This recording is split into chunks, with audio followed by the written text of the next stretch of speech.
Chapter 1. Helplessness in the Prologue. Yan Yiming. Fail. The deafening voice rang out. Teacher Jing won, like a judge, brought down the gavel, and everything was settled. Just 30 minutes ago, our protagonist Yan Yiming was already facing the risk of expulsion. Imagine a specially designated elite class in a university where student scores are almost all above 95 out of 100, while Yan Yiming only scored around 60. If he fails this retake, he will be the first student expelled from the college. The exam will take place in a simulated reality machine, codenamed Nightmare. After signing a liability waiver, candidates only need to lie inside and wait for the exam to begin.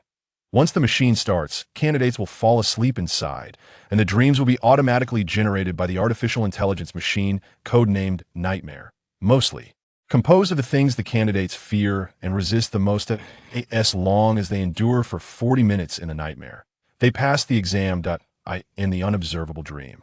Yiming squatted in a space-like environment, his body covered in heavy, ultramodern armor. Whenever he looked up, he could see the enormous azure Earth. When I was young, I always thought about when I could retire, and then I would have a lot of time to travel around the solar system or stay home playing video games for 3 months. Really? I can't imagine you wanting to travel. But now you need to cross the moon off your list, replied the top student in the college, Laigu George Dars. Alas, a heavy sigh escaped him, a sense of helplessness seeping through his body like blood. Behind Yiming's dark blue armor, 6 mechanical arms extended, with claw-like, copper-colored tips digging into the corridor walls covered in silver-white powder. Incombustible insulating particles blocked his view ahead. From a distance, this place resembled a space station, but it was evidently much larger and more complex, more like a spaceship. He cautiously focused on the dark hole at the end, his eyes unintentionally scanning the massive beam of light shooting toward the moon and the gigantic rock fragments flying into space. That beam of light seemed to break through the void from the bottomless universe. IT was destroying the moon. Laigu bent down to adjust his gear, applying emergency foam adhesive here and there. Soon, the glue had bonded the damaged armor together. Yiming took a deep breath. The time for adjustments was over, and there was no time to waste. With a snap, the blade inserted into the corridor's outer shell, and his 6 legs moved forward like a spider. Perhaps this movement startled something suddenly. A red hole melted through the wall, and a powerful laser beam shot out from inside the spaceship. Before he could react, the mech's AI computer 6 blades had already acted swiftly, and the 6 mechanical legs dashed toward the end of the corridor, the sudden overload making him see stars and hear a ringing in his ears, just a hair's breadth away. The laser nearly pierced through his chest. As the laser beam disappeared, flames suddenly filled the entire corridor. He couldn't afford to look back for confirmation and drove the mech into the end room. In a flurry, he repeatedly slammed the red door button, even breaking the keycap. As he saw the burning flames creeping along the circuitry, the isolation door closed slowly like a tortoise. Panting, Yiming leaned out half his body, gripping the handle tightly, and with a loud thud, the isolation door finally shut. Through the observation window on the door, he saw white smoke spewing from the door toward the flames, the corridor outside the spaceship separating, sunlight shimmering as it gradually fell away from the dark universe. Quietly, he realized his companions had not followed. With only his own heavy breathing in his ears, he searched for that person. The metallic edges of the corridor reflected flickering sunlight, but he couldn't see Laigu. Upon taking a closer look at the Earth, the brilliant blue planet was marred by obvious orange flames, and large areas of smoke obscured the equatorial Pacific our home was in. Dire straits, he retracted 6 blades and propelled himself deeper inside. The AI 6 blades said, "Life support systems have only 10 minutes left. You must rush to the control room to restart the power and life support systems." Yiming murmured, "No problem. Even without Laigu, I can do this." No problem. And no robotic guards stood in his way anymore. The tongues of machine gun fire, lasers, and mirror armor shots blared chaotically. Finally, he reached the central room, roaring from his chest. "Intelligent computer eyes, come out."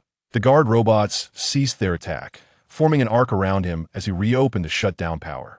The gravity generator immediately pulled him down to the floor. A holographic projection sprang to life. The intelligent computer calling itself Eins appeared. "Are you the one who covets?" it asked. He didn't understand what the intelligent computer meant.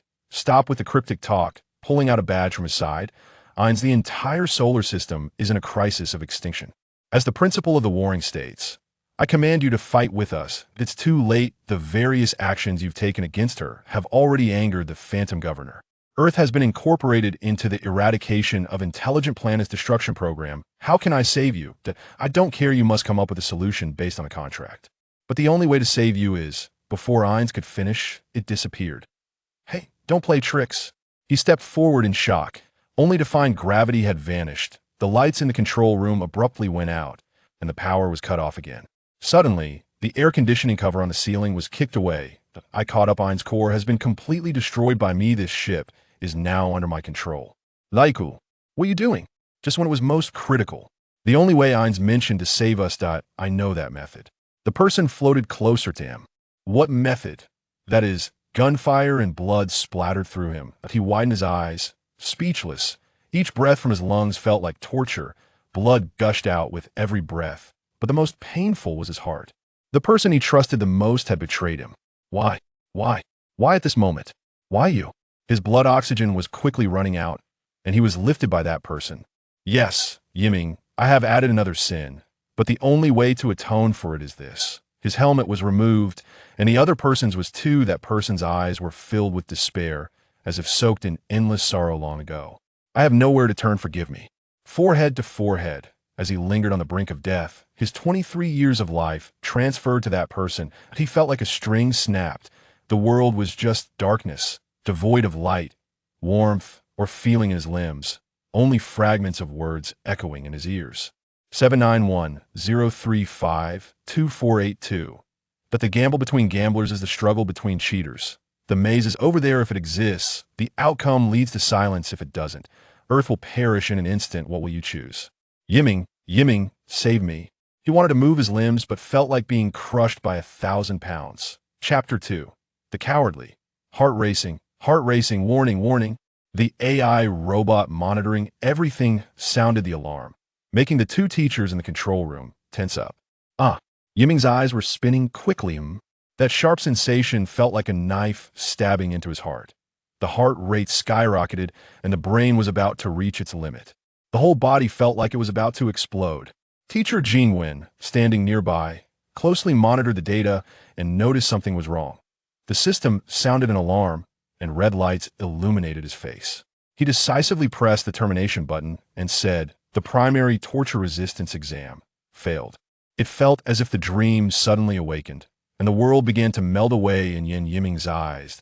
He swung a huge punch into the air, only to realize that the scene was all a dream.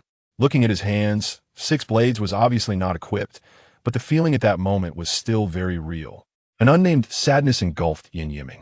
It was now the year 2245, August 31. Yiming was on the floating island of Atlantis at the Atlantis International Strategic School, undergoing a psychological limit exam in a conceptualized psychological laboratory, which was a retake of the primary torture resistance exam. And it was the simplest mode, outside the laboratory capsule. Wait a minute, Teacher Jingwen. Are you really using only the simplest one? Teacher Hua Wei Grandier, Yan Yiming's class advisor, anxiously stomped her foot. This pretty girl with white hair looked flustered.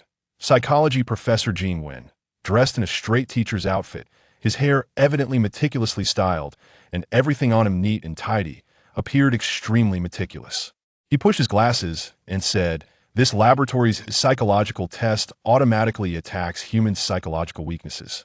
Yan Yiming failed the first exam. This time, it's the second torture simulation, which is somewhat harder than the psychological weakness. Isn't that just? Well, I remember clearly that at the beginning, Teacher Huawei, you said, Yiming's first test failure was just an accident. It must be a machine issue. If it's the second test, he will definitely pass. I never said that. Huawei covered her ears and acted like a child. Jingwen turned away. Even if you act like a child, it won't help. Yan Yiming failed the exam.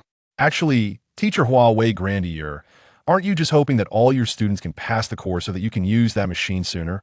Again, that machine. The teachers never specified what that machine really was. Yiming only felt a splitting headache, and the sound of the microphone buzzed in his ears. But he had heard some seniors subtly mention that machine, calling it the Life Restart Machine. Such a mocking name surprised him when he first heard it.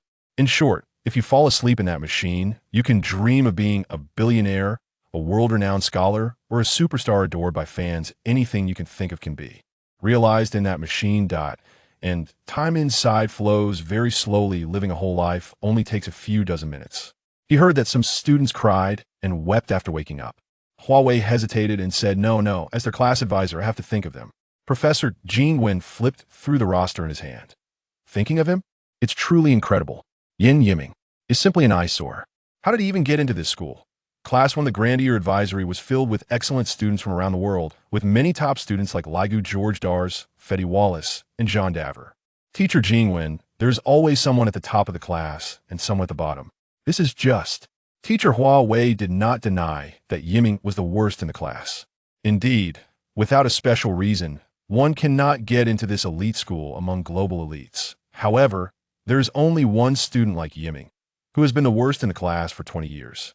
At this moment, Yiming sighed, unwillingness rising in his throat. The machine I am testing now is called Nightmare. As the name suggests, IT is a prerequisite for using that machine. If Nightmare is not passed, there is no qualification to use that machine. Professor Jingwen looked at Yiming behind the glass. With a sarcastic expression, I'm just reminding those who have zero presence in class. Even a cockroach has a higher level of attention than him, and who ranks last in all.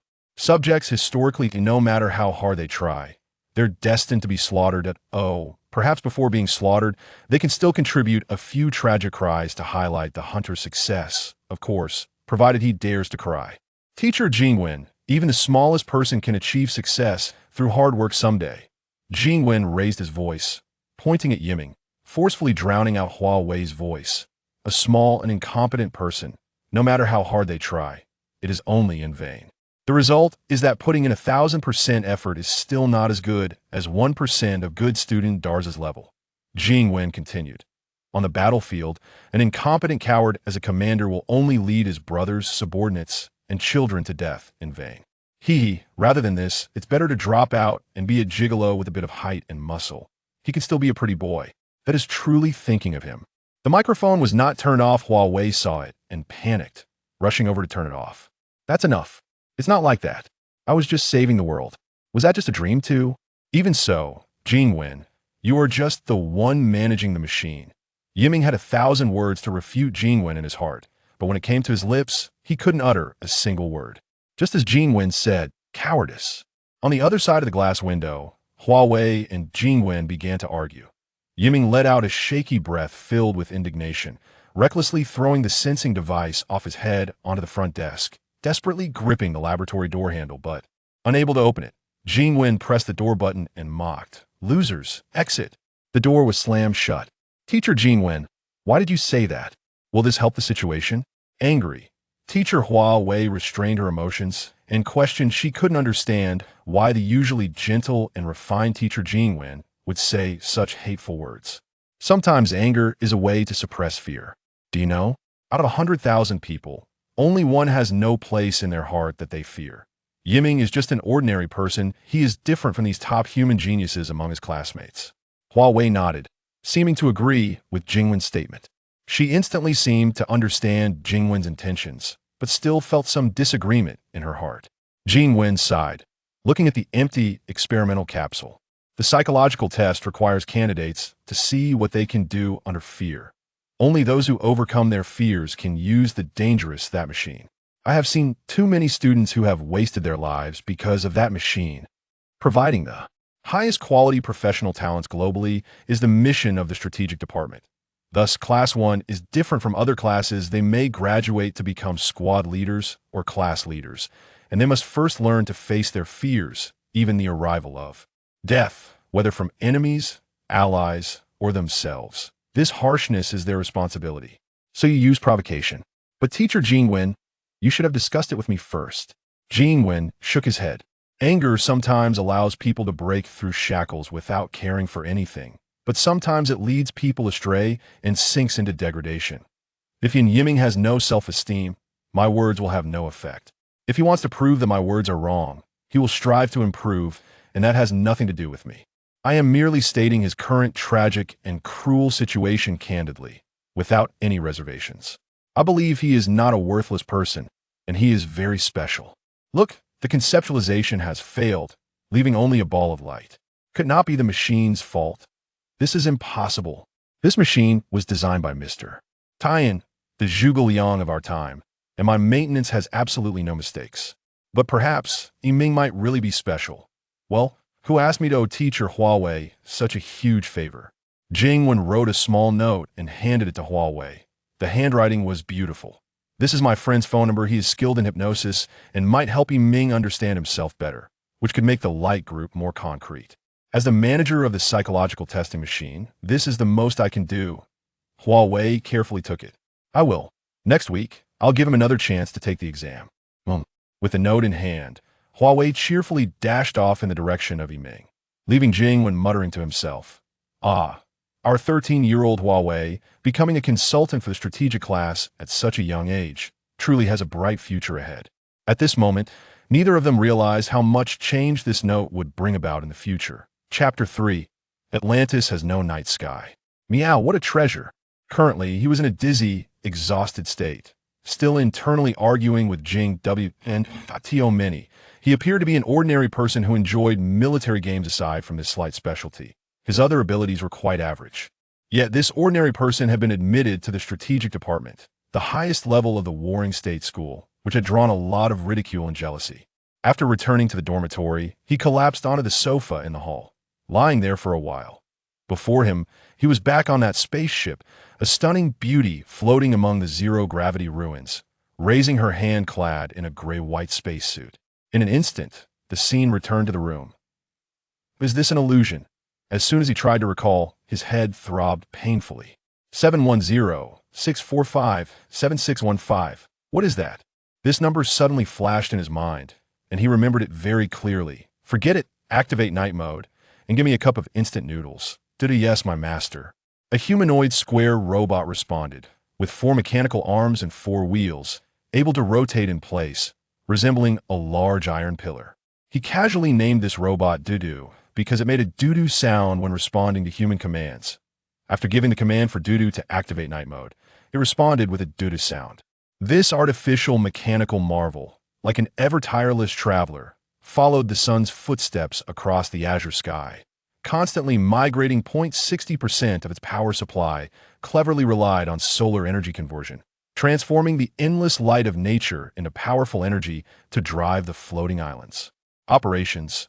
However, the energy system of the Atlantis floating island was far more than that. It also integrated nuclear fusion power generation, wind power generation, and other various power generation methods to ensure stable power supply under any weather conditions. Diesel generators served as the final backup power source, providing solid assurance for the safe operation of the floating island. On the floating island, always bathed in sunlight, time management became a carefully designed issue. To this end, the floating island adopted a schedule aligned with the international dateline. When the starting point of the international dateline welcomed the arrival of night at midnight, the floating island also simultaneously entered a new day when noon Greenwich Mean Time arrived. The clocks on the floating island pointed to noon as well. To address the sleep issues of the residents on the floating island, the night mode was developed. This was a high-tech simulation of a nighttime environment, creating an atmosphere similar to a real night by adjusting light, temperature, sounds, and other environmental factors, helping people to fall asleep faster. In night mode, the lights on the floating island became soft and warm, and the air temperature was adjusted appropriately to create a tranquil and comfortable sleeping environment. At the same time, gentle background music or natural sounds would quietly play, such as the sound of waves lapping against the shore or the rustling of leaves in the wind, all aiding in relaxation, guiding people into sweet dreams. Atlantis has no night sky. The indoor lights slowly dimmed, and Yiming then noticed the door lock flashing a red indicator light, signaling that something had happened to the room's owner. What the hell? Didn't the door close properly? Yiming muttered into the air. Walking over to the door, he discovered that the door lock was prompting for a password change. The Warring States School required students to develop a habit of regularly changing their passwords, which was also for their safety. However, Yiming was not in the mood for that. He carelessly set the password to 00000. Processing. The AI's voice trailed off, and suddenly all the lights went out and the door ceased operation. Could be a power outage? Impossible. Public information indicated that there were 3 nuclear fusion power stations in the core area of the floating island, and the other 5 sectors had independent power generation equipment, with power transmission systems being room-temperature superconductors. Even if there was a power outage, each room had independent batteries capable of sustaining power for about an hour. He frowned, dismissing the conclusion of a power outage. But now, with the windows tightly shut, it was pitch black in the room. What other explanation could there be besides a power outage? Suddenly, there was a loud bang, and Yiming was startled back a step, hitting his head hard against the wall, instantly feeling stars swirling in the darkness. With a creak, blinding sunlight poured in through the window, but a shadow stood before him, and the harsh sunlight made it impossible for Yiming to see the person's face. The figure was clad in black armor, and even in the sunlight, their face remained obscured. "Who is it?" Yiming shouted in fear to bolster his courage. The shadow quickly placed what it was holding on the sofa, without waiting for Yiming to react, and said, "Queen of Time Stasis, if others find out you've hidden away, you will become the target of the world's hunt." The shadow's voice was so familiar. It was Laigu George Dowles, the academic genius, the top student in the entire academy. Yiming's classmate had appeared in a place where he absolutely should not be. "Laigu, what are you doing here?" The black-clad figure left only one sentence. "Queen of Time Stasis, if others find out you've hidden away, you will become the target of the world's hunt. The dorm supervisor will be here soon. Remember, don't trust anyone or any organization except your comrades." With that, the shadow deftly jumped out of the window, disappearing into the blinding sunlight outside. Yiming's reflexes hadn't kicked in yet. He stood frozen in place, completely bewildered by what the shadow had referred to. The room fell silent for a few seconds. The lights turned on. Behind him, the door lock made a sound. Beep beep, processing. "Please re-enter the password." Almost simultaneously, the air conditioning system reported. "Night mode activated. Closing windows. Please do not touch the edges of the window to avoid injury." "Doo-doo, master, the instant noodles are ready." Coincidence. A call came in, and everything unfinished continued to be completed, just as if nothing had happened, except for that blanket on the sofa, which should be said to have delicate little legs, and that murmuring sound coming from inside the blanket. There was no doubt about it. Someone was inside. "Why'd they bring me to my room?" Yiming was shocked, and after a few seconds, his brain finally kicked in. "Tama Queen? But what kind of prank is this?" Kidnapping is a serious crime.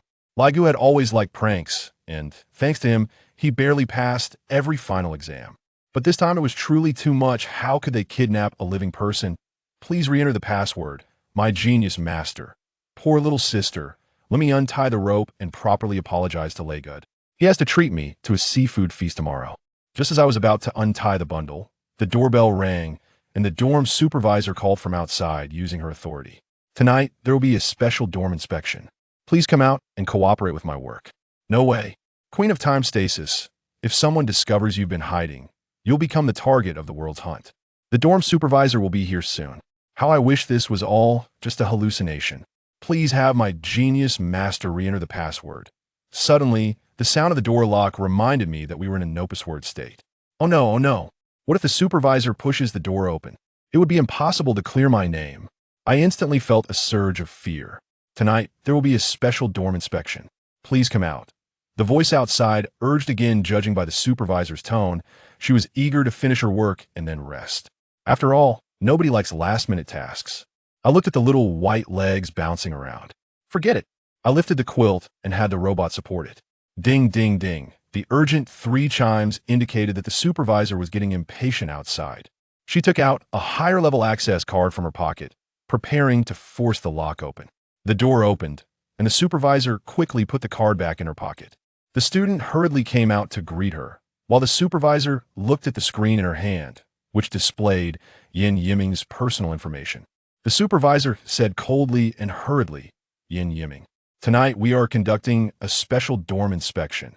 This is the temporary inspection certificate issued by the Atlanta Civil Defense Department, authorized for inspection tonight, mainly to check for prohibited drugs, controlled devices, and so on." The certificate jumped out from the 3D holographic screen, but before I could see it clearly, the supervisor nervously took it back. "Please come in, please come in," I said nervously, feeling like my heart was about to jump out. Ding dong. Ding dong. The sound of my heartbeat filled my ears. I wore an uneasy expression, my eyes darting around, not daring to make eye contact. The supervisor's expression turned a bit strange. There was definitely something unusual in this dorm. Once inside, the supervisor turned on the rarely used electromagnetic heartbeat device and toxic substance detection instrument. She carefully checked every corner: the hall, dining area, kitchen, study. Suddenly, the heartbeat device reacted, and the indicated location was my bedroom. That room only has smelly, stinky blankets.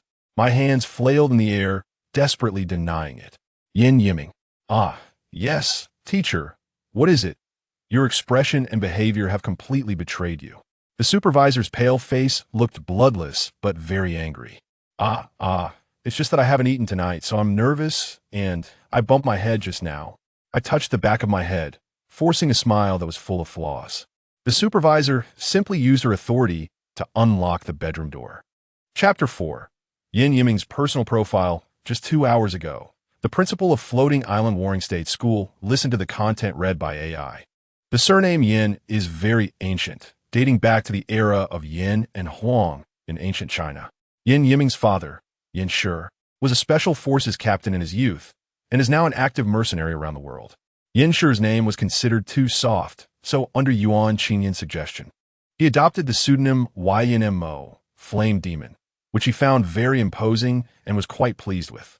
Yan Yiming's mother, Yuan Qinyan, was a renowned surgeon before marrying Yan Shi, known for her beauty, gentleness, and curiosity.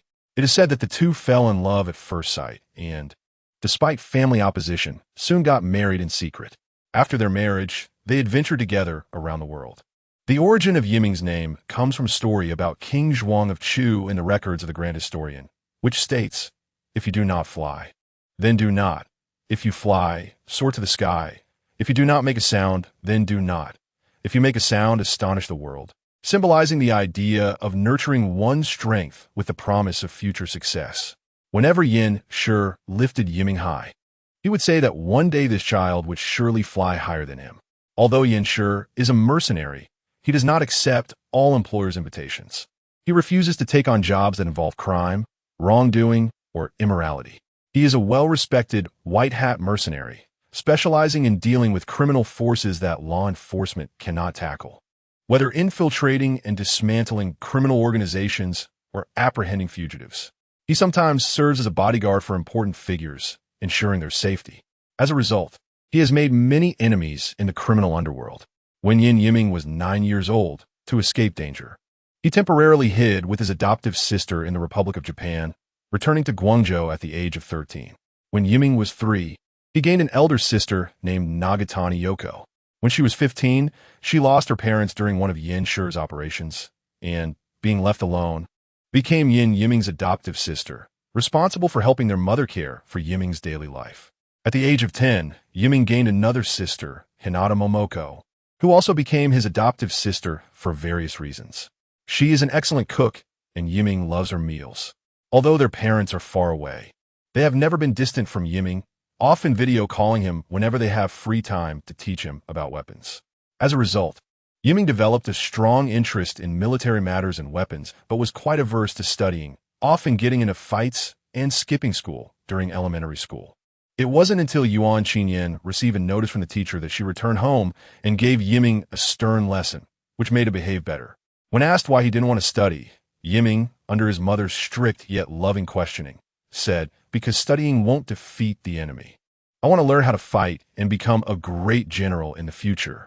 Yuan Qinyan smiled and told him the stories of Xiangyu and Lu Meng. Although Xiangyu was a formidable warrior, he ultimately took his own life at the banks of the Wu River. Lu Meng, once a rough man, became a great general. Studying is about applying the experiences summarized by our ancestors to things around us. You are learning methods of thinking, not just data to store in a memory card. Little Yiming scratched his head and looked at his mother, seemingly not quite understanding. "If you are always the first to answer the teacher's questions correctly, I will bring you a bullet from a Butler sniper rifle each time." "Really?" Sure enough, from then on, Yiming became the most eager participant in class discussions, surprising even the teacher. Eventually, after raising his hand, the teacher stopped calling on Yiming to answer questions, and in the end, he only received 99 butler bullets. The revenge of enemies might endanger family members, Yiming said. A 9-year-old child in a completely new cultural environment, the Republic of Japan faced many challenges. Fortunately, the language was somewhat similar. In school, Chinese was a required subject, so there were not many language barriers. Foreign students like Yiming often attracted attention, and even older students knew about him. Enrolled in a first-year junior high school course, Yiming struggled to keep up as he was much shorter than other 13-year-olds. I really want a pretty and capable younger brother. It's so pitiful to have only older brothers at home. Each time he was hugged by girls who were 2 heads taller than him, he would blush and become flustered, drawing envy and jealousy from his male classmates. Finally, one day after school, a few older boys surrounded Yiming and challenged him. "You always have lunch made by classmate Momoko." Yiming, who had grown up fighting, was not afraid of them and ended up knocking a few of the boys to the ground, resulting in a face full of nosebleed himself. After that, Yiming's nose became sensitive. The school learned about the incident, and Yin Shi quoted Confucius said, "How to repay kindness. Repay resentment with integrity, and kindness with kindness." Thus, their parents, along with a lawyer, met with the angry parents of the older boys with smiles. After reviewing the footage of the incident, the other side had nothing to say. The older boys who initiated the fight were given a demerit, and Yiming received a minor reprimand. Fortunately, after negotiations with the lawyer, the school ultimately did not expel Yiming, and of course, no one in school dared to provoke him again. At 13, Yinshi said, "What is meant to come will come. It's time to settle this." Their whereabouts had reached the ears of their enemies. That night, the parents entrusted Yiming and his 2 sisters to a friend's home and disappeared for several days. The following news reported a massive fire at an abandoned factory in Kyoto, with the police stating it was an abnormal explosion, resulting in the deaths of more than 10 people. Yan Shi, accompanied by Yuan Qinyan, was urgently taken to the hospital, where he lay for 6 months before returning to Guangzhou for recovery. Thus, Yiming and his 2 sisters returned to their familiar surroundings in Guangzhou. A year later, Yiming gained another adoptive sister, an orphan from the United States who was only 1 year older than him. "Sister Sarah, please help me with my studies." Sarah was very smart and excelled in her studies.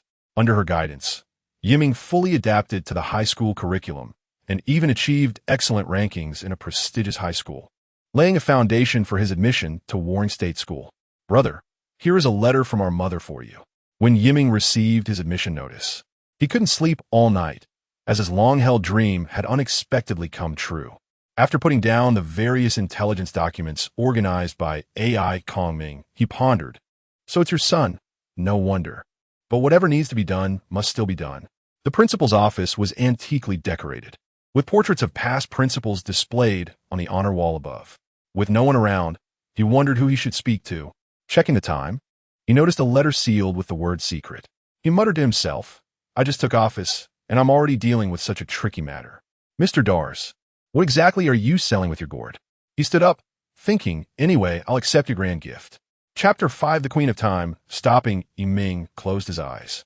Suddenly, a cheerful greeting broke the tranquility of the room.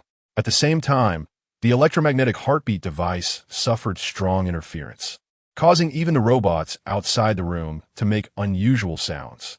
The dorm supervisor frowned, his sharp gaze fixed on the room. There, a young and handsome boy was sitting upright on Yiming's bed. He was dressed in a sharp suit, with the emblem of the Warring States Academy embroidered prominently on his chest, a black shield-shaped pattern surrounded by 4 clouds, with 2 ears of wheat and 2 cross sabers forming a shape similar to a hexagram, and a brilliant blue star embedded in the center, referred to as the blue star emblem.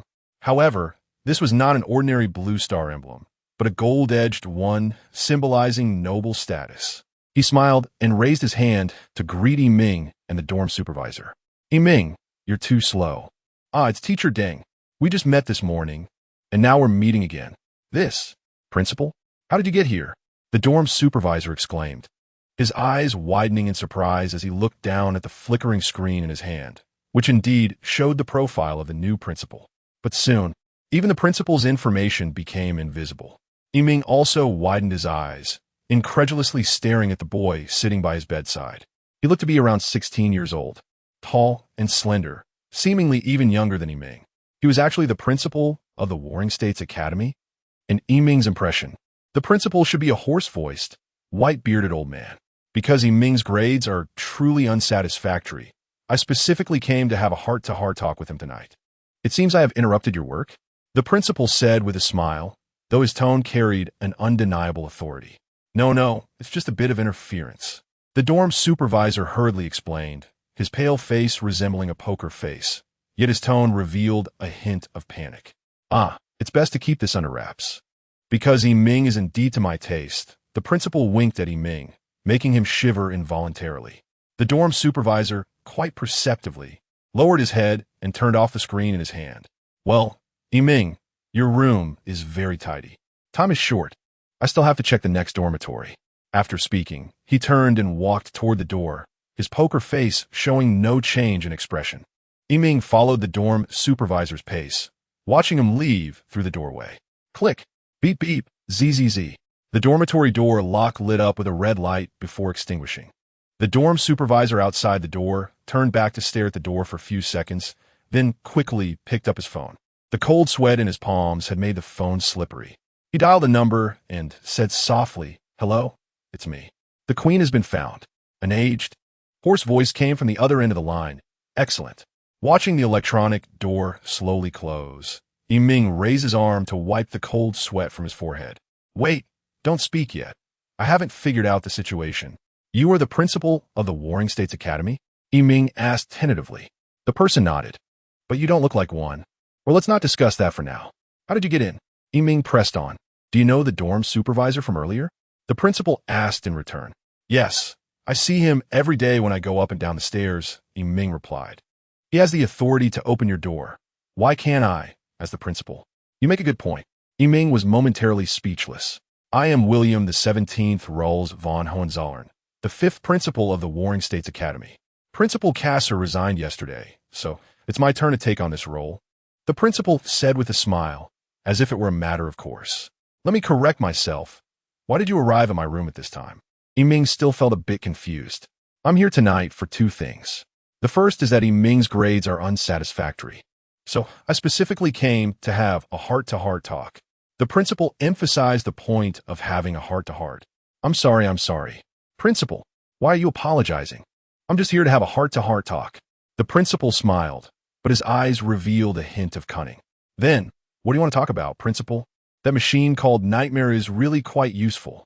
It's a great tool for suspect interrogation. Yiming asked tentatively. No. Nightmare cannot become that kind of machine. The principal shook his head. The second thing is my privately treasured carpet was damaged by you. That definitely needs to be compensated. Yiming's expression suddenly became blank, and he was at a loss for words for a long while. Don't remember? Or don't want to remember? This afternoon, in the mechanical repair room. But that's from my company. The principal smiled, reminding him. Wait. Even though Yiming didn't want to recall that memory, it surged back like a tide. This was this afternoon, after the nightmare test ended. Yiming lingered in the automated mechanical repair room during lunch. It was a large room that provided automatic mechanical repairs. The entire shop was clean, simple, and bright, separating the repair area from the waiting area.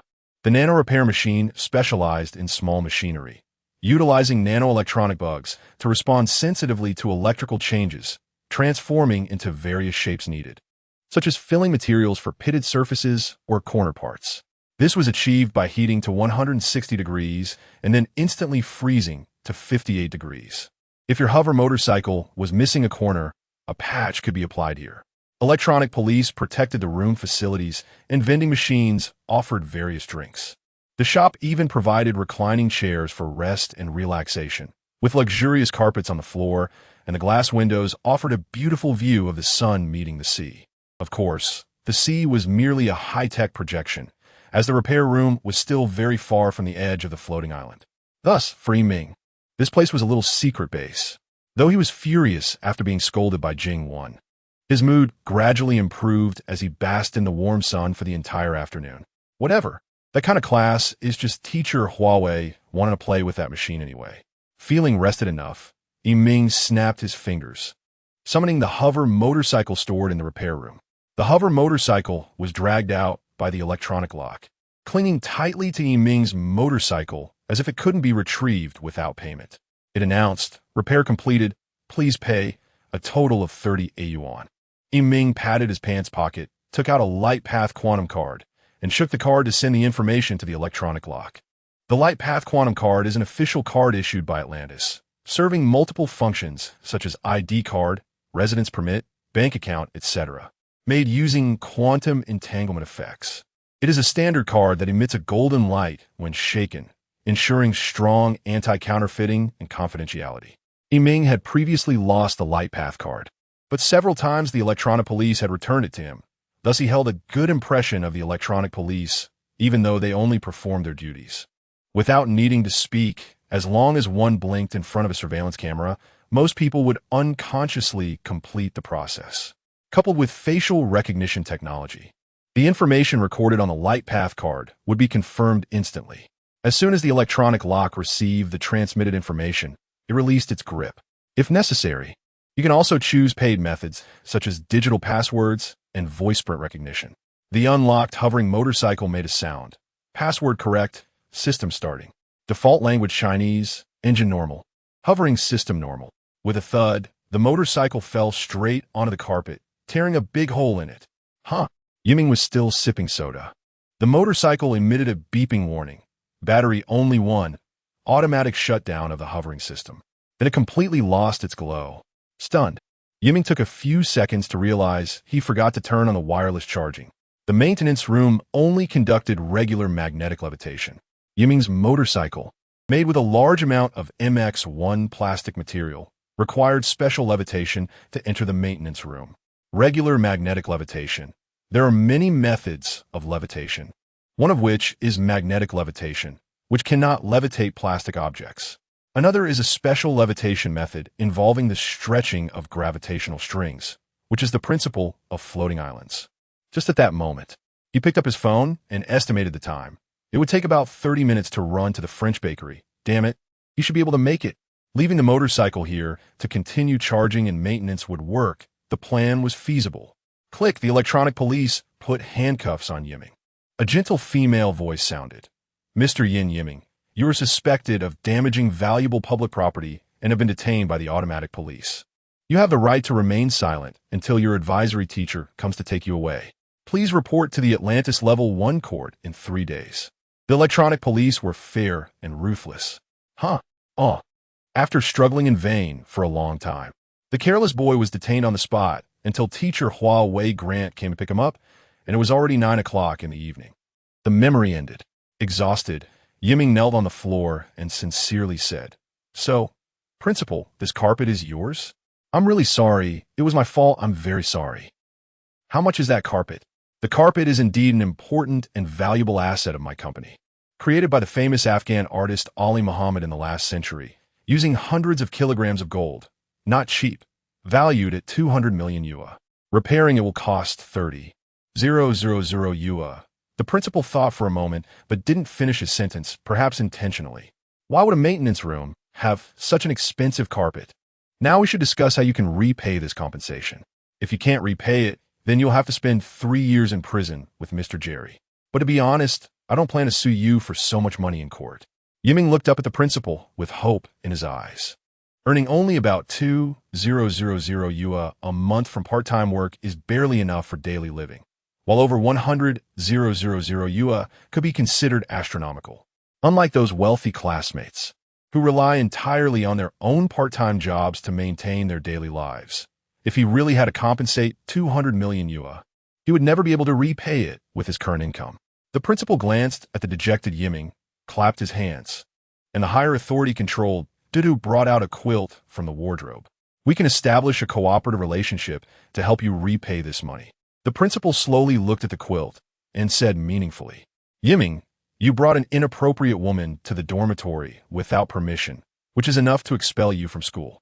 But considering you are to my taste and the Warring State School doesn't want to lose a talent." Yiming, kneeling on the ground, pressed his hands against his rear, shaking his head frantically. "Oh, you don't need to be nervous. Do you see the inappropriate woman you brought?" Yiming looked at the smooth, jade-like calves, stammering, No. It was sent by that Laigu. It has nothing to do with me." And she seems to be called the Queen of Time Stopping? The name doesn't sound like an inappropriate woman. In short, it really has nothing to do with me. Rolls was shocked, then, with the authority of the principal, slowly said, Laigu George Dars, did he actually tell you these things? The principal hesitated for a moment, pondering. Since you know of her existence, I will tell you, from now on, absolutely do not mention it in front of others. You don't know, if I hadn't just sent away the dorm supervisor, we might have been discovered. What would happen if it were known? Yiming, you would be targeted by them, and once you mention her name to others, you would likely be discovered immediately. Once captured, you would face ruthless torture to extract useful information, and in the end, perhaps secretly sold to the International Poultry Alliance, or perhaps end your days in a mental hospital, or even be abandoned in the wilderness to become a beast's dinner. The principal said with a commanding tone, remember, her name. You can't even talk to yourself about it. International Poultry Alliance, a notorious international crime organization involved in human trafficking and forced prostitution. Looking at the principal's grim face, devoid of any joking expression, it seemed to indicate that the name of the Queen of Time Stopping was taboo. Yiming felt a bit uncomfortable.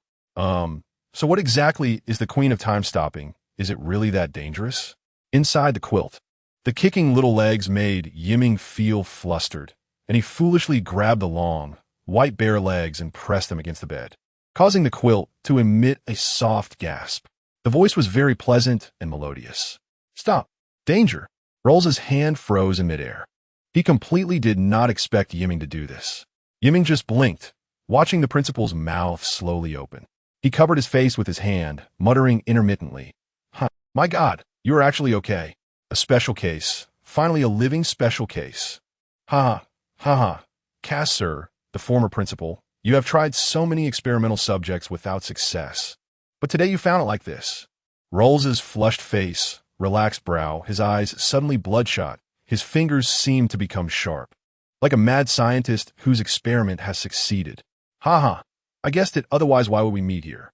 A small coincidence triggered a miracle from God. Principal Rolls seemed to have transformed into a different person. Then what should I do? You take the queen away, is that okay? No. The principal shook his head firmly with a twisted smile, denying Yiming's statement, at least verbally denying it. We did not ask Laigu George Dars to take action. Let us do this. Leave her here for now. I will arrange it tomorrow. I will withdraw the lawsuit from the court.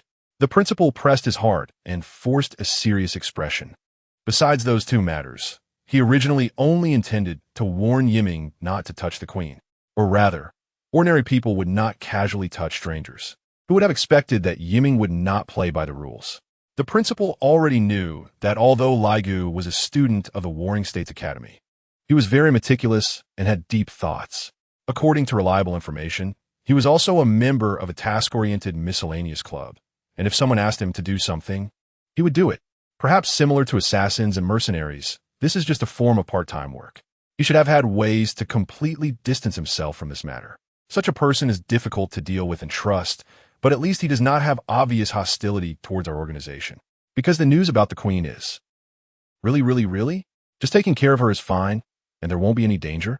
Yiming interrupted the principal's train of thought. Yiming was half convinced, and now he was more concerned that the principal actually intended to withdraw the lawsuit. The principal looked at the quilt and continued slowly.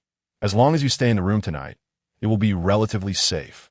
Remember, someone will contact you tomorrow, during which no one is allowed to open the door, including the dorm supervisor. After seeing Yiming nod, the principal stood up. He checked the time on his watch and then strode out of the dormitory door. The principal suddenly had a thought. Could it be that the previous lock could only be opened by me? But never mind. The matters over there are more urgent. Just after stepping out, an urgent phone call came in. An impatient female voice was heard on the other end. New principal. There has been a hacker intrusion in your dormitory building. On the floating island, in a sealed room, there were 3 people, a man with bright red hair, a bespectacled hacker in a shirt, and a beautiful female agent. Only they knew on the entire floating island that they served the United States. The red-haired man, known as Shao K, asked, "Where's the information on the new principal?" The genius hacker, Fei Liluan, listed it out. William the 17th Rolls von Hohenzollern, a citizen of the German Republic, male, 70 years old, married, widowed, with 7 children. Occupation: cell biologist, electromagnetic energy scientist, entrepreneur. Titles include Grand Master of the New Teutonic Order, the uncrowned Emperor of the German Empire, the uncrowned King of Prussia, the uncrowned Grand Duke of the Duchy of Prussia, and the uncrowned Count of Brandenburg. The surname Hohenzollern is closely related to the kings of Prussia and the emperors of Germany. To put it more directly, they have the inheritance rights to such titles. Although Germany in the 23rd century is still a republic, the inheritance of related titles continues among the upper nobility in Europe. Members of the order have also taken off their military uniforms and integrated into various aspects of society. In recent years, they have been researching rejuvenation experiments. Out of 199 volunteers, all failed except for one, himself. However, the side effects of the experiment are severe, with a life expectancy of no more than 5 years. The research results were published under the name of the New Teutonic Order Scientific Institution, namely the Teutonic Knights Scientific Research Society. Rejuvenation. Fei Liluan was quite surprised. Xiao Ke nodded and said, "Recently, top scientists have been able to simulate the uterus and eggs for fertilized egg development. But I heard the success rate is low," said the female agent. Xiao Ke agreed. Indeed. On one hand, there is interference from the International Ethics Committee. On the other hand, there are the limitations of computers. Some scientists speculate that a planet-sized quantum computer the size of the moon, commonly known as a star-sized computer, is needed. With it, reconstructing human DNA and achieving immortality would be a piece of cake. I've heard of star-sized computers, but how could they possibly be built? Even if you called in the Earth's infrastructure maniacs, they wouldn't have the money to do this. Fei Liluan said, Maybe. Look, the signal is coming in. Continue tracking Legadals. Chapter 6. Cyber Warfare. The presidency of the Warring States School is, as agreed, renewed every 5 years. The list is determined by the school committee.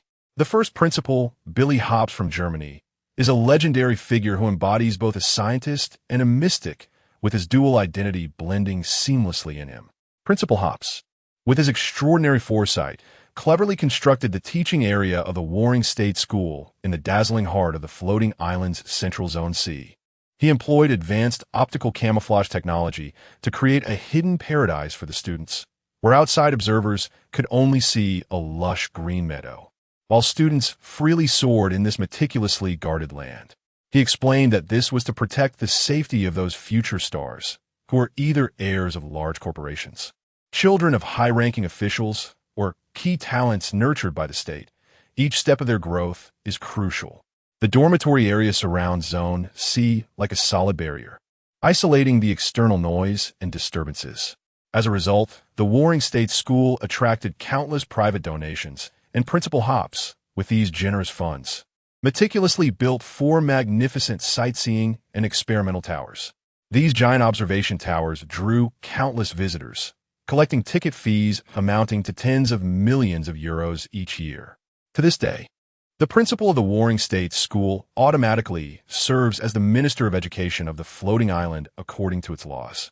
They personally allocate up to 5 billion yuan in educational funding each year, with 1 billion dedicated to the Warring States School and 5 billion for the operations of Atlantis First High School and Atlantis North District High School.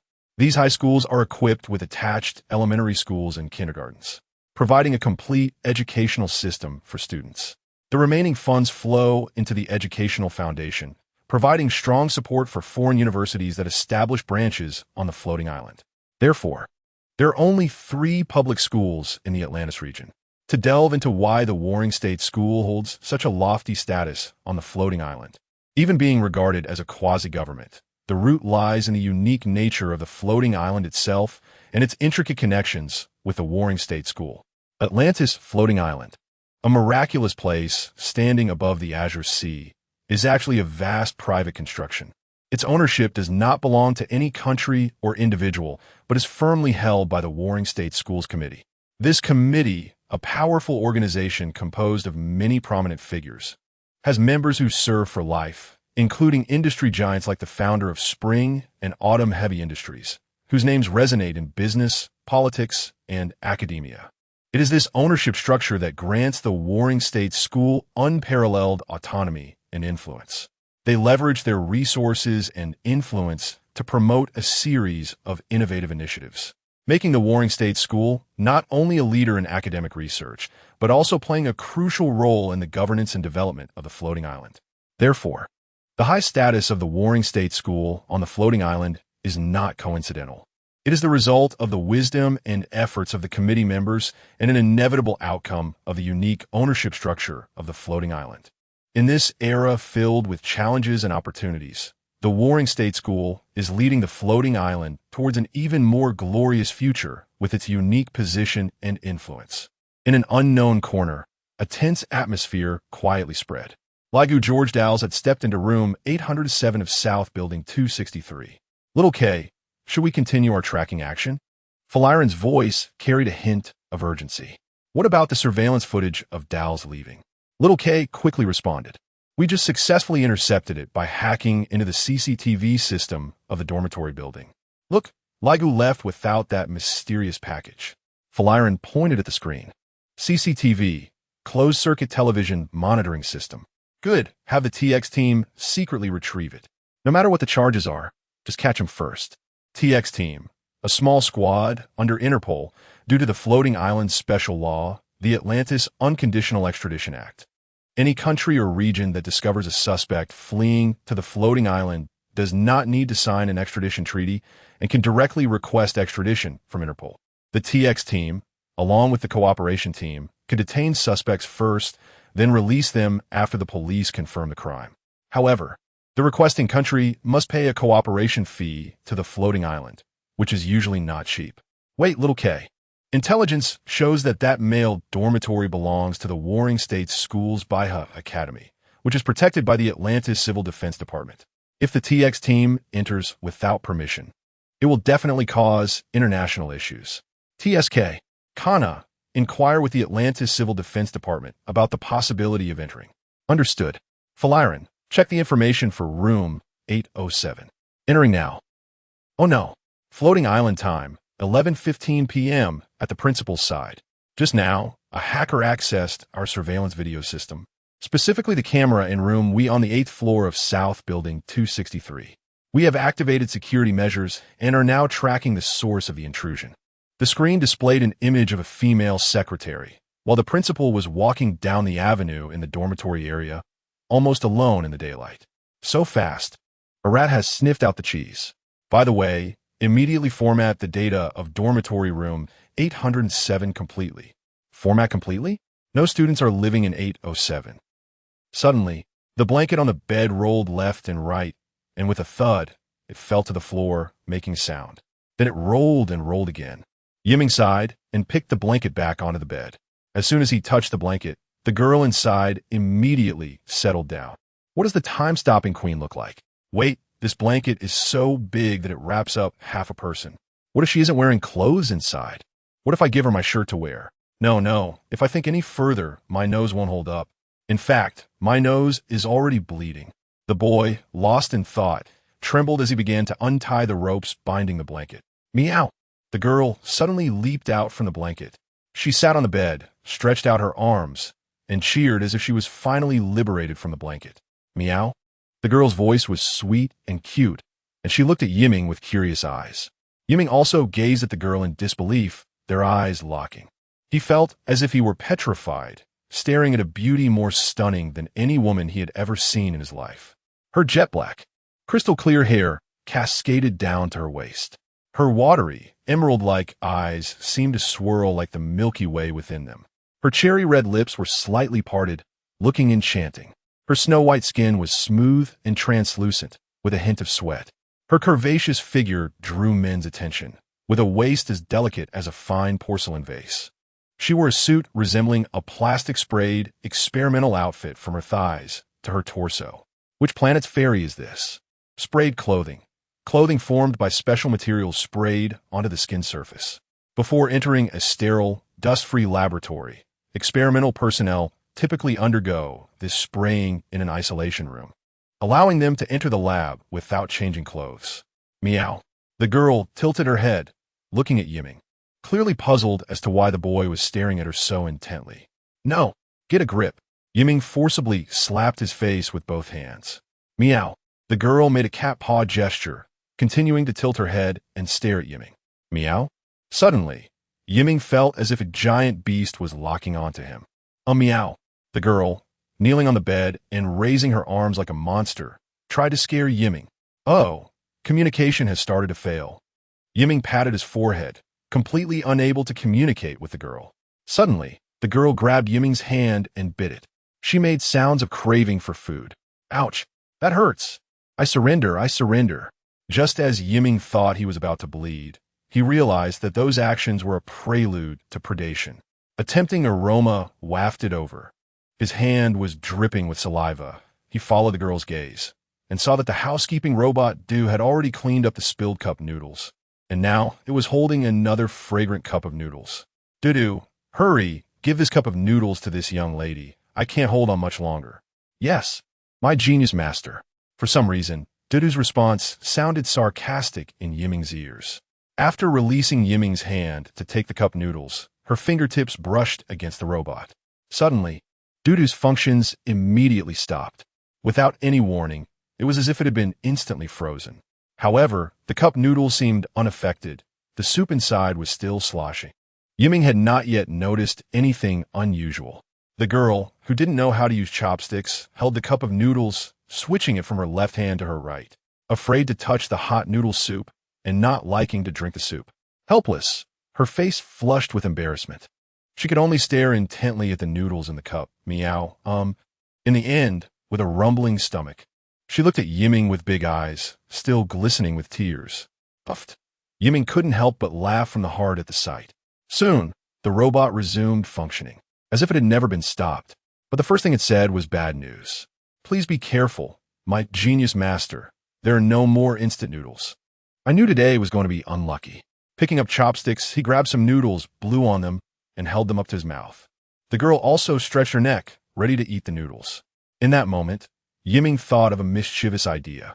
After giving the girl the first bite, he deliberately pulled the noodles away for the second bite, making it so the girl couldn't reach the noodles, stretching her neck and tongue, but still unable to get them. She stared at Yiming, took a small step forward, and bit off the noodles. With a proud expression, she looked at Yiming, who was starving and could only swallow his saliva while watching the noodles go into the girl's stomach. Thus, holding Carly, he walked out of the bedroom, sat down at the dining table, and slowly fed the girl noodles. With both hands on the table and legs crossed, he looked just like a mischievous child eating. The girl's expression with her eyes closed, neck stretched, and her close face with peach-colored lips made Yiming feel an impulse to rush over and kiss her. He hurriedly turned his head away to barely resolve the crisis.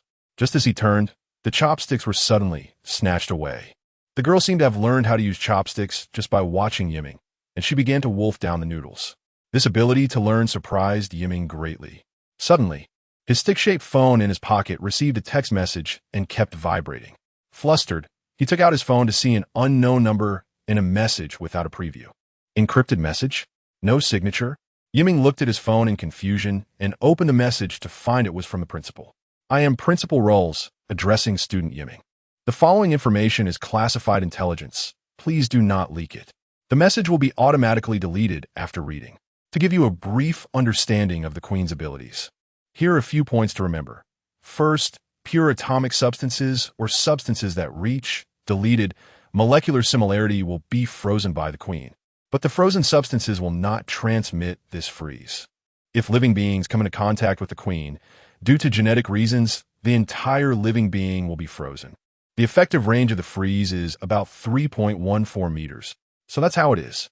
Yiming looked at the cup noodles held by the Queen and muttered to himself, because only the plastic wall of the cup and the chopsticks were frozen. While the soup of the cup noodles did not directly contact the skin, the soup and plastic naturally have significant differences in molecular structure, so they're considered different entities and remain unaffected.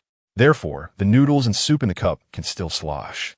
The second point, the stop phenomenon or freezing phenomenon, is the manifestation we observe in experiments. The effect automatically disappears after 10 seconds of losing contact. However, if a living being is frozen, there is a 75% chance that it will not regain activity.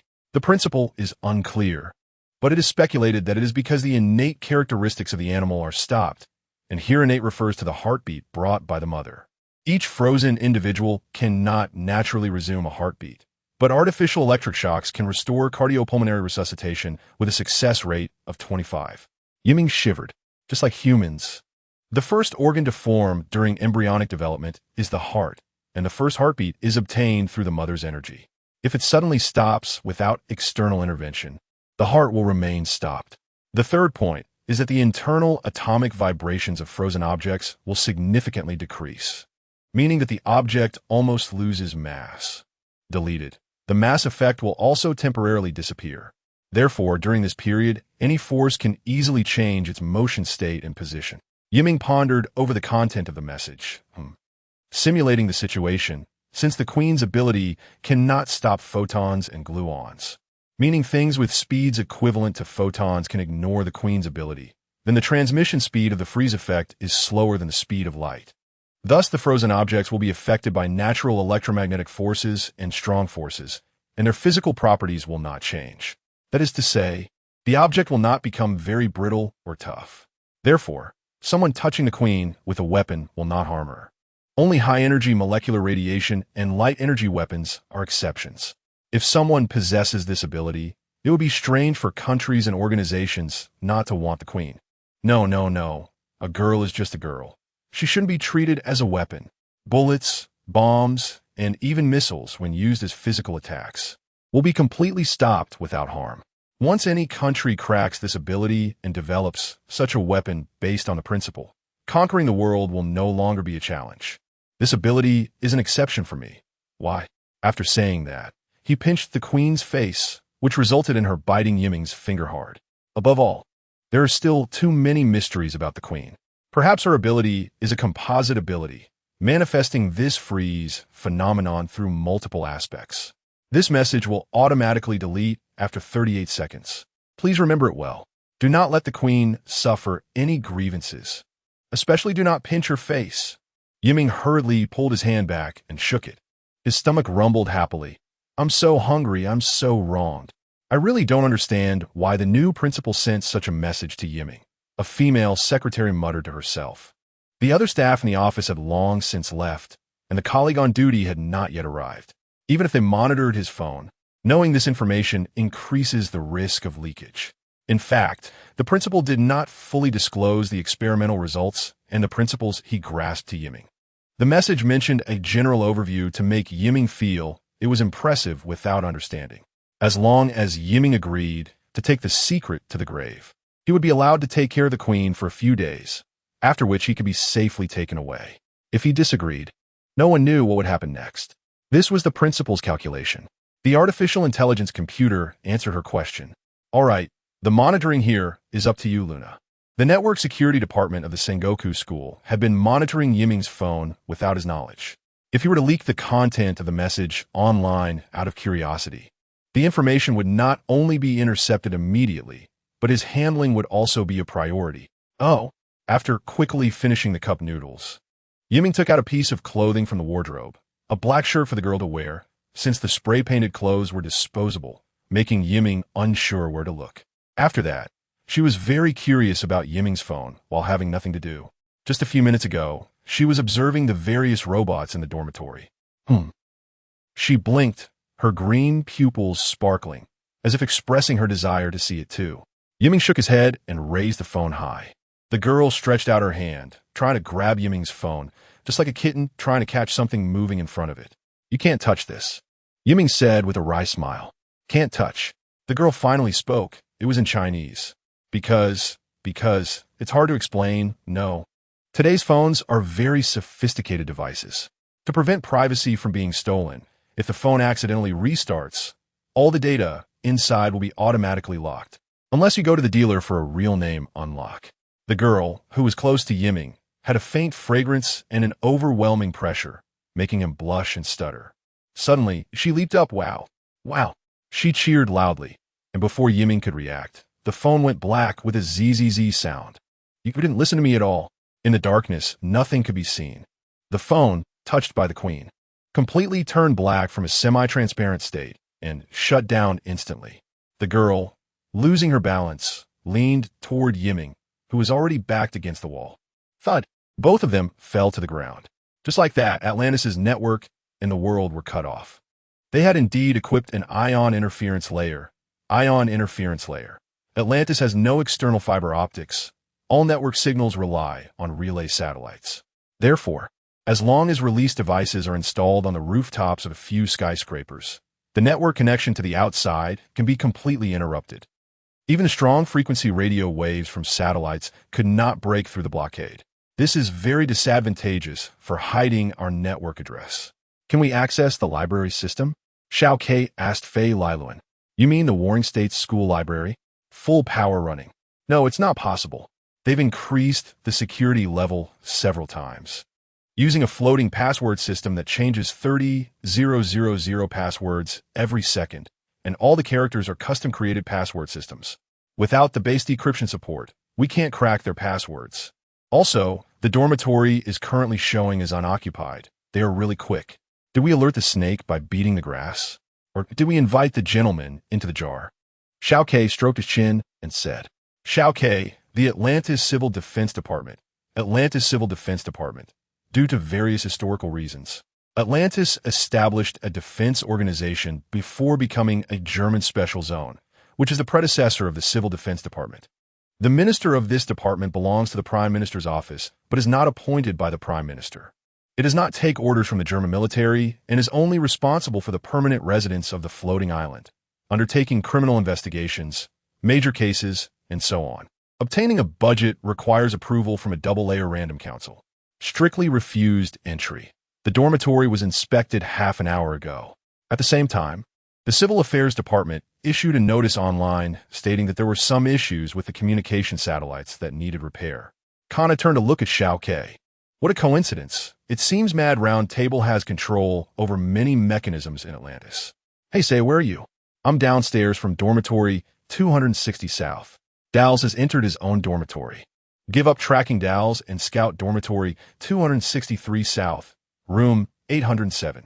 Understood.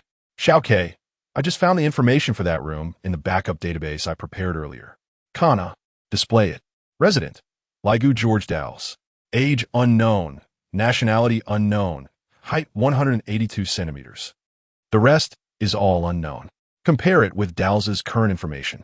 Currently, Laigu George Dals is 19 years old, Austrian nationality, height 182 centimeters. Other information is also unknown.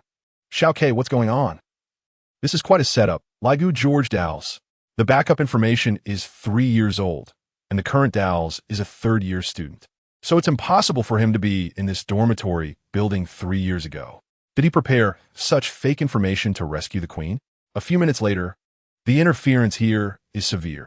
It seems the entire corridor of the building is under interference. Sayer's voice was very faint and filled with noise. He was afraid that if he spoke too loudly, he would be discovered by the people in the dormitory. But even if the sound was heard, there was no need to panic because Sayer was completely invisible now. The equipment he wore was called Ghost Armor, produced by the Romani Company in North America.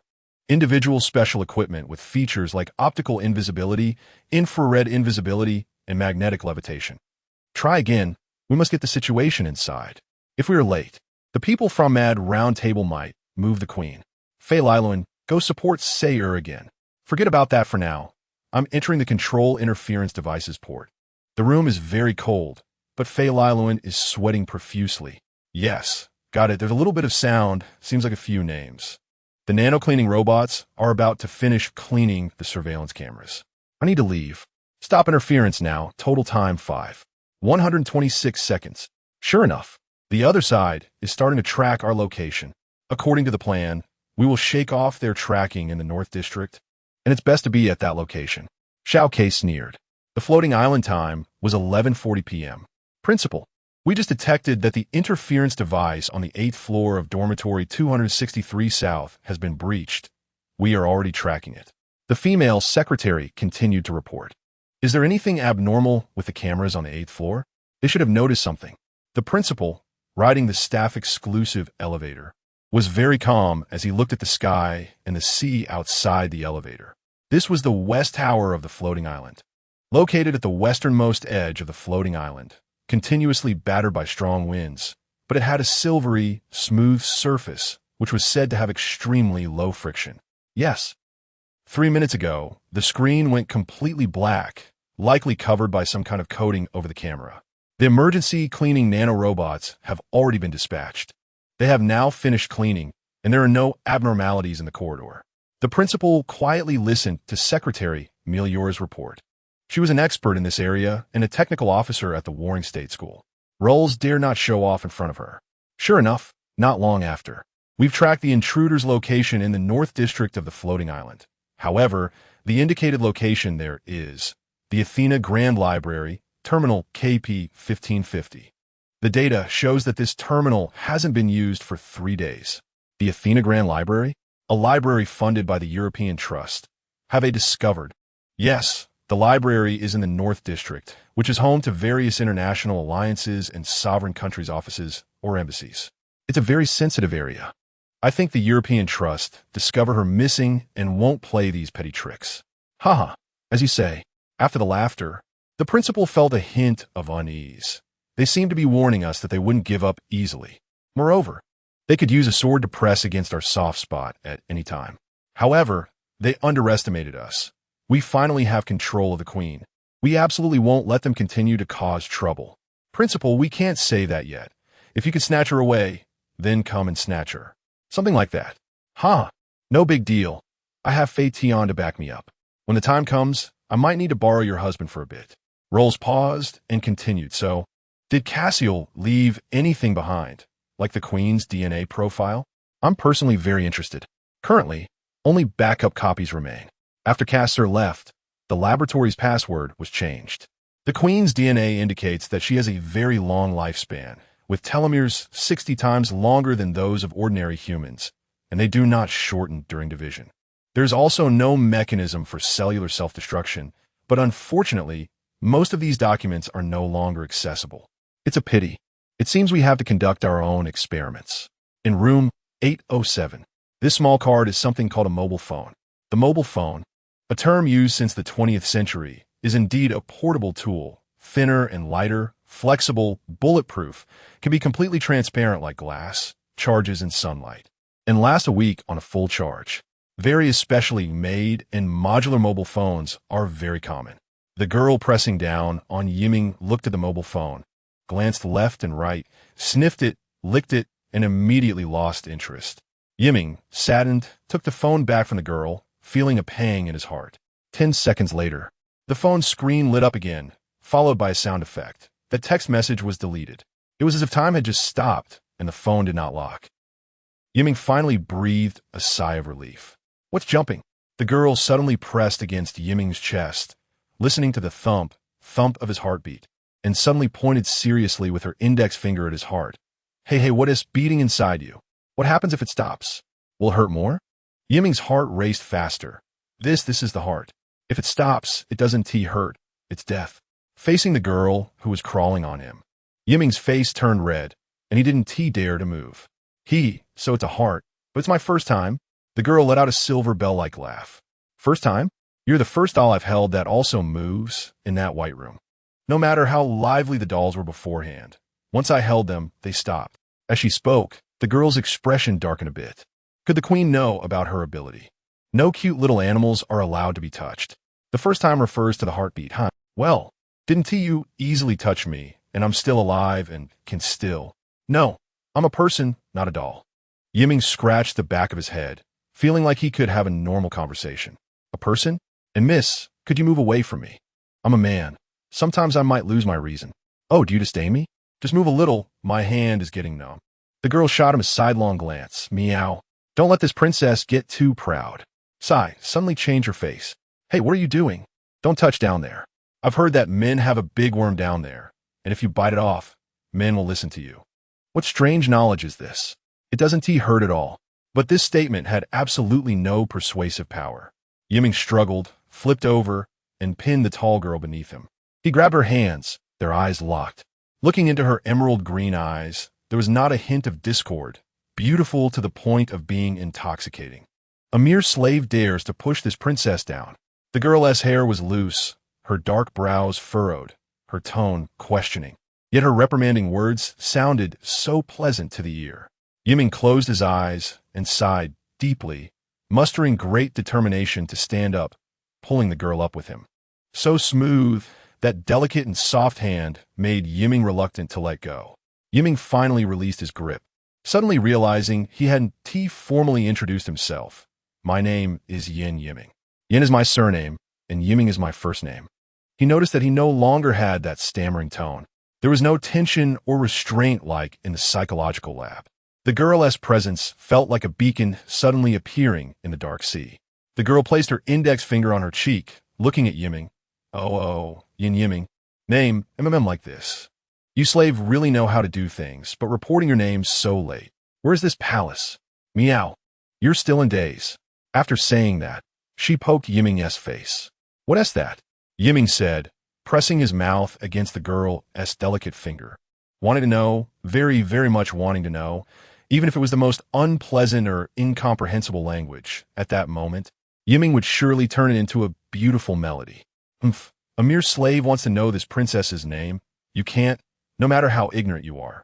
Oh, my old Taoist, it's such an honor for you, princess, to visit my dormitory. He praised himself, like a character in a play. Yiming exaggeratedly bowed, stealing a glance at the girl's smooth little legs, like a peeled egg. He followed the girl's performance. This noble aura might really belong to a princess of some country. Does the princess not know her own name? He said deliberately. The normal reaction would be to deny it and reveal her name. But the girl's movement stopped. Could it be that she had no name? Various scenes of inhumane experiments flashed through his mind. I can't remember my name. Indeed, Yiming did not know what kind of treatment this girl had suffered before. Her behavior indeed resembled someone awakening with confused memories. That cruel, suffocating experiment could have caused her amnesia. Everything suddenly made Yiming's heart tighten. Because of this, the boy felt as if he had stepped on a landmine. Why not name her myself? At least that's possible now. The boy scratched his head again. Name her myself? The girl said softly, looking towards him, lightly exhaling a thin breath. Let us call you Carly. Without thinking, he blurted it out. Yiming internally shouted. This name was one he often gave to female protagonists in some games. And of course, Yiming would never share this secret with anyone else. Carly? The girl tilted her head adorably. Her furrowed brow showed she was a bit hesitant and a little scared. Not a nice name? Let me think of another, no? It must be changed. Yiming, feeling guilty, didn't dare to look directly at her. But being able to use the name Carly made Yiming feel immensely honored. This is it. From now on, I'll be Yan Carly. The girl giggled, hugging the pillow and revealing an angelic smile. Why use my surname?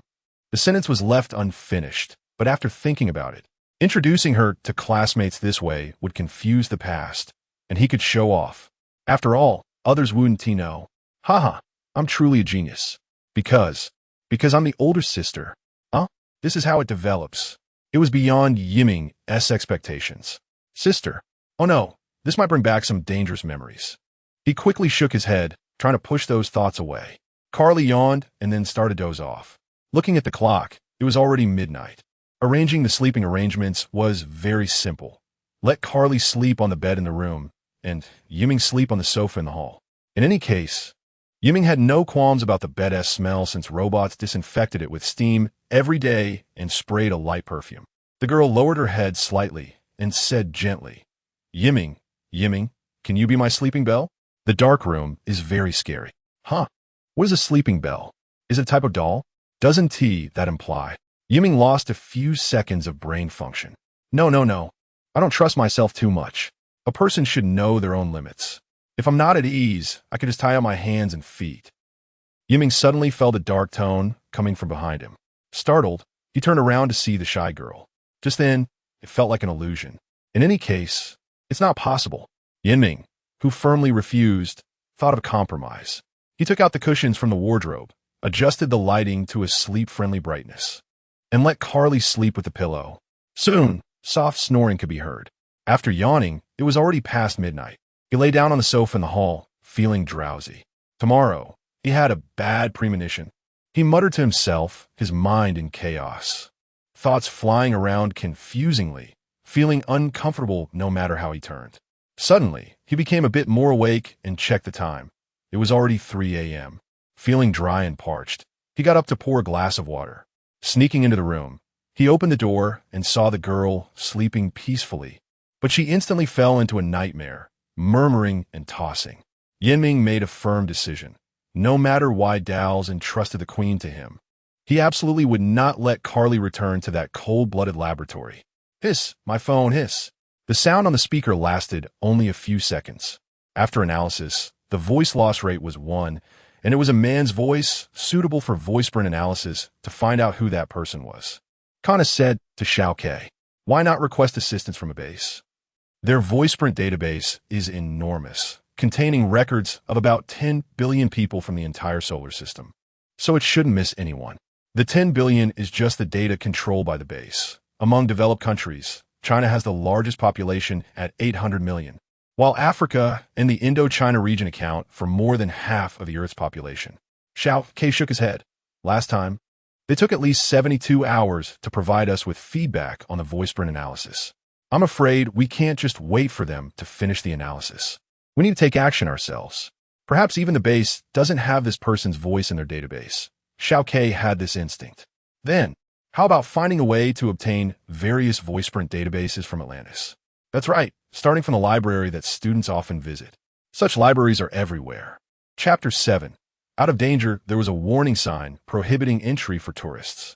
Rolls pushed the door open, and even with the air conditioning system, he felt a gust of strong wind blowing in. In the distance, a tall man in black stood by the railing.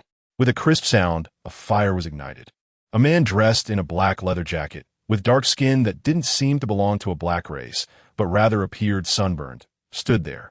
He was completely bald, his head shining like a mirror, resembling a big shot from the Black Hand Gang. The tobacco in his pipe was lit, and he stood atop a high tower, tilting his head to gaze at the distant moving island. This was the observation tower of the Western District, part of the experimental tower belonging to the Warring State School. There was good news and bad news. Which one do you want to hear? The principal also looked towards the distant horizon, where the sea met the sky, obscured by fish scale-like white clouds with no end in sight. What is the good news? The Queen of Time Stasis is now in our hands. Huh. The man in black turned pale, looking at Rolls. ISNT she in the European Trust laboratory? Did you forcibly take her? Calm down, calm down. You must know that the European Trust is half of our employer. The companies within the European Trust have established numerous laboratories on the floating islands, and, at times, they outsource certain experimental projects to the Warring State School, for which the school has profited greatly. The principal explained the reasons, recalling that Dars had persuaded him to talk to Yiming in his room. But unexpectedly, Laigu had stolen the queen and sent her to Yiming's dormitory. After the dormitory supervisor came to check and sent him away, the network defense system detected an unidentified attack. Laigu George Dars. Let us not talk about how he knew about the queen. After tracking the hacker, they ultimately left us behind in the Northern District. Everything was too coincidental, as if it had all been arranged. But there is no evidence to prove that Dars and the hacker are in cahoots. If that's the bad news, then I'm not concerned. What I care about is whether the European Trust has discovered the situation with the Stasis Queen. Currently, there is no intelligence indicating that the European Trust has realized the Queen is missing. However, once discovered, they will likely suspect us first since Mr. Kasser and Dars are both related to our Warring States Academy. Now that Kasser has stepped down, the European Trust will likely appoint a new experimental director, which would severely disrupt our plans. But fortunately, such a situation won't happen because the experimental subject has vanished. So the worst-case scenario is a war with the agents of the European Trust. No, even with agents from around the world. Well, since she is already under our control, the news about the Queen absolutely cannot leak out. We don't have to worry about the media. But is there anyone else who knows about the Queen? The man in black bit down on his pipe again, squinting at the distant ocean. A student named Yiming, from Class 1 of Strategy, whose advisor is Huawei Granier. Are you suggesting we? The man in black made a gesture of cutting his throat. Quite the opposite. His contact with the Queen without being stasis is the only living exception. What? Another miraculous coincidence. This is a chance given to us by God. So then, what comes next? The sound of the wind began to drown out the principal's voice. The man nodded vigorously. All right, then what is the bad news? It's that we have completely lost Cass-Sir's research results. Before he left, he destroyed everything. In simple terms, he betrayed us. Perhaps. The banquet of the round table always has to end at some point. The two listened silently to the sound of the wind and looked at the sky. Before long, the time had come, and the two walked to the center of the observation deck. Rolls used a special phone to shine a light through a card in front of him. A black beam of light?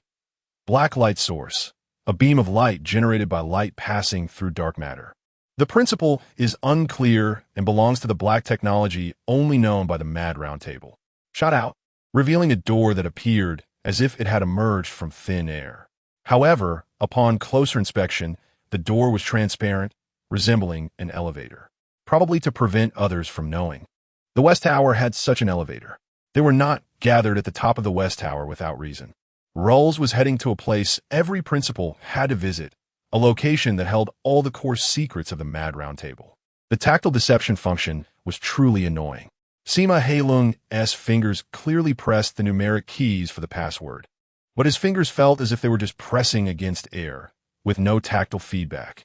He was afraid of making a mistake due to trembling hands, so he carefully entered each number. The principal held the phone while the man in black inputted the password. Clearly, two people were required to operate it. They stood inside. This elevator had no walls or steps, or rather, they were not visible. Reaching out, they could touch the transparent boundary, causing extremely subtle ripples that instantly disappeared. The feeling was like a magician flying without props.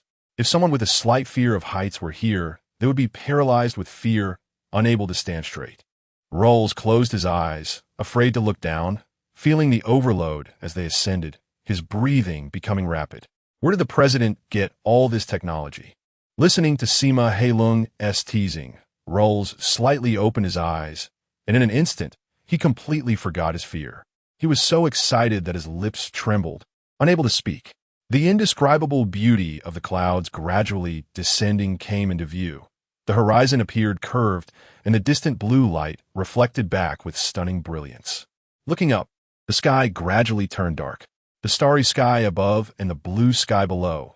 This experience was something one couldn't encounter elsewhere. So crystal clear, so beautiful. This is our Earth, the planet of Earthlings. When he came back to his senses, the elevator door opened behind them. This was the E layer of the ionosphere, retaining some gravity. Welcome, this is the external control center of the floating island, the spaceship Poseidon. I'm a central intelligent computer of the Poseidon, Eins. The principal looked at Sima Heilung in astonishment. It is said to be a navigation system, a high-level artificial intelligence. In emergencies, it can directly control the operation of the floating island and can also detach from the atmosphere to head into space. Sima leaned close to the principal's ear and said, a somewhat transparent image floated directly in the air, with no carrier and no projection device was visible. It was an old man with a bald head and an exaggerated mustache, his eyes shining brightly, dressed in a fitted white lab coat, looking like some kind of doctor. This person was Eins. I have some bad news to tell you. Although I have already informed Cass-Sir, he completely ignored it. Eins, the elder, said anxiously to the two. It seems we haven't introduced ourselves yet. I know you both, Chief Sima and His Highness Rolls. The eclipse plan needs to be put on the agenda. A map of the solar system popped up on the distant screen as the intelligent computer Eins began his explanation. This information was enough to make Rolls and Sima frown, feeling the heavy burden on their shoulders. They started a secret conversation. It was like when a new president takes office. They must first understand what Area 51 is. At this moment, no one knew what they were discussing, but it was undoubtedly related to the future of the entire school and even the future of humanity. September 1st. 22:45. Ding dong. Ding dong. The doorbell rang. Yiming opened his eyes and turned to look at the electronic clock on the wall. It was 5:30 in the morning. He scratched his head. Ding dong. Ding dong. Ding dong. The doorbell rang rhythmically again. Who came so early in the morning? Yiming squinted as he searched for his slippers. The lights in the hall turned on automatically and hot water poured itself into a cup. He staggered to the monitor. It was a woman, probably under 30, holding a photon computer in her right hand, dressed in a black uniform typical of school office clerks over a white shirt, with a black vest on top and wearing a super tight short skirt with thin black stockings. The school emblem of the Warring States School was prominently displayed on the left side of her vest. Isn't this the very popular teacher Winnie? Ding dong. The doorbell rang again. Yiming immediately opened the door and said, "Ah, good morning, Teacher Berg." Teacher Berg nodded and spoke rapidly. "Good morning, Student Yan. I came early to inform you of something. According to the decision of the school committee, starting today, student Yan Yiming is officially admitted to the first year of the Atlantis Earth Global Strategic Schools Baiha Academy, with a graduation direction as a junior battlefield commander. This graduation direction is correct, but it seems there was a mistake with the grade." Yiming looked at the photon computer on Teacher Berg's chest, thinking she must be joking. That's right, this is the decision of the principal's office, and the committee has stamped it. Teacher Berg took out a piece of plastic from under the computer and handed it to him with her fair hand, her serious expression indicating that this was indeed the case. Yiming shifted his gaze from Winnie Berg's face to the plastic sheet, hesitantly taking it. "It was just a notice. This room is no longer yours. We will arrange for you to move to another dormitory today. Of course, please do not take anything other than your personal belongings." Yiming, who was in his third year of university, had been unprecedentedly demoted to the first year. Am I still dreaming? Yiming pinched his face. It hurt. Chapter 8, Hiding the Mad Round Table, is a secret society composed of 13 world-class scientists. The outside world only knows that this organization is made up of 13 scientists with very crazy ideas, who come from different nationalities and cultural backgrounds, united to achieve those extremely mad goals. The process of joining is also very mysterious. The connections between the scientists of the Mad Round Table are managed by an intelligence organization called the Guiding Executor. The relationship between the Round Table and the floating island is extremely close, especially since the tens of millions of blueprints for the floating island point to the Mad Round Table. Therefore, identifying the 13 scientists has become a primary focus for major intelligence organizations. However, the Guiding Executor operates with extreme caution, meticulous planning, and has the support of various top technologies from the Mad Round Table. Their exceptional intelligence has allowed them to implement counterintelligence against major intelligence firms, ultimately causing these firms to abandon their collection plans. Nevertheless, according to the calculations made by the American intelligence community using the intelligent computer Einstein and AI Hawking, there is a 91-253 certainty that the Guiding Executors have completely taken control of the Scientific Investigation Bureau on the floating island. Intelligent computer, a type of artificially intelligent entity with personality settings, with computing power superior to that of ordinary AIs. It is rumored that superpowers use intelligent computers for political situation analysis. The Warring States School and the Scientific Investigation Bureau are likely two brands run by the same group of people. Teacher Winnie Berg, an Estonian, is very popular at the Warring States School. She possesses captivating beauty and an impressive figure, with golden hair styled in short waves and red hairpins that reveal her ears. She has long straight bangs paired with light red pupils, standing tall and voluptuous, always walking with her chest out, unabashedly flaunting her beautiful figure. Whenever she appears, both boys and girls can't help but notice her. Many boys gossip about Teacher Berg during late-night chats among classmates. Strict yet fair, every word and action exudes an irresistible aura. "Can I come in? It's not convenient to talk here," Teacher Berg said seriously. "Please," Yiming said as he let Teacher Berg in, peeking outside to ensure no one was around before gently closing the door. Yiming asked again what was going on. Teacher Berg explained that this was a decision made by the principal and the think tank, which would help the Queen hide better while also protecting Yiming. However, this explanation clearly did not satisfy Yiming. He was not so easily fooled. There should be other ways to protect, right? Yiming said, handing a glass of water to Teacher Berg. "And what does it mean to be demoted?"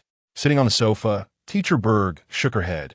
"You were demoted because you did not pass the psychological test, so you were removed from Class Strategy 1. The principal has the authority to decide this. You are the second student in the history of Class Strategy 1 to be removed this way." Wait, does Class Strategy 1 have such a rule? Of course. Every year, at least 2,000 students compete for these 36 spots in the strategic department. Didn't you realize you got into Class Strategy 1? Is that so? I did indeed rank 36th in the advanced examination that year.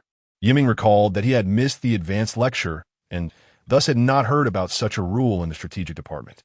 On the application form, he only filled out the direction for the strategic department. But now, who would have thought the principal would really demote him? What about the tuition? What about the grades? How would he tell his parents about this?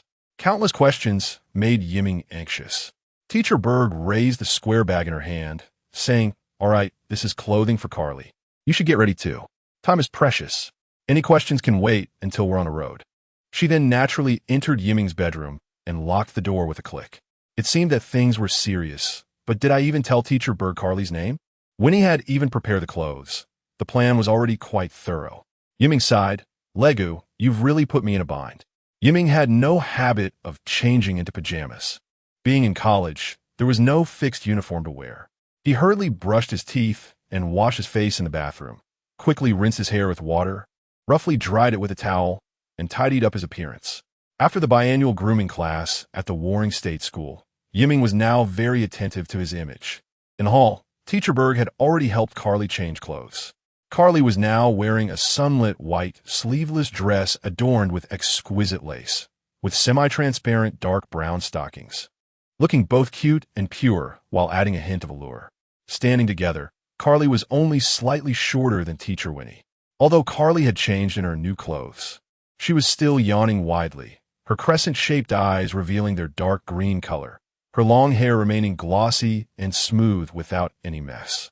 Ugh! Yiming, who is this big sister? Good morning, Carly. This big sister is going to help us move, which is to be expected since there are evil forces trying to harm us. Yiming straightened his posture, putting on a confident demeanor in front of the girl. Compared to his previous attitude, he seemed like a different person. Move? Are we moving the house away? Carly mumbled, still very sleepy. This made Yiming and Winnie laugh. He looked at Winnie. Moving means people need to go live somewhere else. Right, Teacher Berg? The ball was passed to Winnie, who also smiled and said, "Yes, unless Yentong here didn't owe 2 billion in debts." Ugh, Yiming groaned, feeling a headache as if he had been shot with an arrow. It was because he had carelessly torn the luxurious carpet in the machine maintenance room yesterday afternoon, which would incur that 2 billion yans in compensation, if it weren't for the principal promising to help him cover it first. Yiming would have to go to court for a hearing in 3 days. How shameful it would be if this got back to his family. Because of this, Yiming had no choice but to comply with the principal's arrangements. I feel like I'm just a shop assistant working for the principal. Teacher, you weren't frozen either? I brought gloves and sprayed some barrier spray on Carly, although the effect isn't very good. It's sticky and itchy. Carly seemed very resistant to this spray, occasionally brushing her neck with her hand, a look of discomfort on her face. Winnie checked the time and urged Yiming to hurry up and pack his luggage. Is it really that urgent? Opening the wardrobe in the bedroom, he found only a few ordinary clothes and a well-fitted suit. The wardrobe had plenty of space. Yiming stuffed his clothes, photon computer, weapon models, and other personal items into the luggage robot and rushed out to join the teacher waiting outside the door. Luggage robot. Manufactured by China Infinite Frontier Robotics Company, it resembles a square box standing about 1.55 meters tall, capable of following its owner without obstruction. It can jump and hover in the air with a maximum speed of 40 km/h when lying flat. No wonder Yiming was completely oblivious to the crisis. He had no authority to receive various intelligence alerts, so he was naturally unaware of the approaching danger. The senior management of the guiding executor had already synthesized a considerable amount of information under various alarms and ultimately concluded that an immediate transfer action plan was necessary. With Teacher Winnie Berg as the executor of the plan, after leaving the elevator and walking out of the dormitory lobby, the dormitory buildings on both sides had glass exteriors, with a layer of black photovoltaic film on the glass to fully utilize solar energy. The corridor was covered by a completely transparent glass roof, serving both to keep warm and to block the wind. The street was dazzlingly bright under the sun, yet the air felt cool and crisp. The sky seemed to press down low, and in the distance, one could still see the white moon hiding in the bluish-gray horizon. The higher one looked, the more it resembled a gem-like azure, breathtakingly beautiful. Yiming had probably gotten used to it, but every time he looked at the sky, he found it incredible, as if he might be sucked in if he stared too long. There weren't many students out for a morning run. The quiet was so profound that even the sound of the wind passing through the underground pipes could be heard clearly. There was another distinct sound, the echo of Winnie's high heels clacking against the polished tiles, drawing everyone's attention to her. Teacher Winnie Berg's perfume and graceful figure always sparked one's imagination. Yiming cleared his throat and quickened his pace to walk alongside her. Yiming spoke first, throwing out several of his most pressing questions, to which Winnie responded one by one. Tuition and dormitory fees would no longer be charged. Living expenses were to be self-managed. Since he had already accumulated enough credits in his first year, there was no need to repeat any courses. At the end of the first semester, if he could pass the psychological test, he would be transferred to the third-year strategic class. But if he failed again, he would be required to change his major. This change would mean Yiming would be officially expelled from the strategic program, and he would have to choose a new career path. As for parental issues, the school would try to explain, as this was the specialty of the strategic program. Every university has its traditions, and in order to maintain the honor and reputation of the strategic program, as well as to consider the students' futures, the principal's decision was beyond reproach. In the third-year strategic class, Yiming was in the 24th strategic class. According to the timeline, the strategic class that Advisor Huawei would be in by then would already be in its fourth year. This meant Yiming would be placed in the latest class of his junior peers, the 27th strategic class, effectively repeating a year. All right, I understand everything so far, but I'm eager to leave here. Could it be that there's an unexpected event? The time was exactly 6 o'clock a.m. on the floating island, and Yiming glanced at the clock, wondering why it had to be so early, still feeling a bit drowsy. The dormitory was invaded by hackers and agents last night.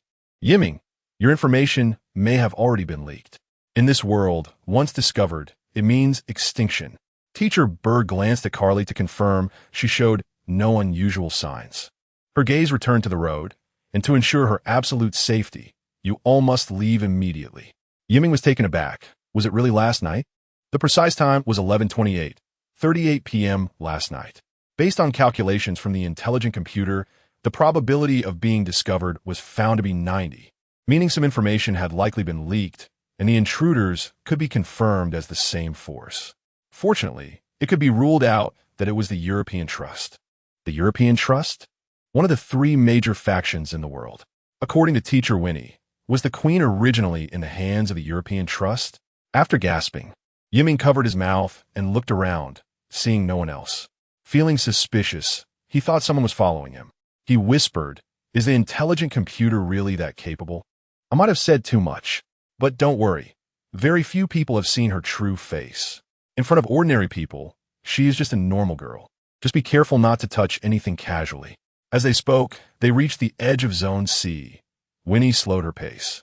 The floating island was divided into 5 zones. The North Zone was home to embassies and parks. The East Zone had various university branches and trade companies. The South Zone was for industrial and agricultural areas. The West Zone was the commercial street of the floating island, while Zone C housed government institutions and the Warring State School.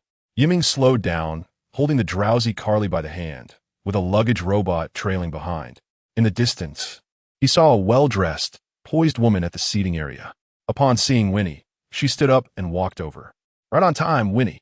She glanced at Winnie, then assessed Carly, giving Yiming a brief, wary look. This doll-like girl was Carly, truly a little beauty. TSK. And there's an unnecessary gentleman. Unnecessary gentleman? What else with this woman? Yiming thought to himself, glancing at her. She looked to be around the same age as Teacher Berg, with a similar figure. Dressed in a cream-colored blouse and a fitted skirt that fell to her calves, the skirt resembling a modified cheapao, adorned with white lace. Holding a black fan, she spoke with her mouth half covered. From the upper half of her face, she was undoubtedly a great beauty. However, she seemed somewhat familiar, yet he couldn't recall who she was. Winnie nodded and extended her hand to Yiming, saying, "This is the liaison from the Scientific Investigation Bureau, by Lily. She will take you to your new dormitory." It seemed that Winnie did not intend to leave Zone C.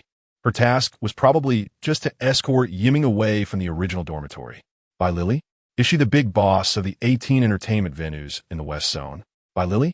Her exposure is no less than that of other A-list stars, and it's rumored that she is still unmarried but changes boyfriends every week. Yiming was secretly shocked but feigned calmness, asking, "Do I just need to follow this lady?" "Yes. Lily, the rest is up to you." "Well, no time to waste. Unnecessary gentlemen, follow me." Lily turned and walked towards a small alley. Yiming glanced at Winnie and had no choice but to comply. In the alley, there was a door that required permission verification. When Lily approached, the door opened automatically. She let Yiming and Carly enter first. Inside was an elevator.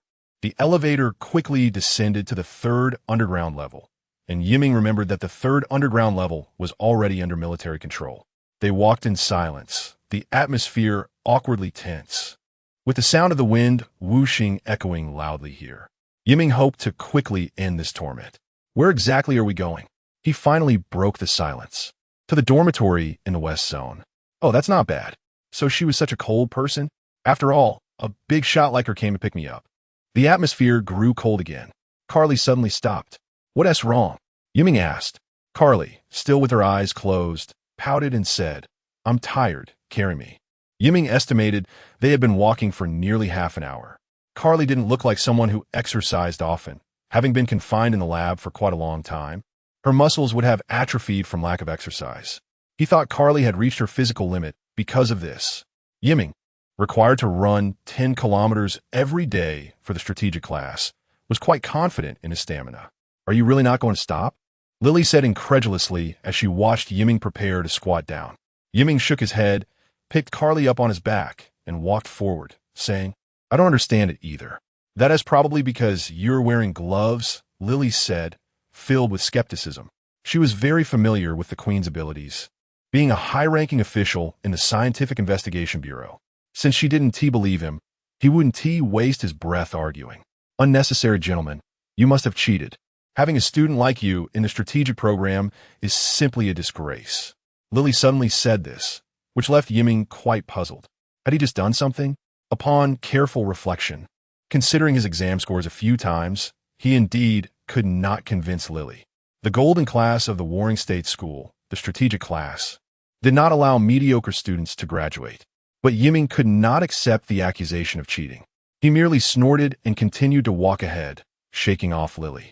After a long while, he said, "I have a clear conscience, and if I did cheat successfully, that would underestimate the strength of the Warring States School. TSK enough. Turn left and enter that door." Lily's expression must have looked quite unpleasant at that moment. They saw another elevator, and the three of them got on. At the exit, they found themselves in a sunny, spacious square, bustling with people in the commercial street of the West Zone. Looking around the flower beds and fountain, Yiming realized they were at the Ming Sita Front Park. If they took the subway, it would only take them 3 minutes to get there. But they walked for 40 minutes. Lily led them quickly to a high-end bookstore CAF, which was luxuriously decorated in a European style. Despite the many customers, it was unusually quiet. Everyone was enjoying their coffee and focusing on their books. This extremely slow-paced lifestyle was quite popular in the floating island. Without skipping a beat, they turned a corner and walked into the deepest VIP room. This scene felt very familiar. Lily opened the door and led the two of them inside. The VIP room was about 50 square meters, decorated even more luxuriously than the main hall, featuring gold-plated crystal chandeliers and a European royal-style interior. There was enough space for a billiard table, a sofa and coffee table set, an old record player, and several SLED TVs. SLED TV, a type of television with a very high three-dimensional realism, mounted on the wall, appearing to the human eye as if looking through a window at real objects. She said, "We've finally reached our destination, but it's uncomfortable having an extra fool following us. So, I'll leave it to you, Deju." "Wait, that's slander. You're just a little tail. If it weren't for Carly's sake, talking to you would feel as disgusting as being touched by a toad," Yiming thought. After Lily finished speaking, she plopped down on the sofa. Yiming swallowed hard. Maybe being a toad wasn't so bad after all. Don't take it personally. Lily is your senior sister, and she graduated from the strategic class as well, Deju said, sitting down on the sofa with a white coffee cup in hand. Yiming paused for a moment, then opened his mouth wide. "By the way, Jing-won and I also graduated from the strategic class," Deju said, squinting and smiling while observing Yiming's surprised and flustered expression. Hey, it's me, a voice said, extremely hoarse. Oh, former principal Cass, sir, what can I do for you? This wasn't what was agreed upon. Why was Rolls there? Dr. Cass, sir, I've rescued her from your laboratory. It was your people who failed to pick her up. Is that your explanation? You and I both have been hiding something. You're going to regret this. The commission has failed, and I won't pay you a dime. Instead, you'll receive a surprise that will give you plenty of trouble. With a click, the call ended. Well, a hot-tempered former principal. Is Jingwen that notorious Jingwen? It seems like he hasn't changed. He's still as annoying as ever. Right? Yiming suddenly felt a sense of familiarity with Dezhu. Ahem, let's not talk about that topic. Let's proceed according to plan, Lily urged Dezhu. Dezhu calmly finished his coffee in one gulp, waved for Yiming and Carly to come to the wall, and took out a specially made purple light card, which looked much thicker than a regular one. He touched the wall in a specific pattern with quick hands, and soon, with a series of clicks, a large black hole opened in the wall, just big enough for a person to pass through. Look, Yiming, this uncle is amazing. He just tapped a few times and made the wall collapse, Carly exclaimed, stretching her arms and legs in amazement. No one knew that Yiming was currently enjoying the soft happiness coming from his back. No, that's just a little trick like a samurai's mechanism. To escape through a hole in an emergency, Yiming said coolly. Shortly after the three of them left, two people dressed in the same attire, as Yiming and his companions also crawled in through the hole in the wall. They quickly closed the wall hole behind them. Now the wall looked as if the small hole had never existed. Coincidentally, the well-designed plan worked. Bai Lily smiled and nodded at them. But the Pigu hadn't even warmed the seat, yet when a waiter suddenly barged in, the three of them immediately focused their attention on the waiter. The waiter looked around the room and quickly said, "Oh, sorry, I walked into the wrong room," and swiftly closed the door. The man dressed similarly to Yiming said, "The timing is just perfect. Mr. Fei Tan truly misses nothing." If Yiming had been present to hear the name Fei Tan, he would have been shocked enough for his jaw to drop. The legend of him being the Zhuge Liang of the time had already penetrated the minds of everyone interested in the floating island. It was under his advice that the floating island was pulled back from the brink of collapse. Just as he finished speaking, about 7 or 8 strangers wearing vests with the letters NPTX burst in. They were armed, and even in their white shirts, one could feel the solid muscles underneath. They all looked fierce, like hungry wolves staring at the three. The leader, with bloodshot eyes, shouted in a rough voice that hurt the ears, "Don't move. We are Interpol, and we received a tip-off that someone here is carrying prohibited items. Please cooperate with our investigation. Then please show us your court search warrant." The woman immediately replied, "I'm administrative lawyer Guan Jinfeng, and this property belongs to one of our family businesses. Without a search warrant from the Floating Island High Court, you cannot search it without permission, and any evidence obtained will be deemed invalid. We also have senior agents from the Scientific Investigation Bureau recording your actions." She gestured to the man beside her. Little Ghost also shouted back in the same loud tone, with an attitude of shouting back at whoever yelled at him. "Hello? Interpol officers, I am a senior agent from the Scientific Investigation Bureau, codenamed Little Ghost. I'm also in the middle of an investigation, and my recording device may capture your actions on video." The NPTX officers looked at each other in surprise, thinking that this plot was completely off. They all knew that search warrants had to be applied for at least 7 days in advance at the Floating Island District Court. Although there would be no public notice during the application period, it also indicated that Interpol could not arbitrarily search any private property without a warrant. They had been set up. The captain's eyes widened with anger, and the bloodshot veins looked even redder. Lily put away her fan. She was stunningly beautiful, leaving several officers mesmerized.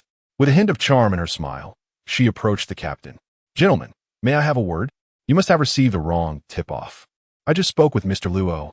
The name Mr. Luo sounded like thunder in the ears of the Interpol agents, as he was the head of the Interpol's Floating Island branch. Now all the faces of the NPDX team turned pale. In the underground second floor, there was a fully enclosed corridor about 4 or 5 meters wide, with few pedestrians. Dezhu didn't let Yiming and the others run far, about 30 meters, to a more secluded snack shop, in a VIP room of about 10 square meters. Incredible. The Bai Lily I just met was the real Bai Lily. That beautiful big sister just now is named Bai Lily. She's so pretty. Dezhu, around 40 years old, stood about 1.9 meters tall, with a muscular build, a loud voice, and a somewhat weathered face with a bit of stubble. He made everyone sit down and seemed to continue the previous topic. Don't blame by Lily for what she said. Her true nature is indeed like that. Mr. And doesn't he know? The strategic department has produced many notable alumni in its 20 years of establishment. Yiming shook his head. Like the youngest billionaire, Liu Futien, European Security Council member Lash Lancelot, and Indonesian Army Marshal Abu Bahambridge, all of whom graduated from the undergraduate or master's level in the strategic department. Students in the strategic department not only undergo ability training, but also naturally develop significant connections, gradually becoming a reputation and a symbol of honor. Hey, can we order first? Carly, I'm so hungry. No wonder I've become the target of everyone's criticism. A student like you, who is such a rare failure, is seen as an anomaly by them. Just think about it. If all the graduates from the strategic department are high-ranking military officers and executives from major international companies, and you're just a runner in a bar, how do you think your classmates will view you? How will those who couldn't get into the strategic department mock it? Yiming fell silent. He didn't feel angry that Daju had put things so extremely. He even somewhat understood why the principal had demoted him. However, one thing he couldn't come to terms with was that he always failed his exams because of Laigu's pranks. Wait a moment. Let me take this call. Daju put his index finger in his ear and answered the phone. Yiming watched his expression change from relaxed to furrowed brows and then to relaxed again. The order from the world's Zhuge Liang had arrived. After putting down his finger, Daju immediately showed his phone to Yiming and Carly. The screen displayed the VIP coffee room, where 7 or 8 big men were blocking the entrance, and it seemed that Lily was negotiating with their leader. From the angle of the screen, it appeared that someone was live streaming. We were only gone for a little while, and they surrounded us. Yiming, do you know? All the agents on Floating Island are looking for you, and there are rumors about her on various intelligence platforms online. But don't worry. The Scientific Investigation Bureau is one of the most powerful intelligence agencies in the world. At least for now. We can ensure that the International Criminal Police have lost face after failing to find you, so they won't be instructed to look for you in the short term. Yiming's lips trembled a few times, but he couldn't say anything.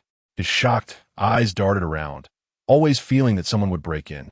Who exactly has the power to mobilize them? Daju shrugged. There are many mysterious organizations. Just think about it. If something like the Holy Grail suddenly appeared, how many people would be eager for instant wealth or power? And in a certain sense, the Queen is indeed like the Holy Grail in the eyes of the world. But their essence is completely different. Carly blinked, looking at Daju in confusion. Then she reached out to pat Yiming's head, comforting him. Don't be afraid, Yiming. I'm here. Yiming forced a smile, took a deep breath, and thought that there is always a solution to everything. It's time to face the current predicament. Daju nodded with a smile, his expression somewhat mysterious as he said, As for the rumors online, I've already had the public relations company handle it, so there's no need to worry. By the way, my name is Liang Jingpei, but you can call me Lao Liang in private. In public, please call me by my nickname, Daju. Is that fine? Tell me your real name. This Mr. Liang felt like the eldest brother in the family compared to others. And for Yiming, who had only sisters in his family, this feeling was very peculiar. Uncle Daju, you're a good person. Others don't tell me the truth at all. Daju laughed heartily, saying, little brother, the truth is never something others tell you. Daju tapped his temple with his index finger. You must think for yourself and act on what you learn. Perhaps in time, if those above think you're trustworthy, those secrets will naturally be revealed. But before that, you must become stronger so that they believe you can protect little sister Carly. And besides, there might be a tracker on you, so let's rest here for a bit. No, it's big sister Carly protecting little brother Yiming. What? A tracker? The Atlantis International Airport in the South District was very busy, with thousands of flights and giant airships transiting daily. The airport is located in the upper middle region of Floating Island. To illustrate, Floating Island is like a giant plate covered with an insulating glass dome. The airport is precisely a hole carved into the bowl's wall as an entrance. There is one airport in the north and one in the south, connected by a tunnel. Young master, the luggage has been brought. A tall man in a straight suit, carrying a small suitcase and holding an itinerary in his right hand, approached.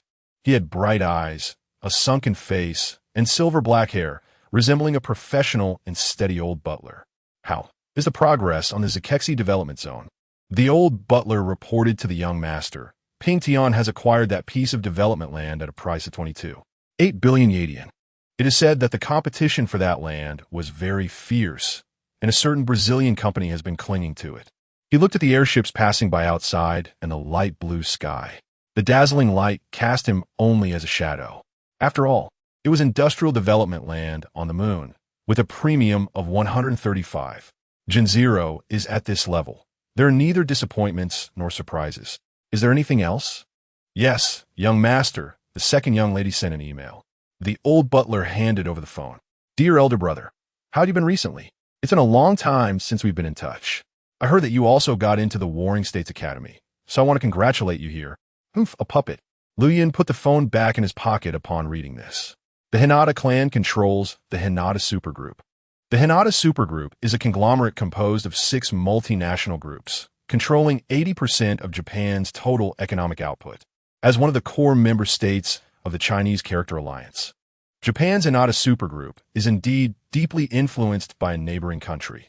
The heir chosen from 2 options can better control the Hinata supergroup. The old butler's name is Takamori Shuichi. The Takamori family has served the Hinata family for generations, and Shuichi is the head steward of the Takamori family. He is very familiar with the complex internal affairs and intrigues of the Hinata family. Takamori narrated, Hinata Ruri is the half-sister of Hinata Liuyun, also the powerful heir to Hinata Liuyun's family business. Young Master Liuyun is the illegitimate son of the previous family head, Hinata Shiryu, born from his lover. The legitimate wife gave birth to a daughter, the legitimate eldest daughter.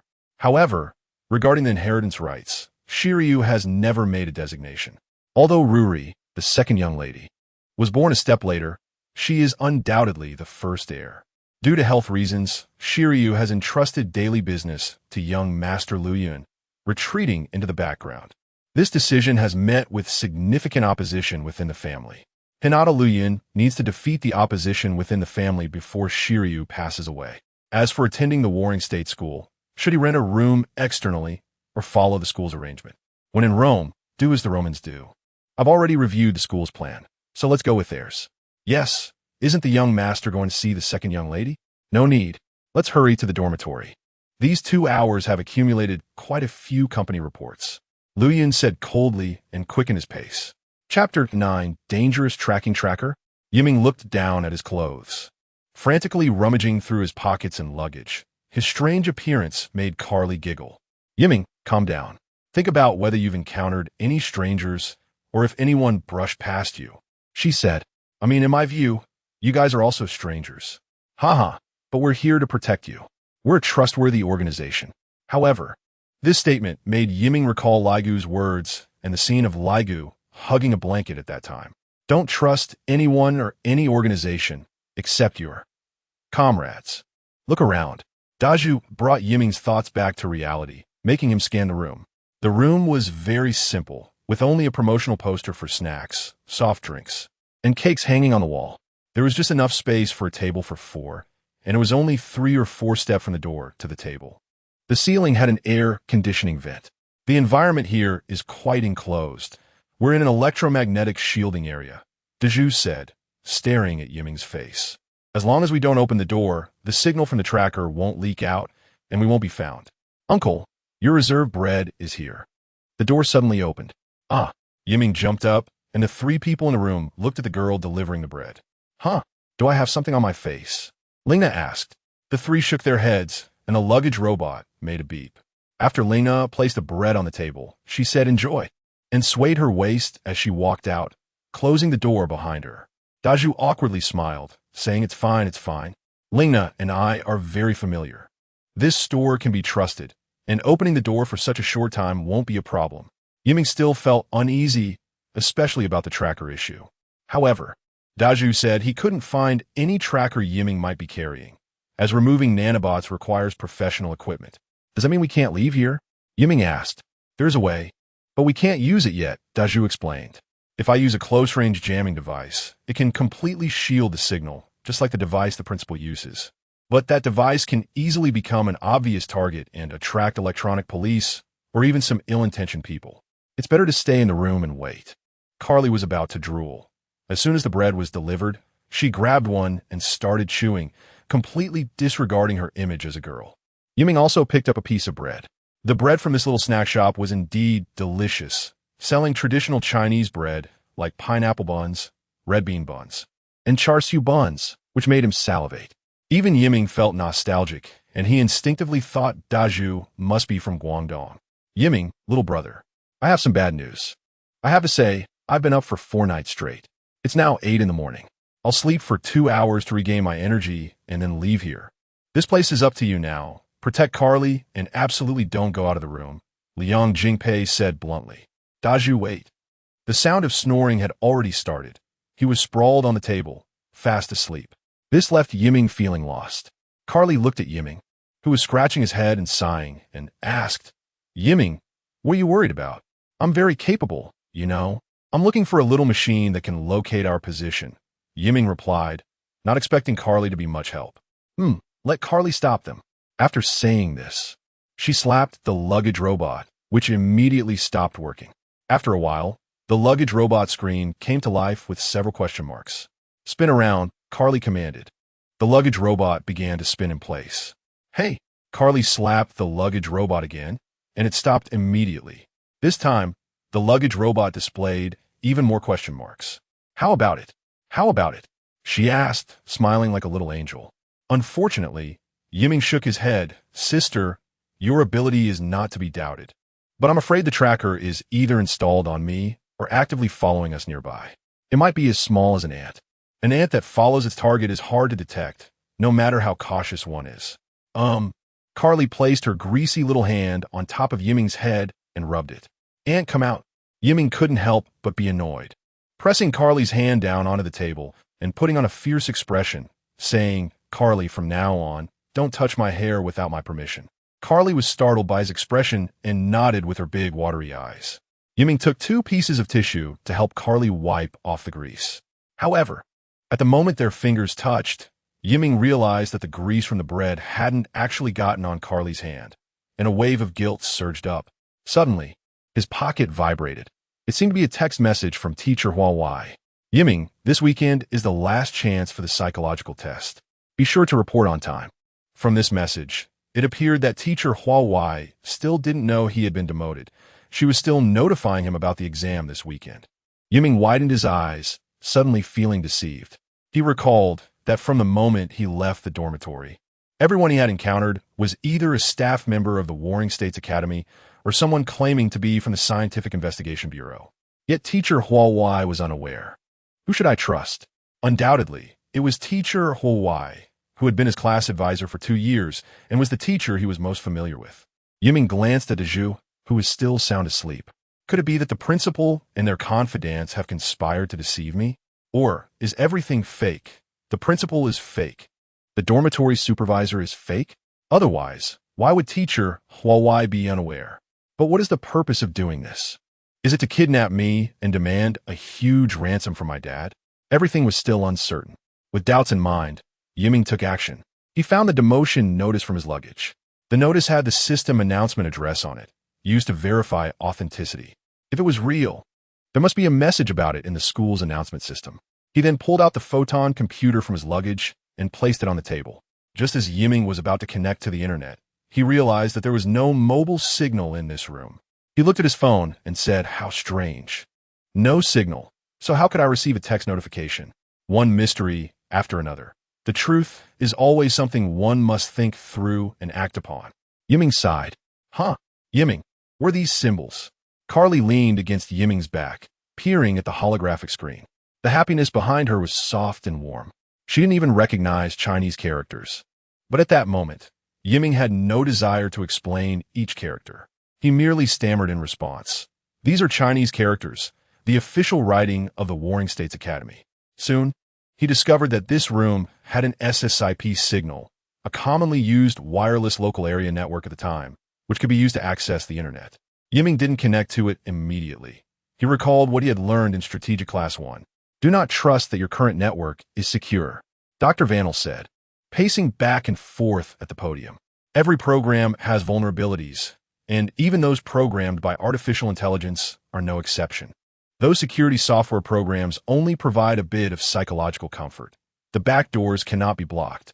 Also, do not connect to unknown wireless local area networks casually. This class also taught how to use artificial intelligence for verbal programming, enabling those who are new to programming or even those who don't know what programming is to write a small program immediately. This was a change brought about by the programming revolution since the 22nd century, where software was no longer the bottleneck limiting hardware development. Although I don't want to admit it, they have indeed saved humanity a considerable amount of time. Yiming was deeply impressed by the statement that the network was not safe. He believed that someone had bypassed the network connection and sent him a message directly through airborne SSIP signals. Carly, do you think the principal is actually lying to us? Carly thought for a moment and shook her head. Several fragments flashed through her mind. It was mentioned in previous online classes that the sensors in our phones could detect the electromagnetic waves emitted by other electronic devices. However, the teacher didn't teach us how to write a program for detection.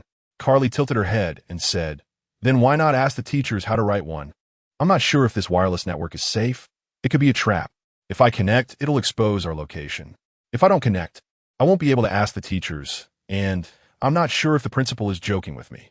The relationship between the Warring States Academy and the Scientific Investigation Bureau felt like an invisible line connecting them. But Yiming's mind was in chaos, and he couldn't sort it out. He couldn't tell who he could trust. Sigh. Carly sighed as if she saw her disappointing son and continued, "Yiming, you're too slow. If the network were unsafe, this uncle wouldn't have brought us here. Plus, Teacher Huawei's exam notice wouldn't have been sent to your phone." What was the exam about? An exam is to complete a specific topic in a specific place and at a specific time. Yiming opened his mouth, feeling as if he had been hit in the head. Wait, the current situation is just like an exam.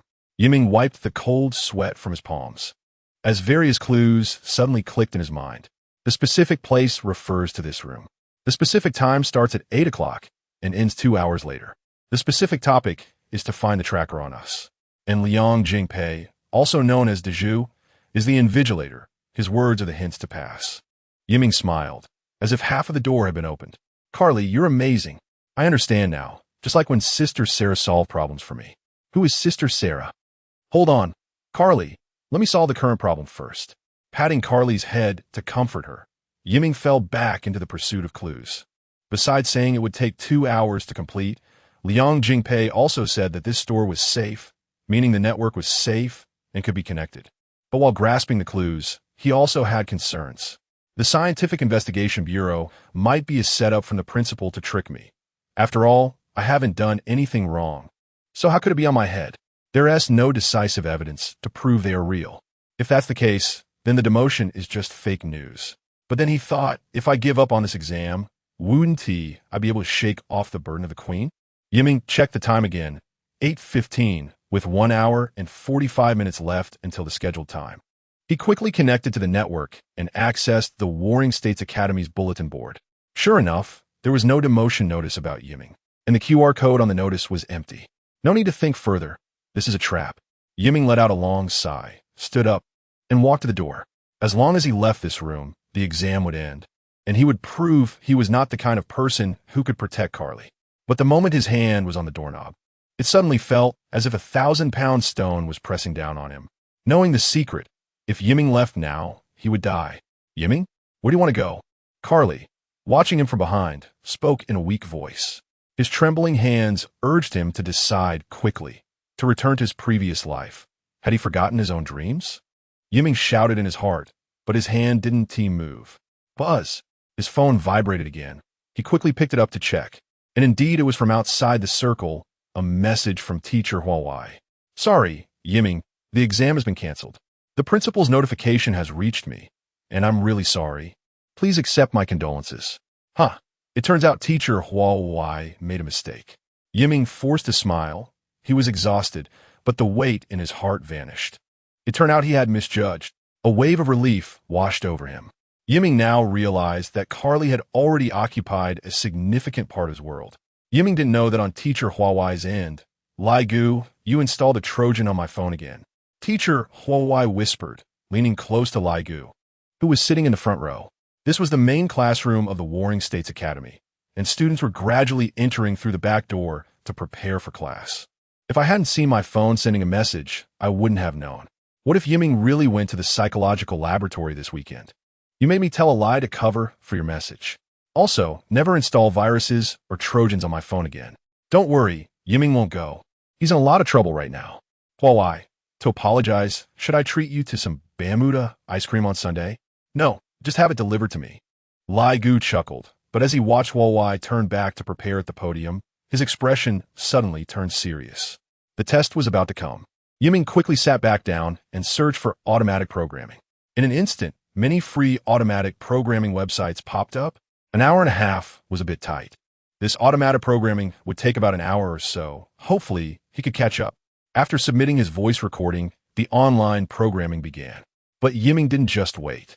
He was calculating what to do after querying all the signals in the room once he obtained them. Carly? Carly, with her back to Yiming, was preoccupied with teasing the luggage robot. Thirsty? There's a big bad guy who has my sister, and he even has other sisters. Besides deceiving me, he finally wants to abandon me. She paused, lifted her head, and looked at Yiming, continuing, unless I get to eat 3 pineapple buns. All right, 3 pineapple buns. Yiming poked at the ordering screen, and the order was sent to the front desk. Yiming had thoughts. He believed that after obtaining the signal, he could make the phone emit a wave of counteracting frequency signals, which would prevent the Tracker S signal from being received. But the problem was, he wasn't sure if his current device could achieve that function. To emit such a signal, the phone would have to break the original system, which was extremely difficult to do. Cracking the phone. Yiming's phone has an encryption system, and it's impossible to crack it unless he requests an unlock code from the manufacturer through a distributor. Before long, here they come for pineapple buns, along with strawberry juice and mango juice. Miss Ling Nai delivered the additional bread and drinks Yiming ordered. Ziz, the signal appeared again. You noticed, right? A serious voice came through his ear. Understood, I'm preparing now. A man about 158 meters tall, expressionless, wearing a Wei Jie Cleaning Company uniform and a blue baseball cap, pushed a cleaning machine the size of a dining cart toward Wangji Bakery. Wei Jie Cleaning Company, a cleaning service contractor for Floating Island, with about 200 employees and 40,000 cleaning robots. There are some areas where robots cannot clean completely and require manual service. Oh, hot pineapple buns.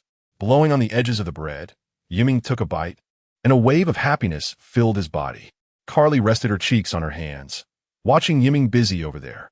Yiming also took a bite of bun, and he decided to seek help online.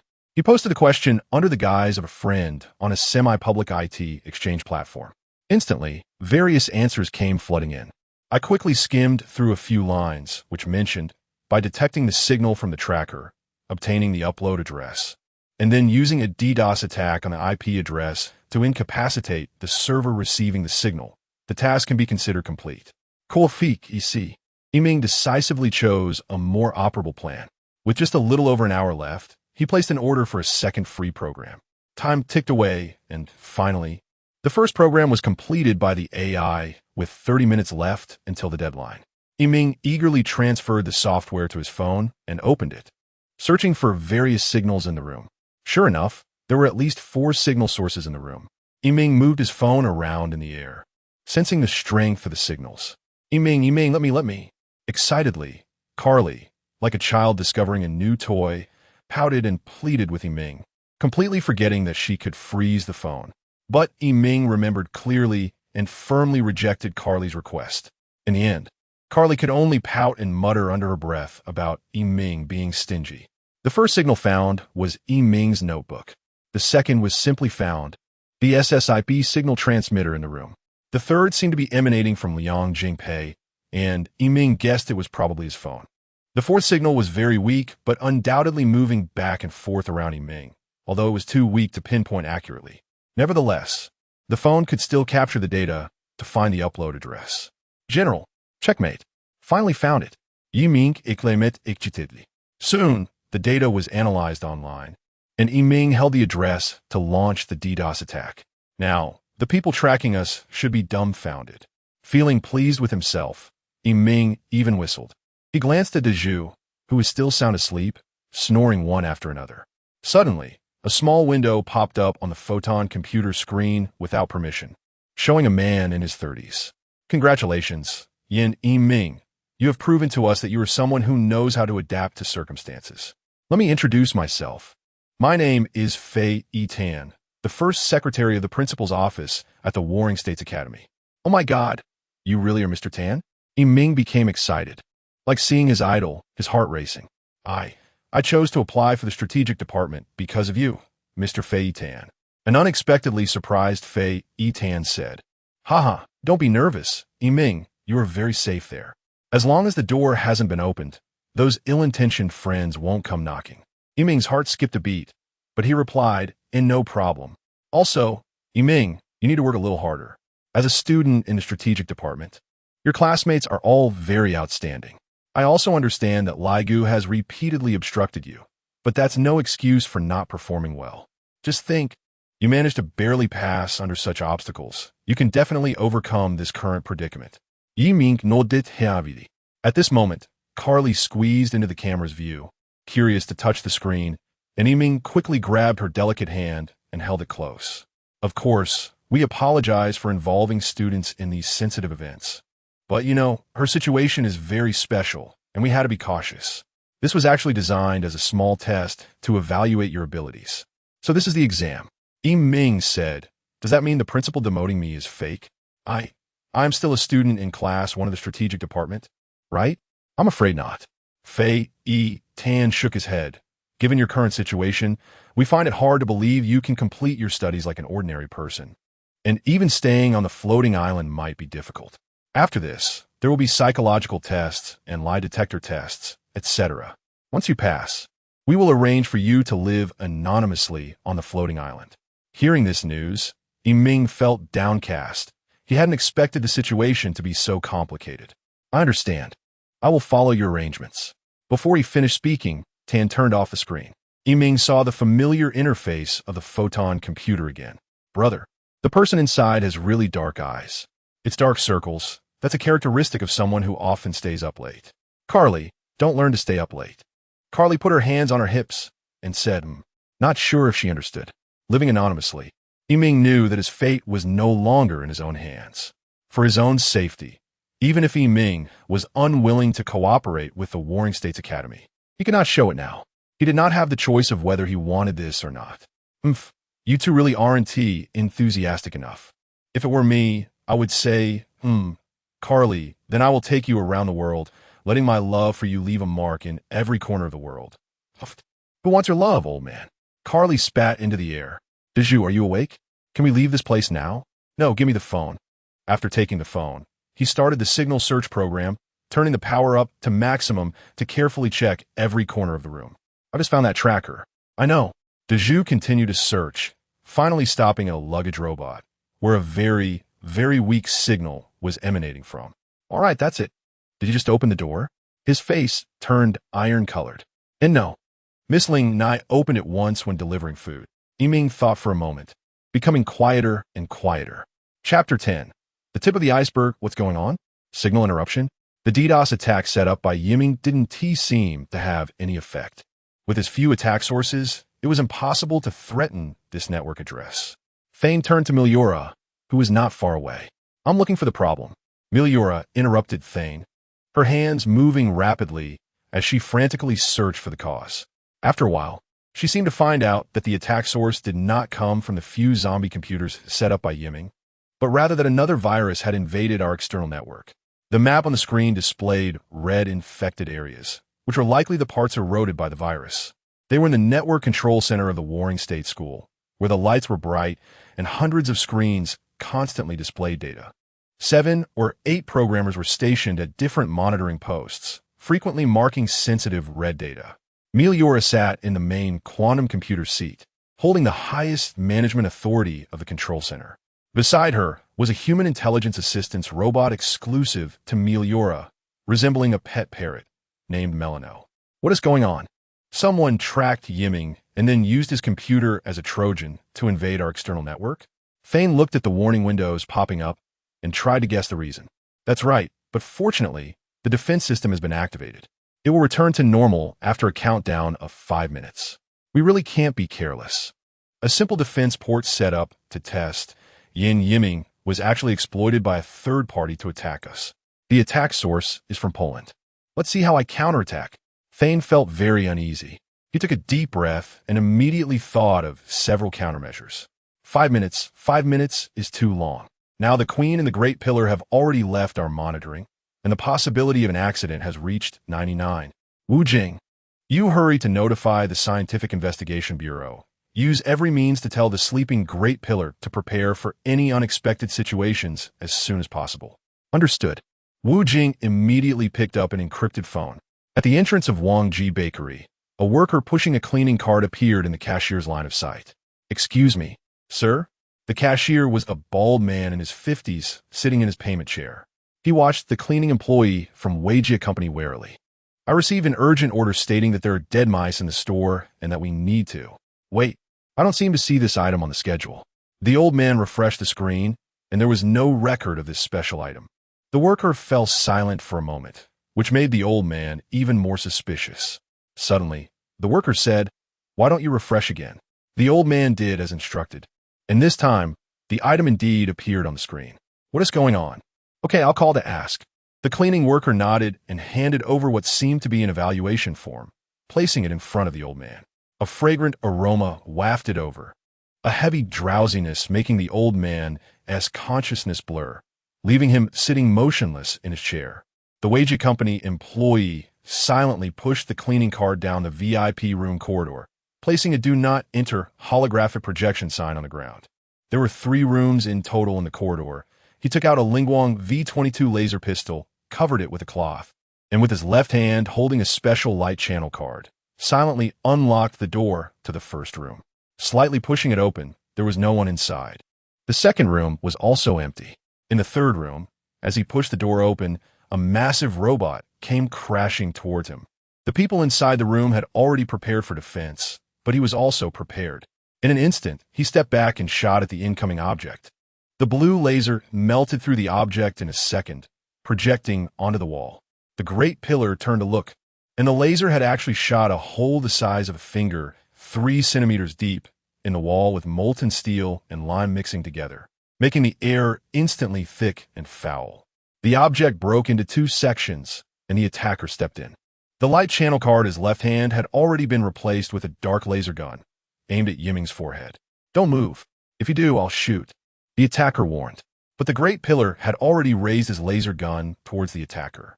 What he held was the Atlantis police laser gun, the P6. "You're not the only one with a gun.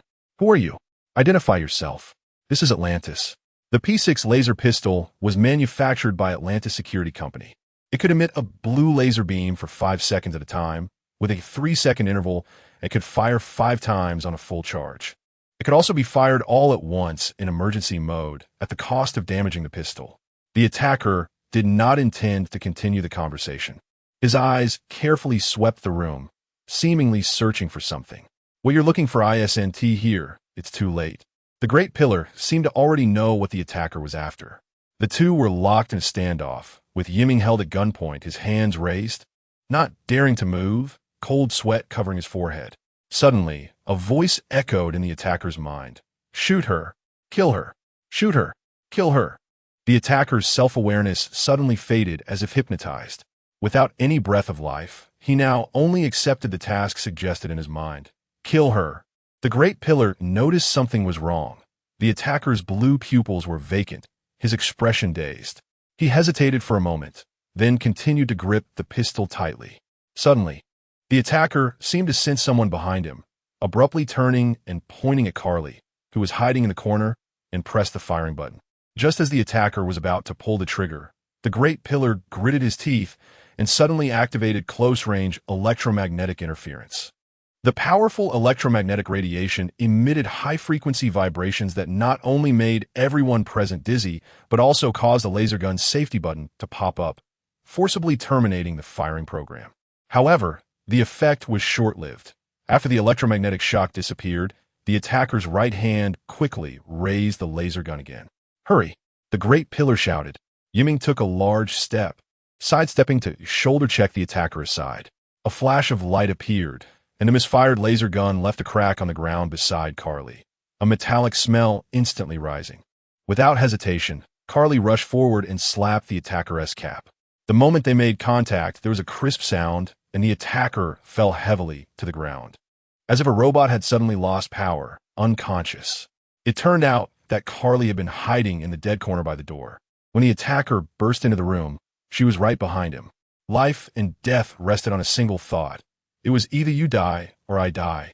Are you all right? The great pillar stepped forward and patted Yiming's shoulder. The two shook their heads, took a few deep breaths, and finally recovered from their rigid state. Quick, pack up your things. We need to leave here as soon as possible. The great pillar saw the attacker fall down, and after confirming he had no breath with a towel, he took out an alcohol wipe from his pocket and wiped all the cups and surfaces they had touched.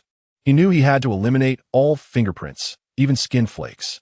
He had T-shot earlier because even if he killed the attacker, Carly might still be harmed by the attacker's laser gun. Moreover, if the attacker was killed by the Great Pillar, greater troubles would definitely follow. The shooting record would show up in the floating island police department. Killing the attacker in this way, without injury, was the best outcome for the Great Pillar. Yiming picked up the inner bag from the broken luggage robot and packed the photon computer and other personal items. Unexpectedly, this luggage robot was the tracker that exposed their location. He turned to look at the attacker's scattered gun, intending to take the attacker's laser gun away. That famous Lingguang V-22, a close-range point-shooting pistol manufactured by the German Rheinmetall Company, could emit 3 continuous laser beams, lasting 1 second each within 10 seconds. Powerful enough to penetrate a 3mm steel plate. A full charge could fire 9 times and was only tested among American agents and the Marine Corps. But Daju stopped him. Yiming, don't touch that gun. The electronic police will set off an alarm, and those enemies' guns are equipped with tracking functions. The police on duty will arrive in about 5 minutes, so don't leave any personal belongings behind. Otherwise, we could get into trouble. After hearing this, Yiming could only take one last look at the gun and reluctantly continue packing up his things. What about that person? Should we just leave him? Carly asked, looking at the attacker who had collapsed on the ground, tugging at Yiming's sleeve. Daju shook his head. Let the police handle it. We just need to leave here immediately. After leaving the room, he patted the head of the panicked Ayano in the corridor and smiled apologetically. We'll leave the rest to you. The bill will be settled later. Until they left the room, Carly and Yiming didn't realize that the attacker's life had been lost just like that. In the future, when Yiming thought back to this incident, he didn't feel particularly upset. We were just acting in self-defense. In that situation, no one can be blamed. He explained it to himself and had shared it with friends. But it wasn't until his hand was stained with blood that he realized this was the reality of the world. Hello. Xiao Ke received an urgent contact call. Frowning, he took a long time to answer the anonymous call. Hello, we're the SEALs 8 team under ODNI, SEALs 8 team, a secret mobile team under the DNI. Zedadni, Director of National Intelligence, National Intelligence Director's Office. We request your team to send someone to recover our agent's weapon, located in the basement of Wangji in Mingsida. This matter is very sensitive and important. It may expose our agents who have been undercover in Atlantis for over a decade. ODNI? I think you have the wrong person. We are not under ODNI's jurisdiction. They are Republicans. How could we possibly help? Please.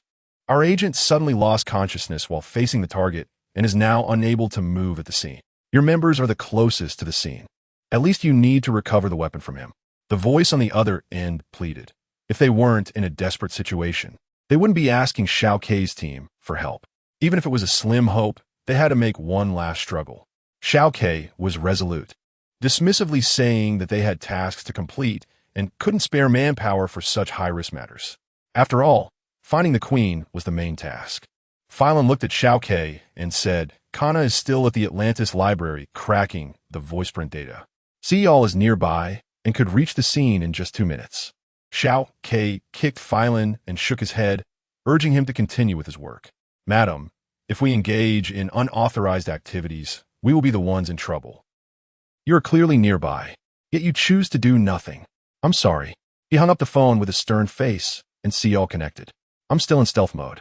I can go to the scene and see if I can obtain some information about the queen. Don't do anything stupid, Xiao Ke said sternly, instantly silencing both of them.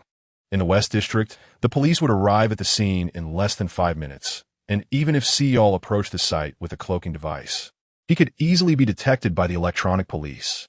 This was a risk he couldn't bear. Moreover, ODNI was a White House-controlled intelligence agency, dominated by Republicans. As Democrats, they needed to seek permission from the higher-ups of the base to extend a helping hand. "Don't do anything stupid," echoed in his ears. That was what his superior had solemnly told him before he set off, and he had to be even more cautious now. "We don't want to get into trouble." But that person fell. "Shouldn't we check the situation?" Facing Phylan's naive statement, Xiao Ke almost laughed, but his expression remained as unchanged as a poker face. Continue to monitor the situation in the library. Under Xiao Ke's indifference, the police quickly arrived at the scene. An employee of Laigu company was confirmed to have suffered cardiac arrest. Doctors soon arrived and performed CPR and artificial respiration, but after 20 minutes of attempts, he ultimately passed away. There were also 2 military laser guns beside him with no fingerprints. Aside from that, no other fingerprints were found in the room, and the nearby surveillance cameras mysteriously lost response during that time.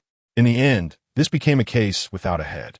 Media coverage barely touched on it, and the disconnected robots and bullet holes in the wall were consciously overlooked. However, in the intelligence community of Floating Island, speculation began that Laigu company was involved in intelligence work.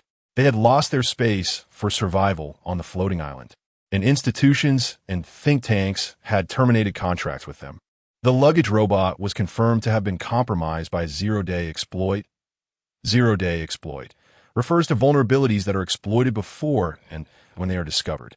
For example, if the firmware of the luggage robot was version 1.0.0, which had several vulnerabilities, it needed to be urgently upgraded to version 1.0.3. But hackers exploited these robots before the upgrade, turning them into surveillance machines. And Sengoku School immediately conducted emergency upgrades and virus scans on all luggage robots. This incident led decision-makers to believe that the enemy intelligence system had begun to touch the core secrets of Floating Island. Clearly, this was just the tip of the iceberg. Fei Etian watched the surveillance camera as they left the bakery and finally said, "It took a while to come up with this." Arriving at the westernmost edge of Floating Island, the exit revealed the towering West Tower. The West Tower is a famous tourist attraction, usually packed with visitors year-round. As Floating Island continues to progress westward, diligently like Kwafu, one can see the islands and white clouds below being constantly overtaken. If one happens to enter the primeval forests of Congo or Brazil, it presents a different kind of interesting scenery. Yiming parked the floating motorcycle at the public docking area of the stairwell in the West District dormitory. This dormitory building is at the very edge of the West District, very close to the West Tower, about 8 stories high, with an olive-shaped exterior covered in black glass membranes that can also generate electricity. From a distance, the building looks dark, with no visible floors or even seams between the glass. It resembles several giant turtle jelly desserts spilled at the edge of Floating Island. Just 5 minutes ago, after escaping the room, they were looking for reliable transportation. Various transportation options were dismissed by Deju, and Yiming suddenly remembered the floating motorcycle that was still being stored in the maintenance area. So he summoned the floating motorcycle through his phone, instructing it to drive itself to the 3 of them. They went up to the 6th floor, room 605, the central room. "This is your dormitory." Daju opened the door and handed the light path card to Yiming. "This is the only key to the room, so don't lose it." "Wow, you can see the clouds and the sea from here." Excited, Carly rushed into the room and dashed to the floor-to-ceiling window. The tidy room is about 90 square meters, with a kitchen, shower room, and 2 bedrooms. The hall has a wall-mounted TV, a long sofa, and a coffee table. The entire room is in a beige tone, with wooden floors and furniture, contrasting sharply with the futuristic feel of Dormitory 807, giving it a slightly retro vibe. Most importantly, the large window allows in a lot of sunlight, making the room feel very dark after a while, which contrasts with the bright blue sky and ever-changing white clouds outside. Looking down at the light path card, he raised his head to see Carly opening the window. "Ah!" she exclaimed as the window opened, and the scent of the sea rushed in. Yiming raised his hand to shield his face against the strong wind, but surprisingly, not much wind came in. The dormitory's ventilation system is designed to prevent severe drafts that could scatter items around the room when both the windows and main door are open simultaneously. When it detects excessive airflow within the building, it automatically shuts some of the ventilation openings. After Carly cutely waved to Yiming continuously, he and Dachu also walked over to the balcony, where their view instantly opened up and everything seemed to be flying past, as if soaring in the sky. Upon closer inspection, they found that there was a large glass cover in front of the window, shaped like an egg, which completely blocked the wind from blowing directly into the room, while still allowing a gentle breeze to flow in, making it very comfortable. The dormitory balcony faces a walkway filled with flowers and plants, which is also surrounded by a giant glass dome. Otherwise, tourists walking there would likely be blown away by the strong winds like pieces of paper. Yiming, there was an explosion in Dorm 807. Initial assessments suggest it was a C-13 class electromagnetic bomb. Fortunately, there were no casualties, Dachu said, suddenly turning to Yiming after putting down his fingers from his ears. Yiming immediately recalled the knowledge he learned about explosives and blasting in school. This level indicated that the bomb could damage military communication facilities. In addition to producing a massive expanding pressure wave, the explosion also generated a strong electromagnetic pulse that could destroy electronic devices within a certain range. The air grew colder. Look, it's just past 10 in the morning on the floating island, and you're in class while Carly is inside the room. If we don't move you, I'm afraid. Dachu seemed to be candidly explaining the situation to Yiming, showing him photos from the scene. Room 807 was charred, with items scattered everywhere, and some small robots short-circuited and burning. But this is good news. What? Yiming couldn't figure out what was good about it. The enemy has lost their target. They are blindly causing destruction, trying to stir up trouble. This damage was caused by the explosion of a medium-sized robotic spider, which was quite powerful. It's very safe. This great floating island can achieve a safety rating under any international agency's assessment. Without these foundations, the floating island wouldn't have such a high influence. There is no doubt that the floating island is a major global financial center, a futures delivery center, and a world commodity trading center. But conversely, the massive wealth flowing into the floating island will inevitably attract various speculators and even jealousy and hatred. The dormitory's television was also reporting this news, along with a slight drop in the Atlantis Composite Index, followed by rumors that the explosion was caused by an electrical malfunction, and the Atlantis Composite Index stopped falling and began to rise again. For Yiming, this was unsettling information. But how did a robotic spider get into the Warring State School? Isn't the security inside top-notch? Think about it. If they want to sabotage even such high-level security, it shows how much they want to get to her. Dachu's reasoning made sense. When the potential reward outweighs the risk, anyone would take that chance. But it didn't explain why security was breached. Besides, if the Warring State School were truly absolutely safe, Yiming wouldn't need to leave the school to seek refuge. In other words, the Warring State School has vulnerabilities, right? Ha! Dachu chuckled. I don't want you to misunderstand. But it's better for us to keep quiet until the Security Committee's investigation report is out. Suddenly, a black line appeared on the horizon, revealing the elusive line between sea and sky. When Carly curiously asked, Dachu explained that it was the African continent approaching. It's almost time to cross the African continent. The floating island had already secured overflight rights from several African countries, allowing it to pass through their airspace without obstruction. Typically, civil aviation flies at altitudes below 13,000 meters, while the floating island flies at a minimum altitude of 18,000 meters over land to minimize the shadow area. When sailing over the ocean, it reaches heights of up to 32,000 meters. Due to the nearing end of jet aircraft usage worldwide, everyone is using larger, faster airships. Thus, they can easily ascend to 32,000 meters to dock with the floating island. The floating island purchased overflight rights at a very high price, leading several countries to compete for the floating island's transit routes. However, some countries like Brazil attempted to inflate the prices. Consequently, the floating island chose to follow the South American coastline, crossing Colombia, which greatly displeased Peru, leading to diplomatic frictions between them and Brazil. After Colombia profited significantly, Brazil became very envious and ultimately reduced the cost of the overflight rights. Is that continent the African grasslands? Yiming asked. I've always wondered if the ground or sea beneath the floating island would cast a large shadow. There's no need to worry about that. The floating island has a light transmission system that directs direct sunlight through many transparent channels to the ground, so it only feels like a cloudy day when it rains. Dachu paused and added, after crossing the continent and reaching the Atlantic Ocean, the floating island will undergo maintenance for 3 days. At that time, there might be thousands of maintenance ships checking and servicing the floating island. That's impressive. Will we leave the floating island on a maintenance ship? Yiming, your imagination is good, but once you leave the floating island, no place on Earth will be safe unless you leave the planet. Really? Just kidding. There is something I must ask you. Although your principal reported to us that you would be attacked, there are still some doubts we need to clarify with you.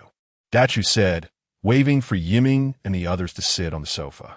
But doesn't he, the principal, know the details better? We want to know who that armored person was. After thinking for a moment, Yiming said it was sent by Laigu. He wrapped Carly in a blanket and ran away. Then the dormitory supervisor came to check, and the principal just happened to appear in my bedroom and chased the supervisor away. Laigu George Dars? How can you be sure it was him? I recognized his voice, even though he was dressed in all black, covering his face. Plus, his build was quite convincing. Did Dars say anything to you before leaving? He said I would become the target of the world's hunt. That joke wasn't funny at all. Yiming filtered out some details. It wasn't that he didn't trust Dachu, but he still didn't fully trust the higher-ups at the Warring State School. Yiming believed that trust is mutual. The Warring State School hadn't fully disclosed the truth to him. At least he thought so. So he hadn't completely told them the truth either. After listening, Dachu looked thoughtfully at the television in front of the sofa. It seems we need to have a chat with Dars. By the way, this is your new identity. Dachu handed Yiming a sealed letter that had already been placed on the table. After taking it and opening it, he found 2 new lightweight cards inside, which Yiming recognized as student-exclusive lightweight cards, along with 2 admission letters from the Floating Island International Strategic School. The first card had the name Yan Yiming written on it. The second one was for Carly Yuan. Yiming nodded while looking at the information inside, thinking to himself that the Warring State School was indeed impressive, having prepared all these materials. Suddenly, he exclaimed, wait, is this Yudwa me? Looks like it. Yudwa little brother, haha. Yudwa Yiming, haha. This is definitely malicious.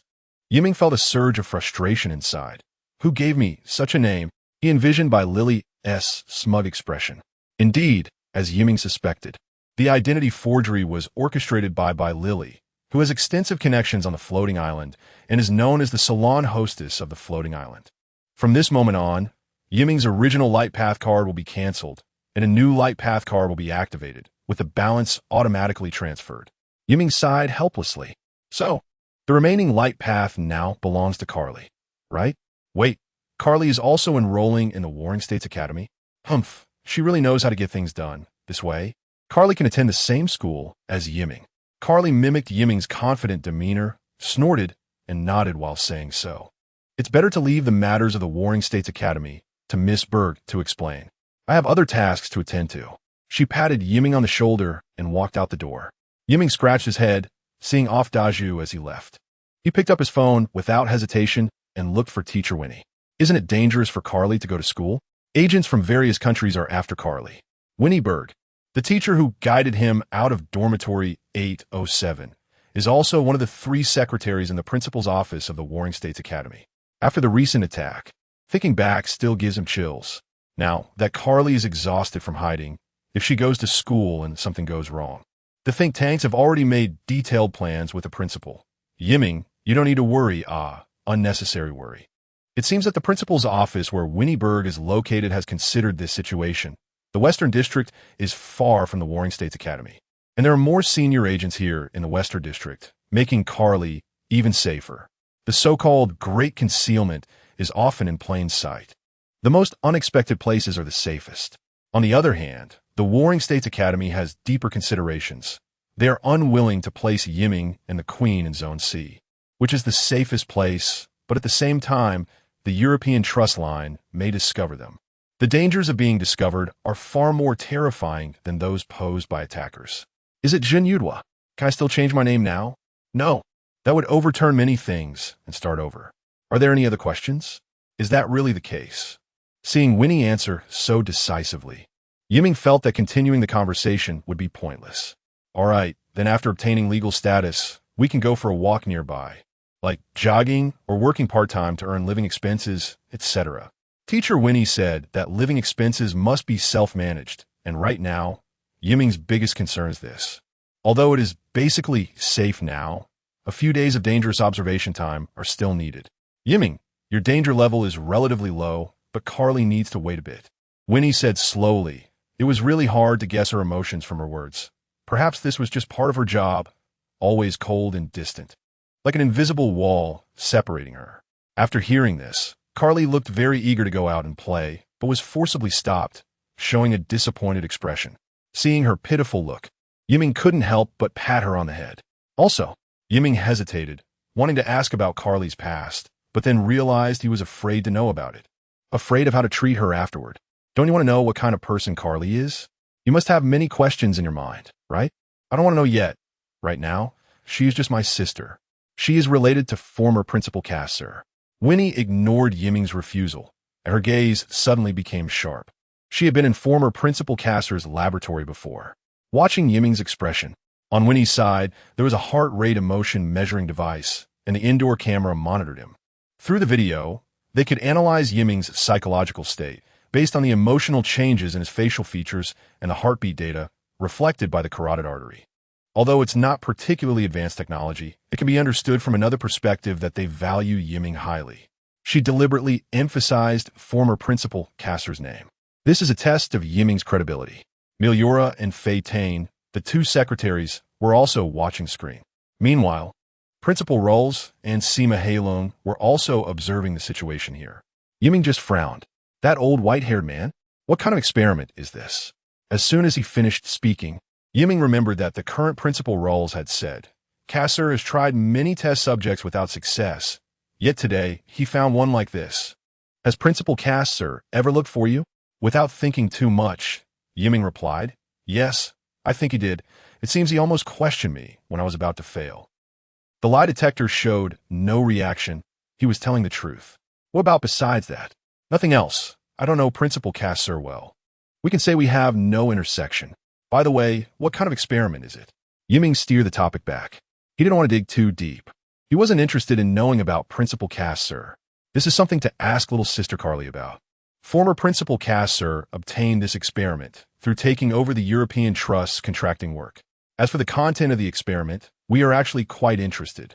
Winnie raised her eyebrows and said, According to her statement, the activities of the Warring States Academy and the former principal are completely unrelated. This is a way to cut ties with Cassir. After all, the Warring States Academy can no longer contact Cassir. The higher-ups of the Warring States Academy, to be precise, the executive guiding agency, are eager to distinguish whether Yiming and Cassir are in cahoots. If they assume they are, then the Queen could be kidnapped under their noses if Yiming leaks information. If they're not in cahoots, then they will continue to observe. But if you think about it carefully, the Warring States Academy has long known about Carly's existence and even used the title Queen of Time Stopping when contacting the outside. Understanding the Queen's abilities in a laboratory, if there is no relationship, then it is hinting to Yiming that if he is really captured by hostile forces, he should respond this way. Inconsistent statements are very common in modern society. Yiming did not think too much about this issue. Carly shook her head, her expression uncertain, and said, I don't know. I only remember that it was an all-white room, and sometimes small animals would come in. Just touching them would make them fall asleep. In short, Carly didn't like that place. It was too boring. That's enough. Sister Carly doesn't need to recall those experiences. I will absolutely not let you go back to that kind of place. Yiming frowned and said angrily, So, Yiming, did Rega hand Carly over to you? Here comes his question again. Yes. That guy used some method to control all the electronic devices in my room. He jumped out the window after dropping off Carly. The lie detector showed no reaction, so at least Yiming believed he wasn't lying. It seems there are still many doubts about this matter. Doubts? Actually, I think the surveillance cameras of the Warring States Academy won't be just for show. Winnie shook her head. The perpetrator was very clever. He always found a dead angle. For example, there was some space between the soundproof glass and the room window that could be utilized. Therefore, we still do not have evidence to completely prove that it was Laigu. He is just the prime suspect. After confirming that Yiming had no other questions for the time being, Winnie gave him her contact information, making her the only contact for Yiming in the future. "You've worked hard. Take a good rest now." Then she ended the video call. Knowing he was safe, Yiming felt much more relaxed and leaned back against the railing, feeling the warmth of the sun. "Hey, Yiming, can we stay here forever? Carly loves it here so much." Carly showed her sharp tiger teeth and a smile brighter than the sun. "Since the principal arranged it this way, at least we will stay here for a while, right? In any case, just go with the flow." Both hands pressed against the balcony railing, leaning over to gaze at the distant white clouds. Yet, there was a torrent of emotions surging within him. Going with the flow was Yiming's creed, but all the unease was hidden in unseen shadows. Suddenly, there was a sound of a door opening nearby, and Yiming realized the door was not closed. A faint voice came from nearby. "Young master, this is the room recommended by the Warring State School. Even though it's a double room, you'll be the only one living here." Hinata Luya nodded. "That's very good." The door to the room was not closed, and the voices were clearly audible. Yiming thought that perhaps the person next door was also a freshman from the same school. He walked towards the door.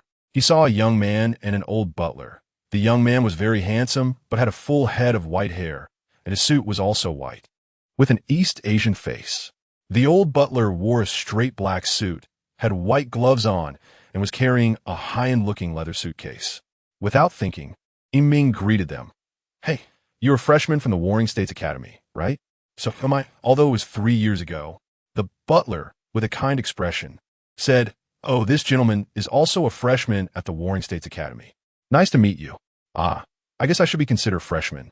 The facilities in this dormitory are similar to those in the first-year dormitory, just without housekeeping robots. Overall, it's still quite comfortable. Should be. This gentleman, "Oh, I apologize. We have other important matters, so we'll go inside to tidy up first." The butler slightly bowed, and the young man nodded, following him inside. With a click, the door was locked. Although the conversation felt somewhat awkward, Yiming sensed that the young man was very reserved and kept people at a distance. He thought to himself that the old man dressed as a butler looked very professional. Having such a butler must mean that the young master next door came from a prominent family or a large corporation. Chapter 11, Fatal Contact, September 1st, noon. The floating island was slowly descending, even more slowly than an elevator, and the people on the island hardly felt anything. Laigu walked leisurely towards the cafeteria at school. He always attracted the attention of many senior and junior students along the way. It was no surprise. He had a tall and sturdy physique, perfect features, light blue pupils, short golden hair, and his movements were graceful and charming. Many classmates privately speculated that Laigu must be a prince from some country, given his outstanding qualities. Inside the cafeteria, it was clean, tidy, and bright, with an inexplicably fresh air. There were rows of ordering machines placed at the side of the entrance, where one could find a variety of cuisines, such as Chinese, Thai, Italian, and more. After viewing the holographic projections of the food on their phones, customers could place their orders and then find a seat to patiently wait. The delivery robots would automatically recognize their faces and deliver the ordered meals.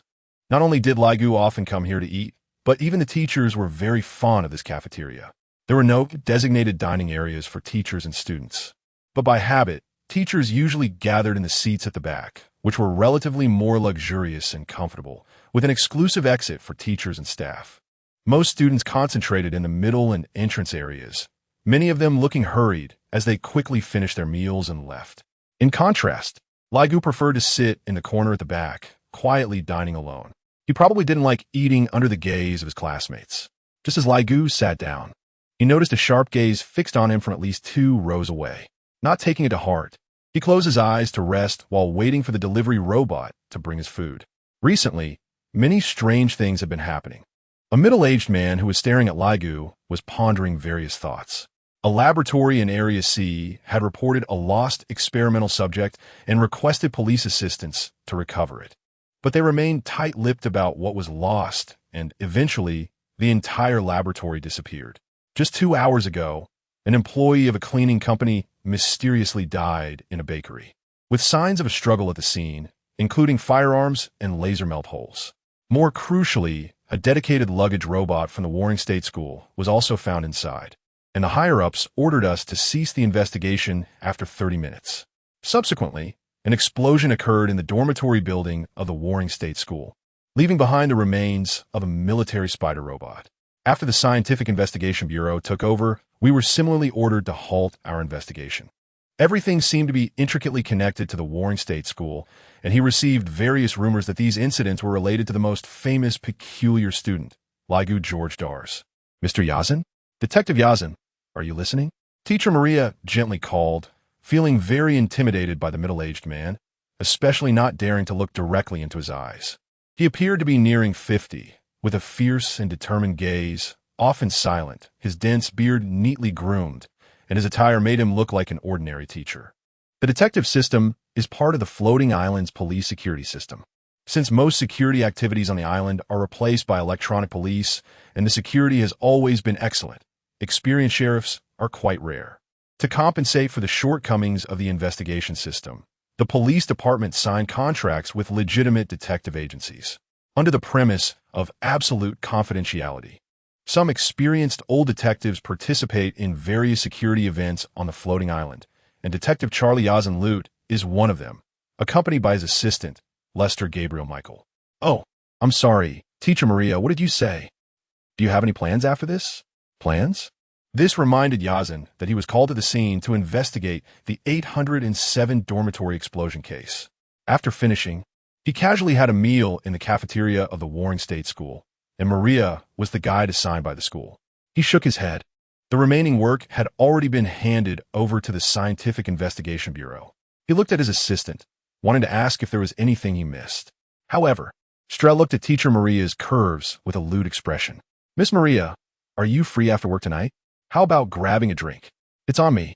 Teacher Maria shrank back, shaking her head vigorously. Teacher Maria was the advisor for Class 2 of Strategy, and she had a naturally delicate appearance, often putting on a pitiful look. Fortunately, the students in Class 2 of Strategy were all very excellent and obedient, which prevented her from crying. Yazin coughed and shot a stern glare at Streh. Focus on the task at hand. Streh let out a discontented snort, then smiled at Teacher Maria, saying, "This is my business card, Detective Lute's agency. If you want to check if your boyfriend is cheating, feel free to call me. I don't have a boyfriend, no thanks." Maria pushed back the card that Streh had offered. Oh, Streh had a knack for prying into people's lives. Just as Streh was about to continue, two formally dressed young men approached Laigu's table. This caught Yazin's attention. He spread his hands as if asking Streh for something.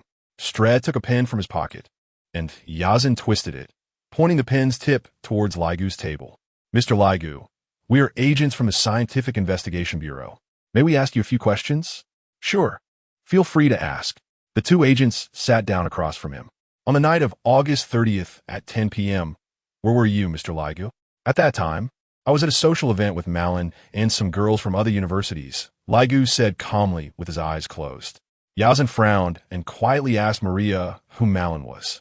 Teacher Maria replied that he was a student from Class 2 of Strategy and was well-connected. Yazin's frown deepened. Could it be that Laigu had been outside of Area C that night? A social event? Can you provide more details? That night, around 10 p.m., Malin and I were drinking at the Milan bar in the West District.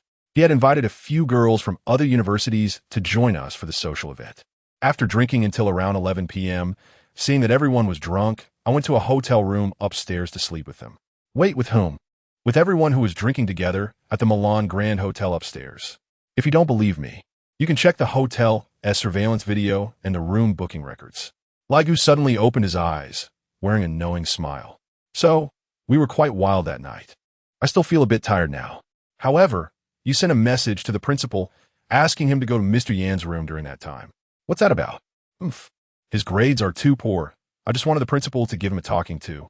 You actually called the principal for such a trivial matter? This is not a trivial matter. He is a member of Class 1 of Strategy and is dragging everyone down. He must not be allowed to appear. The two agents fell silent, and even Yazin felt a tremendous shock and became more serious. Could it be that everything before was an illusion? Were all the participants in the case deceived? Laigu was not at the scene. He couldn't possibly be involved in her theft operation? All right, but in any case with your intelligence, you know some things should not be done. Of course, Laigu replied with a smile. The faces of the two agents turned pale as they hurriedly left the cafeteria. It was uncertain whether the warning from the Scientific Investigation Bureau had any effect.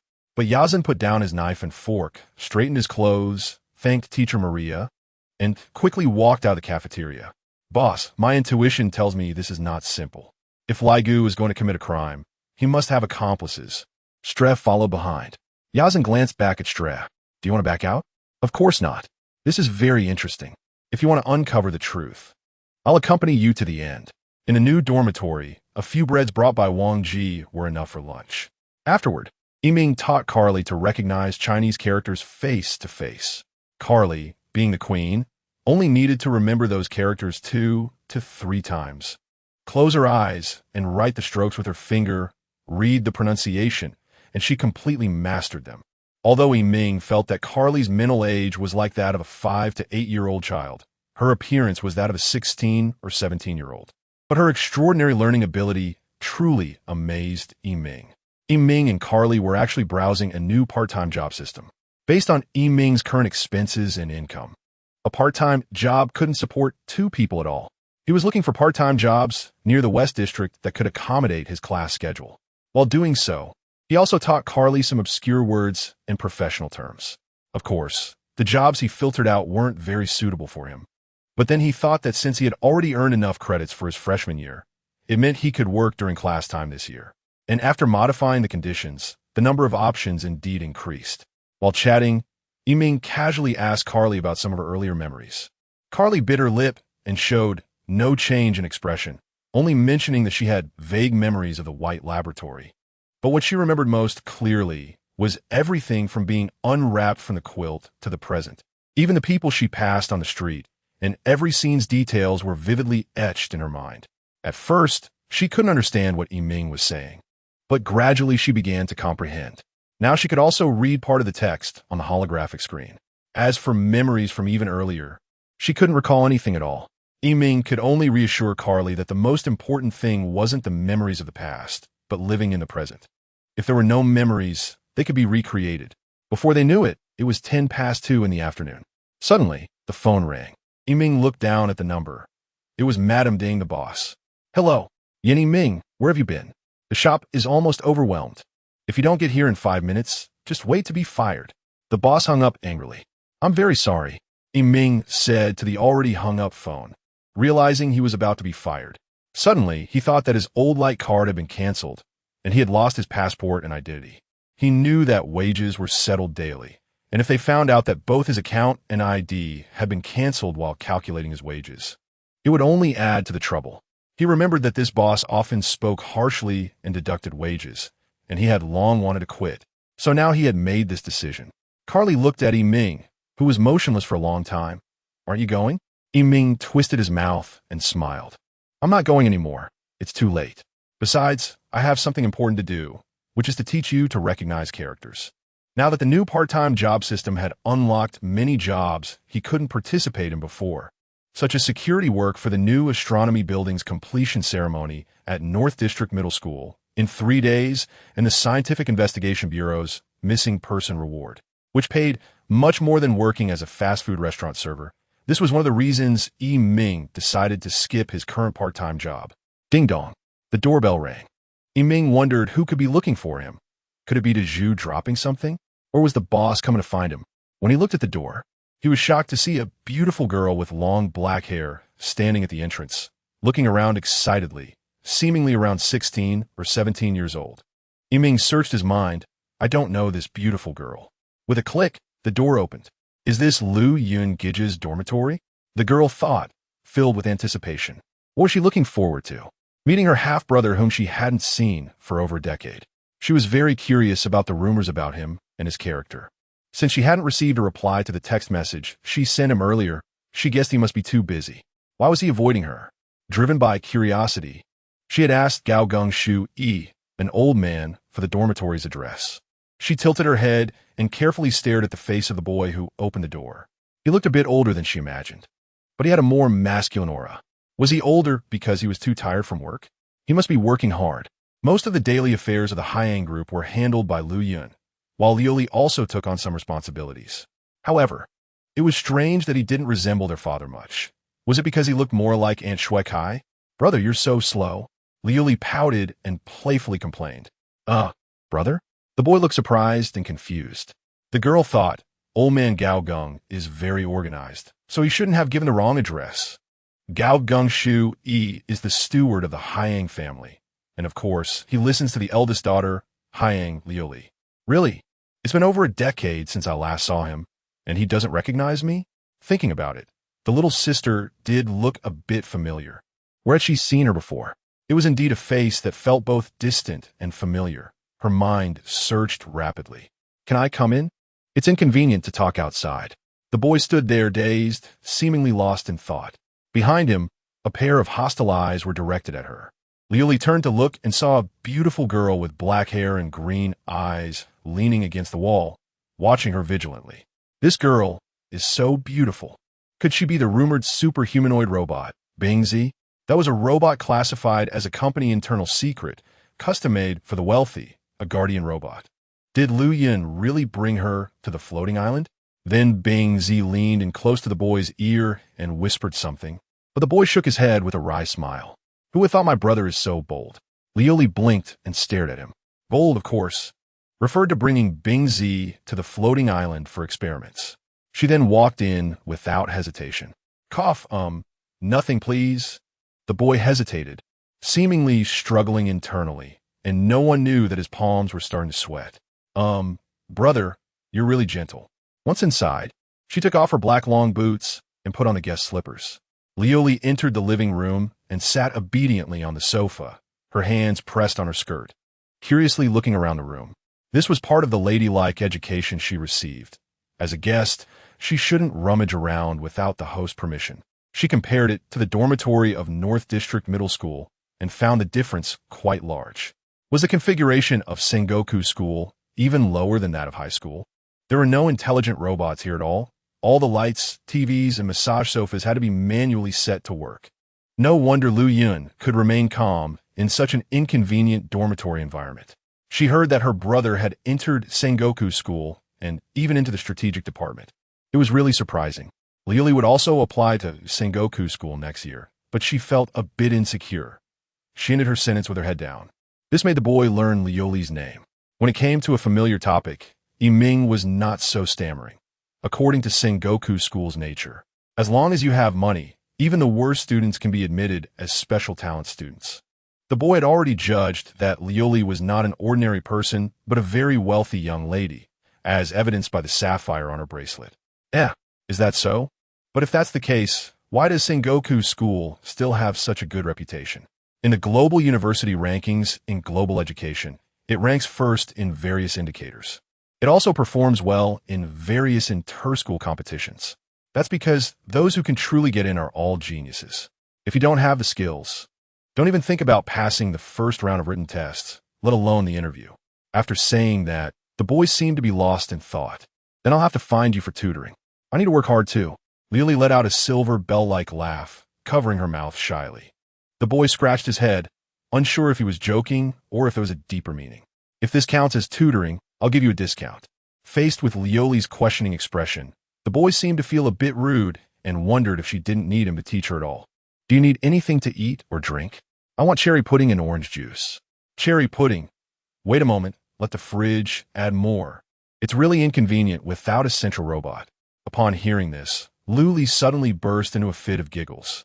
So you think it's inconvenient too? I thought you were enjoying it. Not at all. Ugh, Yiming, you idiot. Idiot.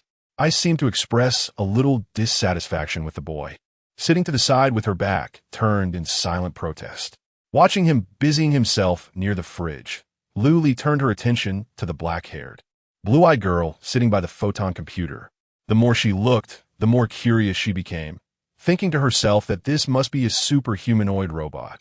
Even the way it played with the keychain doll when bored was incredibly lifelike, and the little expressions of annoyance were really very cute. Liuli leaned closer. widening her eyes to look at the extremely delicate skin, unable to resist reaching out to pinch her face. Unaware, the beautiful girl, Carly, didn't notice Lu Li's hand reaching over. Who exactly is this beautiful girl? Yiming was propping up the treasure fridge while thinking about where he had seen this girl before, finding her somewhat familiar. The cold air from the fridge gently brushed his face, and it was filled with neatly arranged products, all sorts of snacks and juices, truly everything one could want. Though the quantity was small, the variety was rich. This beautiful girl must have recognized the wrong person, but why couldn't she just refuse straightforwardly? Yiming was still troubled about how to wrap this up. It seemed he had missed the chance to deny it, unable to explain the situation. Thankfully, Carly was there. Otherwise, after being found out as a fake brother, this girl would definitely think he had ulterior motives. A muffled sound suddenly came from behind. Yiming's heart jumped like a thunderclap, and he instinctively thought that something was wrong. Returning to the hall, he saw the beautiful girl collapsed on the ground, unconscious, while Carly was beside her, tears welling in her eyes as she touched her cheek. Yiming.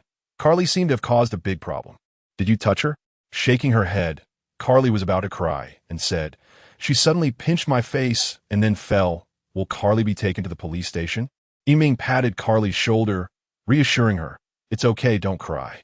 Let me save her. If I save her, Carly won't get caught, but Carly, you need to bring the blanket from the room. Carly nodded heavily and ran to the bedroom. Yiming quickly recalled the message from the principal in his mind. If an ordinary person is immobilized, their heart won't resume beating on its own. An external intervention is needed. In other words, immediate CPR. He hadn't expected it would really come in handy. Saving a life doesn't need any reason. Yiming acted swiftly, picking Lu Li up and laying her flat on the open ground, recalling the first aid knowledge learned in class. First, find the middle of the chest, which can be located by the line connecting the two nipples, but men and women shouldn't touch each other. And Carly doesn't understand first aid. After thinking it over, he decided not to care about that too much. There seemed to be something lodged in her chest, probably a pendant or something. Yiming slightly unbuttoned the top button of Lu Li's clothing, murmuring, Excuse me. Lu Li, taking out the pendant, it was a golden pendant with a photo album, apparently quite old. Quickly removing the necklace and placing it aside, he took a deep breath and continued to unbutton her shirt, his hands shaking nervously. Taking another deep breath, he clasped his hands together, carefully pressing down. Pressing again. Compared to Yiming's height of over 1.8 meters, Lu Li's body was quite petite. If he didn't control his strength well, he might break her ribs. Fortunately, he had undergone relevant training in school, which reminded him of the awkward moments of practicing chest compressions with Fate Wallace, Laigu, and others. He instructed Carly to bring the blanket, and quickly folded it into a pillow shape, propping up Lu Li's head. Taking another deep breath, he opened her mouth and forcefully blew air into her lungs. A rush of fresh air filled her lungs, expelling excess carbon dioxide. After giving 2 rounds of artificial respiration, he continued with chest compressions. 30 seconds passed, but there were still no signs of recovery. Yiming was sweating profusely, his scalp tingling, continuing to mutter, Wake up! You can't die here. Continuing with chest compressions, a minute passed, and the girl still hadn't regained a pulse. He continued giving her artificial respiration. This time, he disregarded gentlemanly principles and pressed his lips against her soft pink ones, exerting all his strength to blow fresh air into her lungs.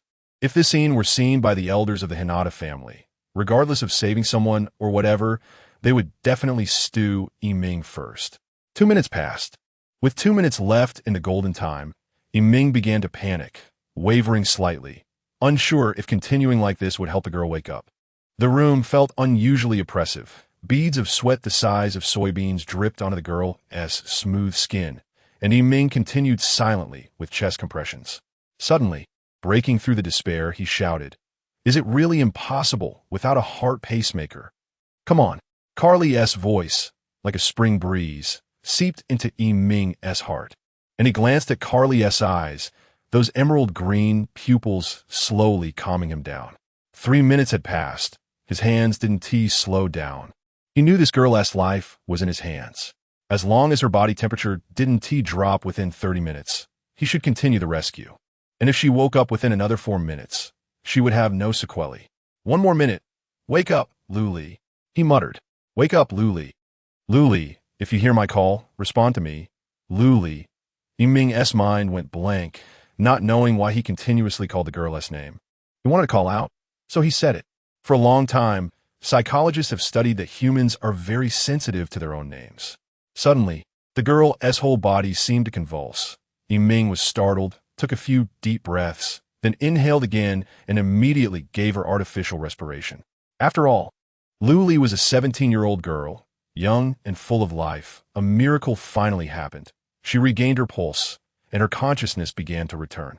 Opening her eyes, she saw Yiming's south face close to hers. Her body was cold, and air was still being blown into her mouth. Coughing followed, feeling a sharp pain in her chest. Yiming saw Luli wake up. The heart that had been suspended in mid-air finally landed. And then he was overjoyed like a child, unexpectedly reaching out to hug Luli. Luli gradually recovered from her dazed state. She only felt she had pinched Carly's face and was completely unaware that she had just come back from the brink of death, while Yiming had calmly brought her back from a 75% chance of dying. Pain shot through her chest, her face flushed with anger, and she immediately slapped Yiming. With a loud smack, a red handprint was left on Yiming's face. Pervert, lecher, scum. Tears welled up, and she dashed out like the wind. Just like that, her first kiss was lost without explanation. My life is over. Yiming knelt on the ground, his mind blank. Everything in the room was witnessed by the real ice, who had infiltrated the room. All the images she saw were transmitted to Hinata Luyan, whose room was just next door, separated by a wall. Unexpectedly, a small joke from Luyan almost led to a big commotion. Luyan remained calm, expressionless. He just lightly said, "Interesting." The floating island, at an altitude of 18,000 meters, descended slowly, taking nearly 25 minutes to complete its landing. To reduce the weight of the island, many bulk commodities in stock were delivered early. It landed on a maintenance bowl, which was originally a giant transparent membrane floating on the sea, covered with Synopsis. As the island's body pressed down, the membrane gradually supported its weight, creating enough space for a large truck to pass through. The maintenance bowl displaced hundreds of billions of tons of seawater, and hundreds of maintenance ships were already on standby in the vicinity. Once the island stabilized, the maintenance ships orderly released drones to inspect the outer walls for damage, replace the outer coating, and so on. On the third day of maintenance, which was September 3rd, at 10 o'clock in the evening, many tourists on the floating island had gradually left, and there were hardly any tourists at the airport. In the commercial street of the West District, some shop owners were bored, teasing their cats with catnip. The entire rhythm of the floating island had slowed down. Somewhere in the northern district of the island, Team K was trying every means to locate the source of a certain sound. The owner of room 807 in South 263 of the Warring States Academy, who would be the key to tracking the Queen's whereabouts. However, they had checked all the libraries on the island without finding any clues, indicating that this source person did not like reading. This made Little K frown. He was internally confirming the instructions from the base to prevent the time-stopping Queen from falling into the hands of the Mad Round Table. If things developed that way, they would have to resort to extreme measures to kidnap her back. They must not harm the Queen until the last moment. Cough, cough, Little K. You're pacing back and forth. I can't concentrate, Kana said, lying on the sofa playing with her phone, glancing at Little K with the corner of her eye before returning her focus to her phone. No, it's just that the taste of the black tea seems to have gone wrong. Fei Liluan said dismissively. Listen to me, Little K. I assure you my black tea is never brewed wrong. There's definitely something distracting me. What could it be? I still have to submit the report tonight. How nice would it be if Santa Claus could help me write it? Santa only gives gifts to children, but I haven't had a good long Jing tea in ages. Enough. Don't get closer to the topic of black tea. By the way, where did Kana go this afternoon? Kana seemed not to have heard Fei Liluan's question, not even bothering to respond. Little K stopped pacing and propped his chin slightly. Kana went back to school today for the inauguration ceremony of a new building, and she even gave the keynote speech. I see. The Hinata group invested in the astronomy building at the Northern District High School. Netizens are all mocking whether they can see stars during the day. Since the floating island has to keep moving with the sun, aside from maintenance times like now, how can they see the night sky? Those students and tourists who come to the floating island for the first time sometimes can't sleep at all when not in sleep mode. Faye Lailuan's focus was different from the netizens. He thought, the investment in this astronomy building is almost $1 billion Asian dollars. Do ordinary astronomy buildings really cost that much? Suddenly, I recalled that a friendly intelligence agency sent an encrypted message stating that the floating island would be susceptible to terrorist attacks for these 3 days. And today is the 3rd day. Terrorist attacks? With the security level of the floating island, we shouldn't have to worry, right? Faye Lailuan didn't stop typing. Even they, as intelligence-gathering operatives on the floating island, had no doubts about its security level. Rather than a terrorist attack, it was more like a retaliation operation planned by the ODNI in response to the arrest of employees of the Waijia company stationed on the floating island a few days ago.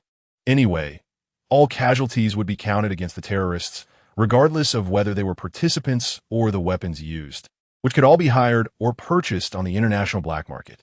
Those terrorists came from the turbulent African countries along the West African coast, countries that have been politically unstable for decades. Faye Lailuan paused for a moment and then said, "Aren't their operatives exposing themselves? Now, they want to plan an attack. Doesn't that seem unreasonable? Although we didn't help them recover weapons. It's just a diversion. I suspect their real goal is to break into a prison and rescue a few arrested employees from the workstation, or they have some other undisclosed purpose, like assassinating Faye Itan." Little K propped his chin. He only dared to make such bold assumptions in private. So what's our task? To coordinate with the attack on the floating island under the cover of night?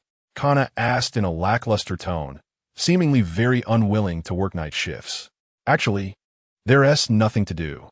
The base's order is to stand by. This puzzled Faye Lailuan.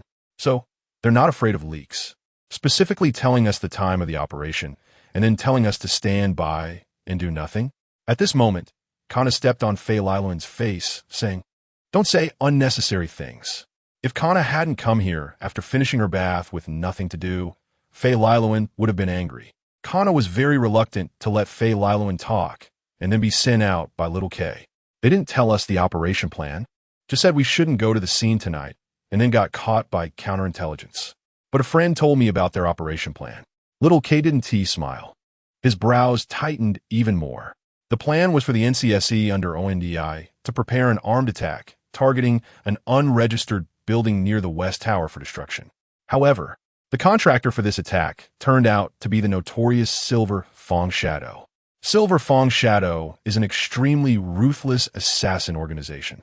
And intelligence circles speculate they have intricate ties with the Islamic State, sending such a killer organization to cause destruction. What on earth are those politicians in the White House thinking? Little K had a vague feeling that tonight would make big news, possibly even completely angering the Atlantis government. Of course, he also knew that the White House didn't care about the floating island's attitude or survival. "Hey, Sayer, you have a mission. Go check the situation over in the West District. Be sure to stay concealed and pay attention to safety." In the end, Little K made up his mind. On the other end of the phone, Sayer replied, "Understood." Kana sighed in relief, finally taking her foot off Faye Lailuan's face. The time at the docked Atlantis floating island was now completely synchronized with the time at the Greenwich Observatory. As the sun set, children on the floating island would watch the stars with their parents, who would tell them some astronomical knowledge, such as the alternation of day and night, the 8 planets of the solar system, and so on. After all, the night sky of the floating island was truly rare. However, some parents wouldn't wait until the floating island was under maintenance to let their children, who grew up on the island, experience the night sky. These affluent middle-class families would take their kids on weekend trips to the Maldives, Fiji, Hainan Island, Hawaii for family outings lasting 2 days and 1 night, where the night sky was equally spectacular. The 2 primary schools on the floating island would also regularly organize week-long spring and autumn outings, visiting places like Shanghai, New York, Moscow, Osaka, etc., which was very common. Some say that the elementary school students on the floating island are the happiest in the world, enjoying the unique advantages of the island. People say that Atlantis has no night sky, yet now, the night sky is right above my head. Yiming raised his head. not wanting to waste this wonderful night sky. Today's stars are so few. Carly stood by the balcony, also looking up at the night sky, seemingly a bit downcast. Just out of the shower, Carly wore a black dress, and the faint scent of shower gel lingered around her. The dormitory's glass was dark during the day, but at night it turned completely transparent, barely perceptible that there was glass present. Tonight, the clouds are a bit thick, and I see a few particularly bright stars through the gaps in the clouds. The moon sometimes hides behind the clouds, giving the nearby clouds a silver lining. Sometimes, the thin clouds are hazy, revealing a small round disk in the sky. Now, a gentle breeze is blowing, carrying a slight chill. Since the floating island has descended to the sea surface, the sky here, compared to its operation in the sky, naturally seems higher. The floating island operates at an altitude of 18,000 meters, which is far from the 38 layers above sea level where we are now. Leaning on the railing, Yiming thinks how nice it would be if every day were like this, looking at the pitch-black sea, only seeing the surface during moonrise, the moonlight reflecting like fish scales in his eyes. Now the maintenance boats on the sea have docked at the maintenance port, and, at a glance, the sky and the earth are vast, and his heart feels wide open. Tonight is as comfortable and tranquil as the previous 2 nights. However, the past 2 nights have been filled with continuous light rain, and the night sky was pitch black, making it impossible to see anything. That star is so bright. What's its name? Yiming thinks, I want to pick it. As the sea breeze outside gradually picks up, dispersing the clouds in the sky, some bright stars finally reveal their clear faces. I look, and that star should be Venus, while the star to the lower left is Jupiter. Yiming smiles as he answers Carly's question. It is said that every child has a dream of picking stars, and of course, 5-year-old Carly will not miss such an opportunity to ask, is there a lot of gold on Venus? Is there a lot of wood on Jupiter? Carly sees Yiming laughing, her eyes full of confusion and dissatisfaction. Yiming clears his throat and explains like a teacher. Venus and Jupiter are called by these names in Chinese based on the 5 elements. Venus is also called Tai Bai, and Jupiter is called Sui Xing. So, there is no gold on Venus and no wood on Jupiter. In the West, Venus represents love and peace, while Jupiter represents talent and spirituality. Different countries have different cultural understandings. Do you remember, Carly? Oh, I see. It's a name scam for Earthlings. Carly seems to understand suddenly. Name scam? Yiming is quite interested. For example, Atlantis has sunk into the sea, and now it has floated up. Also, Halloween is all about ghosts, and the core of pencils is made of carbon. After that, she rambles on in a way that is hard to understand. Indeed, the mythical Atlantis has sunk.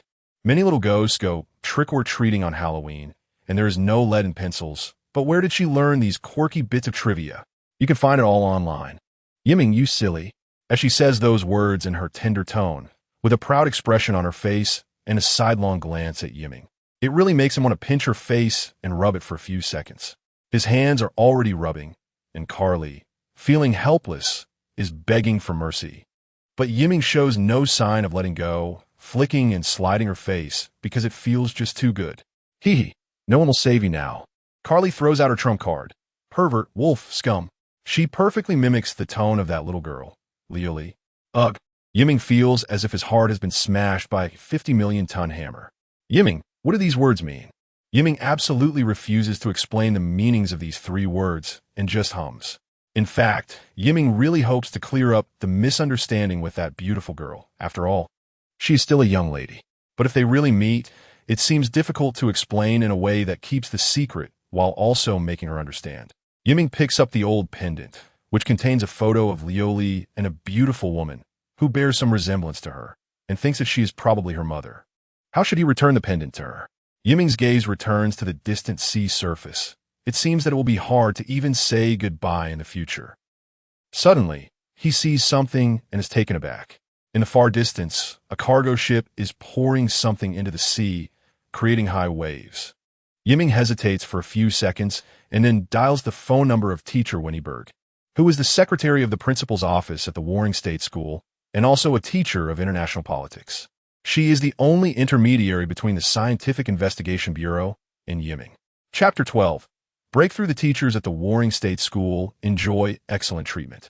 and school officials like Winnie Berg have their own luxurious dormitories. These dorms are fully equipped, including clawfoot bathtubs and super bathrooms.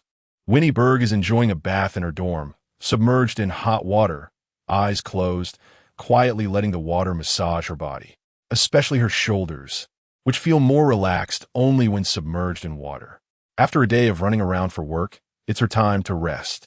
The 3 secretaries in the office divide the 24 hours into 3 shifts, with each secretary working 8 hours a day, ensuring that the warring state school has adequate response time. Each secretary has 2 or 3 assistants who help share some of the workload. When Winnie thinks of those rookie assistants, she can't help but frown, but then she returns to a calm demeanor.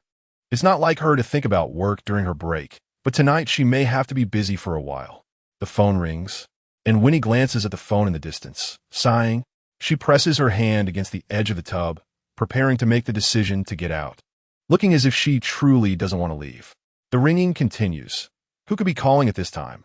With a sarcastic tone and wet feet. Thinking she might just say a few perfunctory words in return, she picks up the phone without even wrapping herself in a towel. It turns out to be Yiming. Mr. Duoiwa, calling so late, is there something wrong? She says with a hint of petulance, purposely using Yiming's nickname, by Lily. Sure enough, an unsatisfied voice comes from the other end. It's Yan Yiming. Even teacher Winnie calls me that. All right, I saw a passenger ship dumping some mechanical items 25 nautical miles off the west coast. Those mechanical objects seem to be drifting in with the current. In fact, he saw the mechanical items falling, with moonlight reflecting off them, but he couldn't be sure what they were. What? 25 nautical miles away? Yiming, what is your eyesight like? Are you seeing things? Winnie replied without holding back. I'm not seeing things. I have 6. 5 in both eyes. How about that? Really surprising. So you have such good eyesight, Yiming. Have you ever shot a gun? A sniper rifle? She continued to tease with a hint of sarcasm. Of course I have. If it weren't for the gun malfunction, the exam wouldn't have gone like this. Ah, but this isn't the time to talk about that. Those things are too blurry in the night. I can't see what model they are. I guess they could be mechanical spiders. He remembered that a medium-sized mechanical spider had attacked his original dorm a few days ago. So he was very sensitive to these machines, relying on his naked eye to observe. Those floating monsters had a spider-like structure, floating up and down in the sea, mostly submerged. They were drifting towards the floating island with the current, and if it weren't for the moonlight reflection, Yiming feared he might have missed them. Mechanical spiders? Winnie hesitated for a moment, recalling the dorm attack incident 3 days ago, where those mechanical spiders had evaded tight security and exploded outside Yiming's room, destroying the surveillance equipment as well. Thanks to that, Winnie had been busy these past few days. She raised an eyebrow. Mechanical spiders, huh? I'll relay this. Achoo! She shivered, an ominous premonition hitting her. She remembered that the Intelligence Processing Department of the Scientific Investigation Bureau had mentioned 2 days ago that intelligence indicated the floating island might be subjected to extreme attacks. Teacher, please take care of yourself. It's not your fault. Those spiders are very dangerous. They're the culprits behind the explosion at dorm 807. They looked tiny from the dorm building, but upon closer inspection, those all-black spiders were nearly a meter long and 80 centimeters high, with sharp scythes on their forelegs that could slice an ordinary person in half with one swipe. Usually, these spiders are only used for reconnaissance and supply transport in rugged terrain, hence they are equipped with optical camouflage devices. But now, these spiders are not equipped with optical invisibility modules. Instead, they have floating airbags and propulsion propellers added at the joint positions and beneath their bodies, clearly intending to launch a strong attack on the floating island. Their massive tails are filled with high-energy explosives. If one explodes, it could level and destroy everything within the dorm unit. What's more dangerous is that they will approach the maintenance bowl. The bowl walls only separate the water from the fiberglass material at the bottom of the floating island. Once it explodes, it will create a huge hole, causing leaks. Just like a ship sinking when it takes on water, leaks will cause the maintenance bowl to sink. Currently, the floating island hasn't activated the flotation device. If the floating island can't quickly activate the gravitational arc flotation device, it will sink into the deep sea along with the maintenance bowl. I clearly did nothing. Yiming muttered to himself after the call had ended. 5 minutes later, Daju arrived at the door and knocked. Dazhu Jingpei is a senior agent at the Scientific Investigation Bureau and the overall intelligence head of the West District. All agents in the West District are led by him, a position of considerable responsibility and power. Yiming still doesn't know this and thinks of him as just an ordinary agent, speaking casually. Little brother Duoyue, you did well. Those are indeed mechanical spiders made in Mexico. Although we had received a warning beforehand, we didn't expect the threat to be this high. Yiming, however, was not satisfied and said, it's Yudwa, so what are we going to do? Dazhu stepped aside, and behind him were various parts piled up, along with a young agent following him. After introductions, the agent's nickname was Little Ghost Ludwig. Only 2 agents came to help this time. They were dressed very formally in black suits and blue ties, wearing vests with the English abbreviation of the Scientific Investigation Bureau, SSB. Only 2 people?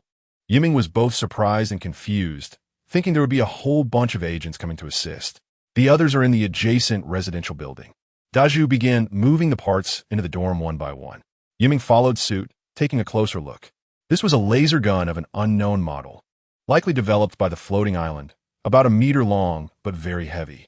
The 3 men assembled the laser weapon together while Carly quietly watched them work. It had a wireless energy transmitter plugged into a dedicated socket.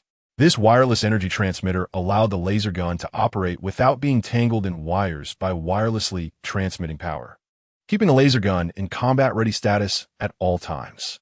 But could just this one laser gun fend off hundreds? Yiming couldn't help but wonder. Time passed, and after 10 minutes of moving and assembling, they finally completed the last part. Yiming looked out at the sea and estimated that those mechanical spiders were less than 15 nautical miles from the floating island. Dazhu tossed a composite telescope to Yiming, saying, use this to search for submarines. Telescope? We've always called it that, the Panmas cone. Huh? Yiming, completely clueless about the joke, disappointed Dazhu, who ignored him and straightened up to observe the sea situation. Yiming raised the telescope and quickly locked on more than 30 mechanical spiders with a green frame, continuously moving to search the area and letting more mechanical spiders be entered into the targeting system. Of course, relying on just this telescope for searching wasn't the most efficient.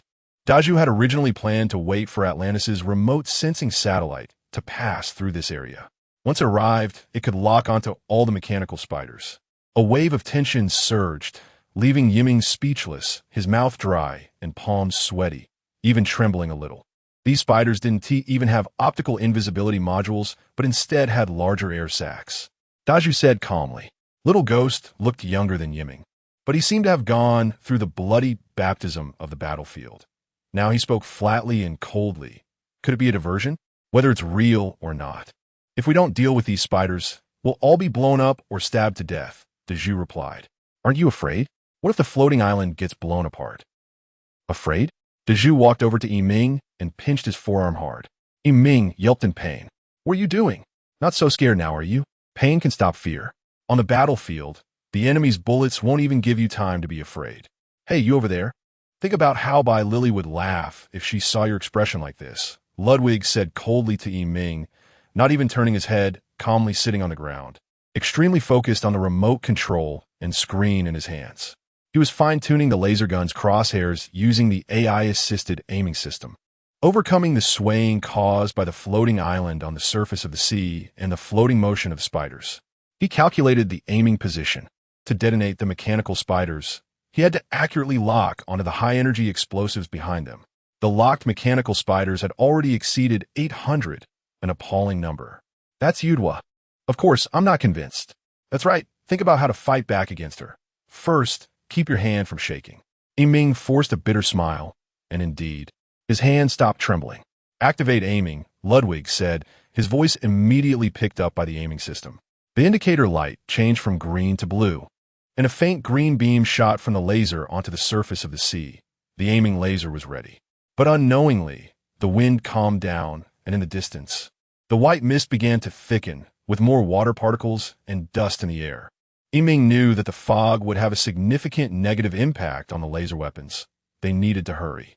Liang Jingpei continued to observe, slightly adjusted, corrected, left 1 degree in 10 minutes, corrected the angle by 3 degrees, 30 minutes, and 5 seconds. Prepared to fire immediately. Ludwig adjusted the position of the laser gun, and the aiming AI indicated lock. Without hesitation, an orange laser flashed, and the lights in the west dormitory went out and then back on, while the TV inside the dormitory turned off with a crack.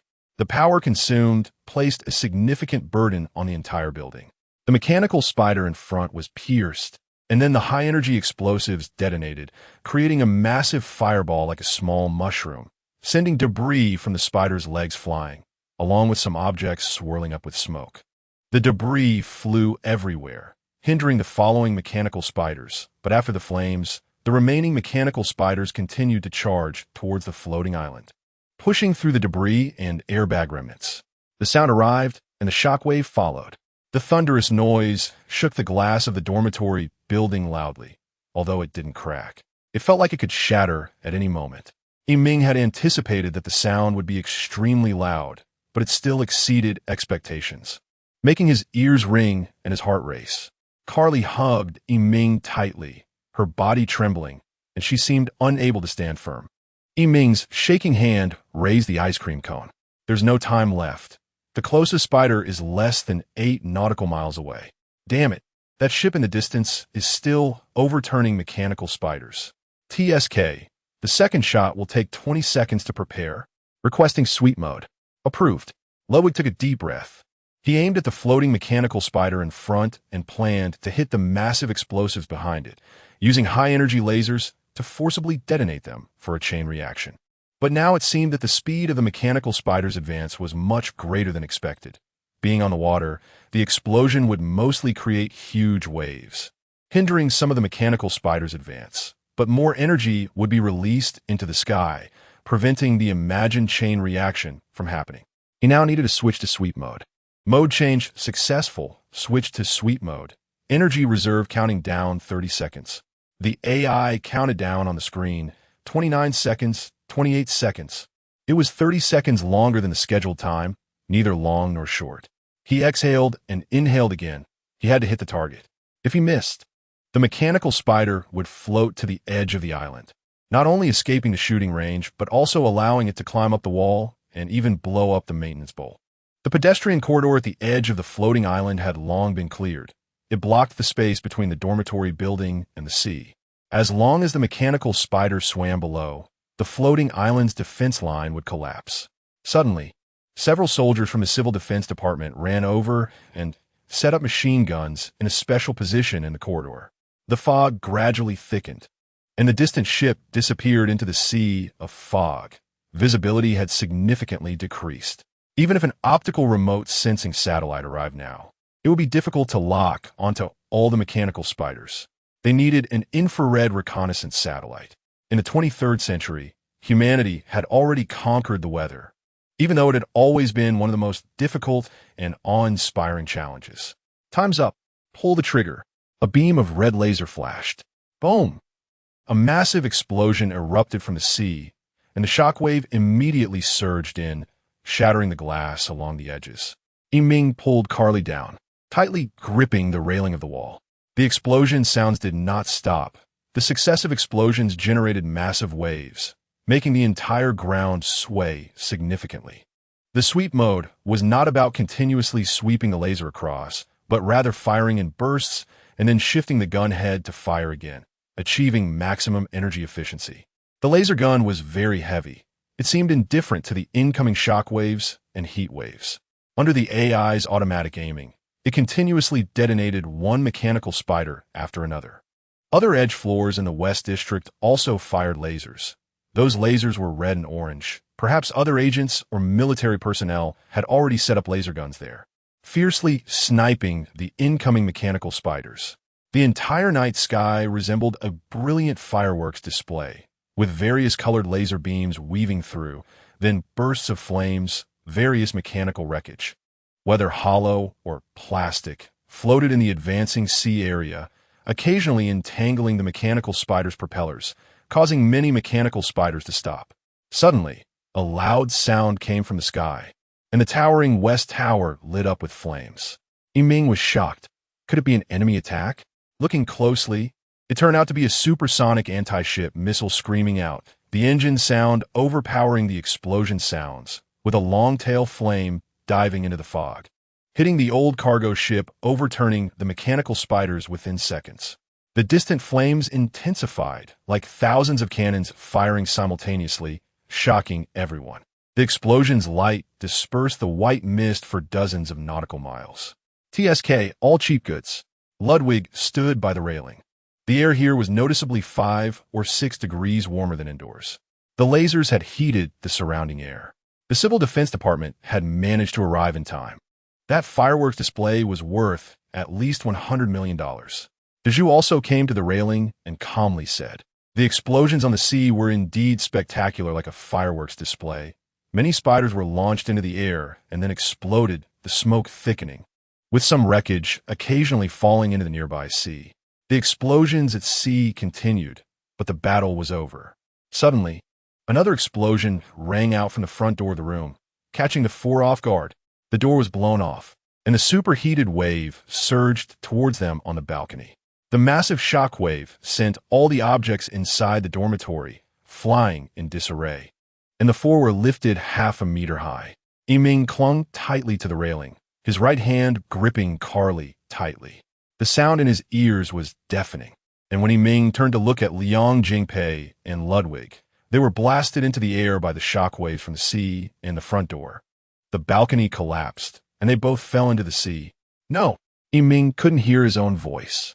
The explosion stopped. The room was in chaos. All the lights were broken, and there was no distinguishing between the charred and the pitch-black darkness. The pungent smell made Yiming cough loudly, cough, cough, cough. After a few violent coughs, he spat out a mouthful of black phlegm. His ears were still ringing with a huge buzz as he staggered into the room. Checking the surroundings, the front wall of the balcony had collapsed, and Liang Jingpei and Ludwig were leaning against the front wall. The laser gun had fallen heavily to the ground, shattering into pieces. Fortunately, the side wall was still intact, which was the railing that Yiming had tightly grasped. He saw several large objects pressed against Carly, but these objects did not help push Yiming and the others into the sea. "I'm so scared, Yiming." Carly curled up, hugging her shoulders, trembling constantly. Huh, it's okay, we're still alive." Yiming was also panting heavily. Suddenly, he noticed that half of Carly's clothes were tattered, likely torn by flying debris. Her bare and exposed skin was red and pressed against the sofa and other objects. Yiming understood why he hadn't been pushed into the sea. During the explosion on the surface, Yiming was in front and Carly was behind him, facing away from the room. Therefore, when a shockwave from the front door hit, Carly's time-stopping ability allowed the large objects like the sofa to shield them from the heat wave and other impacts, which also protected Yiming. Liang Jingpei and Ludwig had been knocked out of the air by the shockwave, falling from dozens of meters high into the sea, likely losing consciousness and drowning. Human life is truly very fragile. Yiming felt weak all over, half kneeling on the ground, holding Carly, and said in a trembling, hoarse voice, "Mr. Liang and Ludwig fell. I seem to have survived. Carly, I'm sorry. I ended up using you as a shield." Carly gasped in surprise, then stroked Yiming's hair again, softly saying, "What are you talking about, Yiming? If you hadn't held me tightly, I would have also flown out. So, you saved me too. You are my great knight." Yiming sniffled and nodded, "Yes. I will always be your great knight, Princess Carly." In that minute, it felt like a year had passed for Yiming. Chapter 13. On-site execution TSK. Unpleasant, but it seems this is the place. A woman with black long hair and emerald green eyes. A few disdainful and bored voices came from the doorway, where two people were standing. They were not agents from a scientific investigation bureau, but rather a tall and short combination. From their black, non-reflective uniforms, their equipment looked more advanced, resembling some sort of assassin group. They had 2 minutes to resolve the fight. Yiming stepped in front of Carly, shielding her with his body. "Who are you?" With a bang, Yiming shouted, and then felt a sharp pain in his thigh. He had been shot. The short one fired at Yiming. Carly immediately supported Yiming. "Silver Bullet Eagle, are you the attackers?" "No, you are from the assassin group, Silver Fong Shadow." Yiming had studied related knowledge in Strategy Class 1, and he recognized their weapon characteristics. "Correct, then you could die painfully." The short one sneered, mockingly at Yiming's bullet wound in front of the woman he liked, wanting Yiming to suffer more before he died. With a wave of his hand, the nearly 2-meter-tall giant raised a multi-barrel machine gun and began to shoot at Carly and Yiming. The gunfire was deafening. Even Yiming, standing several meters away, could feel the explosive sound of bullets being ignited from the gun chamber. His whole body felt like it was on fire, like being stung by venomous ants all over. When the gunfire stopped, the sound of bullets clattering to the ground felt extremely heavy and piercing. What? How could this happen? The short one shouted, and Yiming saw the incredulous look in his eyes, which was quite comical. The sound of bullet casings hitting the ground followed. The superheated bullets had only penetrated Yiming and Carly's clothes, leaving large black holes from the heat. However, not a single bullet had struck Yiming's chest, nor had any machine gun bullets harmed Carly. Impossible! Impossible! Impossible! How could you be wearing such powerful body armor? Yiming snapped back to reality from his dizziness. Aside from the severe pain in his left thigh, other areas felt only a stinging sensation as if burned by a cigarette. He quickly realized that the only possible explanation for this was Carly's ability, which had allowed him to escape disaster. Ha ha, Carly. Thank you, I love you. Yiming, in a moment of heat, blurted out words that made him blush. But his gratitude was heartfelt. He fixed his gaze on the short one with unwavering determination. Having overcome his fear. Even if you confess to me now, I wouldn't agree right away. I'm still a kid. Carly lowered her head, blushing. What are you laughing at? This is outrageous. The short one drew a silver military knife and lunged forward like a hungry tiger. Yiming gathered all his strength and swung a punch at the short one, who dodged slightly and avoided Yiming's straight punch. In an instant, he moved to Yiming's front. The blade grazed Yiming's neck, aiming for his carotid artery. Since he was wearing body armor, his neck was exposed. However, it passed through the air as if it met no resistance. Naturally, Yiming was unharmed, and before he could retaliate, the silver knife had already sliced open the front of his shirt. The short one was furious. This guy, with no time to think. Yiming needed to subdue the short assassin quickly. He released Carly's shoulder, grabbed the short one's shoulders, and said, "Fall down." Yiming gripped the short one's shoulder joints tightly, then pressed down hard. The short one knelt on one leg, but resisted stubbornly. According to the Queen's second ability, the immobilization effect would remain on the immobilized object for 10 seconds. Yiming had made the right bet. In a head-to-head collision, Yiming slammed his forehead directly into the short one's head, and the immobilization effect expired just before the impact. With a thud, the short one fainted. Yiming lost his balance on one leg and fell, pressing the short one to the ground, and his head was close to the short one's chest. Feeling a heartbeat in a not-so-big chest, even unconscious, the short one's hand still tightly gripped the silver knife. "Yiming, don't worry about me. Hurry and stop that giant." As long as Carly rushed forward and grabbed the giant's wrist, they could end the fight.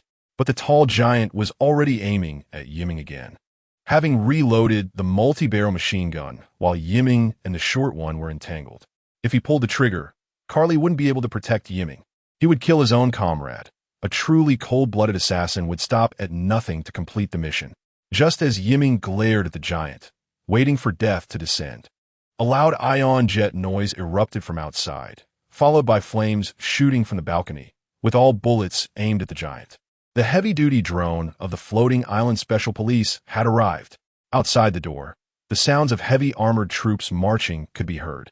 The giant displayed an agility that was extremely uncoordinated with his size, leaping over a meter high to the left wall, easily dodging all incoming bullets. Then, using the wall for leverage, he jumped in front of Yiming, blocking Carly's line of sight to the drone. He forcefully pushed Yiming aside and single-handedly grabbed the short one. Jumping out the door, as the giant moved, there was a strong mechanical whirring sound. The degree of strength and agility suggested that this giant was likely a half-human, half-robot composed of a brain and upper body. Yiming was slammed against the wall and then fell to the ground, with countless bones fractured, spitting blood. "Yiming, get up, get up," Carly shouted, but Yiming's ears rang louder. His body felt extremely cold, and eventually his eyelids felt as heavy as 1,000 pounds, closing heavily. The special police had sealed off the street in several layers, dispersing the crowd of onlookers. The heavy armored troops surrounded the West District dormitory. and several ambulances were taking the injured agents away. After the giant jumped out the door, another heavy-duty drone had been waiting on the street for a long time. But the giant reacted faster, raising the multi-barrel machine gun with one hand and firing, causing the drone to evade urgently to avoid being shot down. In the instant he drove away the drone, he quickly looked around and followed his escape route. Charging into the stairwell, he kicked open the wall. The wall was merely reinforced plaster, lighter and unable to withstand the giant's powerful kick, resulting in a large hole with several loud bangs, and the glass window above shattered. He stepped back several paces, preparing to leap over the opposite stair corridor. Once he jumped out of the encirclement, he could escape unscathed. Suddenly, a cold wind blew from behind. The giant was kicked in the abdomen, rolling forward without warning out of the hole he had just kicked open. Boom! The giant crashed heavily to the ground, creating cracks that spread several meters and causing concrete blocks to bulge up. This giant weighed at least 500 kilograms. In the corridor on the 6th floor, an electronic voice announced that the movement exceeded the critical value, automatically deactivating the optical camouflage. Confirming that the giant had fallen from the 6th floor, the optical projection showing normal clothing. Just as that voice faded, a woman appeared out of thin air.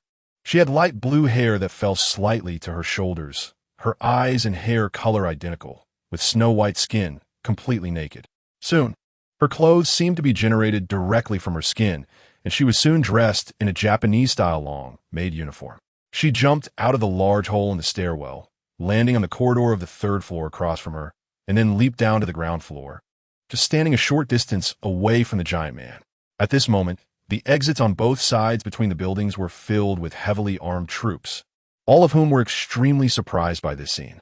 Not far away, Hinata Ryun, the heir of the Hinata group from Japan, was a young man with wonderful ideas and execution skills. Standing next to the command police car was a tall butler who was chatting with the on-site commander, Colonel Chow, who was directing the SWAT operation. Mr. Hinata, what was that just now? That woman, is she also a synthetic? The officer named Chow had just learned Hinata Ryun's identity. Shaking his head, Ryun replied, "Her name is Bingzi. She is our company's latest ultrahuman robot. If you look solely at her words and actions, we can't tell whether they are human or robot. Please take a good look at her performance. Robots like Bingzi, I believe the Civil Defense Department and Police Department of Atlantis would be very interested in this. Oh, our sniper will be in position in 2 minutes.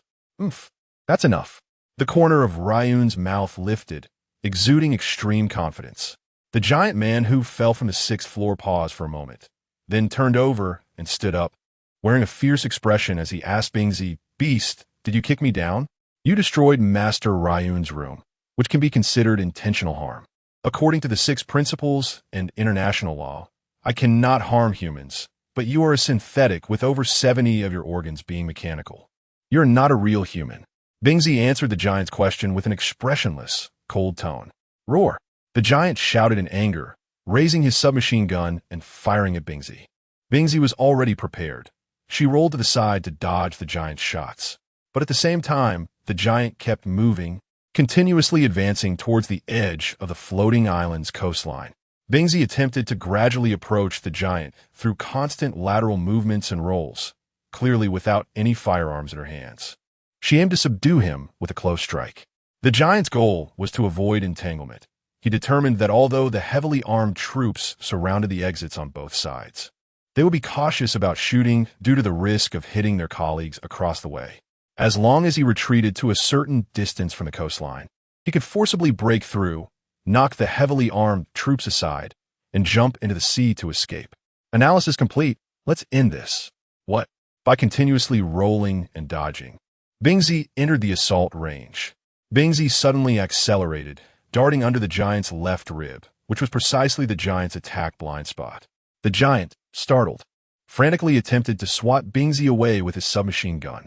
But Bingzi raised her left forearm, using her right hand for support, and without hesitation, she took the blow, bending the submachine gun in the process. The hot barrel still scorched her sleeve. The bent gun was now unusable, and just as the giant prepared to draw another weapon, Bingzi gathered her strength and struck the giant's heart area with her palm. With a dull thud, his still human heart abruptly stopped. Jia Jia Wei Ya. The giant left his final words, the name of the short woman, and he collapsed to the ground. Those whose human bodies have been mostly replaced with mechanical parts are called synthetics. Most of them have human brains and hearts, while the rest of their bodies are replaced with machinery. The giant was one such case, regardless of his past. He survived as a synthetic and became a member of Silvertooth Shadow. With super strong load-bearing ability and striking power, he was as agile as a normal human, and an ordinary person stood no chance against him in a one-on-one fight. However, today he faced an ultra-human robot that was 2 generations ahead of him, with agility and information-gathering capabilities far exceeding his own. If it were just a contest of strength and armor, the giant might have had a slight advantage. But combat is not simply about offensive and defensive advantages. The giant, still possessing human thoughts, would feel fear, anxiety, and self-doubt, while Bingzi, on the other hand, would not. She believed 100 at all times that she was Hinata Ryun's guardian robot. Looks like it's over 30 seconds. Colonel Chow, what do you think? So terrifying. Where will humanity go from here? Colonel Chow gasped. The short woman was named Jia Jiaweya. She did not fall from the 6th floor with the giant, but was thrown onto the stairs at the last moment. Bingzi did not do anything to her, completely ignoring her. Perhaps she was still a complete human, at least on the surface. Waking up, Jia Jiaweya observed the situation downstairs, clenched her fists, bit her lip, and quickly turned to head to the rooftop. Hearing the sounds, the heavily armed troops were conducting searches on the next floor. With her current equipment, she could not confront them without the giant's cover. Just as she approached the stairwell to the top floor, a voice called out to her. Here's a piece of advice. Don't go to the rooftop. The high-level agents up there have already discovered the invisible drone you came in on. Who? Jia Jiaweya flipped around, brandishing a small knife and assuming a defensive stance, although the corridor was pitch black, all the lights having been damaged or destroyed by neutron radiation.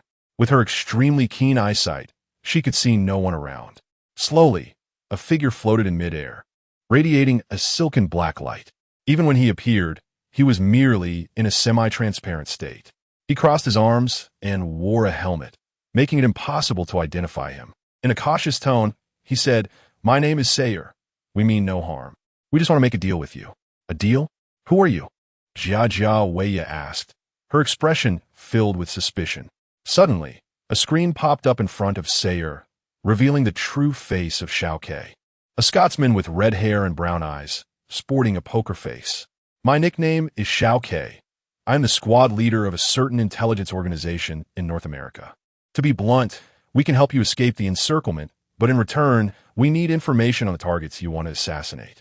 "Deal," Jia Jiaweya replied decisively. Sayer was wearing a suit called Ghost Armor, a type of special forces gear from the United States, featuring a liquid exoskeleton, CO2, to conversion fabric, radiation resistance, infrared imaging devices, optical invisibility, and personal levitation capabilities, all designed for covert infiltration. Thanks to such expensive equipment, Sayer had been able to track Laigu without being detected, eavesdrop on Dormitory 807 and escape unscathed, and even infiltrate the underground level 5 of the floating island to understand its underground pipeline structure. He led Jia Jiaweya to a garbage collection point on the 9th floor. By connecting an auxiliary power source from his armor, he temporarily opened the garbage disposal pipe, allowing them to slide directly from the 9th floor to the underground 1st floor. However, this disposal pipe was almost vertical, and an ordinary person jumping in recklessly would certainly fall to their death. Now, Jia Jiaweya's equipment came into play. Unlike the giant, she was entirely focused on agility and speed, at the cost of almost no exoskeletal protection. This equipment was an integrated suit comprising shoes, pants, a top, gloves, and a hat, with a silk exterior, thick leather in the middle, and pure cotton inside. This gear had a unique feature that allowed the wearer to control the friction coefficient of the contact surface with their brain waves, requiring no commands. From massive friction to almost no friction, it could be controlled, according to intelligence from a well-known merchant, even if the wearer was shot. As long as the angle of entry was less than 45 degrees, a ricochet phenomenon would occur. Now, she just needed to think about it, and she could reduce the friction of her hands and feet, allowing her limbs to press against the walls of the pipe and descend slowly at a uniform speed. The exit of the pipe on the first floor was conveniently blocked from the view of the encircling troops by several large garbage bins. Seol carefully lifted a brick with both hands, revealing a small hole that had already been dug. Jiaoya jumped inside, and Seol followed her in, restoring the brick to its original position from the inside.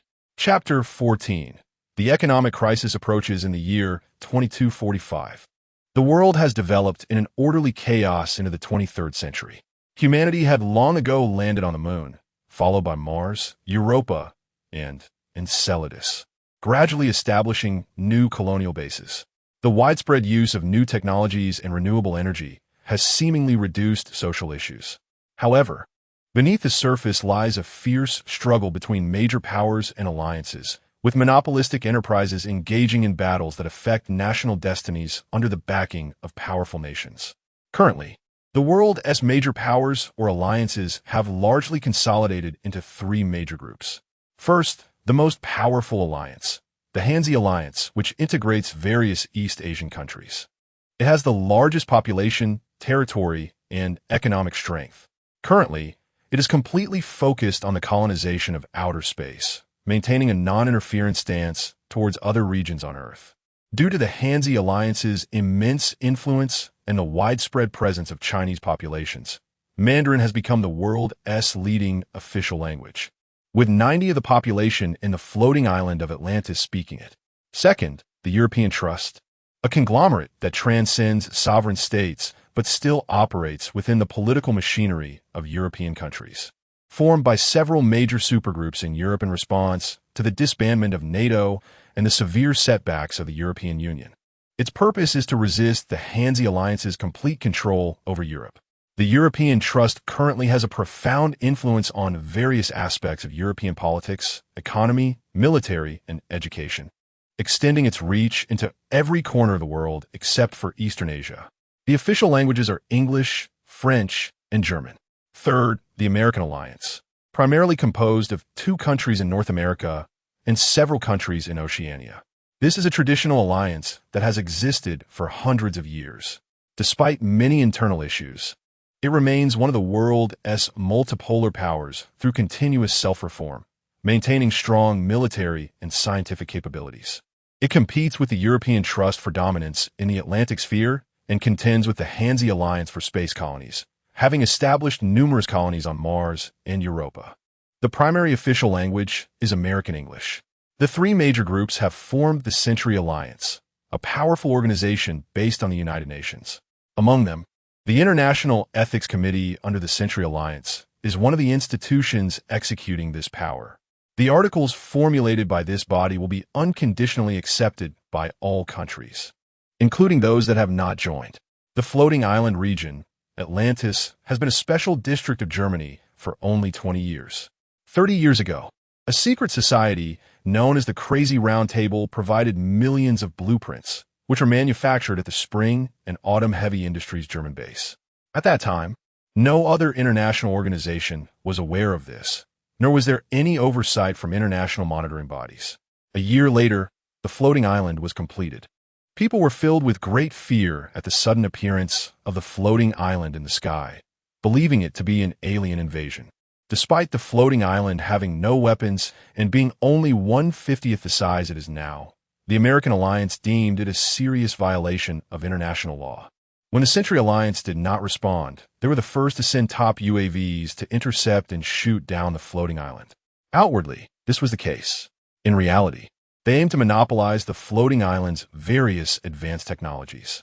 Spring and Autumn Heavy Industry, originally just a manufacturer of private hovercraft, had accumulated massive debts and relied on the floating island to turn their fortunes around. They immediately signed agreements with the Chinese Industrial Alliance and the European Trust, the details of which remain unclear, but intelligence suggests they sold the solar energy conversion technology of the floating island. The European Trust quickly dispatched UAVs to monitor the American drones near the floating island. On the other side, Spring and Autumn Heavy Industry sought assistance from China, also signing an agreement, the details of which remain unclear, but intelligence suggests they transferred slightly inferior anti-gravity technology. China promptly submitted a proposal to the United Nations and the Century Alliance for the U.S. to cease attacks. Each side held firm to their positions. The floating island side argued that the island had no weapons and was merely a large floating machine, and that Germany had laws permitting free production. The U.S. contended that the floating island exceeded internationally permissible dimensions and should be placed under their custody for investigation, insisting it contained destructive weapons. In a short time, tensions escalated, with many believing the situation was on the brink of world war. Negotiations about the fate of Atlantis unfolded between the three major camps, resulting in a long series of discussions. Within just a month, there were 70 negotiations of various sizes, covering everything from production laws to its independent status, but all ended without resolution.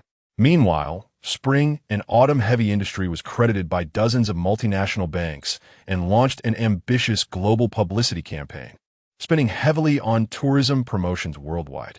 They also secured overflight rights in all equatorial countries and subsequently sold part of the construction rights on the floating island to the U.S., China, the European Trust, as well as affluent private individuals and various lobbying groups. Under a series of aggressive maneuvers, the open media in the U.S.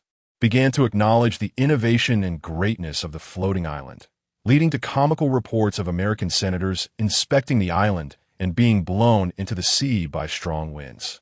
In this context, the U.S., seeking practical benefits, finally began to make conditional concessions. They recognized Atlantis as a special district of Germany, allowing it to have its own defensive military, limited to air force, anti-missile, and anti-nuclear weapons and institutions, implementing a system of appointed prime ministers. The prime minister candidates will be selected by an appointment committee, the prime minister of Atlantis. It is easier to understand if described as the general manager of the floating island property company. Officially, it is a political role, but its primary function is to hire professional managers to ensure the economic growth of the floating island, and then determined by a double random parliamentary system. Double random parliamentary system refers to temporary meetings held to decide significant matters concerning the floating island, taking place every November. This includes nominating prime minister candidates, establishing and abolishing laws, approving departmental budgets, and confirming appointments. Its members are randomly selected from 253 permanent residents of the floating island, disbanded after the first vote. Then, 277 members are randomly selected for a second vote, which also results in disbandment. A proposal must pass the first round of voting to proceed to the second round. A simple majority approval constitutes passage, and once passed in both votes, the proposal becomes effective, which would determine the prime minister's appointment, including positions like the finance minister. Finally, the civil defense minister will be directly elected, not appointed by the prime minister. However, the U.S.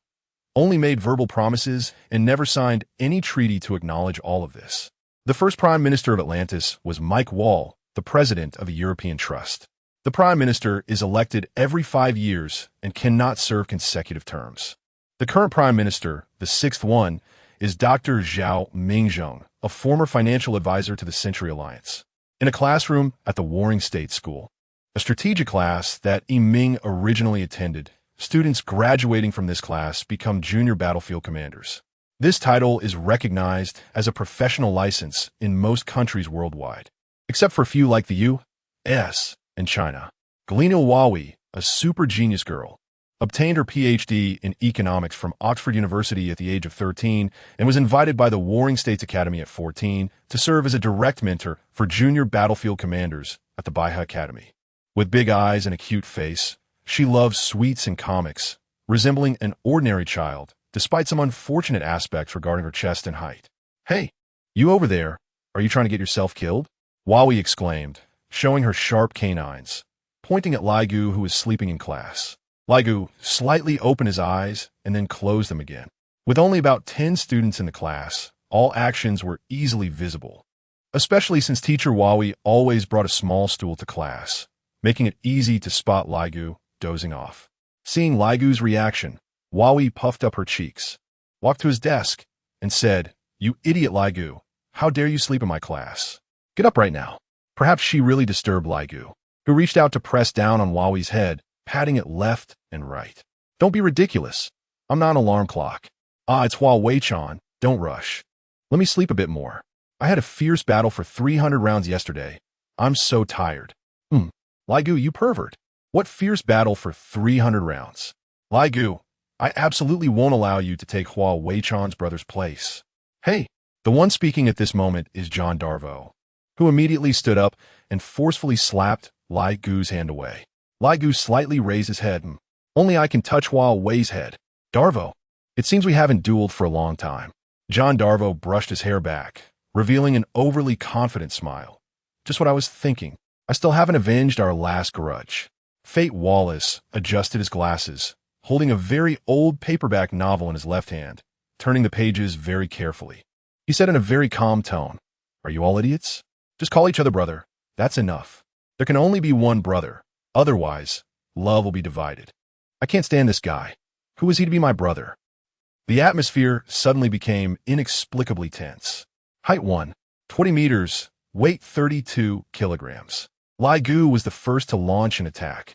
Wow, Laigu, you idiot. Huawei's little hand swung a punch at Laigu's head. 3 measurements, beep, beep, beep. Darvo didn't hesitate to counterattack. Unexpectedly, there's a bit of substance. Darvo, how did you know? No, stop talking, you guys. A little commotion arose among the surrounding students. Likes to eat Major Master's ice cream, cilantro flavor. Likes to eat Gadawan brand walnut chocolate, a dessert he must have every day after lunch. Darvo shrugged, indicating that this level was not worth mentioning. Laigu sneered. The name of the toy mouse for bathing is York. Laigu, if you dare to continue, I will hate you for life. Huawei seemed to shout with all her might. Laigu immediately stopped, and a voice came from the back of the classroom. You guys, how long are you going to bully Huawei-chan? Darvo secretly thought, Tisich, the troublesome person has arrived. Then Darvo was knocked to the ground by Phoebe with a punch. Humph, don't think I can't hear you just because you're speaking softly. Then Huawei buried her crying face in Phoebe's chest, while Phoebe patted Huawei's head and shot a fierce look at Darvo and Laigu. Darvo crawled back to his seat, pretending to gaze out at the scenery. Laigu lay back down to sleep. The surrounding classmates buried their faces in their books. Clearly you just want to pick flowers for a while, and you guys made Huawei-chan cry. Laigu George Dars, you are clearly the class committee president and should set a good example. John Darvo, you are clearly the top student in the class and should pay attention in class. Darvo made a life-threatening sound. I don't want to be lectured by a cheater. The next second, Darvo was attacked by a finger drill and lost consciousness. Seeing this, Laigu immediately held his forehead and said, Miss Phoebe, we were just discussing the topic of advisor-teacher Granier. That's a lie. Phoebe quickly denied Laigu's statement. The topic should be how to view the impact of violent attacks on the Warring States Academy and even floating island Atlantis. Boo-hoo. Laigu, you should share your opinion. Huawei said with a slightly crying tone, as an advisor teacher, this spirit is very dedicated. Usually at this time, Yiming would yawn greatly. After all, this kind of issue is not Yiming's specialty, and Yiming's presence in this class is quite thin. In Class 1 of Strategy, it is said that the average IQ of students reaches around 235. We are a bit demanding of Yan Yiming compared to ordinary people. He can be considered above average or even excellent, but he chose the strategy department, Class 1 of Strategy, where the students are global elites, the golden class of Warring State School, and he must be even more outstanding and work harder to live up to his classmates. Laigu began to explain. First of all, the floating island is an artificial floating island operating near the equatorial area of the Earth, always allowing the sun to shine overhead. Only deviating from the equator during specific periods, basically not less than 60 degrees, to prevent insufficient power supply. The world's shipping routes originally communicated east and west through various straits, transporting various goods from point A to point B continuously, and some famous ports developed due to their proximity to key shipping routes. Some ports developed well because of favorable geographical conditions. From ancient times to the present, they have developed into trade distribution centers, trade nodes, financial centers, shipping centers, service centers, and even key futures trading centers. The groundbreaking initiative of the floating island is that it does not require the troublesome and lengthy sea transportation, utilizing heavy cargo airships developed over nearly 20 years. allowing various goods to be transported from the farthest ends of the earth to their destinations in just about 2 days. This greatly saves shipping costs, time, personnel expenses, etc., making the major trade ports around the world pale in comparison. In response to the challenge, many major trade ports have opened air cargo port services to connect with the floating islands cargo business to avoid being marginalized. I know all this. Hurry up and get to the point. Although Fate Wallace was very focused on the book in his hands, he suddenly interrupted Laigu's words. Laigu then sat down. My explanation ends here. The subsequent analysis will be handed over to Mr. Wallace. Then let Mr. Wallace answer. Teacher Huawei has already returned to the podium, waving her phone.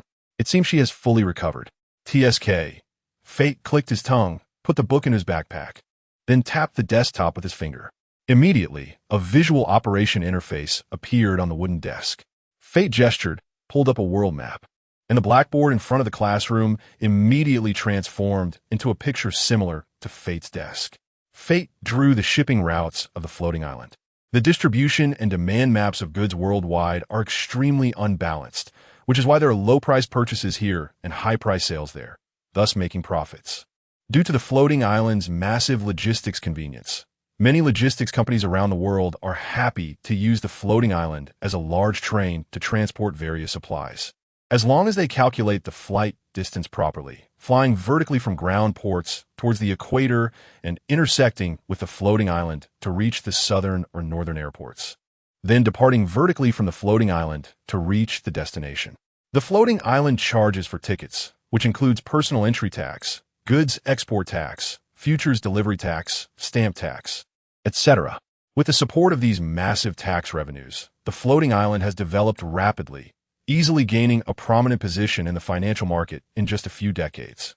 Even the Warring States Academy has completed significant initial investments under this tax support. Of course, the current income sources mainly come from private donations, research invention patents, and undertaking corporate outsourcing services, but it still receives financial allocations from the floating island government. The occurrence of this attack has a financial impact on the floating island in terms of national security and confidence, but it is difficult to affect the core interests of the floating island. Fate's speech seems to be far from over. A classmate on Fate's upper left, Kate, objected. Logistics in the near region would not use the floating island. Most of those utilizing the floating island are countries with mountainous terrain, areas with high transportation costs, and intercontinental shipping across oceans. In most cases, as long as the journey is within 6 days, most people choose traditional transportation methods. Therefore, it exaggerates the size of the tax share. Fate pushed his glasses and said, Miss Kate, I haven't finished speaking yet. There are still many specific details regarding the tax process in the floating island that need to be discussed. Isn't that right? Indeed, but no but, HMPH. I want to listen to your explanation. Huawei clapped her small hands on the podium. 2 students, please don't flirt in class. Huawei is actually quite a precocious little brat. The 2 classmates responded simultaneously, no way. However, Fate had a serious expression, while Kate was blushing furiously. Did I use the idiom incorrectly? Huawei pondered, placing her index finger near her mouth. Wow, class is almost over. Fate, please finish the second half quickly. Fate nodded and continued his analysis. The attack is actually the biggest blow to international students, as it will affect another economic lifeline of Floating Island. We know that among the permanent residents of Floating Island, the largest occupational group is scientists, accounting for 90% of the total population, while the rest are machine operators, military personnel, and other auxiliary occupations, making up 9. This means that among those with permanent residency, almost no one works in the service industry. But who are the ones we see welcoming tourists? That's right, they are international students. The distribution of living costs on Floating Island is extremely unbalanced. Because imported goods are almost tax-free, the prices of food, daily necessities, and even luxury items are relatively cheaper than in many big cities, leading to higher purchasing power. However, transportation, housing costs, and utilities are very expensive, and tuition fees are the highest in the world. To reduce living costs, international students almost all work in the service industry on Floating Island. Therefore, tourists are a crucial pillar supporting the economy of Floating Island. At the same time, Working part-time is also a form of social training. Ah, I hate customers who don't tip. Part-time worker Michelle muttered quietly. It seems that this attack will likely shake tourist confidence in the safety of floating island. If crisis management is done well, this small act of terrorism could be transformed into an incident, avoiding impact on tourists. Silly feat. Indeed, from the results, there were no casualties, and the attack only occurred in the highly secure student dormitory. So there are only two possibilities. First, this was a meticulously planned attack specifically targeting the Warring States Academy and the entire educational system of Floating Island. Second, this was a fun crime aimed at challenging the entire security system. While Feet was explaining, various students' desks had small screens displaying the content from the blackboard, and text constantly popped up.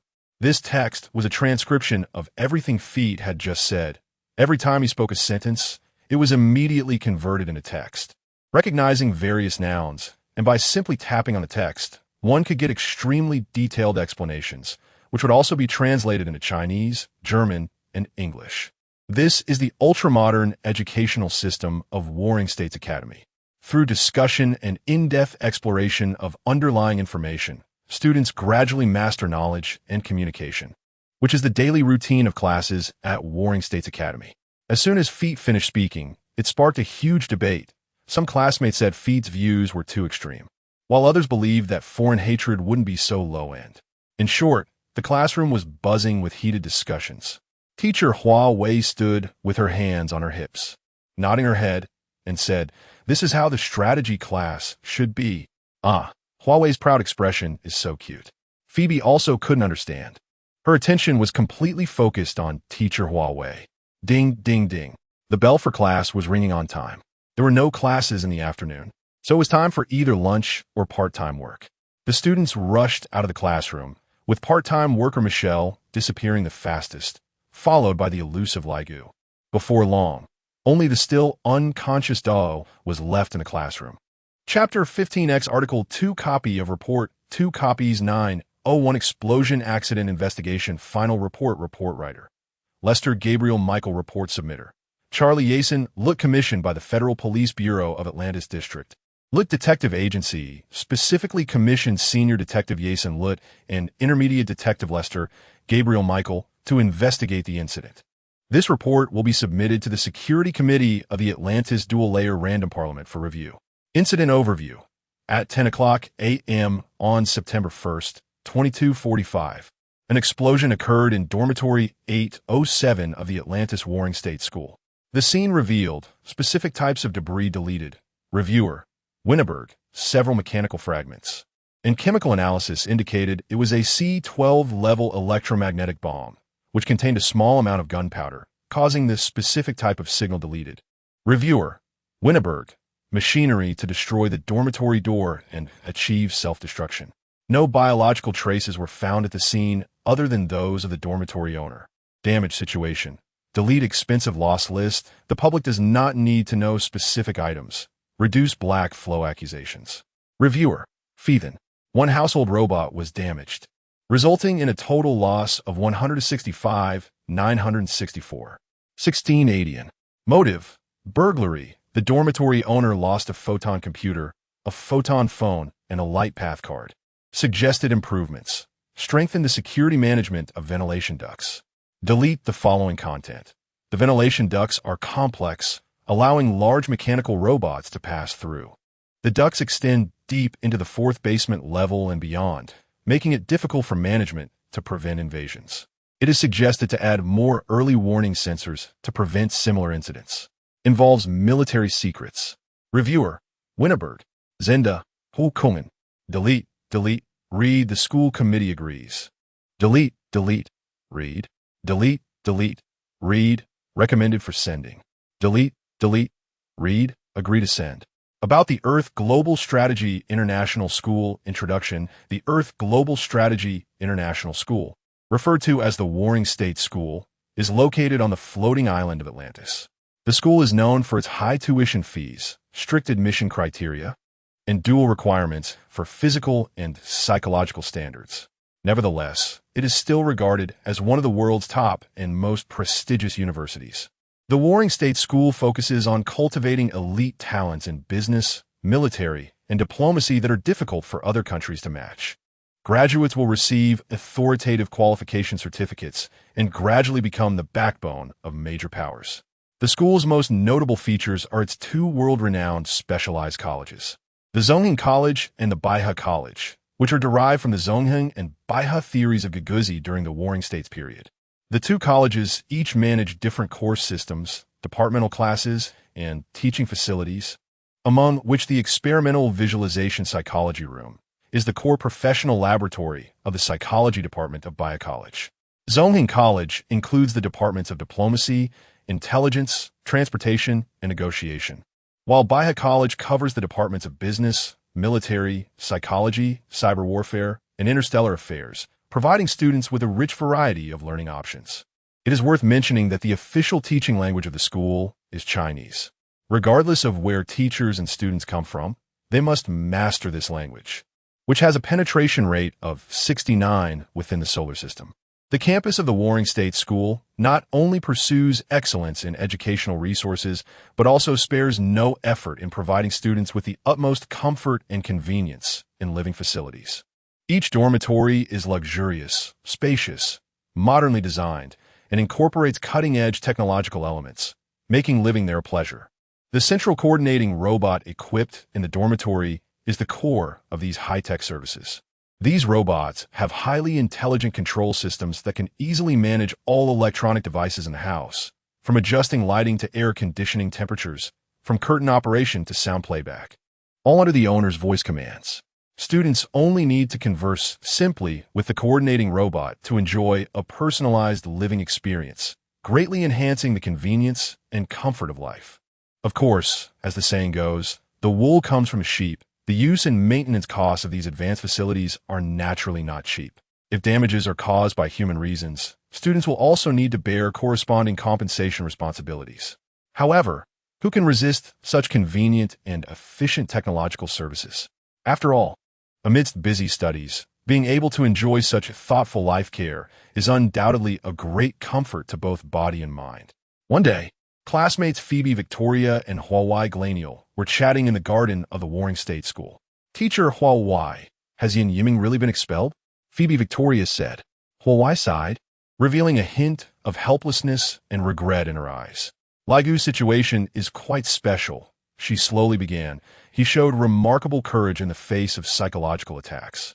He faced the Pandora's box, the box that symbolizes all the evils of the world and the only hope. Surprisingly, he not only was not consumed by the evil within, but imagined an axe and resolutely shattered the magic box. His sense of justice is the strongest I have ever seen. Phoebe listened intently, unable to help but interject. What about John Davo? How did he cope? John's situation is also different, Huawei continued. He faced his father, the image of a strict father, which is not uncommon in psychological tests. But unexpectedly, John did not choose to obey or escape. Instead, he resolutely pushed his father away. He kept telling himself that everything before him was an illusion, all unreal. He dared to use the illusion to numb his fears, which in turn made all fears before him become illusions. Overcoming fear with false reasons is indeed an effective method. At this point, Huawei's tone became heavy.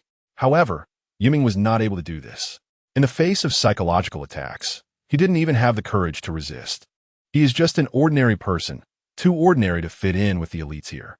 Perhaps this is the reason he cannot continue to stay here. After hearing Huawei's narrative, Phoebe Victoria displayed a complex expression. In her eyes, there was admiration for Laigu and John's courage and wisdom, as well as sympathy and confusion for Yan Yiming's predicament. So that's how it is. Phoebe murmured softly, seemingly digesting this information. Laigu's sense of justice and John's brave resistance. They all found their own ways to confront their inner fears and challenges. And Yiming, he perhaps just needs a little time to discover his strength.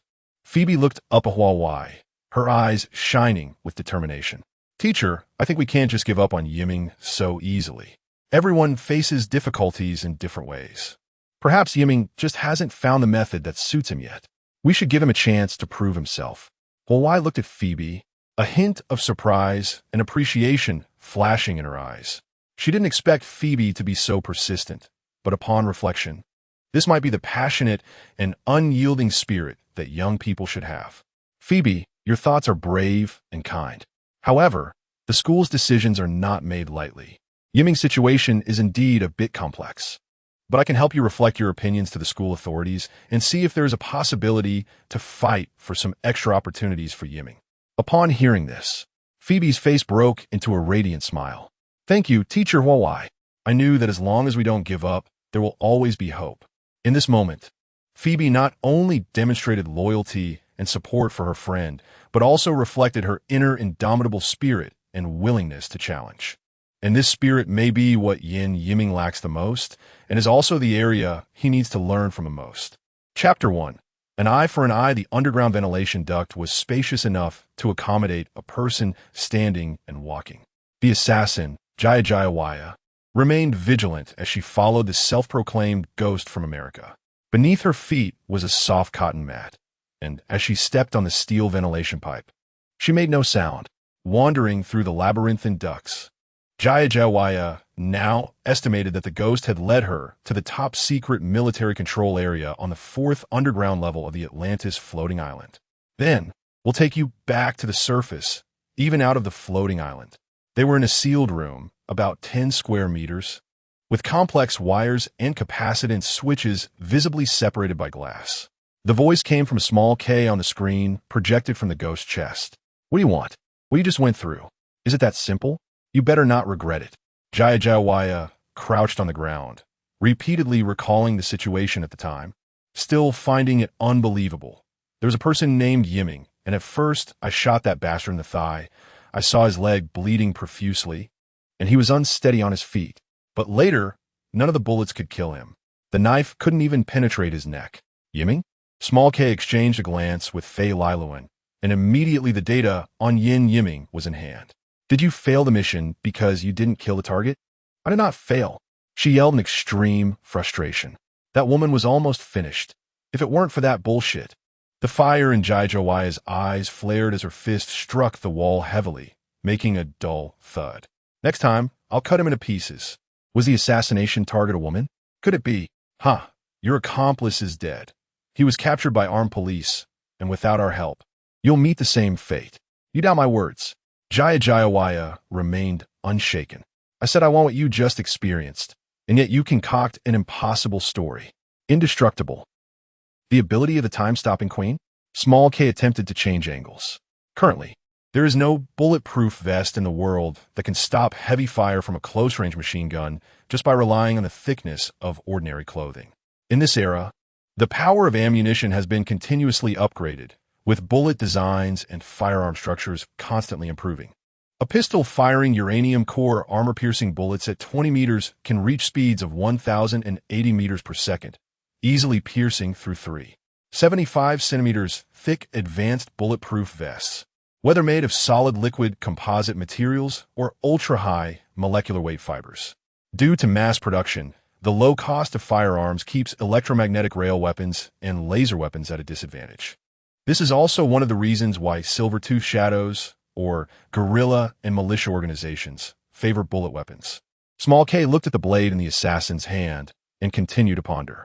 If the characteristics of Silver-Tooth Shadows were to be summed up in one sentence, it would be, they all use silver weapons.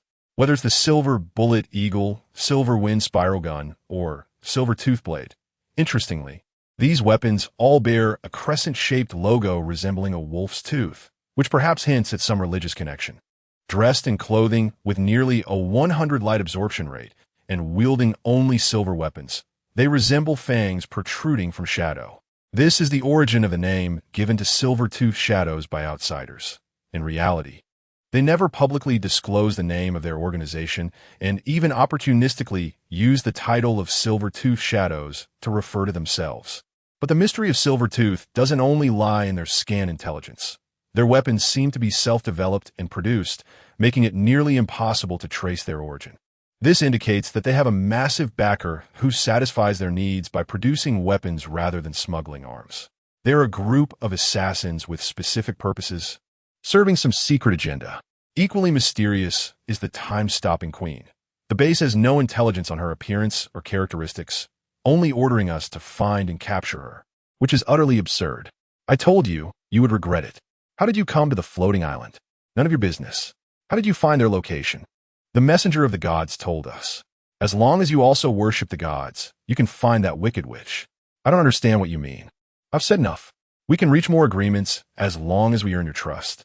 I refuse. What if we help you complete the mission better? Jaya turned and walked directly toward the door. Cleaner, small K halfway through said, and the assassin paused. We'll consider this action a failure. Even so, won't you resist? Despair flickered in her once bright eyes. Cleaners were once top assassins. They had different personalities, but they were all extremely twisted scum. According to rumors among the assassins in the organization, cleaners would play with anything belonging to the assassins, including torturing them after turning them into human sticks or activating toxins at the peak of forced sexual acts, even playing a cruel game of cat and mouse. And they couldn't fight back at all. This was the tactic Silver-Tooth Shadows used to control assassins with a terrifying shadow. Just the thought of it sent chills down Jaya's spine, her legs numb, as she recalled the hellish experiences of the past 7 or 8 years. Now, she just wanted to end everything quickly. She closed her eyes and said, "You're right. Instead of resisting, at least before I die, hug me." Still wearing her mask, she slowly turned around, unzipping her clothing to reveal her snow-white body. Sayer looked at her coldly, the reflection from his helmet also showing her gaze fixed on him. Her body temperature, pulse, and heartbeat were all captured by the ghost armor. The data told him that Jaya was not lying. I don't want to fall into the abyss without ever experiencing the pleasures of man and woman. Kana suddenly kicked small K from behind, covering Faye Liluan's eyes. Jaya silently counted in her heart. 3 steps more. She felt no fear. She was well aware that her knife was at her waist, and no oppressive feeling forced her not to touch it, which meant 2 steps more. She pulled her clothing further apart, her pale skin and tender curves revealed. Just a bit more. 1 step more. The ghost was right in front of her, the air pulsating and shimmering. The red warning lights passed through the ghost, outlining its silhouette. A flash of silver. Completely missing. Suddenly, a wave of electromagnetic interference erupted in the small room, causing the assassin's ears to buzz and the world to spin. This was the electromagnetic interference released by Sayer. You really are stubborn. Small K lifted the teacup in his hand, his expression unchanged like a poker face. Under the interference device, Sayer's display screen signal was severely affected. Shiti Fukappa. She buried her head in her hands, eyes half open, cursing with difficulty. I've had enough of this boring trick. I'm done. Only we are in this mess, and under this electromagnetic environment, only some risky things can be said. If you reveal where your headquarters is and let the floating island's officers help you eliminate those cleaners, then no one will bind you anymore. Wouldn't that be great? Damn it. The stubborn assassin, despite her legs being too weak to stand, suddenly found some unknown strength to straighten her back. Was it foolish loyalty, the power of faith, or a vain hope? We cannot know. Under the interference, even the data upload from the back of her head would be interrupted. She could say whatever was on her mind, but why? Small K looked at the time. If the interference continued, it might attract electronic police. He ordered Sayer to stop the interference. If you change your mind, just send the letters of MAGA 3 times via text to this address, and you can continue trading. After Xiao K finished speaking, a piece of paper floated down from the sky, and Sayer vanished like a ghost. Go to hell. The echo lingered, followed by a chilling silence. In a room in the Northern District, Kana was dissatisfied with Xiao K's actions. You're just leaving her on the floating island like this? Xiao K wasn't naive enough to think this would make the assassin spill the beans. He placed his right hand on the table, his index finger rhythmically tapping, producing a dull sound as he muttered to himself. Let her go. She'll find that man, Yan Yiming, sooner or later. If we follow the clues, we might find the queen. The tracker has been set up, right? Faye Liluan interjected. Xiao K, I'm quite concerned about that person named Yan Yiming. Tell me, has he shown any signs of leaving the floating island? Xiao Ka took a sip of red tea. Yes, the passport information still has his photo. Could it be him? The third-year troublemaker from the Warring States School? The notice says he has been expelled. It feels like there's a complex connection. Don't trust that photo. It has likely been tampered with. From what I know about the executors, any information related to the Queen would be scrubbed before being released. It's better to trust the voice prints we have on hand. Xiao Kei's extreme pessimism was sometimes criticized as being overly cautious. Xiao Kei, the tracker on the assassin, is operating normally. Should I continue to follow? Sayer asked, as expected of a former ace agent. Come back for now. You've worked hard tonight. Where does the address uploaded by Fei Liloan point to? Fei Liloan replied, the assassin's data packet shows it was directed to a small town west of Langkuxi. It's probably just a transfer station. That's enough. Maybe we could send a big gift to the guards on the floating island. A trap filled with presents. Yiming slightly opened his eyes, his consciousness seemingly floating in midair, unable to think of anything, only feeling the ceiling moving, hazily swaying left and right. The noisy sounds around him were intermittent, honking, voices, and chatter, but the one voice he could hear clearly was Carly's. Yiming, where do you feel pain right now? Yiming's lips moved, but the buzzing in his ears started again. Excuse me, miss, please wait. Multiple fractures all over. Starting anesthesia immediately. In Area C of the floating island, dozens of remnants of remote-controlled robots were scattered everywhere. Under the burning flames, parts occasionally sparked with electric arcs, creating a grim scene. Faye, it looks like they're here to find you. There hasn't been a peep from the detention center. A man with a mixed red and black hairstyle, sporting a fiery tattoo on his arm and a mocking expression, said while pressing his earphones. Indeed, after all, our heads are worth tens of millions of dollars on the dark web. The Phaeton couple deletes data worth tens of millions of megabytes every year after attacking the dark and gray web. They are also one of the core figures of the Warring State School. Phaeton is a famous Go master and military commander. It's not an exaggeration to say that with just 2 human intelligence assistant systems, he can defeat a coalition of 20 artificial intelligences. Today, he sat calmly on the sofa in his dormitory, doing nothing, quietly observing the reactions from all sides through his blue wristband. He was like the general commanding an army. No one could move him. The day after the attack, September 3rd, 2245. If one emotion could express the current situation of the floating island Atlantis, it would be anger. All the residents on the floating island were furious. Oh my God, they shouldn't do this. They will be punished by God. I support the official decision. This is not just the victim's issue. It is our issue. We must make those criminals aware of our power. This is a tragedy. We must find a mastermind and sentence them to life imprisonment to seek justice for our respected heroes. Life must go on. We will never yield to terrorism. The above is an interview with the street residents, reported by reporter Kate from the Floating Island School TV station. Floating Island School TV station, a locally operated media outlet of the Warring States Academy, broadcasted via live streaming. With significant influence not only within the floating island, but also becoming the top-rated TV station in Europe. The governor of the Atlantis district of the Federal Republic of Germany, Zhao Mingzhong, hurriedly arrived at the Central Sea area of the floating island. At the official small conference room, which was already filled with formally dressed officials, Francis, the head of the Civil Defense Bureau of the German Atlantis District, Mike Paolo, the head of the Police Bureau of the German Federal Atlantis District, Scheffer, the head of the Atlantis Scientific Investigation Bureau, and Yang Jianin, the head of the Atlantis Tax Bureau, among others. They all looked serious, with grim expressions on their faces. Everyone knows that I've just taken office, and such an incident happened. I feel very sad, Zhao Mingzhong said, his fingers tightly clasped. He looked around and slowly said, in any case, the incident has occurred. We are now on the same boat. We cannot tolerate criminals and terrorists in this matter. We must stabilize the reputation of the floating island and defend its honor as the safest area in the world. For the criminals, we must repay them in kind. The Moving Financial Center is another nickname for the floating island. This attack has severely impacted the security level of the floating island, leading to downgraded evaluations from organizations like Dapeng International and HP. The stock market plummeted again, tourist numbers sharply decreased, and the economic recession will undoubtedly have a huge impact on budget allocations across various departments, especially at this critical juncture of budget distribution by the Dual-Layer Random Council. All official departments of the floating island were gritting their teeth at the attackers.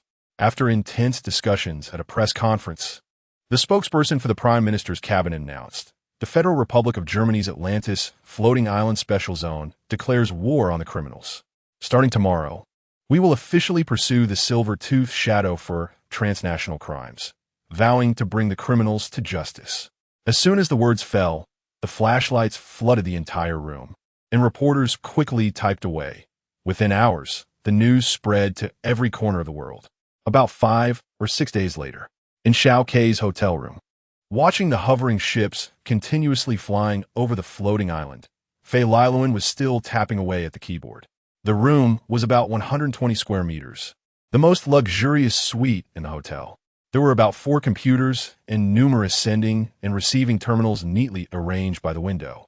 Xiao Kei stood about 9 meters tall, with red hair and green eyes, exceptionally handsome. He wore white indoor sportswear, the reflective material showcasing a strong sense of technology.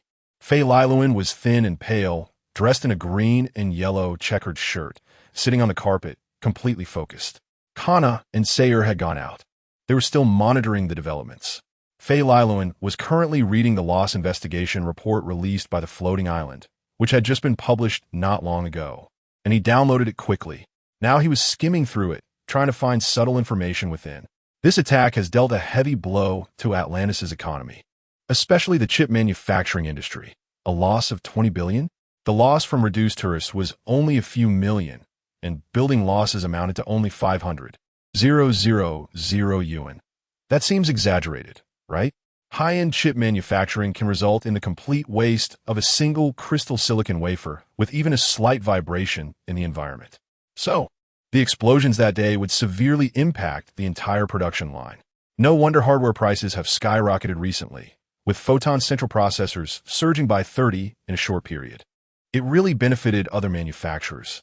Fei Liluan imagined how expensive that small cube-shaped processor, like a building block, would be. Major high-end chip production locations around the world, such as Silicon Valley, San Francisco, Lopner, and Taiwan, all benefited to varying degrees. Strangely, Europe had no high-end chip production site. Hardware, photonic central processors, quantum annealers, quantum communication chips, two-dimensional central processors, solid-state storage devices, etc. Little K hummed. Floating Island is the high-end chip production site in Europe. But Europe is probably being drained by the European trust. The 3 major forces of the Century Alliance suppress global latecomers from developing towards high-end. Otherwise, Floating Island wouldn't be able to utilize the European trust. It's really ironic. Buzzing sounds echoed, and Little K brought the phone to his ear. "Hey, Little K, do you want lunch?" "In 5 minutes." The familiar voice startled Little K, and he quickly turned to Fei Liluan and shouted, "Fei Liluan, hurry up and pack everything." 5 minutes. Fei Liluan was also taken aback. His originally pale face turned even paler, and he hurriedly typed on the keyboard. Little K hung up the phone and started tidying up the various instruments in the room.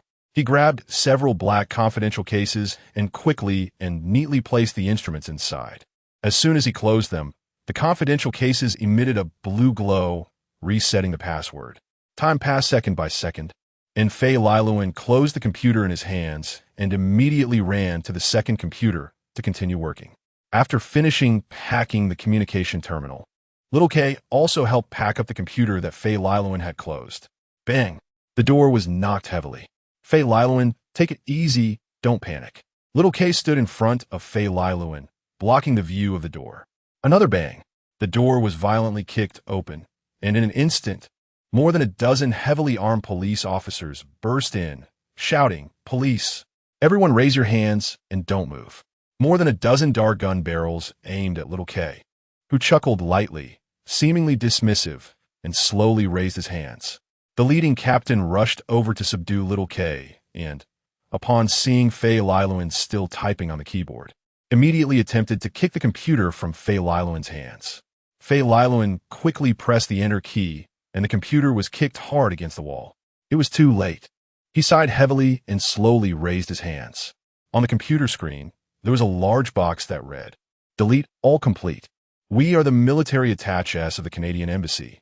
May I ask what the matter is?" Little K remained calm. They had diplomatic immunity, and any personal injury would become an international incident. Damn it. The captain kicked over a long sofa nearby. "Take them all back." The heavily armed police officers swarmed in, detaining Little K and Fei Liluan, and the room was turned upside down, with all suspicious items prepared to be sent to the Scientific Investigation Bureau for decryption. At the exit of the hotel lobby, a tall man with reddish-brown hair and a high nose approached. He was well-dressed and serious, addressing the captain. "Hello, I am Michael K., Arthur's defense attorney, Glint Harry. I can prove that the parties involved are diplomatic personnel of the Canadian Embassy, and you have no right to arrest them. Also, the black confidential cases you detained are diplomatic pouches and cannot be held or opened privately." It was evident that the captain's face turned iron-colored. "You got here pretty quickly, dog." Attorney Harry replied, "Please mind your language. Be careful, or I will sue you for personal insult."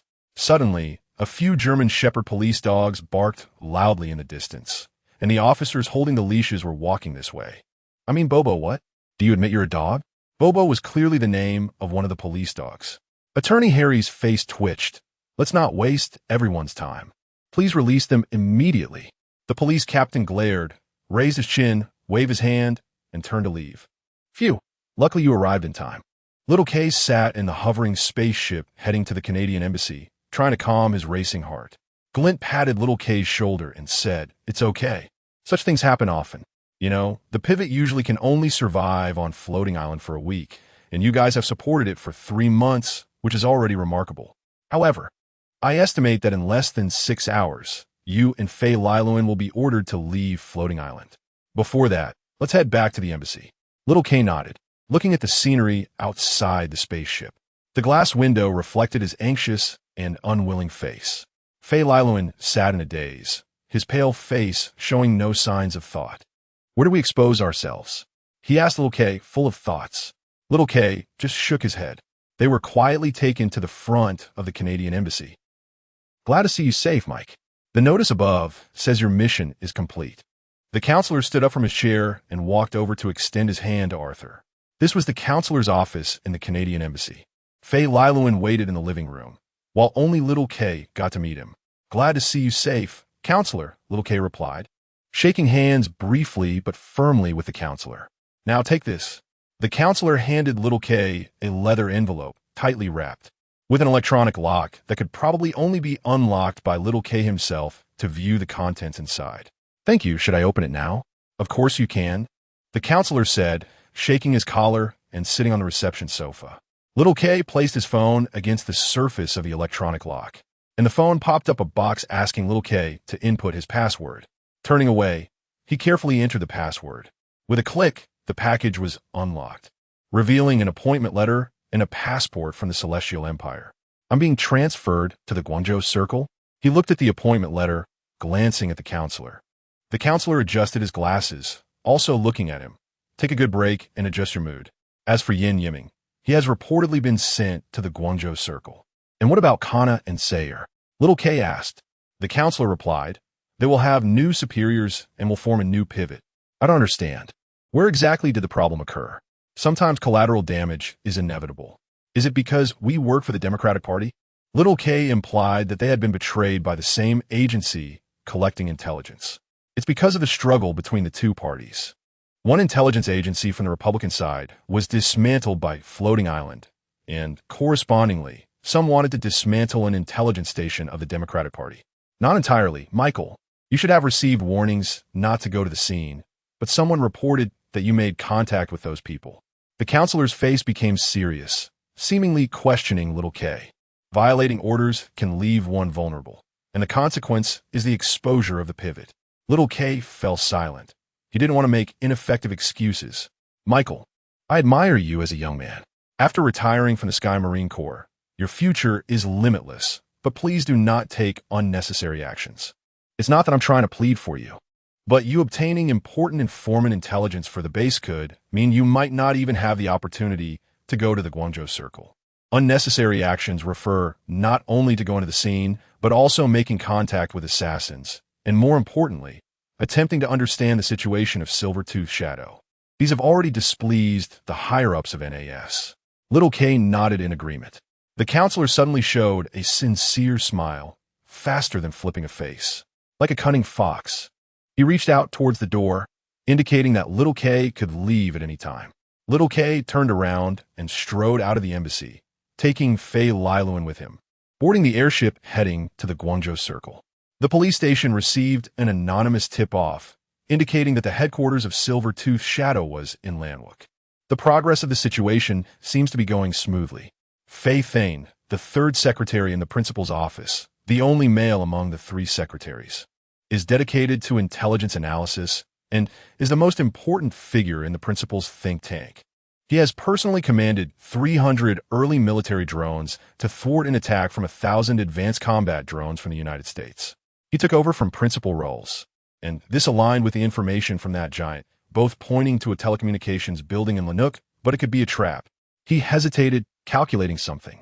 Even if it were a trap, the police and the Floating Island Civil Defense Bureau wouldn't give up.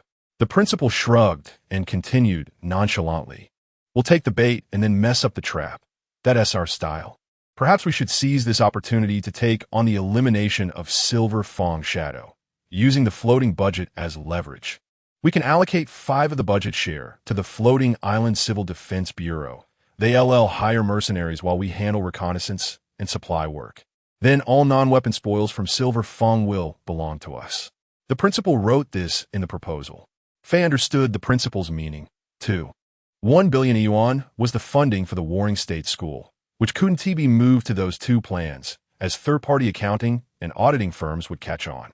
However, by using the floating budget as an excuse, destroying Silver Fang, and liquidating the spoils, that money would no longer be related to the Warring State School, which is commonly referred to as money laundering. But this is a gamble. 5 of the budget. That would be 150 million yuan. Would the Floating Island Civil Defense Bureau agree? Fei slumped on the sofa, hands behind his head, enjoying the stress-relieving comfort of the sofa. He felt somewhat pessimistic, constantly thinking of the worst-case scenario. Eliminating Silver Fang was destined to be a thankless task. Would the spoils exceed 150 million yuan? A normal person would think that the Warring State School should steer clear of muddy waters. It had nothing to do with this matter, but they were wrong. The building destroyed by the attackers was an asset of the Warring State School, and the injured were students of the Warring State School. If the spoils didn't exceed 150 million yuan, then Director Francis would be even more eager for this deal, especially since their budget had always been tight. Now that the situation had changed, the public would support them, so why not take the initiative to sell a favor? Cough, cough, Mr. Fei. How do you find this sofa? With glasses on, Rolls gestured at the table, sketching out a draft of the proposal. He glanced at Thane, seemingly displeased that Thane occupied the sofa. Thane didn't mind at all, and even gave a thumbs up. I understand why Meliora and Winnie keep running to the principal's office. This sofa really does wonders for relaxing the shoulders. He suggested waiting and watching the developments, extending a helping hand only when the Floating Island Civil Defense Bureau was in dire straits. That way, the bargaining chips would hold more power. Furthermore, Silver Fang is definitely a geopolitical pawn of certain forces. If things go south, we must abandon the thought of wading through this muddy water, because it's too dangerous. After all, even we are just pawns of superpowers. The principal knew that the casualties from the attack numbered over a dozen, and Liang Jingpei and Ludwig were still missing. The immense pressure from public opinion would force the floating island officials to adopt a counterattack stance. Any untimely statement would be criticized as weakness against terrorism. But he believed his thoughts were correct. The Eclipsed Moon Plan was a super project to maintain the technological advantage of the Round Table and the Warring State School, and it could never be abandoned. There was no time to waste. However, with the current situation, it would be difficult to propose special funding to the Parliament. And exposing the Eclipsed Moon Plan would inevitably attract the intervention of the International Moral Committee. By then, no matter how to placate this committee, it would waste a lot of time. Therefore, the conclusion is that the Eclipsed Moon Plan is always classified at the highest level, known only to the principal, the 3 secretaries, and a few high-ranking officials from the Scientific Investigation Bureau, and it is personally overseen by the principal. Without 100% certainty, Rolls began to feel a headache. He pressed his finger to his head. When it rains, it pours. Contact the intelligence organization. Spare no expense. I want to dig out the mastermind behind this. Such an attack completely disrupted the Round Table's plans. The killer's blade is Shadow Silver Fang. But who is the mastermind and the employer? Fei Thane nodded. In a few days, I will be leaving the floating island again. The Warring States School can function without the principal, right? Don't worry, even without your highness. The school has the board and 2 capable vice principals to support the daily work. Fei Thane stopped at the sofa setup. No, the European Trust. This is bad.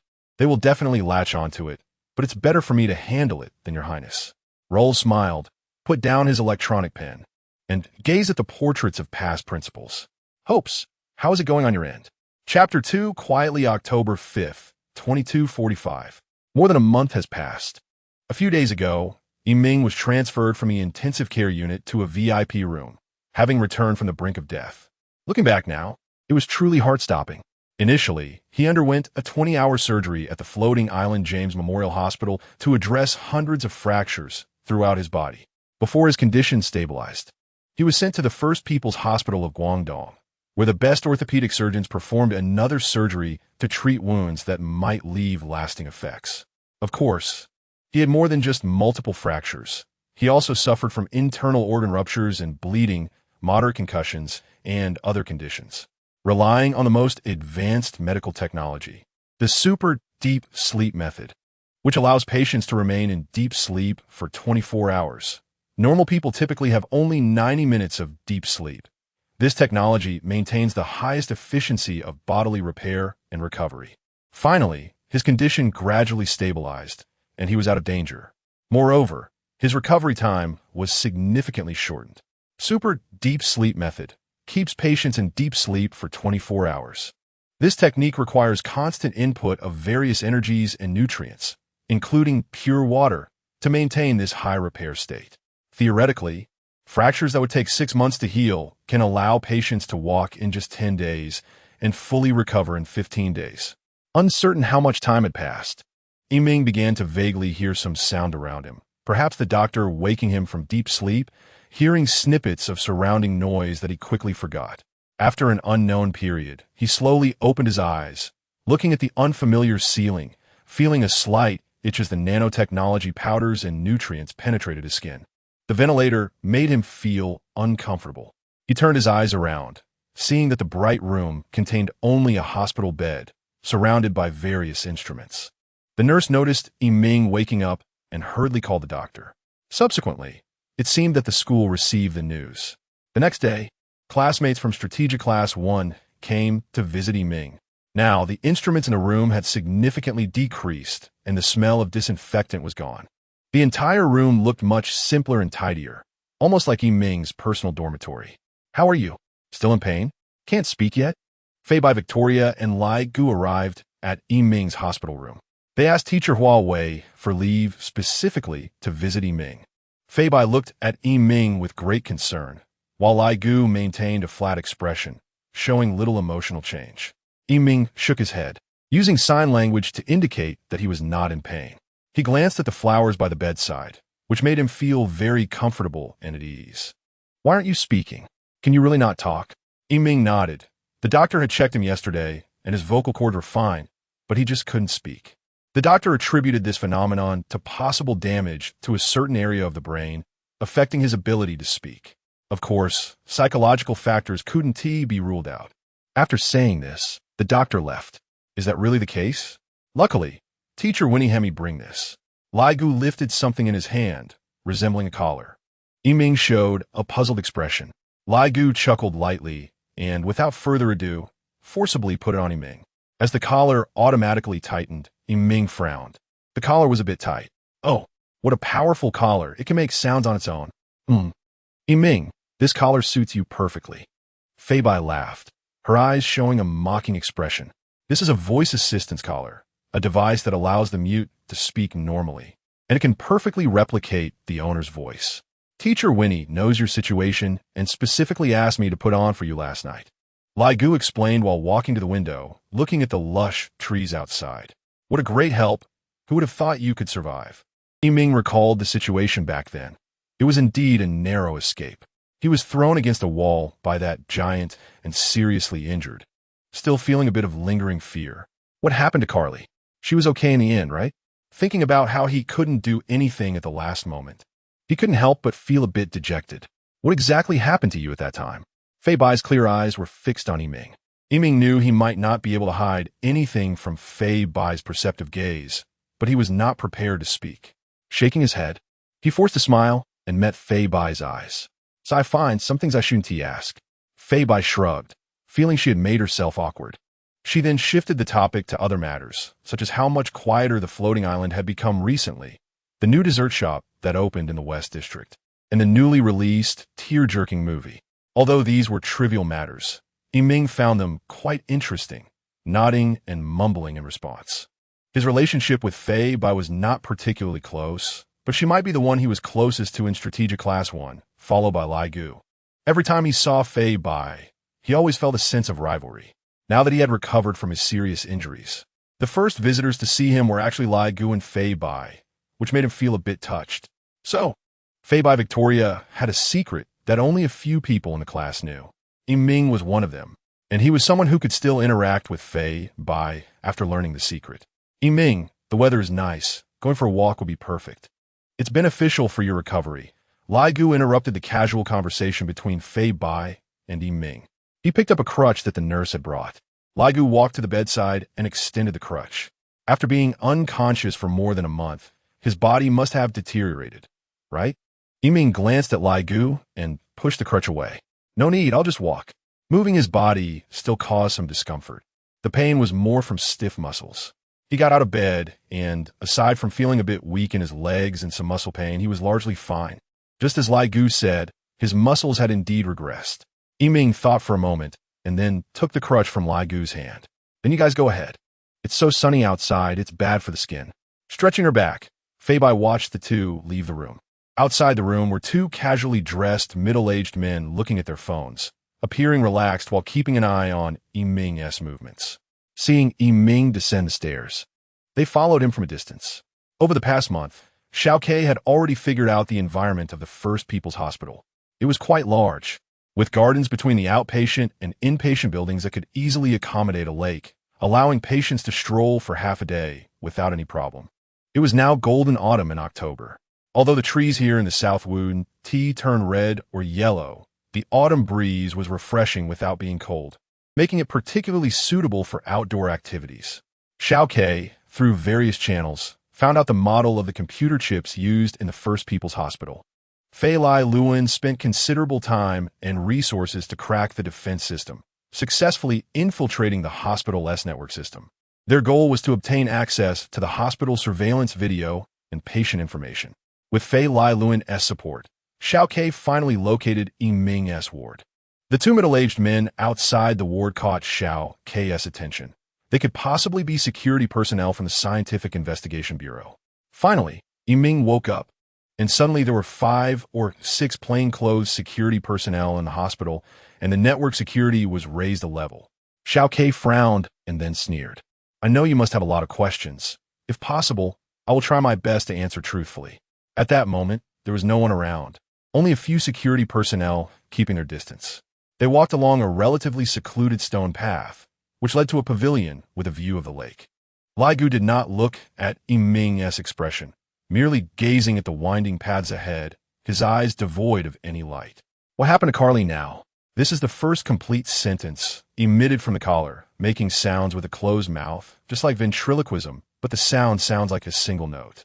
What he cares about most now is not himself, but Carly, who is still drifting alone on the floating island. She is the queen of time, standing still, and is naturally under the close protection of the Scientific Investigation Bureau, but without a definite answer. He cannot feel at ease no matter what. "I don't know who Carly is." But the answer is even more unsettling. And then Laigu added, "But you can ask Teacher Winnie. It seems that no women were injured in that explosion. Then you saved her. Why did you bring her to my room?" He expressed some words intermittently, and with Laigu's intelligence, he must have already known what he meant. That is why, when saving the queen, did they send her to his room, which is the beginning of everything. Without Laigu's arrangement, he would not have been demoted, nor would he have been attacked. So what do you think? Are you happy or disappointed? Laigu did not pretend not to understand what he was asking, nor did he directly answer the question. Instead, he asked about his feelings, just as he said he would answer his questions truthfully. But this was indeed very cunning. He certainly hoped to meet Carly. Her beauty was captivating at first sight. However, he did not wish for such an encounter that would plunge him into trouble and make him lose his direction. If it were an ordinary, beautiful encounter, how nice would that be? He thought to himself, waiting for the subway, encountering her by chance, brushing past her in the square, only to turn back suddenly. The beauty with flowing hair smiles sweetly. Suddenly he felt shameless, asking what coincidence in the world could be so perfect. He wanted to hold her hand, but was unwilling to pay the price. Perhaps all his injuries were the price. Conflicted, he did not ask Laigu anything further. When they were almost at the end of the road and the pavilion was right in front of them, he asked, "How can I see her again?" "Give up. Unless you become stronger and more useful. Make them unable to ignore you. Only then can you protect her." "Who exactly are you?" "I am your comrade. Laigu George Dar's Lancelot. For a while in the future, I can't help you. You need to rely on your own strength to impress, execute, guidance them. If you want to know more, the pavilion over there is a good place to think." Yiming widened his eyes and then sneered. "You guys are always hiding something." After that, both Laigu and Yiming fell silent until they returned to the hospital room. After this, Laigu and Phoebe went back. In the blink of an eye, several days passed, and during these days, he did muscle recovery training every day. These exercises helped to relax his stiff muscles. At the beginning, activities like leg pressing and arm stretching were very painful, even bringing tears. Just a month had made his muscles tighten so quickly, which surprised the doctors a bit. Yiming himself didn't quite understand. He just followed the rehabilitation therapist and coach's instructions completely, relying on these professionals. Yiming gradually reached a state where he could be discharged from the hospital. After training, Yiming jogged to the pavilion in front of him. He relaxed here before dinner every day. It was definitely not because of Laigu's reminder. Yiming coldly snorted in his heart. The cool breeze from the lake refreshed him, and he sighed, wiping the sweat from his neck with a towel. Today was probably his last day at the hospital, and also his last day in the Guangzhou Circle. Tonight he could go home to have a look, but he hadn't told his family about his injuries so far, simply because he didn't want them to worry. If he went back tonight, he would definitely be asked this and that, and Yiming didn't want to lie. So he didn't want to go back now. What about Tauzi and Sarah? Their social media hadn't been updated for a long time. With the self-talk in his mind, it was read out by the collar. Such troublesome high technology. It read out things that shouldn't be read. Yiming had been trying to adapt to this collar these days, but it was always less than ideal. Either his speech was intermittent, or he was heavily talking to himself, with everything he thought coming out. Because of this, he suffered quite a few side eyes from passing young ladies. Sighing, the pavilion was not far ahead. He saw an old man sitting on a stone bench early, holding a cane in both hands, quietly watching the phosphorescence on the lake. The old man's gaze was firm and deep, and the wrinkles on his face were terrifyingly many, with silver hair moving in the wind. A few days ago, the old man's presence had caught the attention of Yiming's security personnel. They scanned the old man with a recognition device. The data showed that he was an elderly patient in the late stage, with only a few days left to live. He appeared regularly in the pavilion every day and had not communicated with Yiming at all. Gradually, the security personnel relaxed their vigilance. Yiming stepped lightly onto the pavilion, seeing the old man, but not surprised. The old man had also appeared here yesterday. The hospital garden is a public area, and it's not surprising for anyone to show up.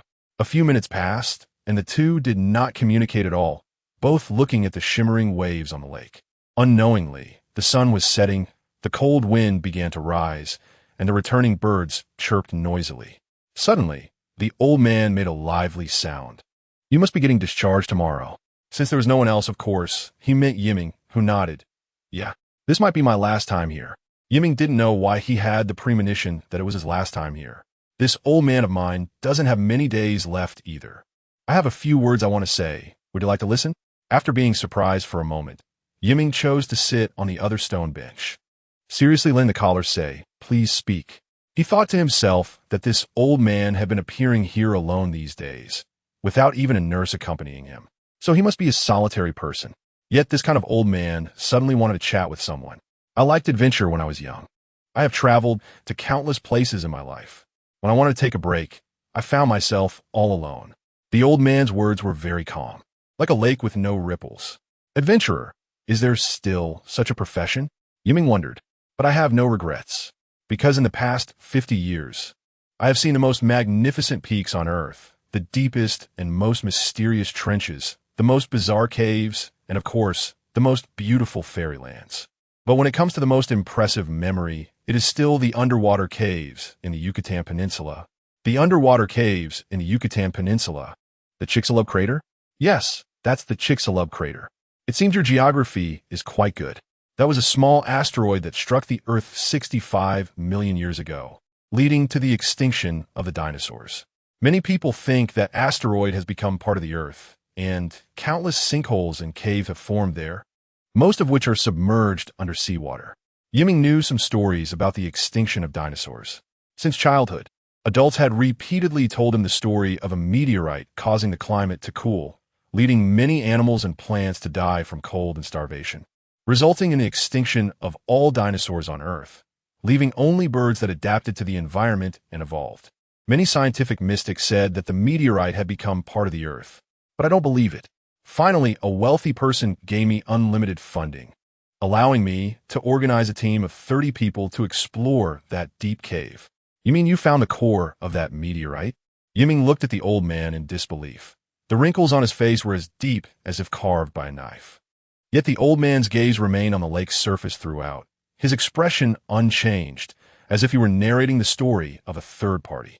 In the team I organized, I invited many professionals, and even some amateur adventurers and scientists also followed to explore those deep pits. You don't know, those deep pits have millions of entrances, and without a map and equipment, you can't get close to the depths. Under my wise leadership, after 5 years of exploration and countless hardships, we finally reached the deepest level. Can you guess what we saw? Yiming shook his head. There was a gigantic robot, and it was almost completely broken. Chapter 3, The Old Man's Last Words. The old man's words were truly shocking. Yiming almost doubted he had heard wrong. Seeing a giant robot underground. What does that signify? Aliens? A prehistoric civilization? Yiming began to feel incredulous, but soon he calmed down because he had already seen Carly, that mysterious and incredible girl. A giant robot? Indeed, our Earth is not alone. I see you're not surprised at all? Yiming shook his head, non-committal. The old man continued his narrative. I still remember the first time I saw that giant robot. In a vast space, it supported the overhead rocks, which were full of cave-dwelling plants, and many parts were battered and broken by something unknown. I don't think it can continue to support that massive space. It could collapse at any moment. But it seems we were completely unaware of such a discovery. If it had been found decades ago, even someone as ignorant as Yiming wouldn't have missed the media's frenzied reporting. It could even have become the most significant news of the 23rd century, even though the 23rd century has only passed 20 years. You brat, let me finish without interrupting. Yiming closed his mouth, which had been shut for a while. That giant robot seemed to be protecting something. We circled around it a few times. It was clearly unable to activate, and near its feet was something resembling an iron ball. We thought that what it was protecting was most likely this iron ball. But getting the iron ball to the surface was a difficult task. Even getting it out from under the giant robot's feet was extremely challenging because doing so would displace the robot structure and cause the cave to collapse immediately. Why not ask? You told me not to speak. TSK, so foolish, not at all as clever as little Sherlock. In the end, it was Billy Hobbs, that charlatan, who came up with a solution. Just like rescuing someone from a landmine, we pulled the iron ball straight up into a wider space above. Although the giant robot couldn't be saved. Wait, Billy Hobbs? Is he the great scientist Billy Hobbs? The first principal of the Warring States School. Yiming widened his eyes, doubting he had heard wrong again. The first principal of the Warring States School, a cunning old fellow. And little Sherlock refers to Hinata Sherlock. Just a bunch of ungrateful scoundrels. How scared you must be. Scared? A little. The caller paused for a moment. Yiming didn't know how to express his shock. What the old man mentioned as a major discovery would undoubtedly rewrite history, yet he had never heard of it. What could be the reason for not hearing about it? Yiming felt a great unease. Those people wanted to control public opinion, just like the existence of a queen. It would absolutely not be widely reported by the media. Anyone attempting to leak the information would be ruthlessly erased. How boring. We must have put in a considerable effort to secure the iron ball, and continuously reinforced the cave's walls. Fortunately, we discovered a relatively safe cave next door, where a giant underground drilling machine was deployed. Once all preparations were complete, we would drag the iron ball into the adjacent cave, but then an unexpected incident occurred. The old man paused, stopped speaking, his hand finally moving. He let go of his cane with his right hand and grabbed a crude iron cup, slowly and shakily opening the lid with his left hand. A strong aroma of tea wafted out, and the old man took a small sip, looking quite displeased. "It's not good cold. Humph, I should have bought a thermos. I've wasted such good tea leaves." Although Yiming was very curious about what unexpected event had occurred at that time, he held back from asking. He just watched the old man fumble for a long time. After 10 minutes, Yiming couldn't hold it any longer. "What happened in the end?" "Cough, cough. Don't rush, don't rush. My fingers have no strength at all. If it were back in the day, a gentle squeeze would have flattened this cup." Cough, cough, cough. So, while everyone continued to add anti-friction pads to the iron ball and reinforce the giant robot, the iron ball suddenly began to vibrate violently. Its vibrations quickly caused cracks in the structure of the giant robot, and we knew the cave might collapse at any moment. I had no choice. At that time, I couldn't care about the personnel still working in the giant cave. The nearest Hobbs activated the drilling machine. Immediately, a loud rumble sounded as a massive rock fell from above, just missing us by a few dozen centimeters. There was no time for us to discuss. Not even a second. The moment the drilling machine started, the giant cave began to collapse, and even the nearby layers of earth experienced massive tremors. It was as if an artificial earthquake had been triggered. Indeed, even the safe cave we were in became dangerous.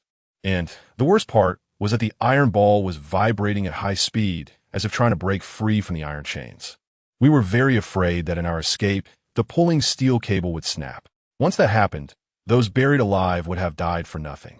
The two fell silent for a moment. The air felt as if it had frozen, making Yiming's hair stand on end. He spoke slowly. "If I had been there at that time, I would also think about forcibly dragging the iron ball out. But they were all young. No one would wish for such a thing to happen. May they rest in peace in heaven." Yiming also comforted. Taoist teachings say, "Life and death are determined by fate. Life and death are part of the cycle of heaven. Life is regrettable, and death is fearsome." Although their beliefs were different, Yiming still wanted to say some comforting words.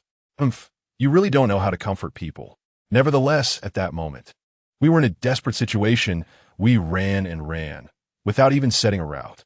Fortunately, little Shurlong had an outstanding memory, relying on the only exploration route. He remembered the entire cave structure. We drove the drilling vehicle, desperately drilling layer by layer, and several times we were almost buried in that cave, with water continually seeping into our vehicle. I can't remember how long it took, but we finally stopped in a sinkhole where we could see the sky. It was completely dark now, just like it is now. Yiming looked up at the sky. The night had almost completely covered the sky, with only the afterglow of the setting sun hiding at the edge of the clouds, and the sound of birds had quietly faded away. The two fell silent again, the air becoming eerily quiet. Only our small group of 5 survived. We had no time to celebrate our survival. We were eager to check the iron ball, which was battered and full of mud. Thank God, only one steel cable was still attached. If we dragged a few more meters, it would probably snap. But the most unexpected thing still happened. No, nothing was as we had anticipated from the start. What happened? It exploded. To be precise, the surface of the iron ball had been worn down beyond recognition, and it had cracked open by itself. No matter how you imagine it, you can't recreate that scene. A blue light emitted from the gap, and then the dazzling moonlight and starlight dimmed in comparison, illuminating the surroundings of the stone pit as if it were daytime. Soon after, the light faded, and what we saw was an egg-shaped glass body with a gem-like surface, filled with blue liquid and encasing a beautiful woman, her stunning face. Long black hair, a curvaceous figure, completely naked. I swear to God, that was the most beautiful scene I had ever seen in my life. We began a cheer that signified our existence. We survived, and our discovery would change the course of world history, leading us to a worry-free life from then on. No one expected that she would wake up, merely opening her eyes to look at us. I still can't forget those green pupils, flowing like the galaxy within them, deep and wise, as if she held the truth of all things in the universe. Carly? Upon hearing such a description, Yiming felt as if 5 thunderclaps had sounded in his ears. After that, she closed her eyes, and the entire surface quickly became murky. The brilliance of the vitreous body disappeared, replaced by a rapid darkening of the entire surface, completely transforming into another type of metal, extremely hard, without any cracks or openings. Hobbs said it was a lifeboat as well as a protective capsule. Aliens? But Raoul Casseur believed it was an ancient civilization, a prehistoric human who left behind such a seed at the moment of their highly developed civilization's destruction. Can you imagine her as an alien? Yet her size and appearance are the same as ours? A mold? No, but that doesn't make sense. Why would ancient humans trigger a meteorite? But perhaps there was no meteorite at all. In order to compete with those enormous dragons for living space, ancient humans invented this thing, which led to their own destruction. Yiming shrugged noncommittally. Wait a minute, Raoul Casseur. Was he the former principal of the Warring State School? He became the principal of the Warring State School? That person, a ridiculous structural geologist, after meeting her, switched to focusing on biology and even changed his religious beliefs.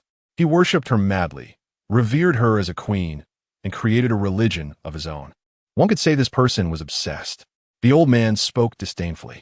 Unexpectedly, Hobbs, Casseur, these principals of the Warring State School had such a relationship with the queen. Young man, now that you know about the queen, be careful, don't get fooled by those scientific charlatans like I did. Fooled? That's right. I was the expedition leader at the time. Finding her was my greatest achievement. The employer asked us to transport what we found to Los Angeles. But the plane changed direction during the flight. They betrayed us. I was drugged and knocked out, tied up by them and thrown into the sea. Those traitors, spies, had planned this from the very beginning, taking all my discoveries away from me. But you survived. That's right, the longest half-month of my life. That half-month of a death journey at sea. I had forgotten how to survive, and after enduring countless hardships, I was finally rescued by nearby fishermen.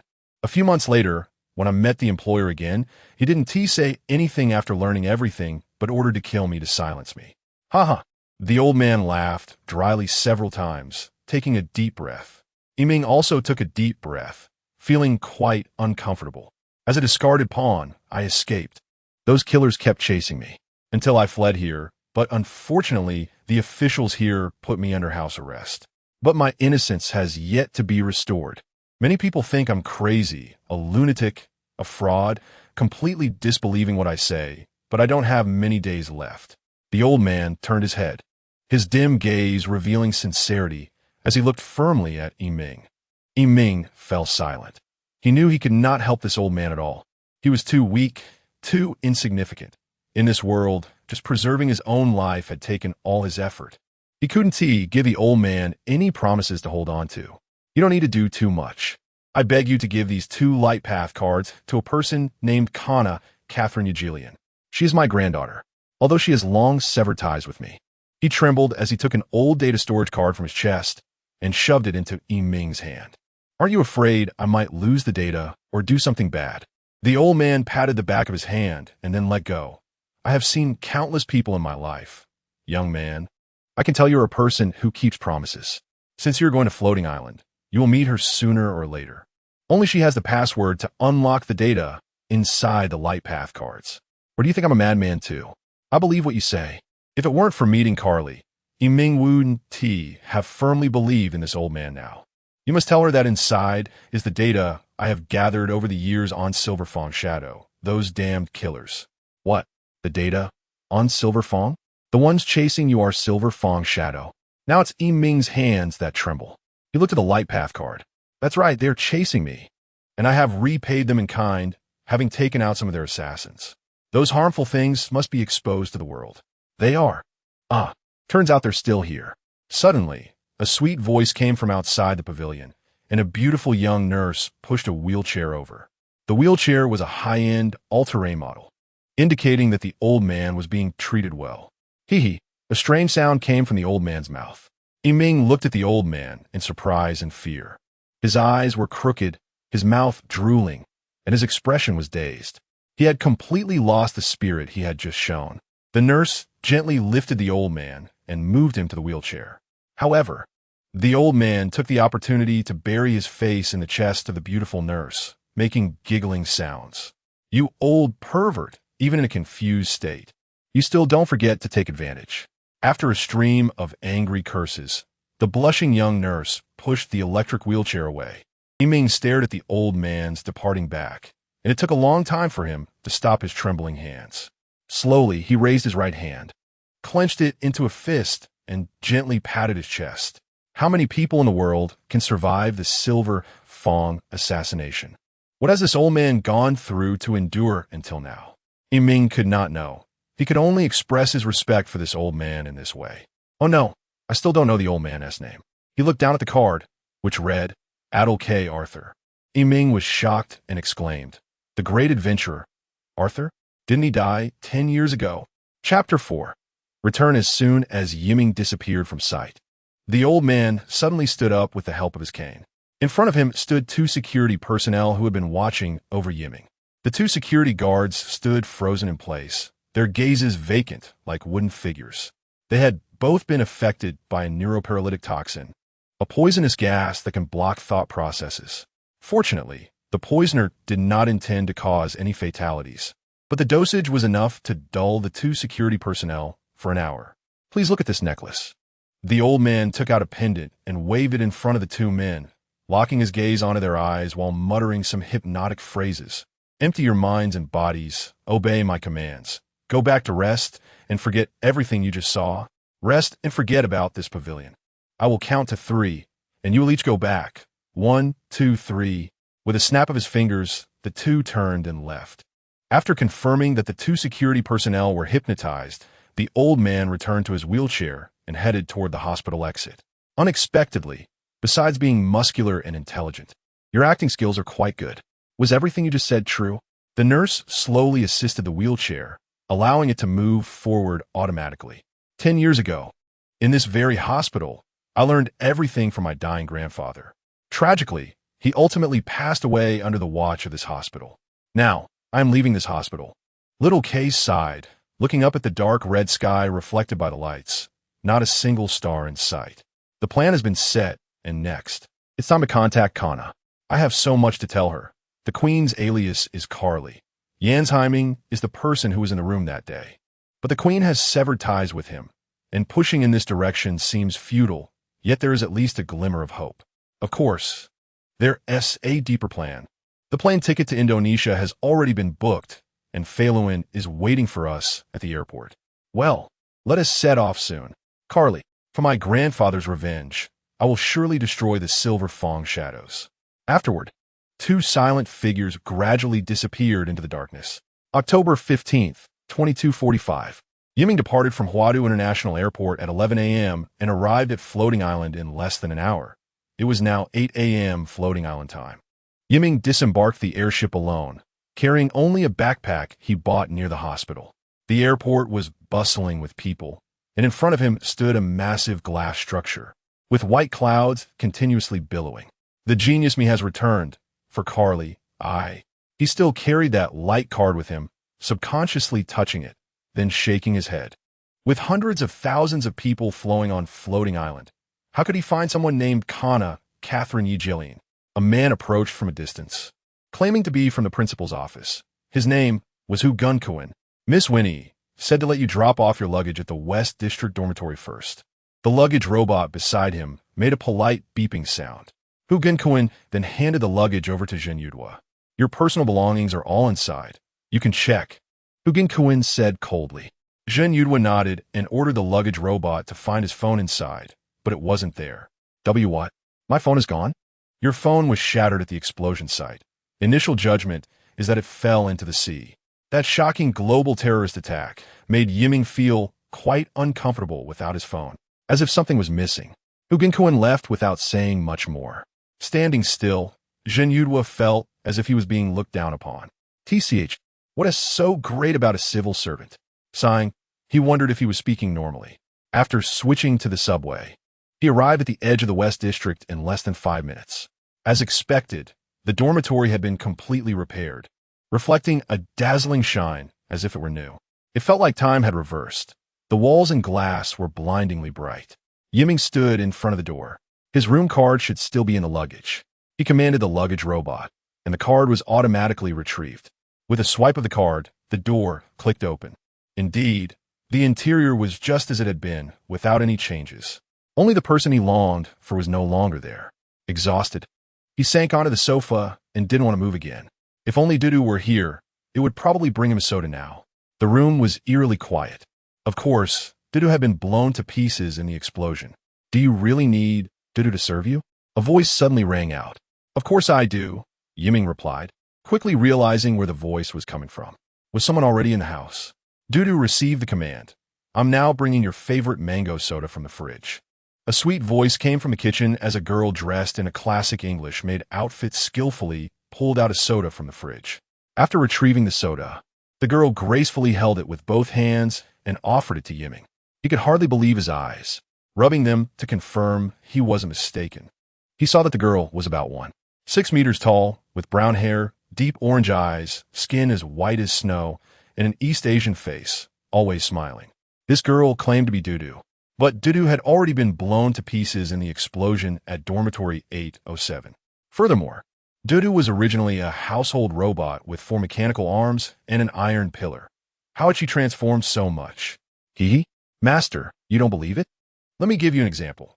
Your name is Yan Yiming. You often call yourself a genius fool. You go to bed at 11 p.m. every night. Get up at 6 a.m. for morning runs. Take a shower at 7 a.m. Prefer hot water at 43 degrees and enjoy French butter toast for breakfast. And your fat ratio is triangular. Just trivial details of life. Wait, that's enough. Yiming confirmed that she really was Dudu. Have you become sentient? Sentient? I'm not that kind of thing. I was originally a made robot of Lord Hinata Luyan. Oh, impressive. I can't tell you're a robot at all. Wait, who is Hinata Luyan? What happened while I was away? The name Hinata reminded Yiming of what the old man had said. Could it be that Hinata family? The chairman of the Hinata Group, which controls 80% of the national GDP of the Fusang Republic, Hinata Sherlong. But just now the agreement took effect, and now my master has become Lord Jinyudwa. There is so much I want to say, but the highest priority on the schedule is the notification from teacher Winnie Berg. Jun, the situation is urgent.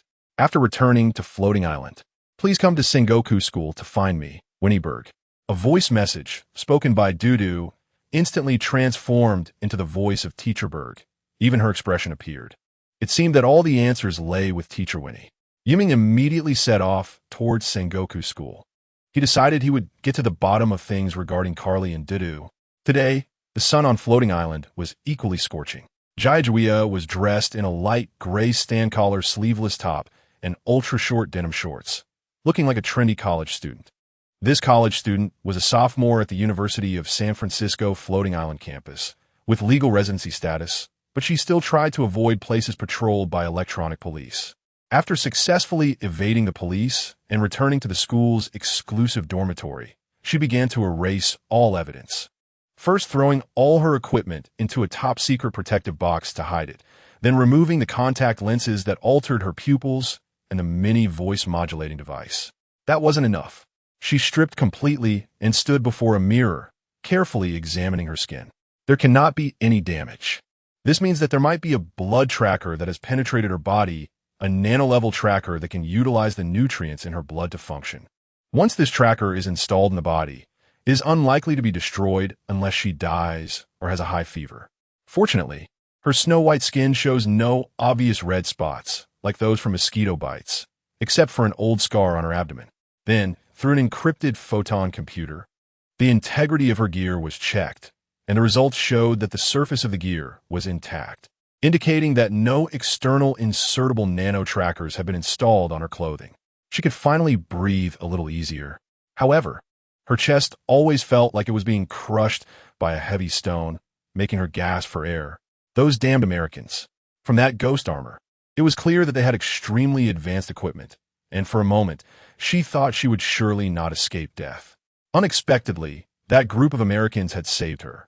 There is no free lunch. They rescued me merely to extract mission information. They must have implanted a tracker on me. But so far, there is no evidence that they succeeded, which made Jiajiwi anxious instead. Suddenly, she understood why she felt so restless. It was because they had given her what she wanted most: freedom, a glimmer of life. But what does it matter? I have no future left. That scar on her abdomen was the only external injury the organization had inflicted on her.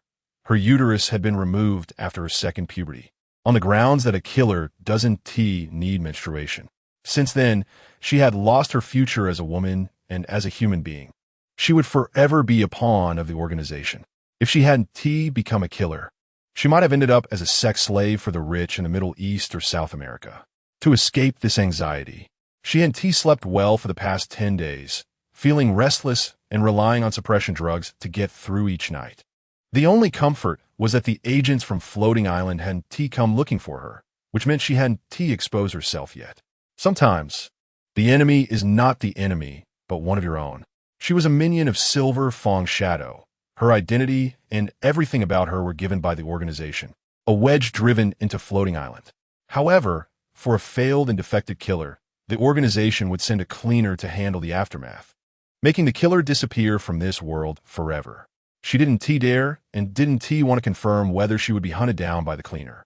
Subconsciously, she covered the back of her neck, where the skin concealed a controller implanted by the organization, which could help suppress her fear and enhance her focus, but could also leave her defenseless in front of the cleaner. She shook her head and analyzed in her mind. Since the organization hadn't sent a termination order for the mission, it meant the mission was still ongoing. She had to assassinate the woman who was deeply imprinted in her mind, an extremely dangerous woman, and the man named Yiming was an important clue to finding the target. Jiajui looked at the clock at the open-air ice cream shop. It was 9 a.m. Floating Island time. Compared to the bustling streets, the Western District was somewhat desolate. She could sit in this spot and keep an eye on the entrance of the Western District dormitory. She believed that the man named Yiming would eventually return here. A month ago, she had already infiltrated various hospitals within Floating Island, searching for traces of Yiming. There were only about 3 hospitals with relatively high medical standards in Floating Island, which were easy to figure out. Yiming had been shot in the leg and had multiple burn injuries from the explosion, which could have damaged his internal organs. He definitely couldn't recover and be discharged in such a short time. The only explanation was that Yiming had been transferred abroad for treatment. Therefore, guarding the door of this dormitory became Jiajui's best and dumbest choice. Suddenly, a familiar figure quickly emerged from the subway entrance and headed straight for the Western District dormitory. It was indeed Yiming. Even if he turned to ashes, I would still recognize you. She took a deep breath, recalling the plan she had made. Silver Fong's assassins were the most patient humans. Yiming had just come out of the dormitory door, with Dudu following closely behind, but she had already changed into ordinary casual clothes. I told you not to change clothes in front of others next time. It's so embarrassing. That sweet voice said. In Dudu's moral setting, it is allowed to change clothes in front of the master.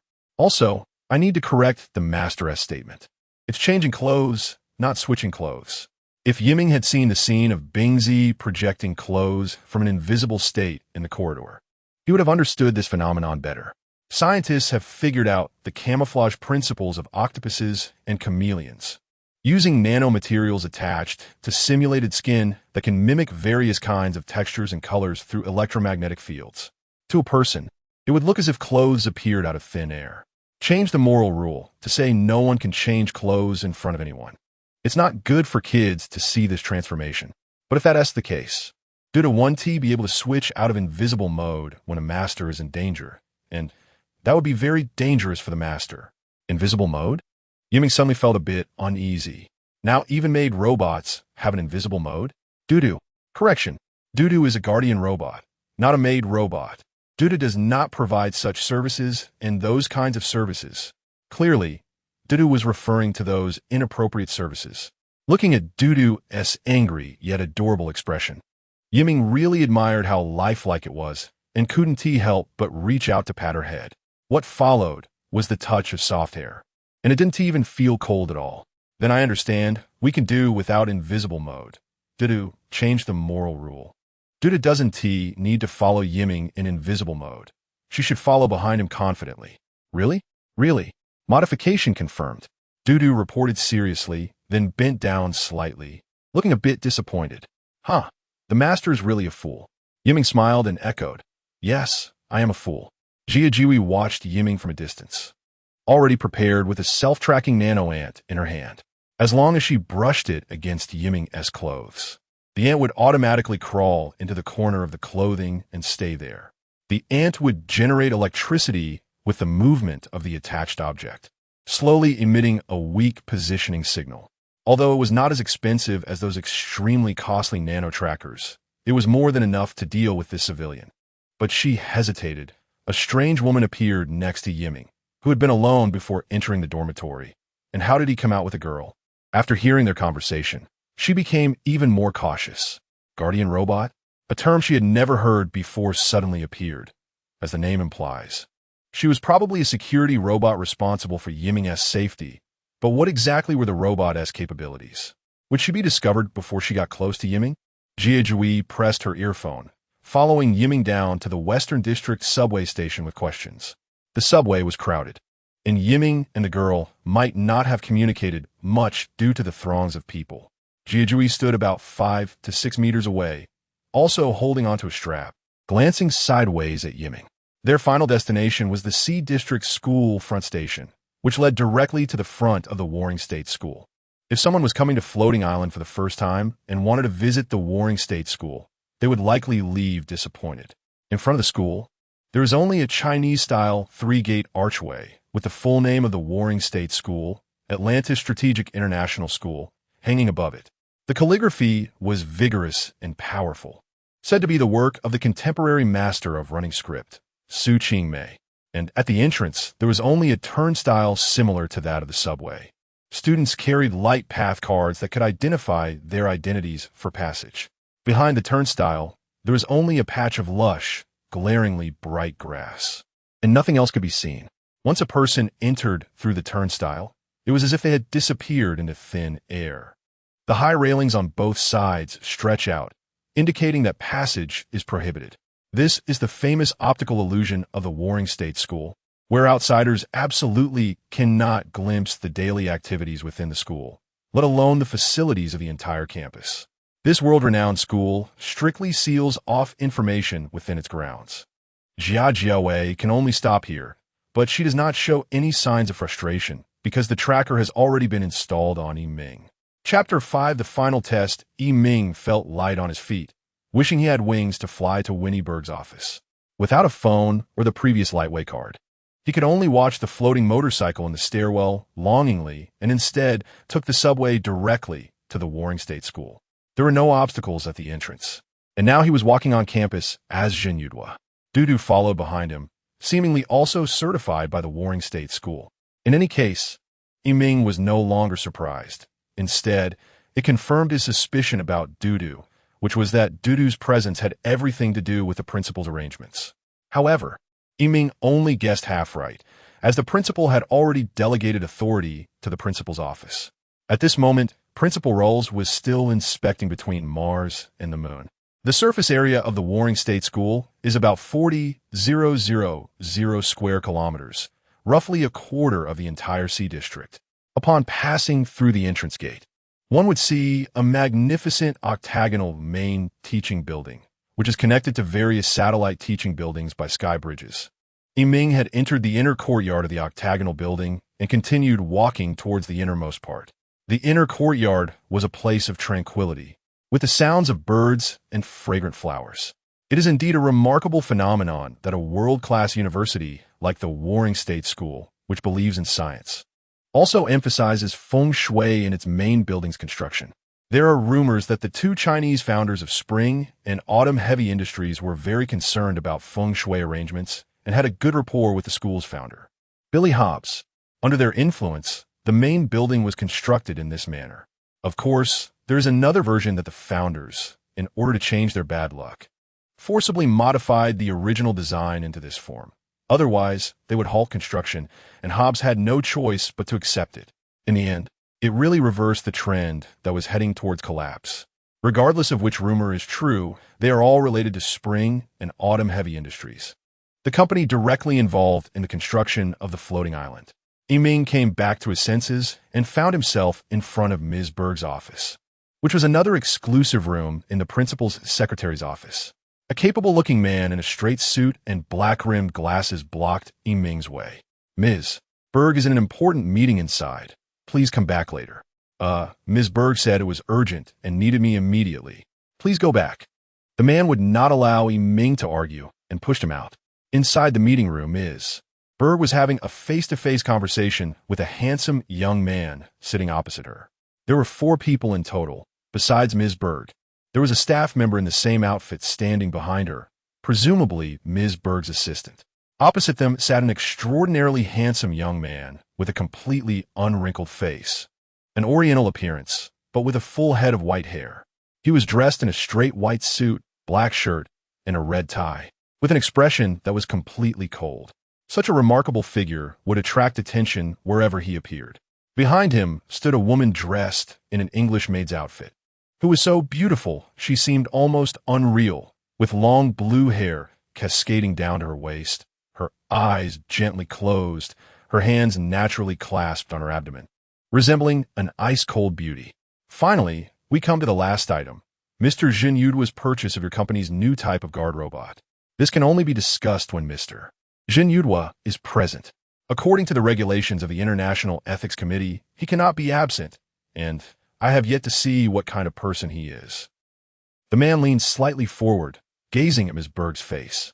Ms. Berg nodded. Actually, you've already met. We understand the rules. After all, your company is part of the Hansi Alliance and naturally places great importance on the legality of procedures.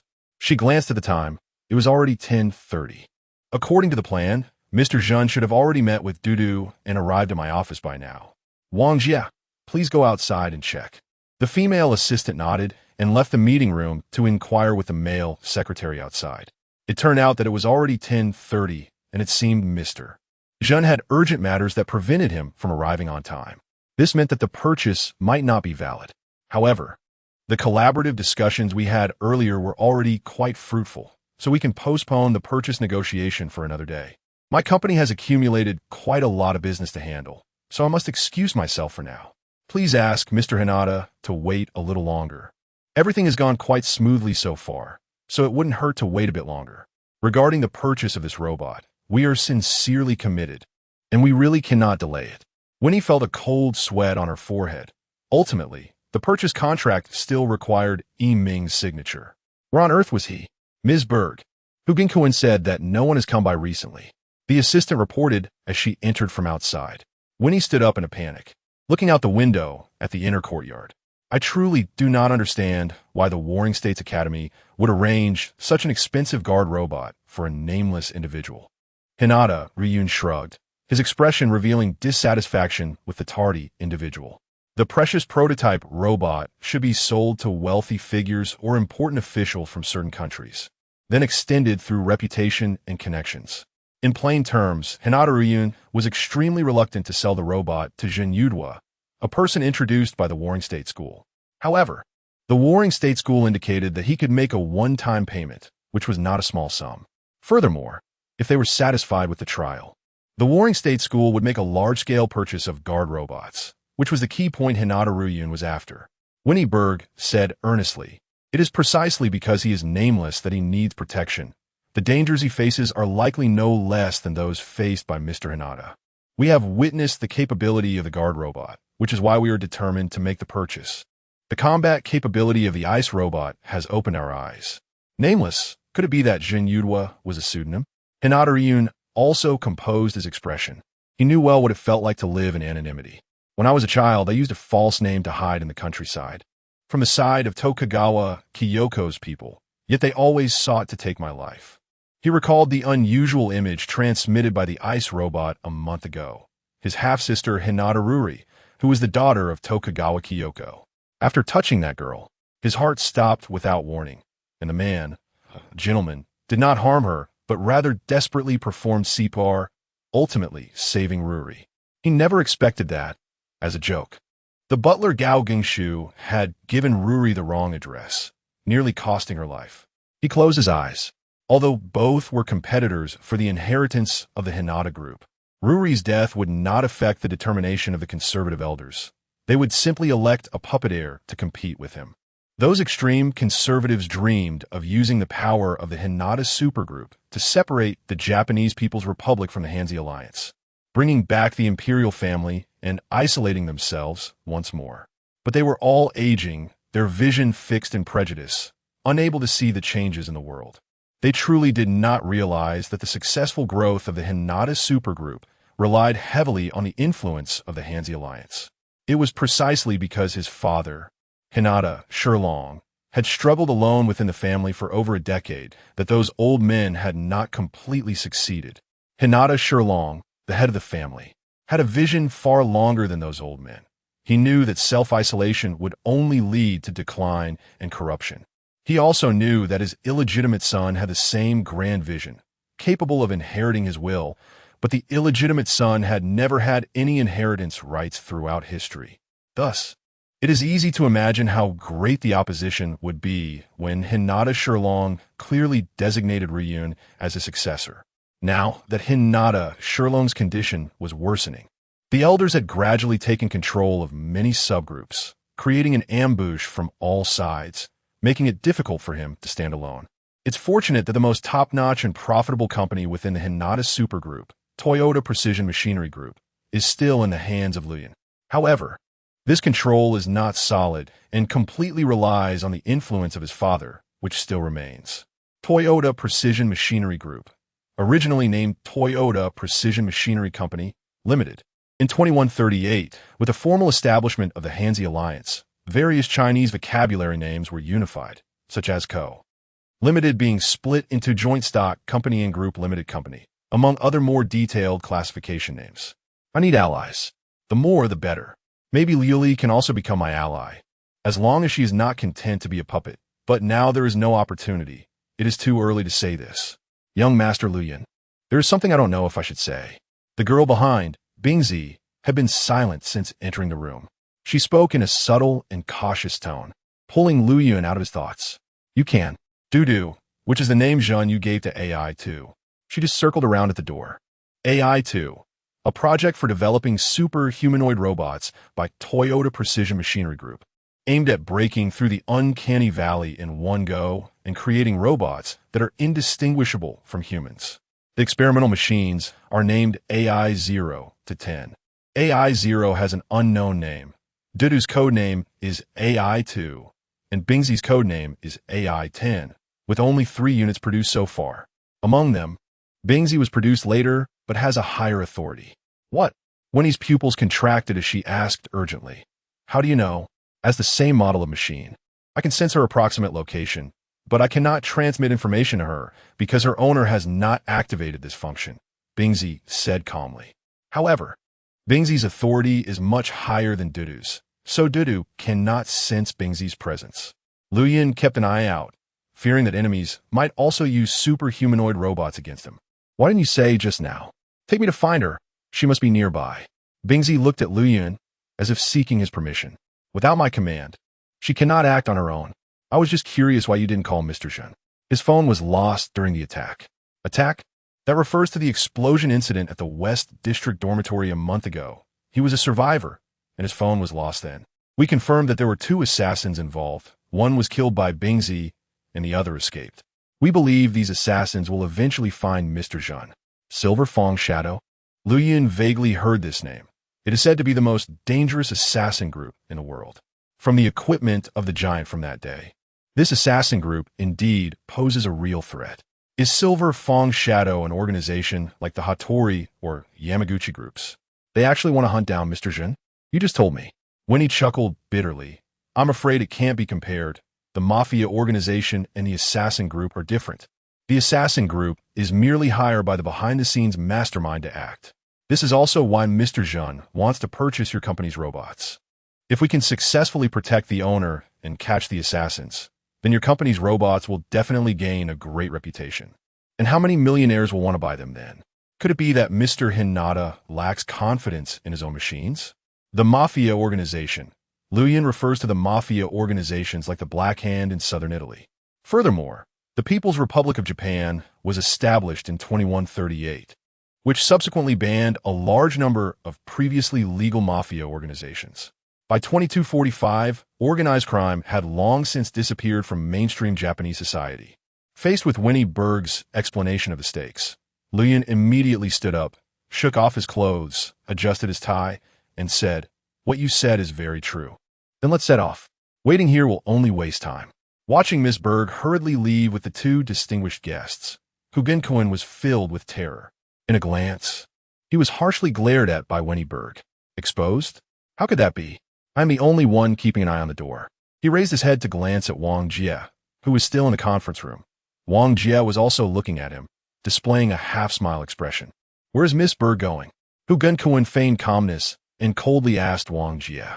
"She's going to find Mr. Zhen, and she asked me to replace you in organizing the confidential documents from this morning." "Oh, I see." Hugenkoen nodded and walked expressionlessly toward the secretary's office. Wang Jie called from behind, "Hey, old Hu, where are you going?" "Go to the restroom." "What's wrong?" "It must be discovered. I have to leave here quickly." As Hugenkoen walked toward the school gate, he anxiously thought, according to the Archbishop's plan, I should obstruct the cooperation between the Warring State School and the Hinata Supergroup as much as possible, and it seems that my mission has been completed now. A month ago, he was responsible for clearing the remnants of the West District Dormitory, one of the tasks being to collect Yan Yiming's personal belongings. Winnie Berg must have already contacted Yan Yiming's phone, which I secretly withheld. "Old Hu, you must get Yan Yiming's phone out. I agree to your request. Moreover, if discovered, I will arrange an escape route for you." An old and hoarse voice came from the encrypted phone on the other side. Hugenkoen swallowed hard. Looking at the phone placed on the organizing table, the deep cracks on the phone also seemed to be staring at Hugenkoen. "Deliver this package to the environmental trash bin of class 11th grade at North District High School." The phone was wrapped in several layers of special aluminum foil and carefully packaged. Hugenkoen quietly sent it from an off-campus delivery point, issuing orders to the Automated Unmanned Delivery Machine. Automated Unmanned Delivery Machine, a short-distance item delivery service, specifically for situations like forgetting keys or special documents. Intracity delivery usually takes only 5 minutes to complete. With the whirring of its rotor, the unmanned delivery machine took off from the spot and headed straight for the target. Now it's time to redeem the promise. As Hugenkoen walked toward the school gate, he thought that Yiming's phone had probably already been sent abroad. This phone holds extremely important strategic value, including text messages related to the Warring State School's contact with him. Obtaining this confidential information will undoubtedly give the Archbishop substantial leverage in front of the big shots. "Mr. Hu," a middle-aged voice called from behind, and the footsteps behind him did not stop, continuing to approach Hu. Hugenkoen's heart tightened. He dared not stop or respond to the person behind, pretending he didn't hear, and continued walking toward the gate, only 100 meters away from the entrance. Exiting the school does not require permission, especially in his position as the principal's secretary assistant. He doesn't need to apply for any reason. "Hey, Mr. Hu, wait." Seeing Hu unresponsive, the person behind quickened their pace. Hugenkoen touched the jammer in his pocket and suddenly took off running. The person behind cursed, "Damn," and also started chasing after Hugenkoen. In that instant, a few students dribbling basketballs suddenly blocked the way of the pursuer. Sorry, the pursuer couldn't stop in time and push those students. But he didn't have time to explain in detail. Looking at the gate, Hugenkoen had just disappeared through the entrance. He was about to take off. "Hey, why don't you watch where you're going?" One of the students complained, reaching out to grab the pursuer, wanting them to apologize seriously. Strelly called for backup. A booming voice came from behind, instantly freezing several students. The person was tall, wrinkled, with gray hair, dressed in traditional British detective attire. That person was Detective Yazin. He looked fierce, with a serious expression, staring at the school's main gate. He and his assistant, Strelly, were investigating various strange incidents within the school. "I don't understand why Hugenkoen is running away. I just want to ask him where Miss Winnie is." Seeing the police and turning to flee. Based on my more than 10 years of case handling experience, that person must have a problem. Quickly contact the police headquarters for reinforcements. Meanwhile, Engineer Zhang was flipping through the electronic roster provided by the school, shaking his head as he said, "Is this really all the people who came to test? Can't the school arrange for more interviews?" The school representative beside him said awkwardly, considering confidentiality issues, there really aren't more students who meet the criteria. Almost all the students in the strategic department volunteered to participate in the test. However, they may be smart enough, but not a single one can handle a 5-core human intelligence system. You see, we have already found 4, and now only the last one remains, the last one.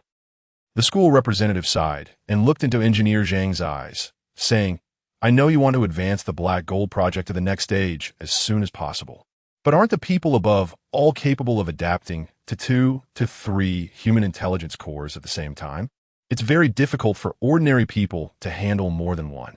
A single human intelligence system core is equivalent to having an assistant by your side who can help you calculate any point, parabola trajectory, mathematical formula, topological problem, or even memorize a 5 million word novel word for word. If there are 2, it starts to become multitasking. Sometimes it feels like chatting with 2 people at once. But the reality is often much more complicated than chatting. They will ask you questions simultaneously and demand commands, more like nagging elders. As for increasing further, it will feel like having a constant stream of a monk chanting in your ear. It's not that we want to rush into the next stage, but that your school's higher-ups are pushing us to move forward.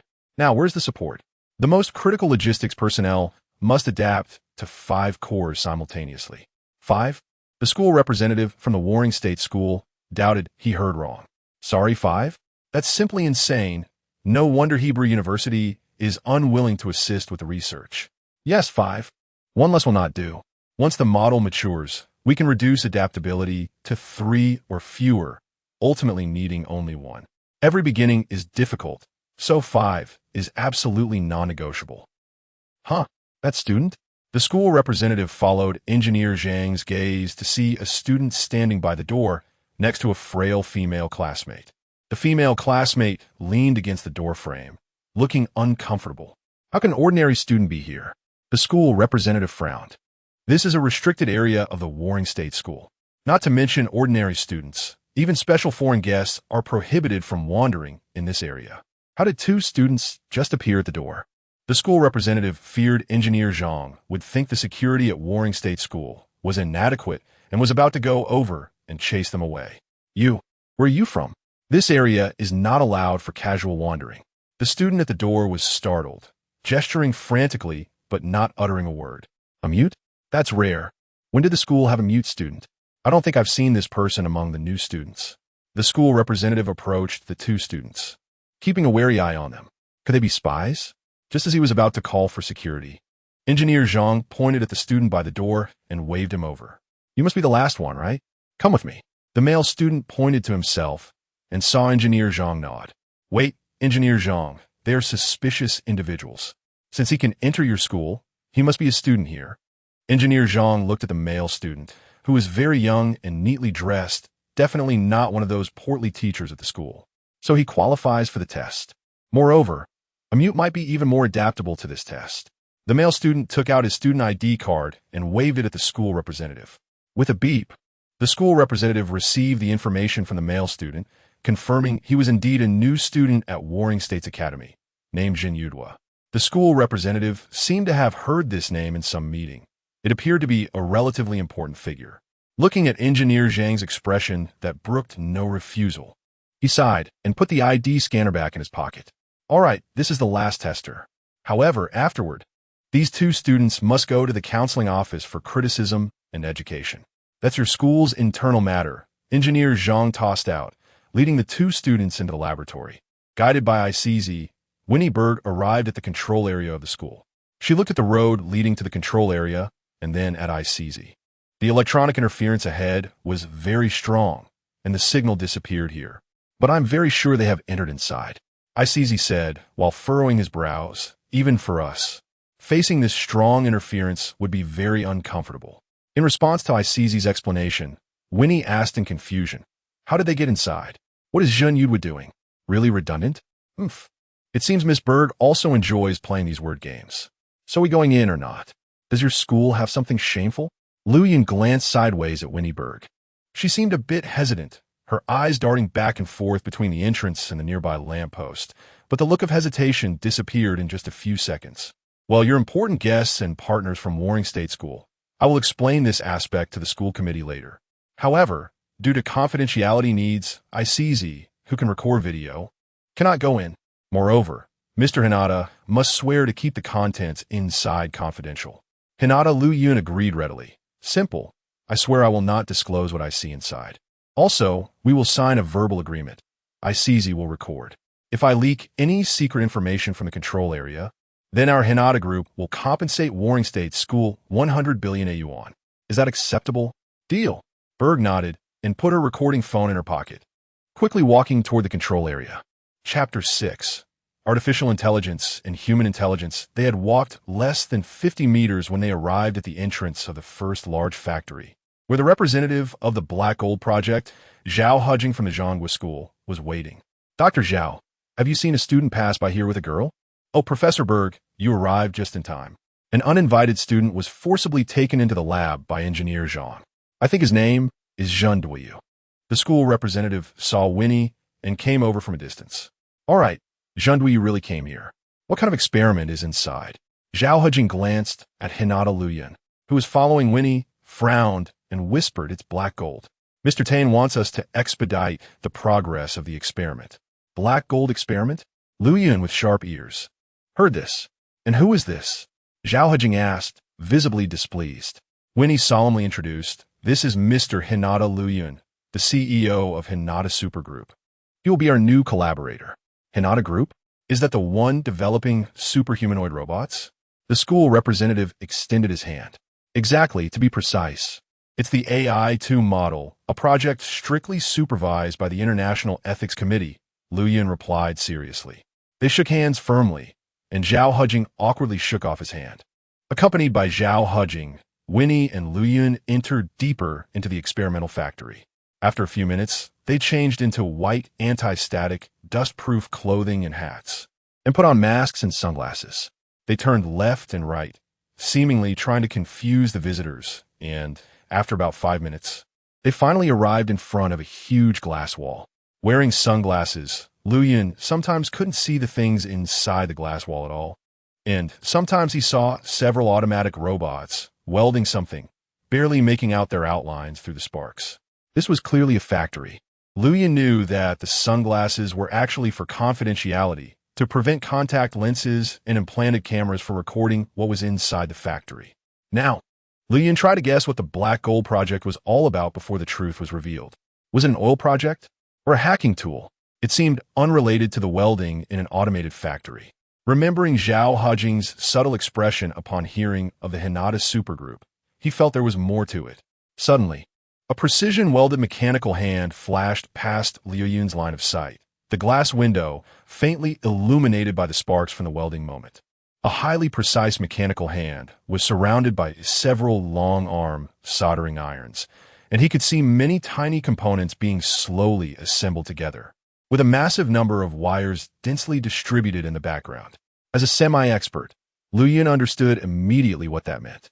Could it be, below the glass wall, dozens of researchers in white coats were nervously watching their respective screens?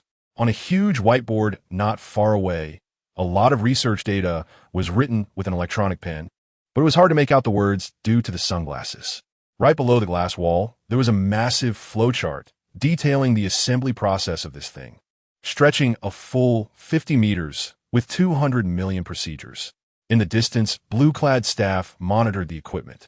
The area, the size of a basketball court, looked like a battlefield, with clutter piled up, various sparks and smoke vividly present. And in the midst of it all, a black humanoid armor was moving. Was this a virtual reality simulation? Liu Yun seemed to have seen this type of equipment in his own lab, but it was the first time he encountered such a large laboratory. Indeed, they were simulating battlefield conditions. Are you also developing superhumanoid robots? Liu Yun realized why Dr. Zhao had a subtle expression. Do you intend to use them in warfare? The black gold robots are definitely not war machines. Just as a kitchen knife can be used by a murderer to commit a crime, a chef can use it to prepare a delicious meal. Come on, Liu Yun glanced again at the mecha, thinking this reasoning was similar to that of politicians in the U.S. supporting gun rights. Has your project been reviewed by the International Ethics Committee? Mr. Liu Yun, you probably haven't been to war-torn areas for inspection, have you? If you had, you wouldn't openly bring up that committee. They're merely a tool used by the Century Alliance to suppress emerging forces, not saviors. Among the three major forces in the Century Alliance, which one does not have its own artificial intelligence robot weapons? Zhao Hejing's words were indeed true. The Patriots, Defender, and War God robots were all special forces robots of the three major forces, and their technology was already very mature, secretly active around the world. And newcomers like Black Gold often faced immense pressure in development. He continued, "This world has never belonged to peace, even for a second."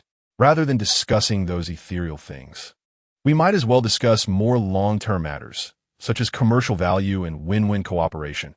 Remote mechas and automatic robots have a lot of complementarity. As long as they are used for peace, they're guardians of peace. Liu Yan nodded, unwilling to delve too deeply into these issues. So, remote robots, what makes them special? Suddenly, the mecha fired several magazines, accurately hitting the targets, then leaped to avoid the bombardment of a mortar shell, the entire process fluid and seamless. The laboratory erupted in applause. Next, dozens of rotary wing drones flew in from the dust, immediately focusing fire on the mecha. The mecha performed evasive maneuvers impossible for humans while shooting down drones and simultaneously resupplying ammunition to other teammates. The lab was filled with gasps of amazement, and even the best human soldiers would need extensive training to achieve such feats. The scene suddenly shrank, the entire battlefield rapidly enlarged, and the mecha continuously shrank as the battlefield expanded, finally becoming a small that identified by a floating information box. Dr. Zhao took the initiative to explain, "This shows the reconnaissance range of the combined battlefield radar system on Black Gold. It has 120 kilometers and can simultaneously mark up to 30,000 targets. Look, it has detected the position of the drone mothership. As long as the mothership is there, it will continuously release drones. So we need to activate the radar and let headquarters find a way to deal with the enemy." Combined Battlefield Radar System, produced by a Czech electronic military company. It combines a total of 10 different frequencies from millimeter waves to meter waves to detect enemies with advanced radar. Those three red dots seem to be flying rapidly towards Black Gold. Winnie immediately understood the map. It looked just like viewing the Earth's surface from a satellite, with several enemy aircraft marked in different colors. She quickly saw that the drone mothership had taken corresponding measures, not only disappearing from the map, but also releasing 3 suspected missile-like objects. Those were the U.S. Elite Soldier Type 2 anti-radiation missiles, traveling at 10 times the speed of sound. From launch to impact on the mecha, there was only an 8-second window. Just as Dr. Zhao finished speaking, the battlefield began to shrink as the missile approached, and barely a moment later, it was time for the mecha to respond. In the blink of an eye, the scene erupted in flames and dust. Even though it was a virtual reality simulation, no sound reached this side of the glass, but the visual spectacle was incredibly shocking. All the experimental personnel were waiting for the final result. Suddenly, applause erupted. A staff member's photon computer had calculated the losses, and he excitedly stood up, clapping vigorously. Even with a mask covering his face, one could sense the joy radiating from his expression.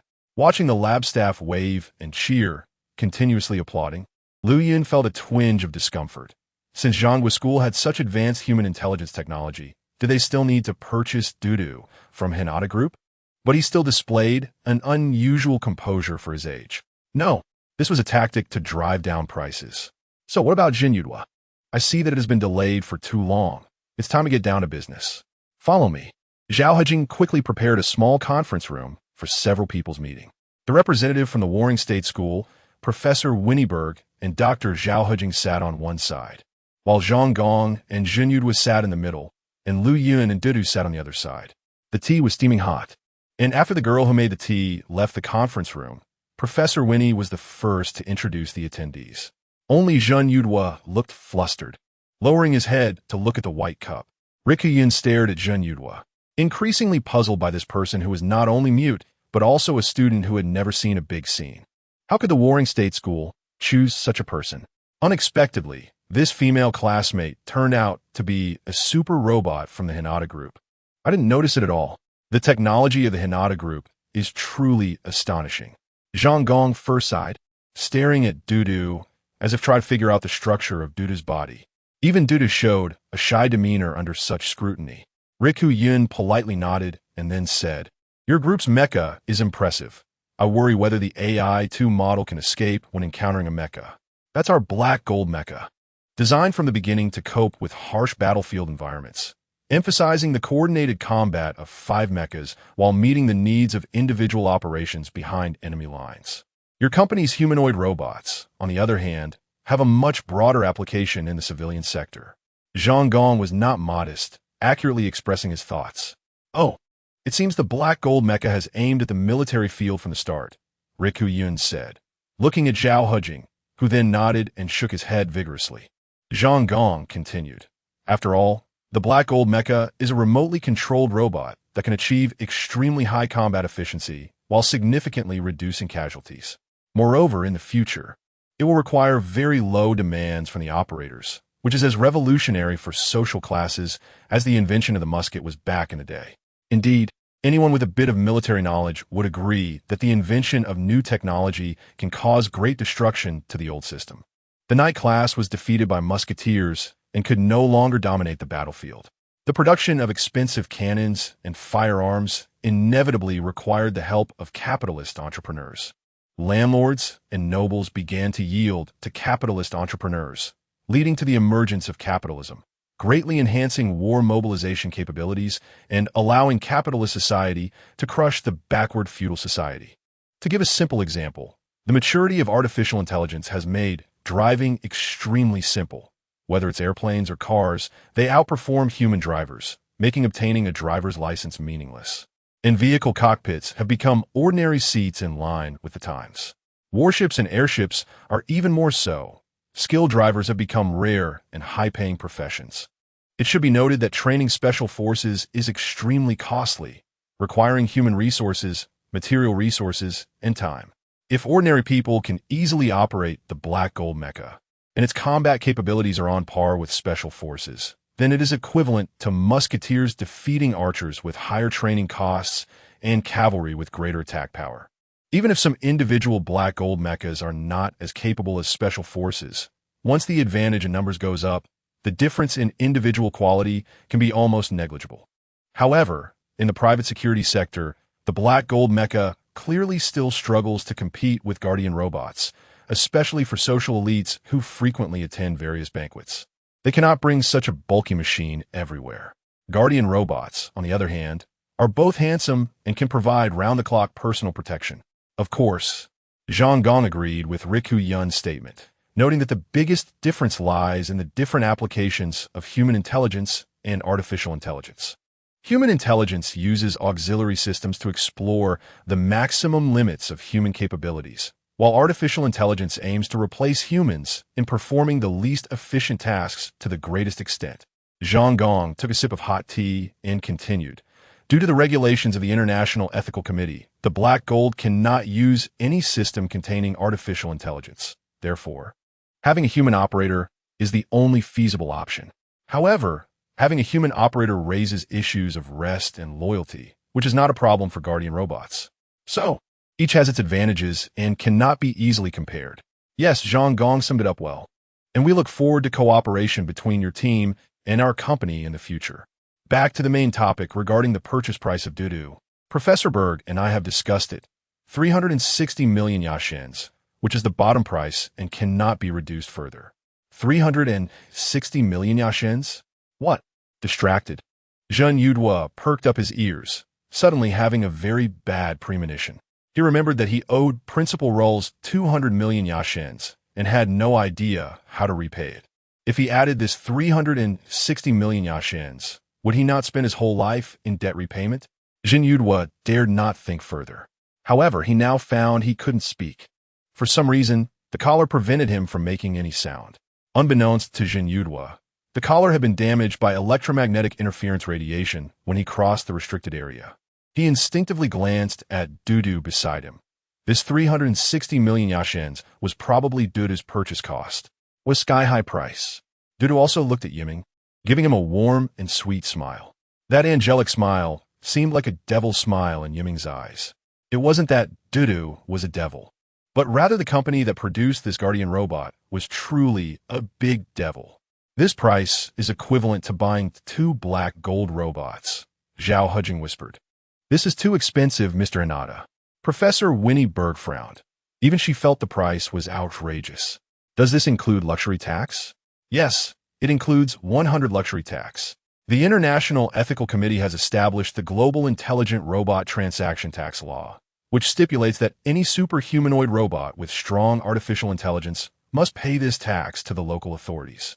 The original price of the AI-2 model Guardian robot is $180 million, which means an additional $180 million in tax. Therefore, what I offered is already close to the cost price. Global Intelligent Robot Transaction Tax Law stipulates the trading system for whole items and parts. Countries or regions that refuse to implement this tax law will face relevant trade penalties or embargoes from the Century Alliance. Strong artificial intelligence, superior to weak artificial intelligence, and strong artificial intelligence. Weak artificial intelligence operates with special enhancements in specific fields and is usually used in human intelligence auxiliary systems, having the lowest threshold. Strong artificial intelligence, in various calculations and judgments, is on par with human intelligence levels, and service robots sometimes use strong artificial intelligence, which has a high threshold. Strong artificial intelligence has an overall IQ and emotional intelligence that surpasses human intelligence and belongs to top core technology. This was the first time Jinyudwa had heard of the Intelligent Robot Transaction Tax. According to the International Ethical Committee's explanation, it was to prevent capitalists from completely abandoning human employees in pursuit of profit. Anyway, this is a complex social phenomenon. Just this issue alone could fill thousands of words in a thesis or even be published as a specialized book. According to this explanation, what does local refer to? Looking at Miss Berg's puzzled expression, Zhao Hujing, as the research broker, provided an explanation. It's similar to a consumption tax, a tax proposed by the International Ethical Committee, which has been implemented in response by the Hansi Alliance and European Trust. Any parts deemed to be used for producing strong artificial intelligence robots will incur a 100 transaction tax. Floating islands are special zones of the German Republic, and the official will levy this tax. The Hinata Group carries out a complete process from raw material procurement to processing various robot parts, with only a few subsidiaries exchanging resources internally under various names to avoid the repeated collection of transaction taxes. Duplicate taxation. If a company's parts procurement is more decentralized, its transaction taxes are more likely to be levied repeatedly. If Company A sells parts to Company B, the price doubles. When Company B sells to Company C for assembly, the price effectively triples. The International Ethical Committee aims to raise the manufacturing threshold for strong artificial intelligence robots, while also establishing an international standard that is difficult for countries outside the Century Alliance to surpass.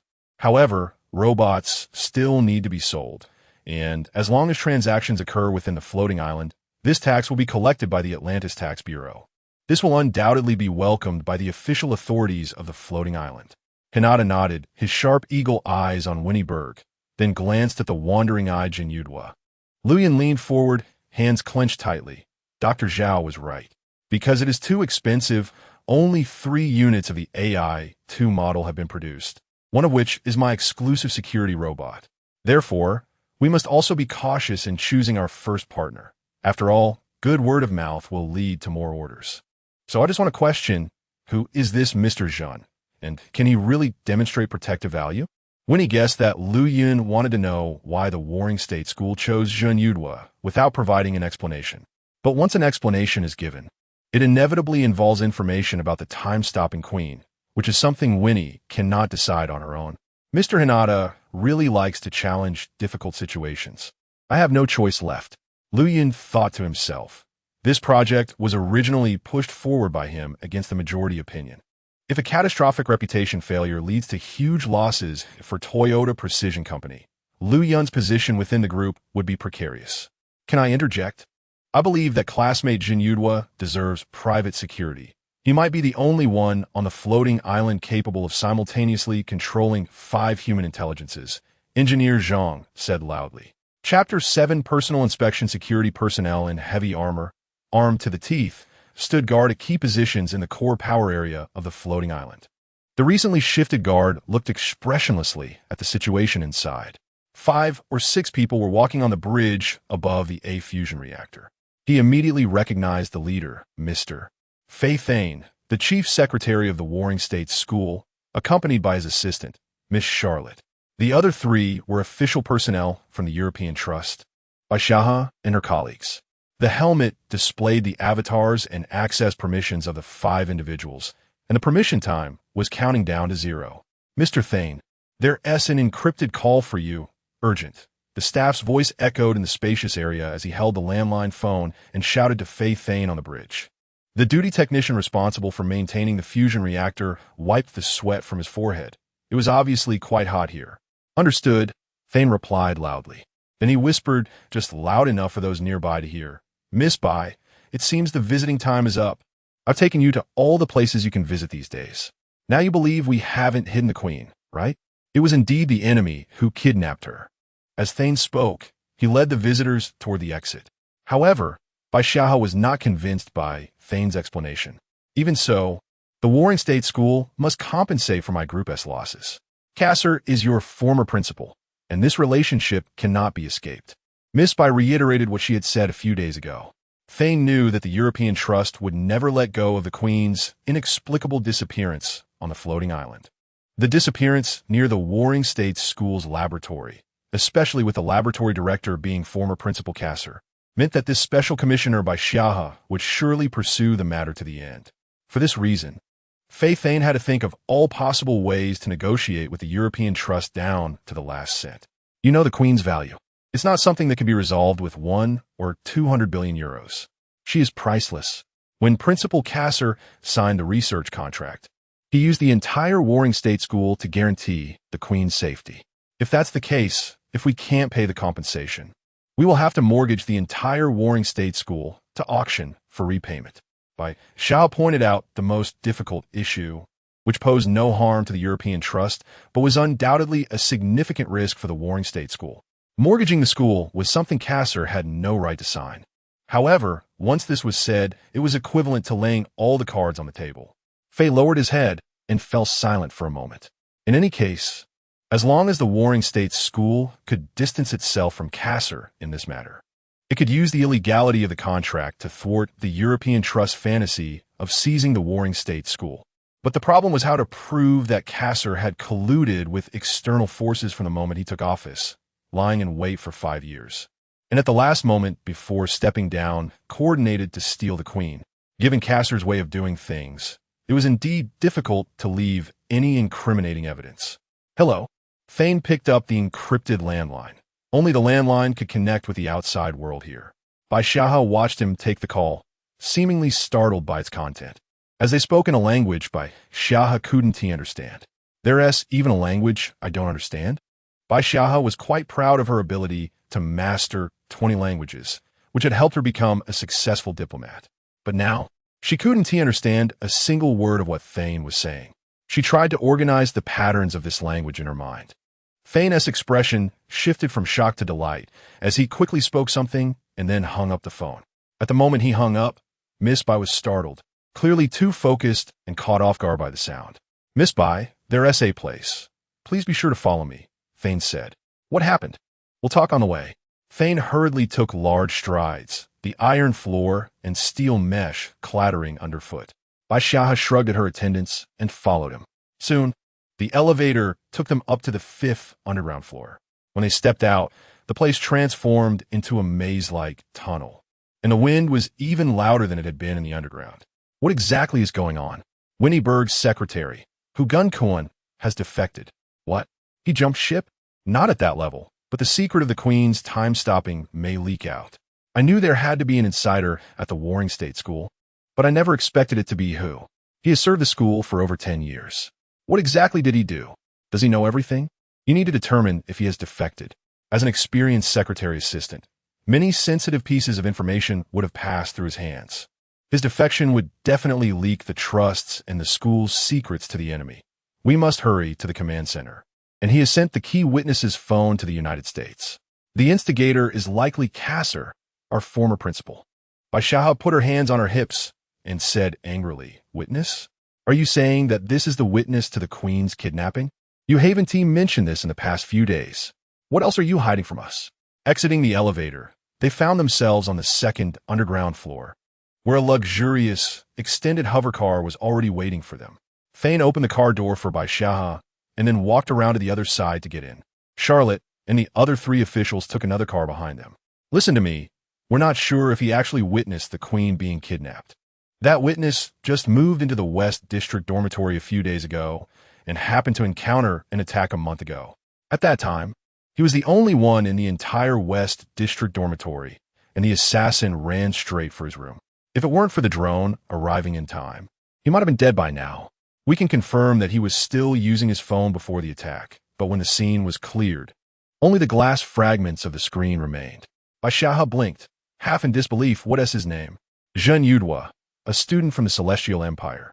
As a witness to the Queen's kidnapping, his phone has evidence of the abduction, which also attracted the assassin. However, the assassin came too quickly, so we suspect he just happened to stumble into this situation. In terms of outcomes, this was a premeditated action. They had been preparing to do this from the very beginning, whether it was Kasser or Hu Genkuan." "You mean Zhen Yudhua, as a witness to the Queen's kidnapping, has evidence of the abduction on his phone, which also attracted the assassin," Bai Xiahe repeated Thane's point. "The assassin is also a saboteur. They first used mechanical spiders to attract the attention of the civil defense forces, and the first person to spot the spider was Zhen Yudhua." Thane focused on Bai Xiahe's expression, gesturing with his hands as he spoke. "They deployed the spiders from 25 nautical miles away in the West District and then infiltrated the airspace above the West District dormitory using drones. No one noticed that they had melted through 2 layers of thermal glass to infiltrate where Zhen Yudhua was." "What about the Queen?" "The Queen was also in the West District. You should know that it wasn't just the assassins who infiltrated the West District. A group of U.S. Army Special Forces quietly entered from the North District. Later, we discovered that some security measures were damaged by Russian bullets. But hidden cameras captured their every move, and their actions and command were quite professional, enough to prove that this attack was meticulously planned. This is all known by your European intelligence system. A diversion. Kasser, the principal of the Warring State School, is the mastermind colluding with the American alliance. 4 or 5 years in his position at the Warring State School, he has been planning this kidnapping. He first tried to obtain experimental rights over the Queen from the European Trust, even going so far as to use the Warring State School as collateral. He then fostered internal staff like Hu Genkuan to serve him. When the moment of leaving the floating island and stepping down arrives, the action begins. First, exploit the security loopholes in the laboratory to move the Queen from the underground lab to the Sengoku Academy. Then change personnel and move the Queen from the Academy to the edge of the West District.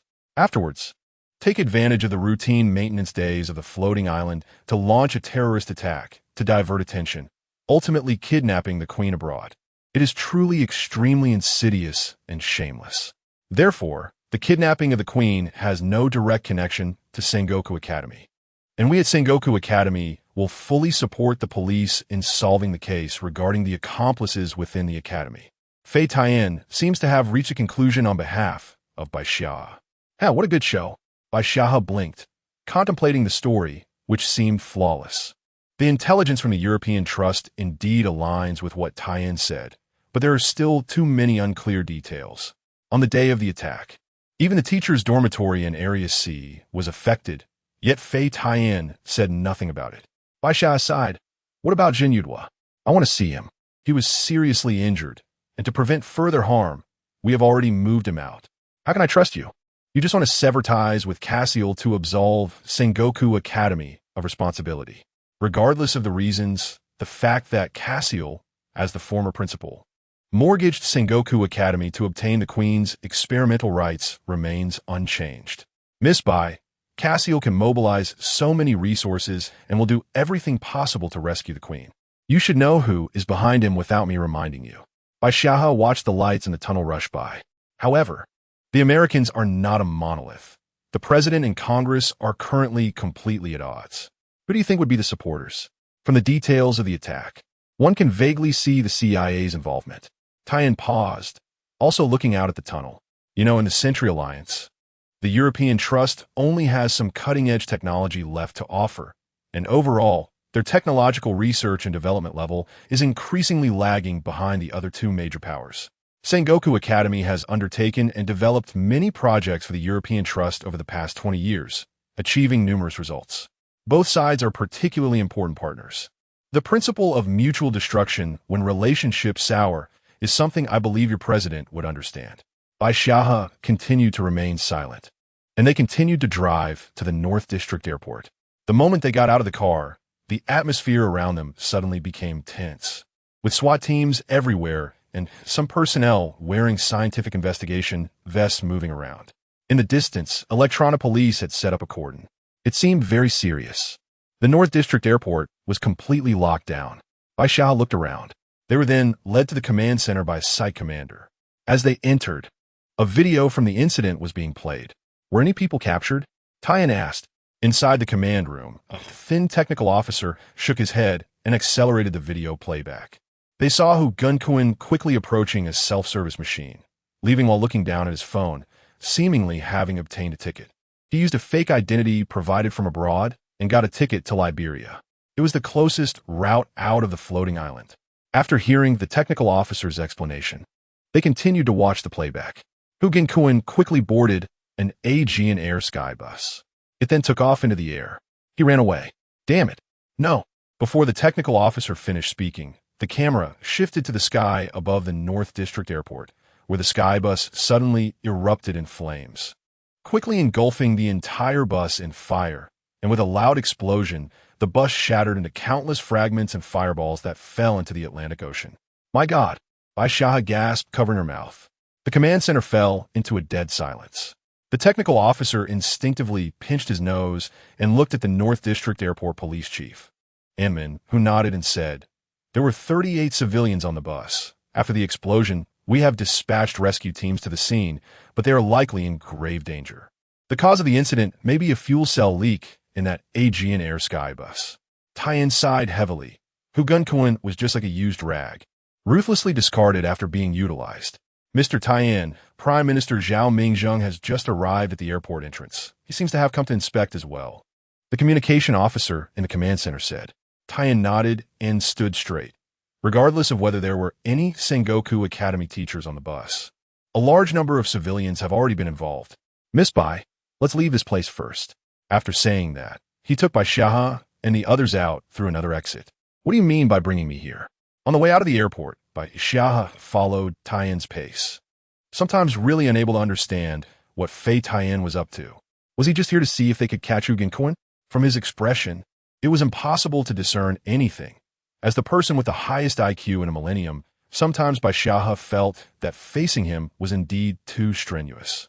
It could be said that her thinking couldn't keep up, and she was always passive and unable to find a counterpoint. Therefore, Baishaha had to use a simpler method, continuously affirming her own stance. The clues have run dry. We will never recover Zhenyu's phone. The consequence is that it will take longer to locate the queen. Tyan thought about personally interrogating old Hu before his arrest. Otherwise, he would only be able to question him through a lawyer under surveillance afterward.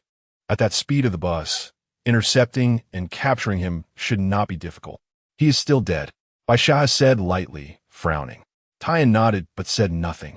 By the way, what language were you speaking underground? Was it some dialect of Flash language? Miss Bai finally couldn't hold it in anymore and hurriedly asked while there was no one around. It's a mixed language I created, using the vowel family of Malay and the consonant family of Russian. I have restructured the pronunciations of 5000 commonly used words and taught them to my secretarial assistants. You're not joking, are you? Baishaha grinned. The rarity of Malay and the consonants of Russian are simply a nightmare. Can I learn it? Then you would have to quit your current job and become my assistant, Tyan joked. For confidentiality reasons, Tyan only allows those he trusts to master this language. Those who could become his assistants are not just ordinary high IQ individuals. Even if the encryption system is cracked by an undercover agent from the inside, it will be difficult to decipher this self-created language. Does Hu Gunkuin understand this language as well? No, he doesn't. He is from the Foreign Affairs Department, the Secretary Assistant of Winnie Berg. Then in that case, I'll say a few good words for you in front of the President, and you teach me. A few good words 1T do. It has to be hundreds of sentences. I can teach you some fruit vocabulary, but it's hard to find a pattern from it. Charlotte, Tyen's assistant, watched the two talking and laughing from a distance of several meters, thinking that this kind of bargaining would last a while. Chapter 8. Restart. Yiming, where are you? It's so dark here. I'm so scared. Yiming, where are you? Woo woo woo. A shadow loomed over Carly, with a floating cloak and a scythe glinting coldly, like the grim reaper from Western mythology harvesting lives. Yiming wanted to reach out to grab Carly, but countless black tentacles from who knows where pressed him down, making it impossible for him to extend his hand or utter a word. The grim reaper raised the scythe and swung it mercilessly towards Carly. Yiming suddenly opened his eyes. The sunlight adjustment system had switched to morning mode, and the sunlight from the window shone on Yiming's face, waking him from the blinding light. He was drenched in sweat. Was it a dream? What a nightmare. Outside, the sound of frying could be heard. It was probably Dudu preparing breakfast. After splashing his face with cold water and wiping it with a hot towel, Yiming simply washed up and sat down at the dining table. The items in the refrigerator had long been replaced with things Yiming liked. Dudu took out some milk from Mongolia, heated it up, and poured it into Yiming's cup. Dudu smiled and said, "Please enjoy your meal, master. Today I've changed the way to make the fried eggs again and drizzled them with tomato honey, giving you a different flavor every day." Yiming smiled faintly. When did this luxurious life start, he wondered. However, this life felt like floating clouds in the sky, unreachable and ungraspable. Now, standing on Cloud Mountain, he knew that if he wasn't too careful, he would fall and shatter into pieces. This intense sense of insecurity always surrounded Yiming. A few days ago, Yiming was counting the numbers in his account, trembling with excitement. 50,000 yamen? To an observer, he looked up while wearing glasses, touching the blue wristband on his left hand, seemingly adjusting something. This was in Winnie S. office. Ever since Gun Cohen's betrayal, the high-ranking officials of the Warring State School had conducted a counter-espionage investigation on all staff and changed all confidential account passwords. Now, particularly important confidential matters were communicated solely between Winnie and Yiming. Since becoming a subject in the Black Gold Project, the school committee finally approved more support for Yiming's new equipment. That was the latest set of wristband information transmission systems, which wirelessly sent visual information to contact lenses or regular glasses. This cool device was incredibly expensive for a college student like Yiming, costing about 30,000 yamen, nearly equal to a month's income for a middle-income family. In contrast, the modular phone priced at around 1,000 yamen was evidently more popular among the public. The blue wristband could choose between two interactive modes, glasses interaction and direct brainwave mode. The glasses interaction was further divided into contact, lens mode, and regular glasses receiving mode.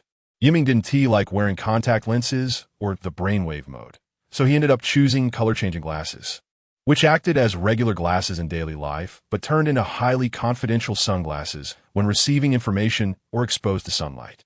It wasn't that the brainwave mode was bad. Its information transmission was completely confidential, like peeping at someone showering, which could be recorded in high definition through the eyes and played back in the brain at will.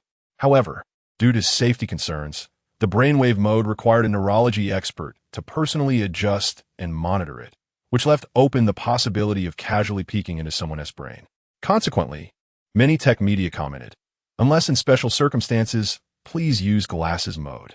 Influenced by these comments, Yiming ultimately chose the regular glasses. Teacher Winnie, I don't quite understand. Didn't do from dorm 807 already after the explosion? We recovered the useful items from the original room.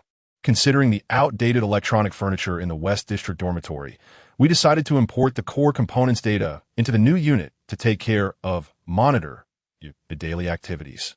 It seems to be going smoothly. This Guardian robot still has strong combat capabilities. In the future, the Warring States Academy may consider additional purchases to protect VIP students. I see. After a few seconds of silence in the room, only the sound of Winnie tinkering with the tea set could be heard. And the day before yesterday, 50,000 yamen suddenly transferred into my account. Could it be someone made a mistake in the transfer? Those are experimental subsidies. Volunteers will receive them. What's wrong? Is it too much? Winnie adjusted her bright red glasses frame, looking at Yiming's face, while Yiming dared not meet her gaze, only staring at the artistic work hanging on the wall behind her. No. It's not too much. Yiming shook his head vigorously. That is 20 times my part-time salary at the restaurant.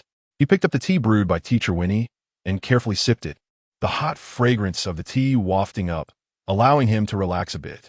By the way, your scheduled repayment time has arrived. As soon as the words fell, Yiming watched in disbelief as 50,000 yamen rapidly dropped to 5,000 yamen. The 45,000 yamen deducted turned into red numbers, moving to the liabilities section of the balance sheet without causing a ripple. 360 million in debt. It seems this new pronunciation necklace is quite effective. Winnie smiled as she sipped her Longjing tea, her lips lightly biting the green leaves. After staring wide-eyed for a moment, Yiming finally recognized the facts. Trembling, he touched the wristband and carefully examined the balance sheet. Suddenly, a huge question popped into his mind, and he said, sure enough, what should come has come. 360 million. Huh? Shouldn't my debt be 560 million? 360 million goes without saying. That s due to procurement cost, which the Warring State School directly paid in one lump sum for you.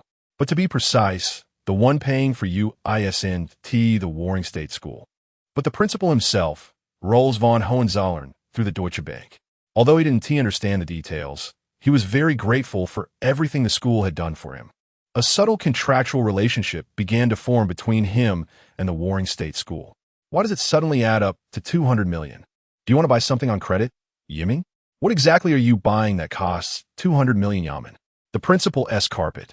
The carpet in the automatic maintenance room. ISNT that's supposed to cost 200 million yamen. Yiming's mind was now filled with calculations on how to repay the debt.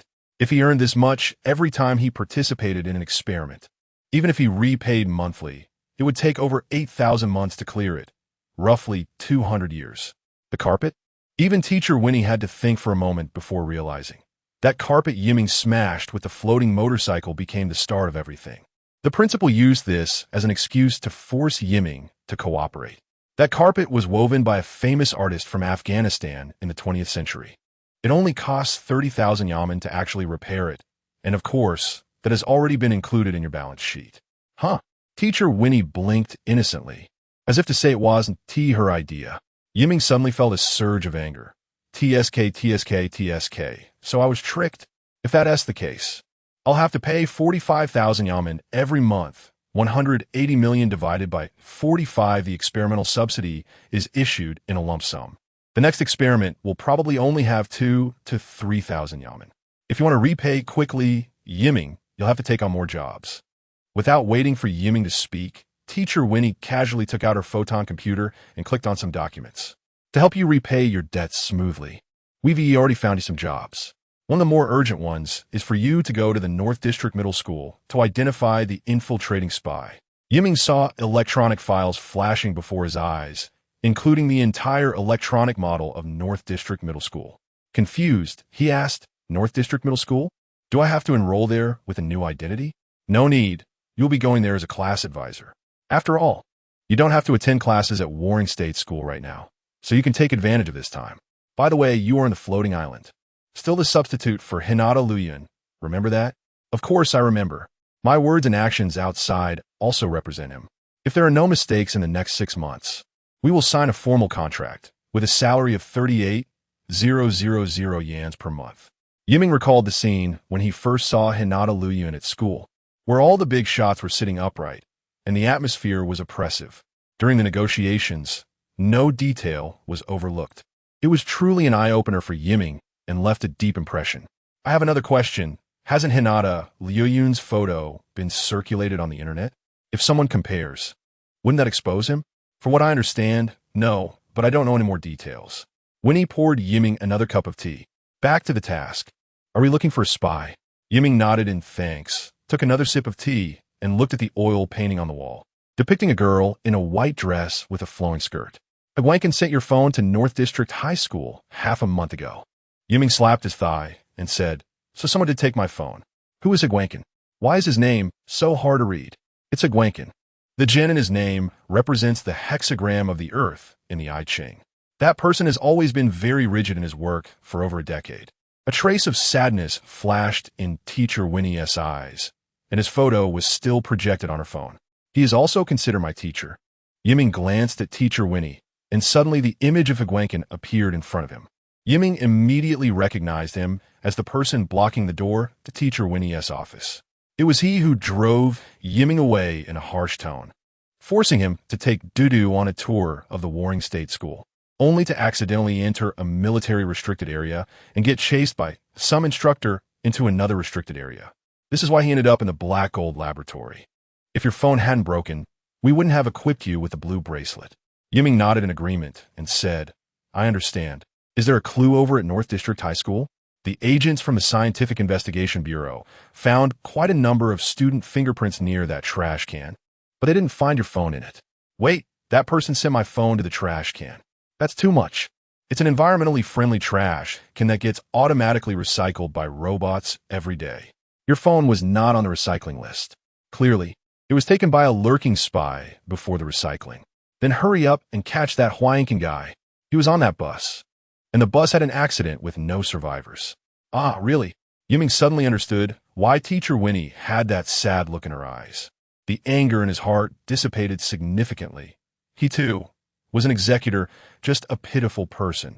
Continuing to look at the oil painting on the wall, the girl in the white dress reached out towards the distance, seemingly trying to grasp something, while riding a bull in the opposite direction. But it looked more like she was being held captive by the bull rather than riding it. Then I understand. As long as we find out who took my phone, we can get further clues. Winnie Berg nodded steadily and filled Yiming's cup with tea. Yiming, you are a student in the strategy department. You have already learned a lot from the textbooks. Now it's time to show your true skills. Remember to pay attention to your safety. If you encounter any danger, protect yourself first before considering the success or failure of the task. Yiming nodded, and the office fell silent. I have a question. Yiming gathered his courage. He wanted to ask the question that had been lingering in his mind since he woke up after his serious injury. But he didn't dare to ask, fearing that mentioning that name again would lead to him being devoured by unknown wolves or tigers, or that warring state school would permanently take away his chance to reunite with Carly on the grounds of being a confidential informant or an intruder. This fear, though unreasonable, was indeed possible. Otherwise, those two attacks against her Wu Ti have happened. To keep the Queen's secret, Yiming, as an uncooperative informant, would only have. Go ahead. Are you worried about the qualification certificate and such? It's okay. Lily has already helped you with that. When you see her next time, be sure to thank her properly. Miss Bai, I always feel like it's hard to deal with. No, that's not the issue, Teacher Berg. Teacher Berg, whose master is this painting? Oh dear, what happened to Carly? Why couldn't he say out loud? Yiming walked closer to the painting, which was about 40 inches in size.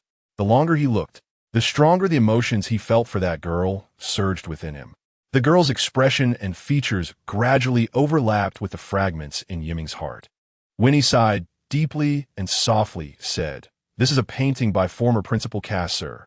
Former Principal Cass, sir. The words of that old man floated back into his mind. 50 years ago, when a Truel, Hops, and Cass, sir saw that woman in the cave. Her green pupils seemed to flow like the Milky Way, deep and wise, as if she held the truth of all things in the universe. Yiming exclaimed excitedly, "Is this Carly?" "It's her. Although there are some differences, I can be sure it's her." At this moment, Yiming actually resonated with Dr. Kasser's painting. The girl's unique green pupils and helpless expression struck at Yiming's heart. He really wanted to help her escape, to help her regain her freedom. Yiming even began to somewhat agree with Laigu's actions, saving Carly from a bull. Suddenly, a realization struck him. All the fragments in Yiming's heart were freely combining. Could it be that Laigu and Dr. Kasser are in cahoots? When he had moved closer to Yiming's side, took a breath, and pulled him back from his thoughts, she whispered, "Ah, the girl above is indeed based on her. By the way, Liang Jingpei and Ludwig are both doing well. They entrusted me to send their regards to you. They are so busy that they don't even have time to sleep." "That's great. Finally safe and sound. Falling from a height into the sea. It's lucky they are both fine. They truly are agents of the Scientific Investigation Bureau. I thought as soon as you saw me, you would indiscriminately ask about her whereabouts. After holding it in for so long, you still ask about her. Can you not forget her so easily? Do you want me to help you forget?" Winnie's expression was half-smiling, teasingly whispering in Yiming's ear like the Mona Lisa. Forget? How could that be possible? Winnie chuckled lightly, seemingly satisfied with this answer. She turned and sat back on the sofa. Currently, you do not have the authority to know such matters. Work hard and do your best. All right. The specific task information has been sent to your email. You can log into these encrypted emails with your photon card. Finally, revert Dudu's moral mode back. You are the only one active at North District High School. Yiming was startled by Winnie Berg's imposing demeanor, nodded, and changed Dudu's settings to allow mode changes in the presence of third parties. Immediately, Dudu was commanded to become invisible for protection. With the surface skin distorting and transforming, it soon disappeared into the air. Yiming thought to himself, no matter how many times he sees it, the feeling of directly disappearing into the air is truly exaggerated, like watching a movie special effect. Not long after, Yiming returned to his dormitory, eagerly opened his dedicated email on the photon computer, and carefully read the task letter. Yiming turned off the holographic screen and walked out onto the balcony, gazing at the ever-changing clouds. The restlessness in his heart was still hard to calm, and he softly said to the empty sky, "Carly, when can we once again admire the starry sky together?" October 29th, 2245. Today is the reporting date, and Yiming received a tailor-made suit sent by Teacher Winnie.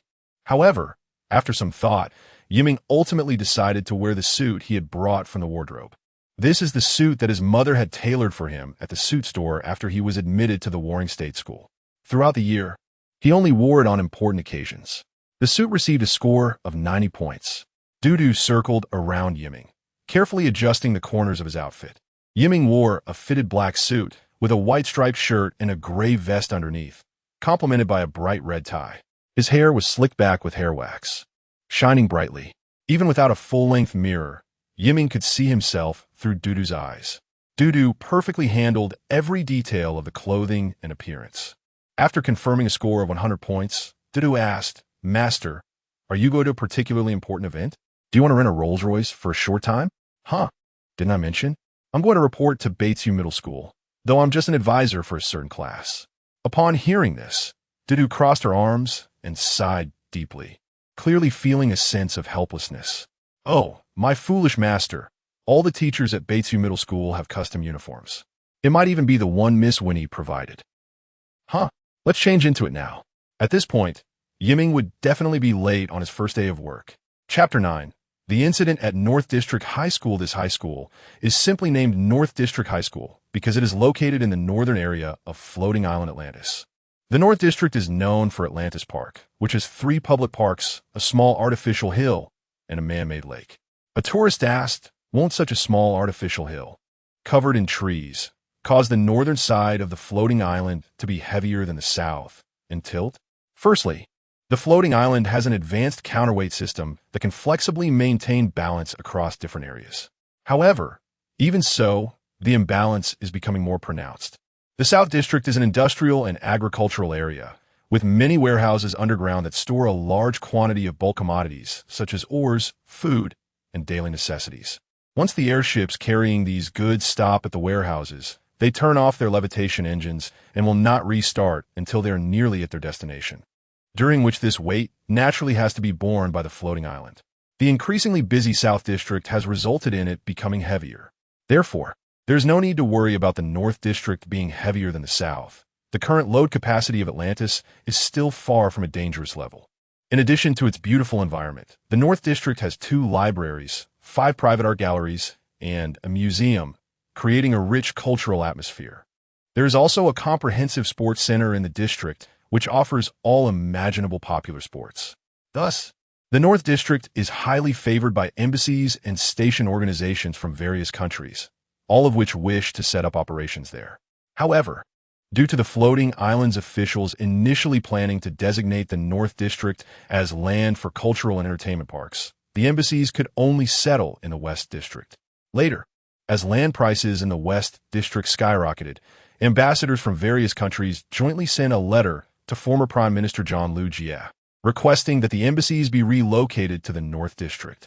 They were willing to pay a substantial permanent settlement fee and cover the land purchase costs themselves. John Liu Jie agreed to the request, and this fee later ended up in his pocket. He was ultimately dismissed from his position as prime minister by the AA Random Council and was prosecuted by the police. After serving several years in prison and paying a hefty fine, he was deported. A portion of his fine was used to establish North District High School. The children of embassy staff attend North District High School, which also welcomes global applicants and is a renowned international school. As for taking on the role of class advisor at such a high-level school, Yiming still felt a bit lacking in confidence. On one hand, he was afraid of not being qualified.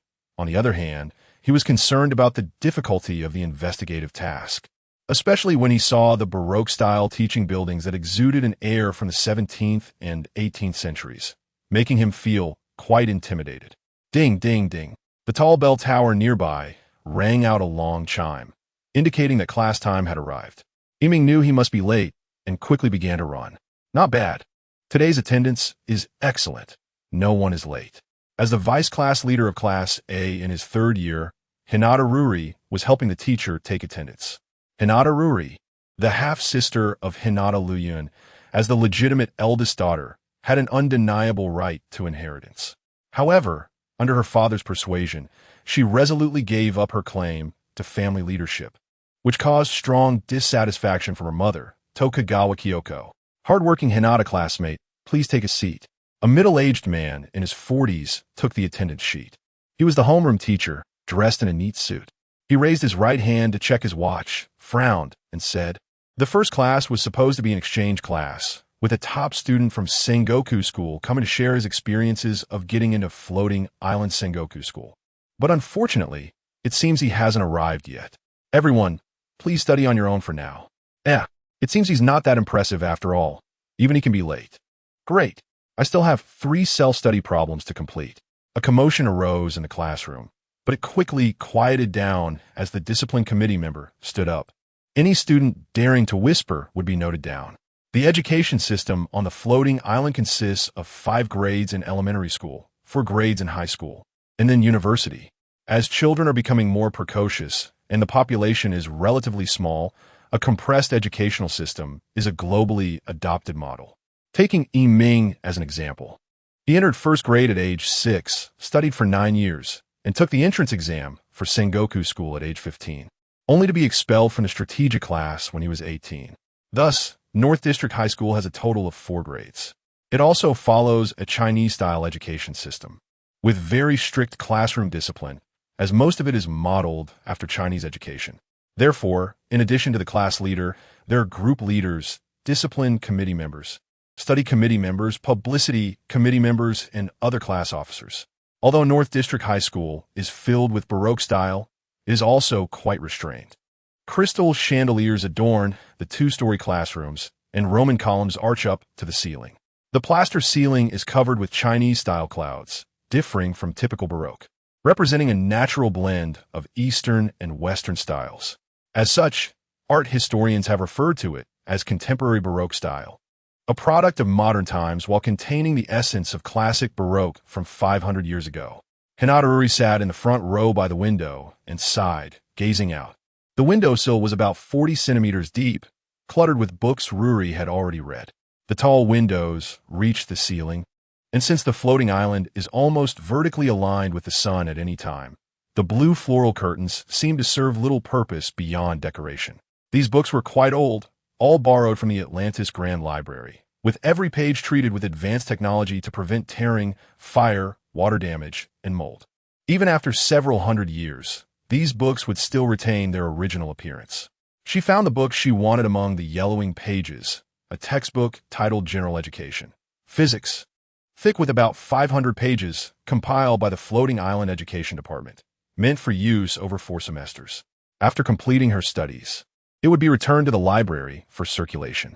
The paper of this textbook was not yellow due to age, made from bamboo fiber. It was uncolored and emitted a unique paper fragrance. Ruri took a deep breath and quietly immersed herself in the world of books. "Director," I said, "why is the person you found late on the first day? This is not good for Class A." That was Ms. Bai's strong recommendation. She said that no matter how many top PhDs we find for Class A students, those who can get into Sengoku, Peking University, Tsinghua, and Harvard will still get in. It's better to find a negative example to motivate them not to be lazy after going to college. That does make some sense. Who exactly is that person? It seems he was immediately designated for strategic department after getting into Sengoku school. Isn't that impressive? The gray director shook his head. I can't decipher what is. What I meant by that. The person seems to be named Zhenduyu. Such a strange name. The key is his fee is much cheaper than that of a university professor, and his teaching hours are fully satisfied. Zhenduyu, really unnecessary, that name. Suddenly, there was a knock on the door, and then the office door was opened. Zhenduyu rushed in, out of breath. I'm sorry, I'm late, very sorry. Speak of the devil, and he shall appear. Class A's homeroom teacher, Chun Tao, put down the materials in his hands. The quiet classroom suddenly stirred with some restlessness, and Ruri, still immersed in her book, slightly frowned. She gently turned to a new page, and the door was pushed slightly open, followed by footsteps as the homeroom teacher led in someone who looked about the same age as the students. Why does this person seem about our age? Look, he asked, wearing a school teacher's outfit. He must be the class advisor, right? TSK, this self-study paper has all the wrong answers. It's garbage. Hinata, Ruri sighed, put on her glasses, and immediately saw many notes she had previously made in her textbook, all neatly written, along with information about when she had read them. She turned another page, and it was still filled with floating annotation strips. Suddenly, a small bubble appeared beside the book, saying, Ruri, who's the teacher for your exchange class? Our class has a 70-year-old PhD. It turned out to be a message from my best friend, Oda Neyuda. That doctor is amazing. I don't understand anything he says, and the boys in class keep snickering. Liuli smiled and received a third message. What are the people like in your class? Our class? Liuli looked up at the people by the teaching board, standing next to the homeroom teacher, and suddenly felt a pang in her heart. That person seemed familiar. Her palms began to tremble, and when she looked closely, she was shocked to find it was her brother, Hinata Luyan. A few days ago, driven by curiosity, Liuli visited her brother's dormitory. They hadn't seen each other in over a decade, and Liuli was curious about this unfamiliar brother and what qualities made their father favor him so much. If he were just an ordinary person, she would never forgive him. With this thought in mind, Liuli asked the butler, Gao Gongshu, for the address of her half-brother, Hinata Luyan. However, Luyan instructed Gao Gongshu to deliberately change one digit in the address and sent Bingzi to infiltrate that room to prevent any unforeseen events. Liuli was completely unaware of all this. She mistakenly thought Yiming was Hinata Luyan and innocently entered the room. After not seeing him for so long, she didn't suspect anything, even though he didn't resemble their father, Hinata Shurlong, at all. In that room, Liuli suddenly lost consciousness. When she woke up, her chest was in excruciating pain, even slightly bruised. Her clothes were disheveled, and she feared she had been violated while unconscious. The thought of that scene made her tremble all over. The more she feared, the more she felt that her decision to give up her position as the heir was a mistake. At that time, trembling, Liuli searched online for various information, scared that she might have become pregnant without knowing it. However, after searching for a long time, she still couldn't resolve her confusion. She had no choice but to ask her friend, Oda Neyuda, for help under another friend's name. Neyuda understood more about that aspect than Liuli and taught her how to discern. After confirming she was still a virgin, Liuli calmed down. Since it was just a fainting spell, she was only given artificial resuscitation. Now that the evidence matched, Liuli still slightly believed her brother, Hinata Luyan, was not that despicable. But the fact that this exchange student turned out to be her brother was so embarrassing. Liuli didn't dare to participate in the exchange class. She moved a paper book from the windowsill to the front and buried her head in the textbook, unable to comprehend a single word. Her face flushed as she wished for the class to end quickly. Zhen Yudhua really hadn't prepared a speech, and facing everyone's gaze, she stuttered while speaking through the voice necklace, which left the homeroom teacher utterly astonished, forcing her to push into the Q&A session. Teacher, why can you talk without opening your mouth? Is it the legendary ventriloquism? A student with big eyes raised their hand.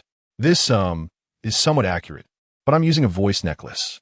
This voice necklace is amazing. It says what should be said and doesn't say what shouldn't. A bit of laughter erupted in the classroom. Why do high school students have such big eyes? Yan Yiming quickly covered her mouth and then grabbed the voice necklace, causing another burst of laughter during the break. Teacher, do you have any special tips for getting into the Sengoku school? No. Studying requires effort, and naturally, the top students will get in. Then how many are needed from our school to get in? This student, you might want to ask the homeroom teacher. Given that Atlantis Middle School in the West District is also very competitive, I can't answer that. Teacher, is the strategic department really that difficult to get into? Of course. All first-year students can take the exam, but only 36 students can enter the strategic department, and I am one of them. Yan Yiming raised her nose high. Ooh, the class erupted in a commotion. Yan Yiming continued. Graduates from the strategic department have diplomas that are recognized globally, and their qualifications can immediately apply for senior positions in physical military organizations. Don't envy me. As long as you work hard, you can definitely get in. Then why does the introduction say you often lag behind in the strategic department, which is why you have so much time come here for exchanges? What? Teacher, don't be discouraged. Even if you lag behind, it's still the back of the strategic department, which is impressive. No, that's not it. I was. A student was holding the lecturer's introduction, which happened to be designed by Lily. TCH, turns out you're useless. I couldn't even do the exercises for 3 minutes. At this point, Yiming was sweating all over, desperately hoping for the class to end quickly. Finally, after what felt like a lifetime, the class was over, and Lily couldn't wait to escape the classroom. But Yan Yiming ran away faster than smoke. Lily breathed a sigh of relief, adjusted her glasses, and switched the mode to super virtual space. Instantly, the classroom transformed into a tea restaurant filled with various strange creatures. In fact, those were the virtual identities of her classmates. Some she recognized, but most of the virtual characters were unidentifiable. She was now sitting at a coffee table, dressed like a little girl in a Shikiwarashi style, with bangs and a red kimono. A few good friends were sitting beside her. A pink, fluffy creature was bouncing on a cushion and said, Lily-chan, you still haven't told us who that exchange teacher in your class is. Could it be a handsome guy? The one speaking was Oda Nayuta. Lily thought of Yiming's comical expression and covered her mouth, laughing. No way, we can't chat in class. Chatting for a couple of minutes, 1 tea cost you any credits. Be careful, Nayuta, you might not pass your graduation credits. You've barely managed over there. Answering others should not be drawn out. Yes. So, Lily-chan, can you tell us about the boys in your class? Nayuta's virtual character displayed a sly smile, staring intently at Lily. He is not bad-looking, but he is disillusioned. Really? Lily briefly recounted what had happened in class, making Nayuta giggle. What a strange person. All right, the teacher called me to the office for materials. Before Lily could wait for Nayuta's reply, she stood up. The instant mode was canceled, and she returned to the classroom. She walked lightly toward the teacher's office. The lunch break at Betrayal Middle School is from 12 to 1:30 p.m. Yan Yiming is the alias of Yan Yiming, who is a student at the Sengoku School. He is also authorized by the Scientific Investigation Bureau to move freely in Betrayal Middle School to investigate who Gunkuin's accomplices. He confirmed the time was now 1 o'clock, with half an hour of free activity left. In the far northwest corner of Betrayal Middle School, outside a seldom-used teaching building, it felt very remote compared to the bustling campus center. He looked ahead, and a barricade blocked the way, with a big sign next to it reading, Out of order. Please do not use. Not far away was the eco-friendly trash mentioned in the commission letter, to prevent enemies from interfering with evidence. The Scientific Investigation Bureau had sealed off this area. Yiming passed through the electronic security barrier without hindrance. The alarm did not go off, nor was there any warning from the AI. He activated the scene inspection mode, and many detailed points of attention immediately appeared in the scene. These annotations were likely left by previous agents who came to investigate. There were hundreds of footprints on the ground, making him dizzy. He tapped the blue wristband to collect the markings. Having authorization was truly convenient. Even this was possible. Yiming tapped the wristband again, and a list of people who had appeared nearby was displayed one by one. Then, through AI filtering, the list of potential suspects was continuously narrowed down until there were less than 15 individuals left. The information on these 15 people was extremely detailed. ranging from personal nationality and identity information to highly private medical and physical details. The filtering criteria included frequency of appearance, job position, age, and so on. The underlying basis was that the people who appeared most frequently near the trash can were either above the position of teacher or temporary workers, and aged between 20 and 35. This made the target very clear. All that was needed was to recreate the scene and let the target reveal themselves. However, the most challenging issue now was recreating the scene. It was unknown how many enemies were still on the floating island and what kind of communication mechanisms they would use to notify each other. Since recreating the scene was impossible, capturing the enemy was out of the question. The trash can was one method, but it was blocked here. What if the same trick was played in other schools? Tens of thousands of confidential documents could be fully loaded onto a storage car the size of a fingernail. But the harm it could cause was enough to sink the floating island into the sea. This was a veto-level major threat. The bell rang, signaling the start of class. Yiming put away all the information, switched from sunglasses back to regular glasses, and left with a frown. All of this was observed by a shadow not far away. Chapter 10. The Northern District High School Incident 2. In any case, it seemed that finding someone familiar with the campus was necessary. Yiming thought to himself, inadvertently allowing the necklace to voice his thoughts. At that moment, a sweet voice sounded from behind, as if emitted from the air, sometimes making one feel it was a voice resonating directly in their mind. I see, the master wants to find help within the school. "The can hack in right away." No. The master does not have special permission from the headquarters. Hacking tools cannot be used. Special permission from the headquarters. The headquarters refers to the Toyota Precision Machinery Group, controlled by Hinata Ryun. AI has built-in usage permissions. The basic usage permission is the default. Intermediate usage permission includes optical invisibility, while advanced usage permission includes hacking tools. Upgrading permission levels typically relies on credit and criminal background checks, along with additional payments. Dudu was mumbling something, and Yiming suddenly turned around to look around, realizing there wasn't a single person in the hallway. What the hell? Who's talking? He immediately slapped his head, recalling that Dudu had turned invisible and was following him all along. As he walked, a tiny voice from Dudu suddenly sounded near his ear. "Master, someone is following us." The distance from the restricted area to just outside the teacher's office was about 50 meters, and the shadow behind him was closely tailing Yiming, showing quite a professional tracking skill. Should he send Dudu to check the situation? That might lead to a classic tiger leaving the mountain strategy. The default setting of the Guardian robot prohibits leaving the protective range at any time. Yiming instinctively observed his surroundings. Ahead was a stairwell. He quickly walked inside, pressed against the wall, waiting for the pursuer to reveal themselves. Soon, footsteps approached, and Yiming knew the person was coming. He measured the timing in his mind and suddenly reached out to grab that person, pulling her in front of him. The weak and soft girl looked pitifully at Yiming, and just as she wanted to escape, she found herself unable to move under Yiming's strong grip. "Finally caught you. Who are you?" Halfway through his sentence, Yiming's brain suddenly stopped thinking.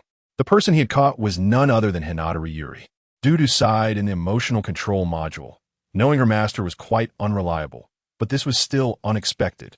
Yiming had grabbed the wrong person. Not only could Dudu become optically invisible, but the one who was following also had this invisibility item. The clever pursuer had not followed closely, but instead, Hinata Ryuri had just exited her classroom and was caught by Yiming. Yiming internally shouted that he had been tricked. He still hadn't found an opportunity to apologize for that day, and Ryuri's pendant was still in his pocket. Words were on the tip of his tongue, but he didn't know where to start. The awkward atmosphere was broken by Oda Nuta's sharp voice. Hey, who are you? And why are you holding on to Ryuri?" She stood with her hands on her hips, looking very angry.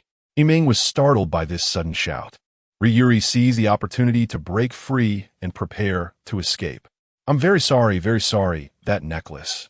Ryuri froze, slowly turning to look at Yiming's chest.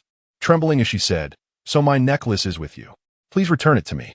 Yiming wanted to explain, but the necklace around his neck suddenly became uncooperative. His mind was chaotic. He had too much to say, but couldn't express it all at once, blocking his thoughts. He suddenly slapped his palm against his face and took a deep breath. "I will return it. Please wait for me after school at the Green Sea building. Ryuri nodded at this and left with Nayuta. The two hurried back to the classroom, and Nayuta advised, "Wait, Ryuri, are you really going to go there after school? That person seemed to have bad intentions." Ryuri shook her head. "I have to go for that necklace." After thinking it over, she realized that the matter from that day hadn't been resolved. He indeed wanted to use that necklace to threaten her. It was her only connection to her biological mother, known only to Hinata Ishiryu, her adoptive mother Tokugawa Kyoko, and the secret she knew. The class director called Yiming over, stating that all exchange instructors would hold a meeting about the work arrangements for the month. During this month, Jin Yudwo would stay in the dormitory provided by Northern District High School, attending one exchange class and evening self-study sessions, helping students with their doubts in their classroom. But to be honest, what Jin Yudwo could teach the class was really not impressive. As a counterexample, the class director even thought about letting Yiming take a leave. Of course, the evening salary would not be paid. Yiming refused, but when the class director mentioned Bai Lily's name, he had no choice but to comply. After complying, he comforted himself. This way, I'll have plenty of time to do other things. Jia Wei continued to wait in the original CAF for Yiming's actions.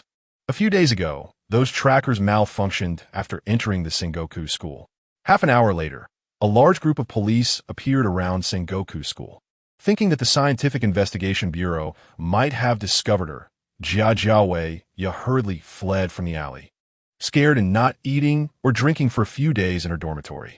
Only after confirming there were no suspicious individuals lurking outside did she continue her actions.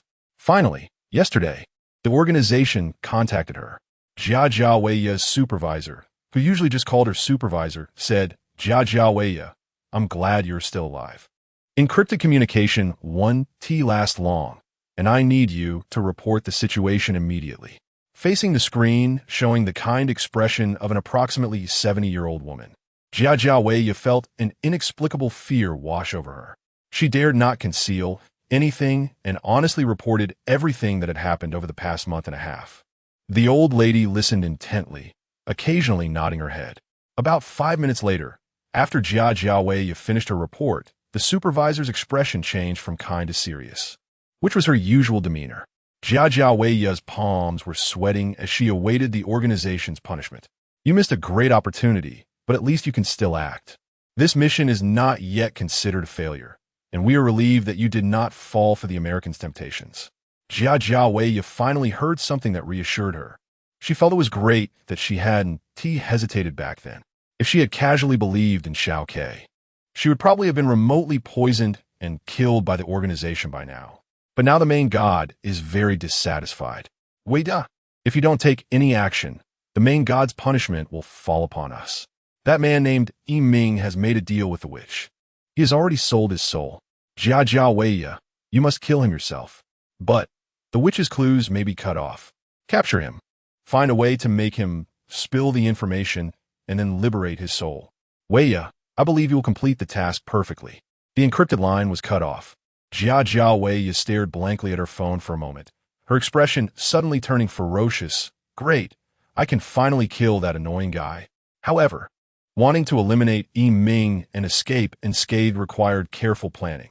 Jia Wei had never considered sacrificing herself for the filthy Yiming. Suddenly, the doorbell rang, making a buzzing sound. Then someone began to knock loudly on the door, quite urgently. She was startled. Is it the dorm supervisor checking rooms? She thought instinctively. But damn it, today wasn't the day for room checks. The door was knocked heavily again, and her silver eyes fixed intently on the door. Dozens of thoughts flashed through her mind. She pulled aside the thick curtain to peek outside, and passers-by or tourists were walking leisurely down the street. Frowning, she picked up the fruit knife beside her and cautiously approached the door. If it were a special forces team coming to arrest her, they probably wouldn't knock. So it must be an annoying door-to-door salesperson. Express, Aero Express. Aero Express? Of course, Jai can understand Russian. This is a delivery, but she has never ordered anything online. It's a trap. She tightened her grip on the knife, even feeling like she wanted to immediately take out the silver teeth from the safe. However, the overwhelming sense of suppression told her not to do that. This suppression came from a controller in the back of her head. which forcefully interfered with her brain when she felt emotional fluctuations, making her take rational actions. Now, she was being called by a voice. She must never open that safe again. In an instant, she opened the door, and the knife was immediately pointed at the person's neck outside. Her fierce gaze seemed to want to devour the other person. "Oh, girl, be careful, please, your knife. Next time, make the door quieter." Jai took a deep breath and threw the fruit knife back into the room. The moment she took the box, she was almost knocked down by its weight. "This is really heavy." Jai looked up at the delivery man, who was about 2 meters tall. "Need help?"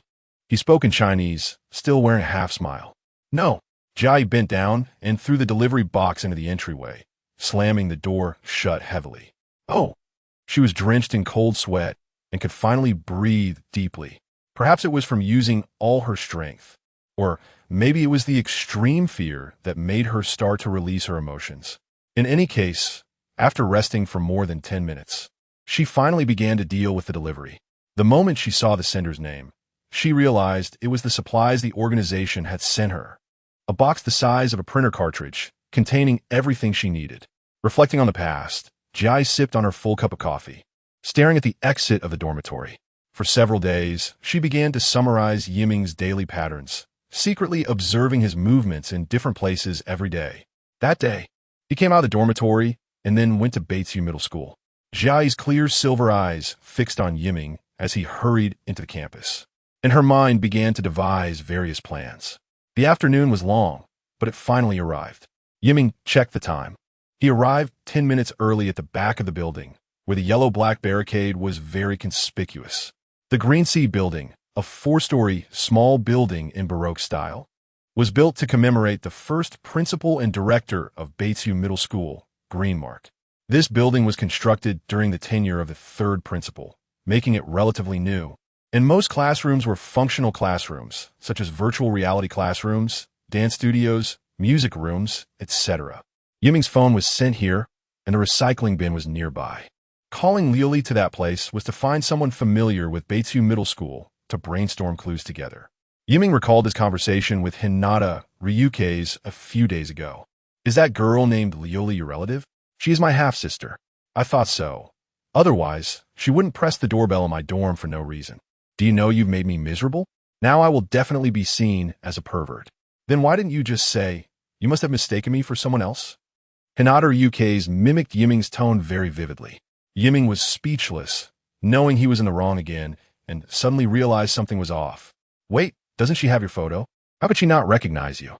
"That's none of your business." "Okay, I have my faults too." That arrogant Hinata Ryukei's actually apologized. Liuli suddenly fainted, and, thankfully, you woke her up in time. Otherwise, the consequences would be unimaginable. Just as Ryukei's had thought before, Liuli's accidental death would not help him inherit the position of head of the Hinata family at all. It would only lead the family elders to reselect an heir. Even taking the opportunity to hold Gao Gungshu responsible and directly expelling the Gao family from the core group of the Hinata family. "The woman in your room, did she apply some kind of nerve paralytic on her face?" "I saw everything while she was in your room." Yiming breathed a sigh of relief. Ryukei's didn't know that the queen was not an ordinary person. He also thought that Ice had quietly infiltrated his room. Her stealth ability was too impressive. He lazily said, "You're overthinking it. How could an ordinary person use that stuff? Perhaps she missed you as her brother and ran from Betrayal Middle School to the West District Dormitory, exhausting herself and fainting from shock. I can't rule out that possibility, but it still feels strange. Also, please continue to play the role of her brother. I don't want to do such a troublesome thing. Do you think I want to bear the stigma of pushing my sister away just as we are about to reunite after more than a decade? I almost got socially erased. You will do it." Hinata Ryukei smiled with a crooked mouth. Yiming looked at the stone floor outside the shade of the trees. But even in the afternoon, the sun was still beating down on his head, with a few fallen leaves on the stone slab reflecting a strangely undeniable light under the sunlight. When will the floating island install a huge projector? Then they could simulate nighttime. Yiming looked up at the photovoltaic glass roof above. "Brother, you arrived so early too." The voice of Liuli came from behind. She spoke softly, only audible at a close distance. Yiming skillfully took out the necklace and placed Liuli's hand on his palm. "I am Hinata Ryukei's." Yiming inexplicably touched his throat. His voice became deep and extremely similar to Ryukei's. He originally wanted to say, "I am not Ryukei's," and then reveal everything. However, the words that came out completely changed. His necklace was causing trouble. Hee, brother, you are strange. You are not Hinata Ryukei's. Then who else could it be? Ah, so being brushed off by the strategic department really doesn't seem like your style. No, I really am Hinata Ryukei's. What is going on? Yiming was suddenly stunned. Unable to curse, his mind and eyes racing. Suddenly, he understood something. Oh my god, could it be that Ryukei's tampered with this necklace? Jin Yudwa picked up the necklace and began to examine it. Brother, you are usually so busy. It's no wonder it's hard to balance the courses of the strategic department. However, the strategic department is the most valuable course at the Sengoku school. If you grit your teeth and finish it, the uncles and aunts at home will definitely recognize you. What were they talking about? Jin Yudwa hid behind a big tree. There were many low bushes nearby. Enough for Jin Yudwa not to be discovered by Liuli and Jin Yudwa from a distance. But the voices of the two were too quiet to hear what they were saying. I'm not eavesdropping. I'm just worried that Liuli has been deceived by that unscrupulous teacher. Jin Yudwa muttered to herself. Suddenly, a cold hand grabbed Jin Yudwa's neck from behind. After that, she couldn't even make a sound. No, I've already finished that course. Besides, I really am Hinata Ryukei's. Damn, take out your phone. I'll add you. All right, I know. Liuli blinked and tilted her head, thinking about the meaning of these words. Ahem, I, Hinata Ryukei's, just want to say sorry to you. That joke went too far. I was wrong and sincerely ask for your forgiveness. A dead horse is treated as a live horse. Yiming gave Liuli a 90-degree bow. Jin Yudwa looked at the barricade and said, Actually, no, Liuli, I have a request. What kind of social software is popular at Beitsu Middle School? Socializing is one of the basic needs of humans. As a key node connecting the world, the floating island naturally has various social software popular in different countries, such as Lianxin from the Hanzi Alliance, Kalu in Europe, and Tehue in North America, all of which are popular software in their respective regions, accounting for more than 30 of the total. Naturally, Beitsu Middle School also has its own popular social software. For someone like Jin Yudwa, an outsider, wanting to understand the current trends and asking classmates would be the most convenient. Liuli looked at Jin Yudwa's stiff expression and couldn't help but cover her mouth and laugh. I thought it was something special, but it turns out to be this. Liuli took out a delicately inlaid shell glasses case from her small side pocket, put on the glasses inside, and touched her red glass bracelet on her right hand. After a while, she sent a program to Jin Yudwa. Jin Yudwa glanced at the name on the glasses screen, Rainbow World. Is this a virtual reality combined online game? Not an online game. Students in the North District all play this. It allows for anonymous communication, making it easier to find like-minded people than those social software. Liuli said seriously, you can also choose your own outfits. She invited Yiming to sit on the stone bench under the tree and started Rainbow World. Lily had just arrived at the principal's office of the North District Middle School, chatting with Principal Pangteles about recent events. I didn't expect that even the North District Middle School has been infiltrated by spies. In response to Minister Roll's request, we will do our best to cooperate. But Miss Bai, did you only send one professor? Professor Peter, the mathematician, has been collaborating with us for many years and is often active in other universities. He is very experienced in this area. Besides, there are many exchange lecturers, not just him alone. Then I can rest assured. The principal leaned back in his chair, feeling comfortable with the support from the leather seat. Lily took the tea from the receptionist, who was also the principal's secretary, Xiaozhong, and said, Thank you. The principal put down his smoke-free cigarette and said with a slightly serious tone, Do you have any specific targets? I need to prepare myself mentally. Yes. Our intelligent computer calculations suggest that Lily could be one of the suspects. The principal's chubby face dropped his jaw. Oh my God. Chapter 11. The North District High School Incident 3. If someone were to say that Rainbow World is a VR online game, they would probably get agreement from most people. But more rigorously speaking, it is a combination of VR, virtual reality, and AR, augmented reality. The game developers set North District High School as a large area where all students can register and join. They also virtually reconstructed all the scenery of North District High School. Interestingly, The game developers are none other than the North District School Committee. As Principal Pontrasov stated in an interview with Xinhua News Agency, entertainment game culture has never existed in a vacuum. A ban is of no help, as there will always be forces to fill that void. Instead, the school has developed an enjoyable game to help students resist the temptation of outside games. Proper guidance and encouragement are very important. Of course, at any time, the game mode cannot be activated during class. As Jinhyudwa sat down, Rainbow World prompted him to start. He touched the wristband and casually clicked a few times to confirm before entering. The first step was to determine his avatar. Leely guided him. Although the system initially provides a matching avatar for you to use, no one likes it. So, he clicked the confirm button. Immediately, another confirmation box popped up, buzzing. A voice suddenly came from outside his ears, startling Jinhyudwa. The glasses displayed a call from Teacher Winnie. He instinctively covered his ear. The vibration of the glasses frame turned into sound, and covering his left ear made the sound clearer. Leely watched as he suddenly turned, seemingly listening to something, looking very respectful. After a brief call, countless fragments suddenly fell from the sky of North District High School, colorful and sparkling, like a goddess scattering flowers. A flurry of petals. Jinhyudwa had never seen such splendid special effects and couldn't help but reach out to catch the slowly falling fragments. The diamond-shaped fragments pulsated in his palm and then erupted with a strong light, surrounding him completely. Instinctively closing his eyes, his body felt as if enveloped in a warm current, very comforting and tranquil. Until the strong light gradually dissipated, Jinhyudwa slightly opened his eyes. It was simply incredible. The entire world had changed. All the tangible entities before him had been given a new skin. The Baroque-style teaching building looked like a fairy tale house, tall and exaggeratedly deformed. Replacing the direct sunlight was the sunset at 5 o'clock, with a corner of the blue sky dyed with yellow afterglow. The slanted light defining the contours of the teaching building. Even the trees had transformed. The entire world had taken on a light blue-purple hue. If I had come to a fairy tale world in Denmark, it would definitely be right now. This is the charm of Rainbow World. Leoli seemed to let out a light laugh, then quickly stifled it. Jinhyudwa turned around, and a beautiful little girl appeared before him.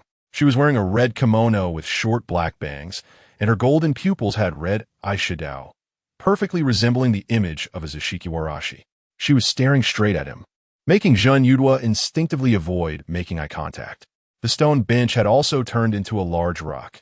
Jinhyudwa knew they were still at North District High School. But the world before him had merely been painted with a new skin. If an AI were to render this, it shouldn't be too difficult. He touched the nearby tree trunk. The texture felt very real. The reserved Leoli finally couldn't hold back, laughing softly but with exaggerated movements.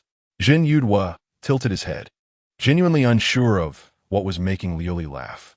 He looked down at himself and saw no body. Suddenly, a sense of foreboding struck him, and he hurriedly opened his attribute interface, revealing an image of a rice ball in the character frame, still lively and jumping around. Indeed, he was a rice ball. Ahem. Master, Teacher Winnie must be getting impatient. He could still hear the sound of a playful remark in his ear. It was said that the management AI of Rainbow World loved to play pranks. It must be its doing. Seeing Jinhyudwa's comical expression, Leoli laughed even harder, even shedding tears. Haha, I love rice balls the most. Ahem, I suddenly have a terrible stomachache. Leoli, I'm sorry, I need to go to the bathroom first. I'll ask later how to change my avatar. Jinhyudwa clasped his hands and forcibly ended the game to escape. Leoli slightly bowed and thanked him for returning the necklace. Watching Jinhyudwa slip away like smoke, she sighed, finally releasing her tension. Fortunately, everything went smoothly. What you two up to? A voice called out, sounding suspicious. Leoli turned back to see a girl with long red hair, big blue eyes, a slender figure yet very poised, walking towards them, holding hands with a girl who had just been eavesdropping. The latter looked as listless as a deflated balloon. Kana Catherine Egeline was among the top students at the school, a treasure in the eyes of teachers and a star in the eyes of classmates. She had been elected president of the student council for 2 consecutive terms and often participated in various inter-school exchanges and competitions. At North District High School, no one did not know her. While most people perceived Kana as a mature and composed girl, Liuli knew she was actually a mischievous troublemaker wearing a mask of adulthood.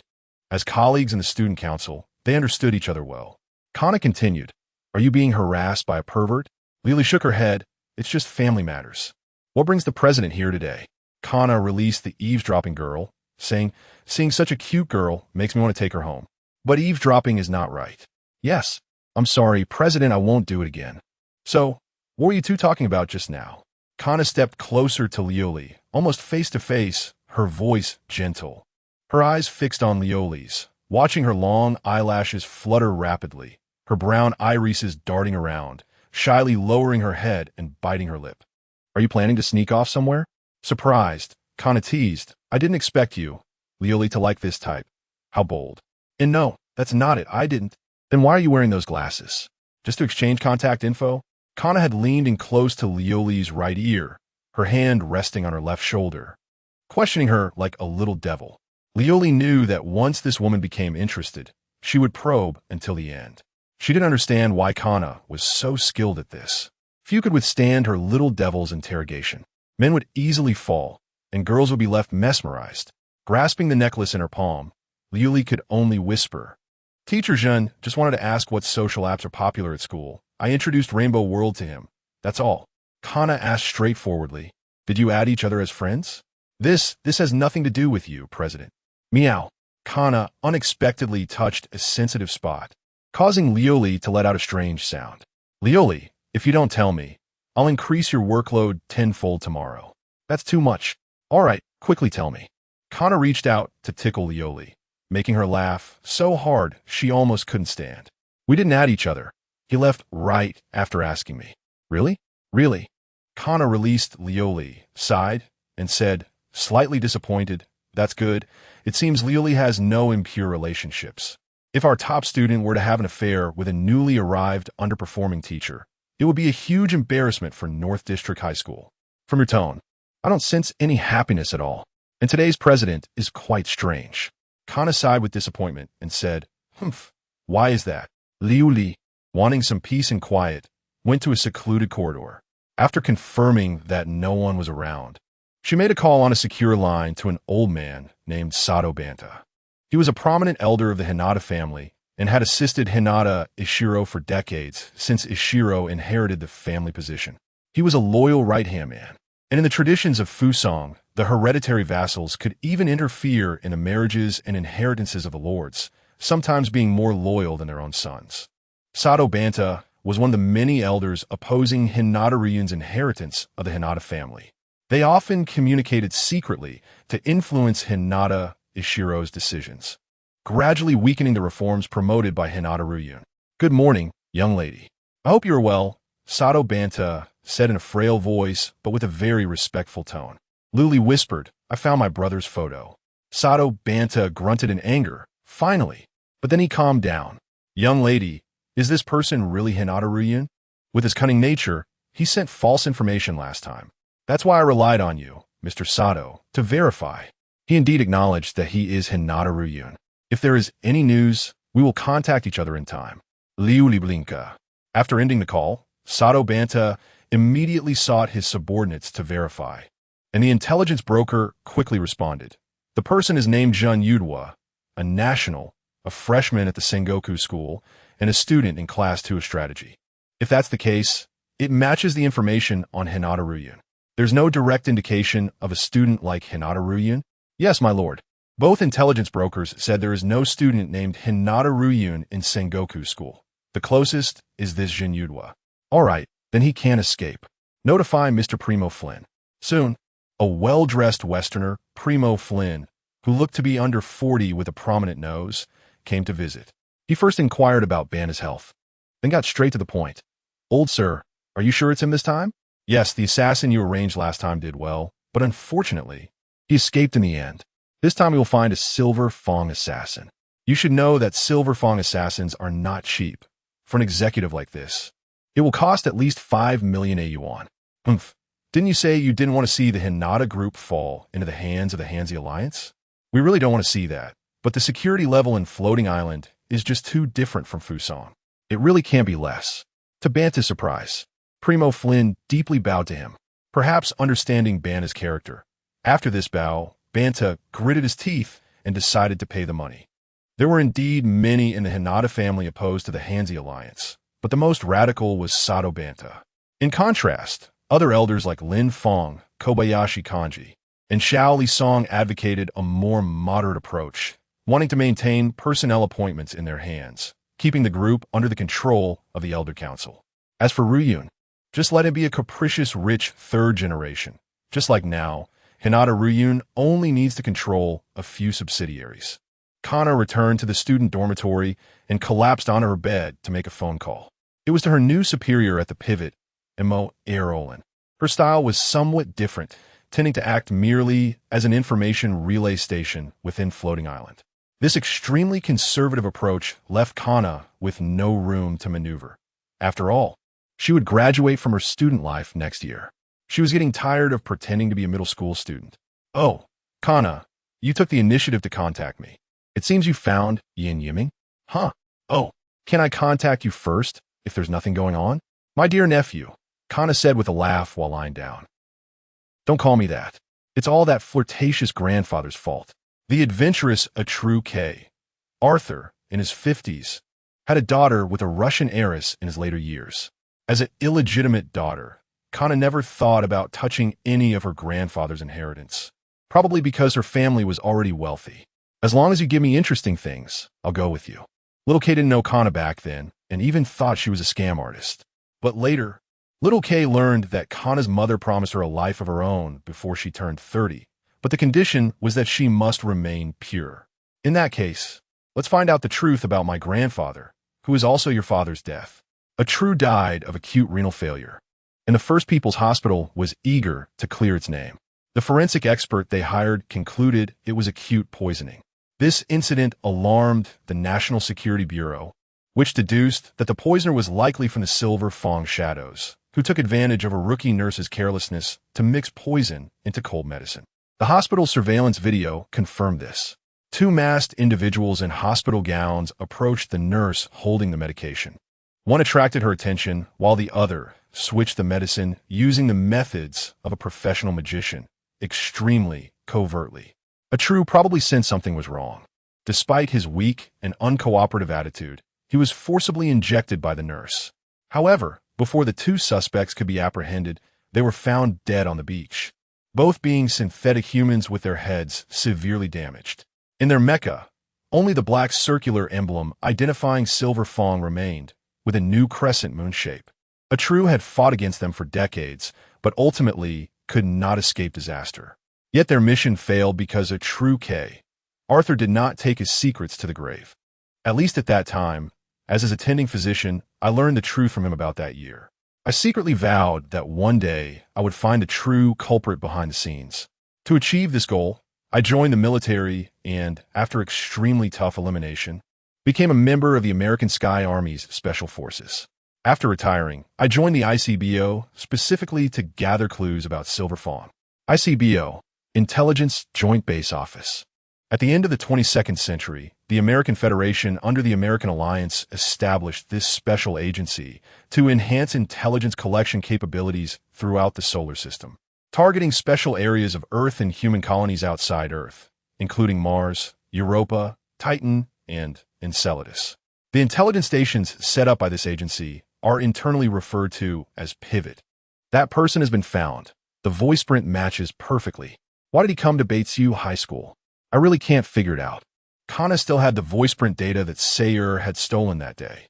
Once Yiming spoke, he would be immediately recognized, even though he used a necklace to emit his original voice. Even Winnie Berg hadn't thought of this. Recently, there was a defection incident at the Sengoku school, and Winnie Berg's secretary was killed by a missile while trying to escape. Little K looked at the moon in the sky. The weather was clear, the stars twinkling, and the sound of the waves even slightly interfered with the phone call. That still doesn't explain why he came to Betrayal High School. It was said that his phone had already been sent to the CIA's headquarters. In this competition, the ICBO had lost. However, since he took the initiative to appear before you, just go with the flow and see what information you can gather from him, especially regarding her. Kana's elongated tone seemed a bit dissatisfied. I might quit my job at the pivot soon, and I still have to gather intelligence on the Queen. She holds a significant key to the secret of your father's life and death. Why is he risking his life to find her and has been hunted for over a decade? Enough. You will lose your little sister-in-law. Cough, cough. Don't say such unlucky things. Be careful and keep in touch. The wind was getting louder, sounding unnatural. Xiaoke put down his phone and looked up at the starry sky again. In an instant, it seemed as if something had flashed by in that sky. Like a shooting star.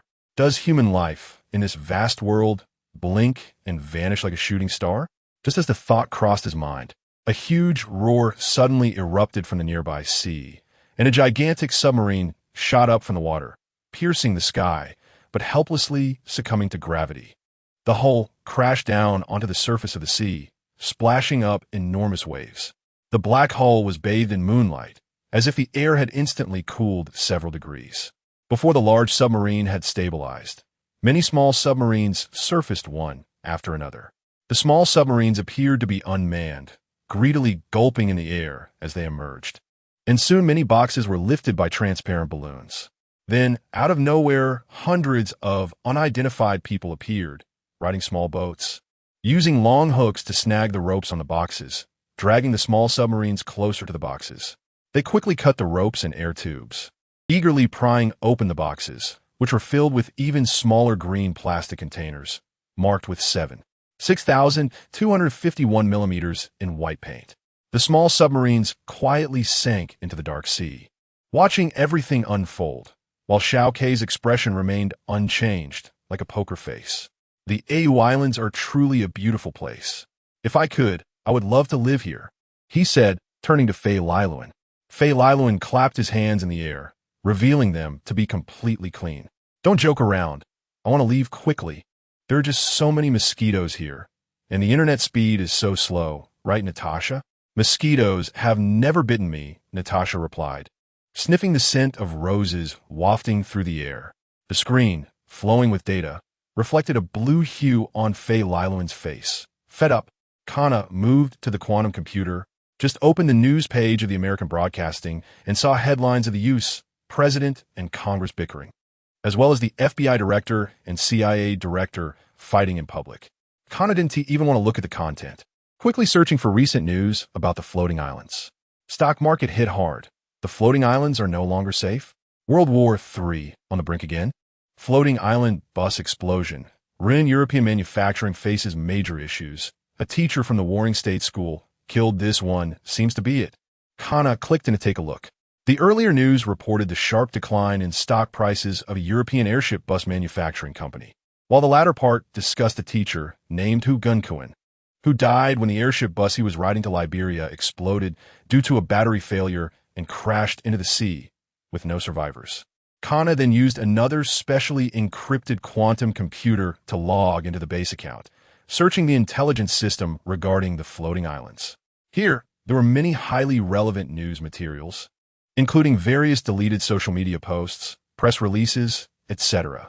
Witnesses identified the bus as possibly being hit by a missile wanted for economic crimes. Police searched for Hu Gunkuan. Big trouble in the floating islands. Baidu Tieba post there was no gain from this either. Kana decided to give up on thinking for now, lying flat on the soft, fragrant bed, looking at the crystal chandelier in the dormitory, and slowly drifted into sleep. Chapter 12. An eye for an eye. Yan Yiming was urgently summoned back to the Black Gold Experimental Factory by Teacher Winnie. The factory was large, with many rooms, and they arrived at a conference room that could accommodate 50 people. All eyes were on Yiming. Even the 2 security guards in the room were focused on him. Ahem. Everyone is here. Winnie deliberately coughed loudly to draw attention after seeing Yiming arrive. There were about 20 people present, all seated in the prepared electronic chairs. Some were students from the Warring State School, some were dressed in suits, and others wore lab coats. With his head down and his face burning, Yiming hurriedly chose the only remaining empty chair. As soon as he sat down, the backrest adjusted automatically. Being in the last row, everyone in the room had their backs to him, but he recognized a few familiar figures by their silhouettes. Laigu, George Dowles, Frederick Gates, Fate Wallace, and Phoebe Victoria. They were all Yiming's classmates. Yiming's heart sank as he thought, How could they be here? My identity is now Jean Yudwa. What if they recognize me? The lights dimmed. The convener of this mission was supposed to be Mr. Thane, Winnie said. Faye Thane was one of the 3 secretaries to the principal of the Warring State School. His working hours were from 4 p.m. to midnight floating island time. The room fell silent, and the atmosphere grew slightly tense as Winnie continued. However, he is currently dealing with a tricky situation, so I will be gathering everyone. Tomorrow afternoon, we will carry out a special mission. Due to the high level of confidentiality of this mission, first, everyone must place all their communication devices in the confidential cabinet of your chairs. If you have any particularly important matters to attend to in the coming week, you may leave now. The door at the back opened, and although some looked around, no one stood up. At the same time, a slanted opening popped out from the right side of the electronic chairs, large enough to hold many items. Those in suits consciously placed all their communication devices from their pockets or hands into the box, then added a password known only to them, and the slanted box closed. Yiming looked around as everyone was putting their items into the box, and he quickly did the same. Suddenly, he realized that his pronunciation necklace might involve communication. He held it in his palm and stared intently at Winnie, hoping to get an answer from her eyes. Winnie solemnly shook her head, indicating that it didn't need to be placed in the box. Yiming closed the box on the right with his hand. Everyone followed suit, and no one spoke a word during the entire process. No one left the conference room, which was over 100 square meters. The entrance door closed, and the screen suddenly lit up with the emblem of the Scientific Investigation Bureau, illuminating everyone's eyes. A voice from the speaker announced, "Very good, no one has left. From now on, we are comrades. This operation is codenamed Operation Linkage. The operation will be commanded by Jack Carlisle, the director of the Action Department of the Scientific Investigation Bureau, with me, Miliora Thane, as the deputy commander. The operation is expected to start tomorrow afternoon, and the details of the mission are highly confidential, so I won't disclose them now." At this point, Winnie had disappeared, replaced by Miliora on the stage, giving the speech. A commotion arose among the audience. Many exchanged glances, surprise, confusion, and disbelief coexisting. "So," Miliora raised her voice, quickly silencing those who were whispering. "So tonight, everyone should have a good rest. Dismissed." The lights turned on, and the front door opened. The audience erupted in chatter. Less than a minute ago, Winnie Berg was backstage destroying various pieces of information, including messages and letters sent to various members. This operation was destined to leave behind very little information and documentation. History books would never record such plans. Miliora then returned to the backstage office. "Thank you, Winnie. Here you go." Winnie Berg glanced at the can of coffee in Miliora's hand and smiled, saying, "Is this the motto coffee from Fate Wallace?" "Correct." Wallace suddenly stopped drinking it, so I took it. Rather than saying took, it's more like snatched. "Huh. Isn't it normal for students to care about their teachers? Look, he even bought 2 bottles, clearly intentional. Isn't it the teachers who care about the students?" Winnie took a look at the label, second bottle half price. She smiled and then opened the can and drank in one go. All relevant materials at the school had been destroyed, and the 7 black gold prototypes had already been delivered to the East District Airport. "Well, Miss Winnie, you truly leave no stone unturned. Thank you for your hard work. The Warring State School will be in your hand for the next few days, 24 hours. If possible, your assistant Marcelo should lend me a hand." Miliora nodded, her smile fading as she said, "He has already understood the situation, and I can guarantee his work capability. After all, with Old Who's sudden betrayal, you've essentially lost your right and left arms, and the new girl isn't ready for heavy responsibilities yet." Winnie said nothing, her gaze fixed on the coffee can in her hand, and she silently made a gesture of prayer. Daju easily lifted several tons of wheat straw bundles, shooting them into the nearby large truck like a basketball player. With a thud, the straw bundles fell heavily into the truck bed and bounced a few times, the flying dust sparkling in the slanting sunlight. An old farmer with a sunburnt face couldn't help but exclaim, "Oh God, are you strongmen sent by heaven?" Daju clapped his hands to shake off the straw debris and said, "No, sir, we are from the United Nations Forestry and Agricultural Organization, a non-profit. We are here to focus on the modernization of agriculture in underdeveloped areas." Daju didn't blink. He wasn't lying, just here to lend a hand. The old farmer squinted in confusion, his language translated into Mandarin for Daju to hear. I don't quite understand, but how did you lift these wheat straws? Oh, that's not difficult. Daju tapped the exoskeleton device on his arm, producing a crisp metallic sound. With this, even a bull can be lifted easily. His exoskeleton shoes slowly released the nails, freeing him from the ground. With the stabilizer, Daju could easily lift objects hundreds of times his body weight, allowing him to lift several tons of wheat straw bundles. This exoskeleton wasn't cheap. It was imported from a company in Dalian, made of ultra-dense reinforced carbon fiber, enough to buy thousands of acres of farmland in Lanbois. Are these straw bundles to be moved to the warehouse over there? Daju pointed towards the forest. On the winter plains of Lanbois, the morning mist had not yet dissipated, and the dark forest obstructed everyone's view. But the old farmer knew where Daju was pointing, exhaling white mist as he nodded and began to lead the way. In the driver's cabin of the truck, a blonde woman leaned out and shouted, "Hey, Daju, where are these straw bundles going?" The woman's hair was split and tousled, her skin flushed, and she wore slightly messy denim overalls. Daju pointed toward the warehouse as he walked alongside the old farmer. The woman looked in that direction and then climbed back into the truck to drive away. Thank God, are these all free? They're all free. We mainly want to investigate the level of agricultural mechanization in this area. It seems that farmers here rarely use the most advanced smart machines for agricultural activities. The exoskeleton made a slight buzzing sound as Daju walked. Our little village is too poor. Everyone is reluctant to use those smart machines. However, the neighboring village is relatively close, and they have fully mechanized. Those lands are contracted by the people of the Celestial Empire, and our village does not trust them. They might take our land and plunder our food. You should take a look at Cormanus' observations. They speak very accurately. Moreover, your arrival is like God has heard our voices. Daju chuckled softly, as if mocking. Local newspapers often have a strong protectionist tone, but chatting is not Daju's job.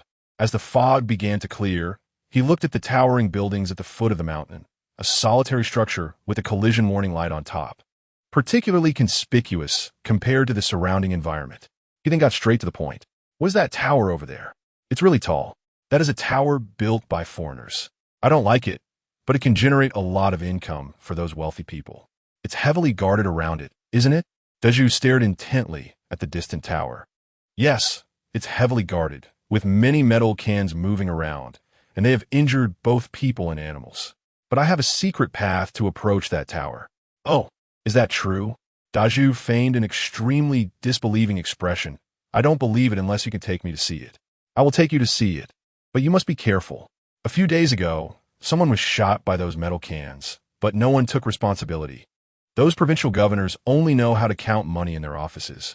The old farmer picked up a thick branch and sharpened it into a stick with the small knife he carried. It's unfortunate. I suspect this might be an illegal project. Follow me. The old farmer quickened his pace. Everything is proceeding as planned.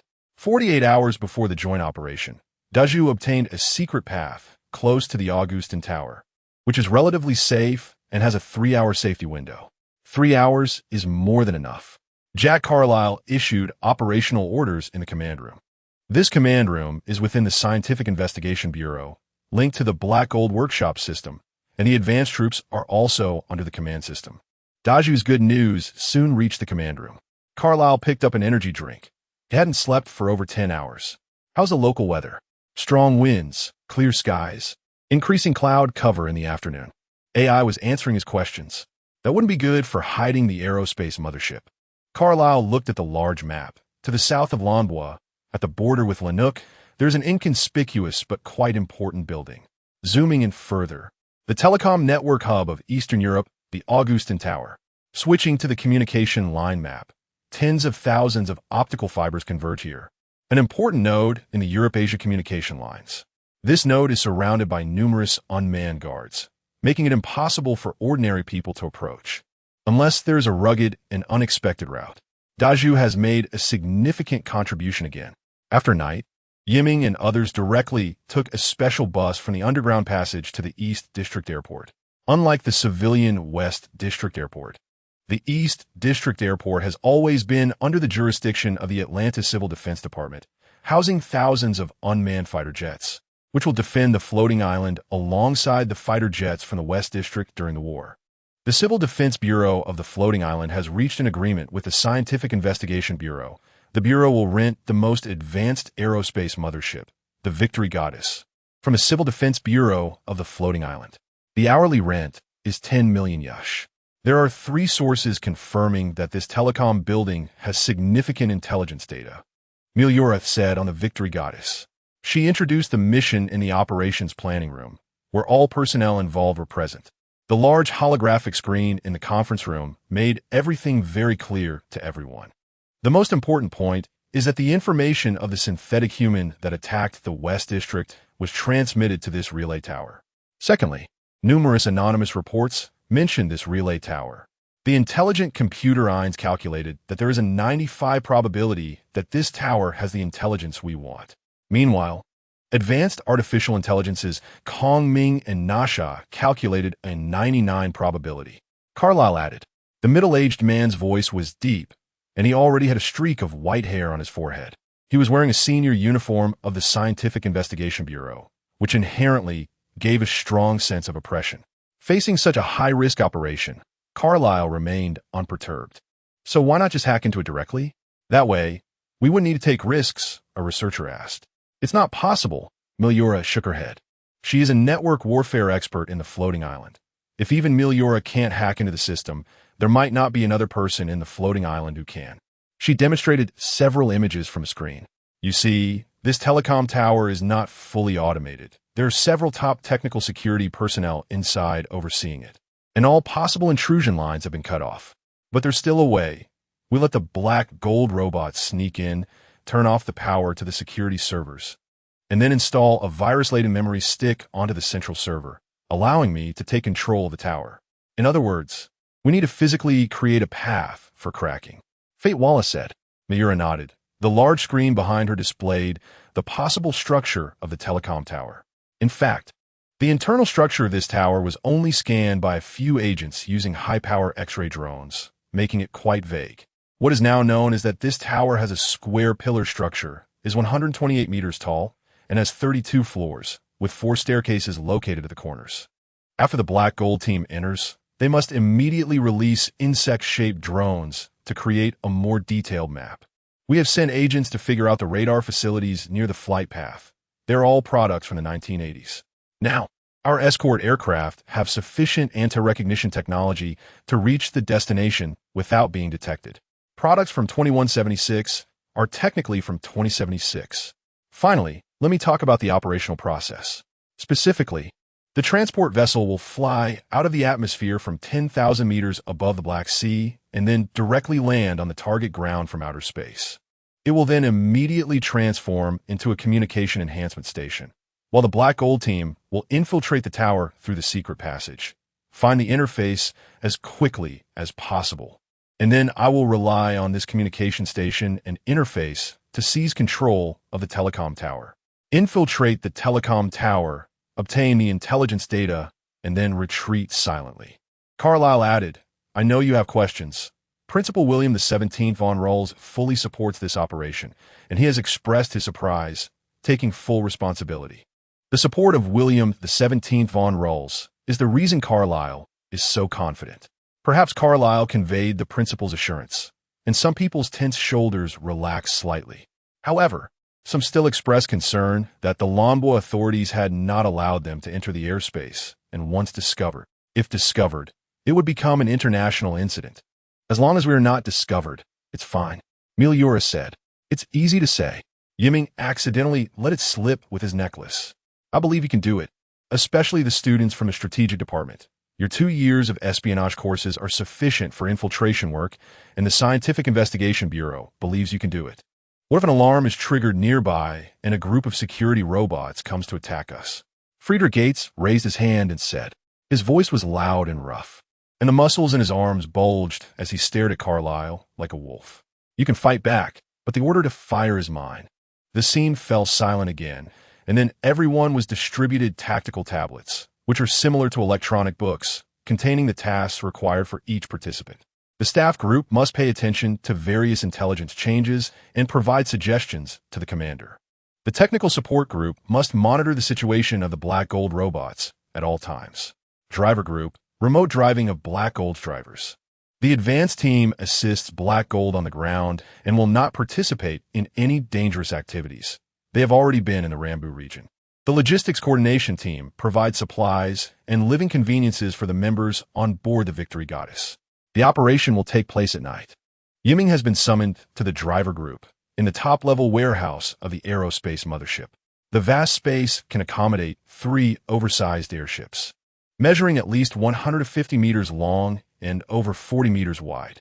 However, looking around, there is only a medium-sized transport ship, a large communication relay machine, 3 small anti-aircraft drones, and 5 upright black iron coffins, with their lids open as researchers are debugging and testing the robot status. Those robots are pitch black. In some deeper areas, there are 5 control pods. In less than 6 hours, Yiming will lie inside one of them to enter deep sleep, controlling Black Gold's activities while asleep. The mothership's hatch is overhead, a huge sliding steel-armored door. Fortunately, there is a 2-palm-high, 1-person-long curved transparent glass on the sidewall of the warehouse, allowing observation of the situation outside the airship. Since boarding the Victory Goddess, Yiming has been very excited. He never dreamed he would be on the aerospace mothership developed by Atlantis. This glass window allows a view of the mothership speeding northward. How high can this airship fly? Phoebe Victoria also leaned over, looking at the scenery outside the mothership. The blue scene is hazy, with various objects indistinct. The Victory Goddess is a gravity arc aerospace mothership developed and produced by Floating Island, so theoretically, it can ignore air and Earth's gravity and fly directly out of the universe. However, once outside, without jet engines' assistance, acceleration using plasma engines will be very slow. Therefore, the current altitude is higher than that of the floating island, possibly at 47,000 meters, but it definitely won't fly out of space. The blue outside is the scattering of sunlight in the Earth's atmosphere. Stop, stop, stop. Why do you speak so endlessly about this, but usually act like a mute? Phoebe said with a smirk, squinting her big eyes at Yiming. Yiming fell silent, turning his eyes back to the window, quietly watching the blurred clouds drifting outside. I didn't expect you to also make it onto the Black Gold drivers list. The underdog can sometimes surprise people. Frederick Gates also came over. He's a classmate from Strategic Class 2, excellent in sports, with average learning ability in the class. He is very tall, over 2 meters, weighing more than 150 kilograms, and has consecutively won the heavyweight championship at the World University Boxing Championship for 2 years. Because of his size, ordinary cockpits cannot accommodate him, so the project team specially ordered a brand new cockpit for him. He pushed towards Yiming, and Yiming was immediately bumped back a few steps, almost falling to the ground. Oh, sorry, that was intentional. Let me tell you if you dare to hold us back. I will take you out first. Frederick Gates pointed at Yiming coldly, his eyes filled with disdain. It is indeed surprising. Fate Wallace also stepped aside.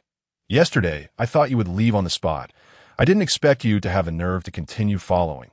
He adjusted his glasses, his handsome yet cold expression resembling that of a stray dog abandoned by its owner.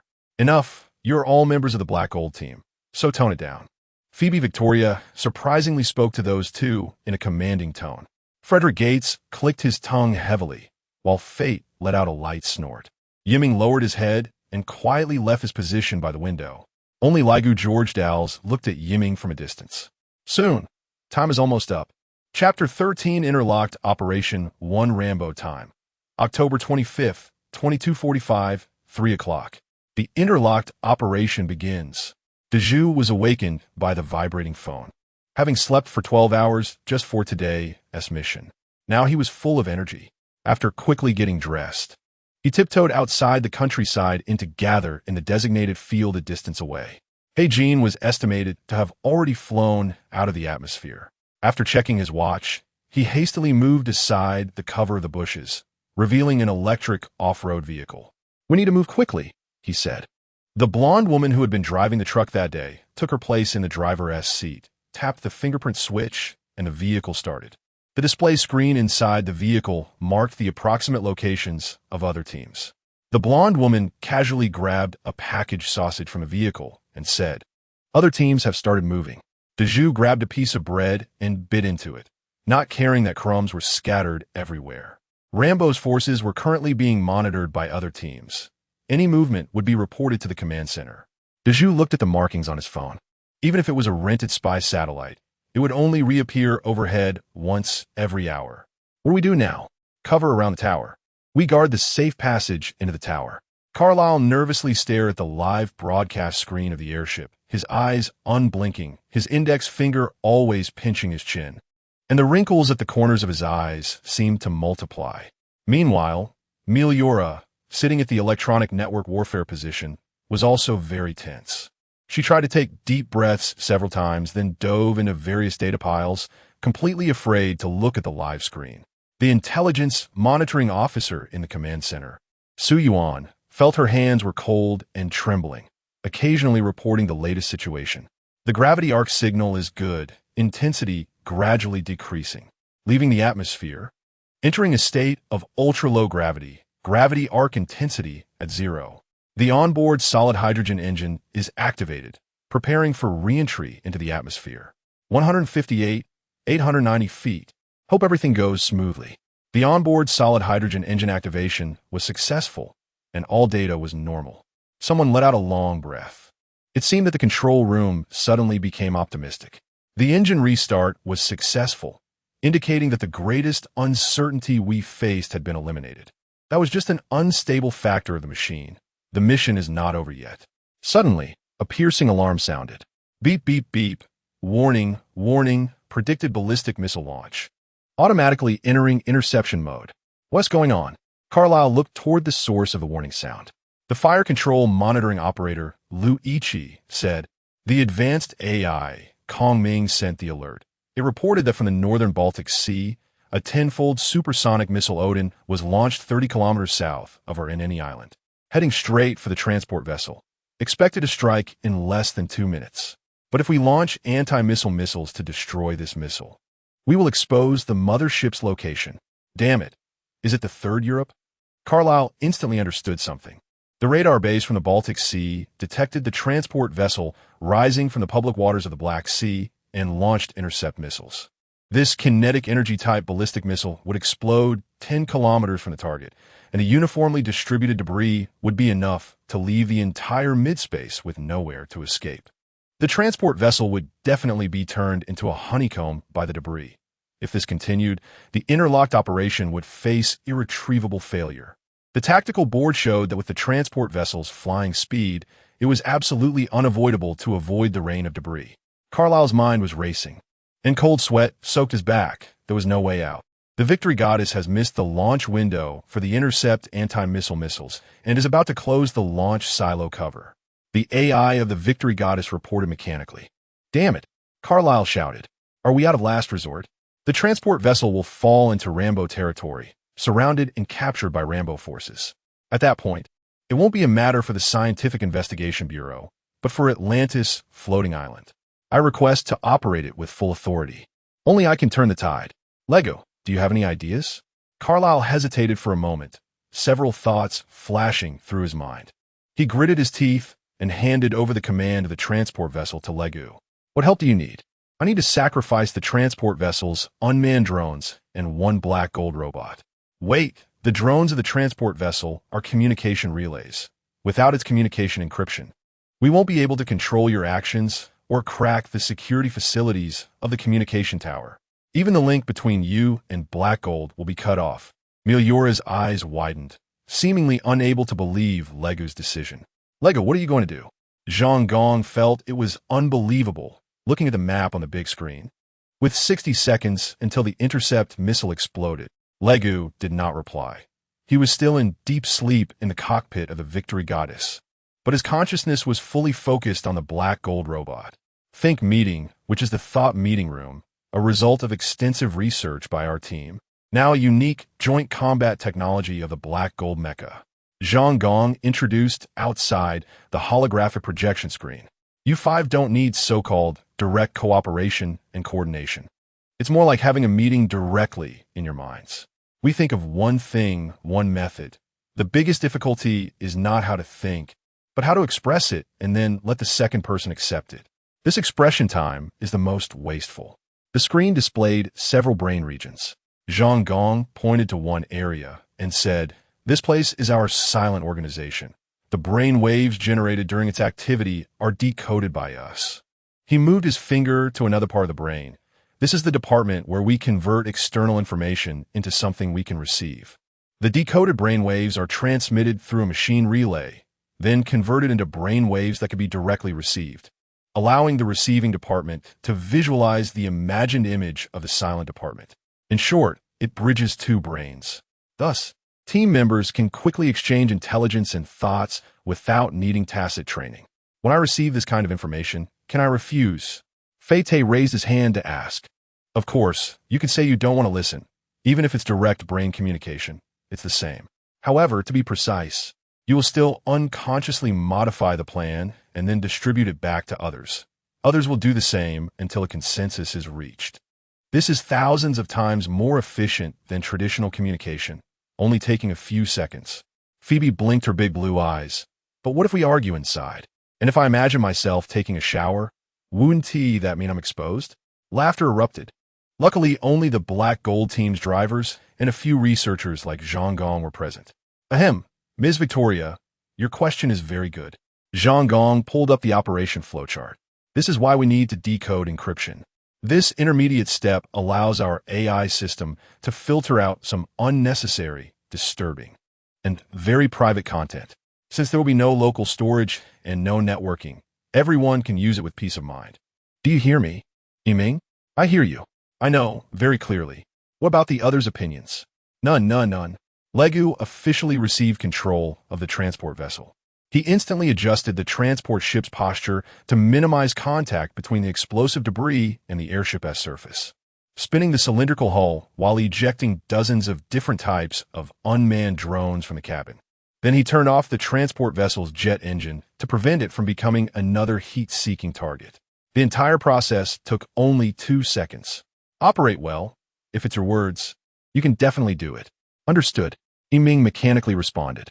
He still didn't know what was happening when white smoke appeared and the escape seat was ejected.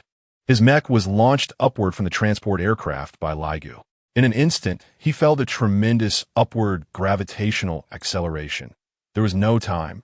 As if he already knew Laigu's operational deployment, Yiming took out a 0.8 caliber ultra-long anti-material sniper rifle from his back and aimed at the missile coming from 100 kilometers away. There was only one chance.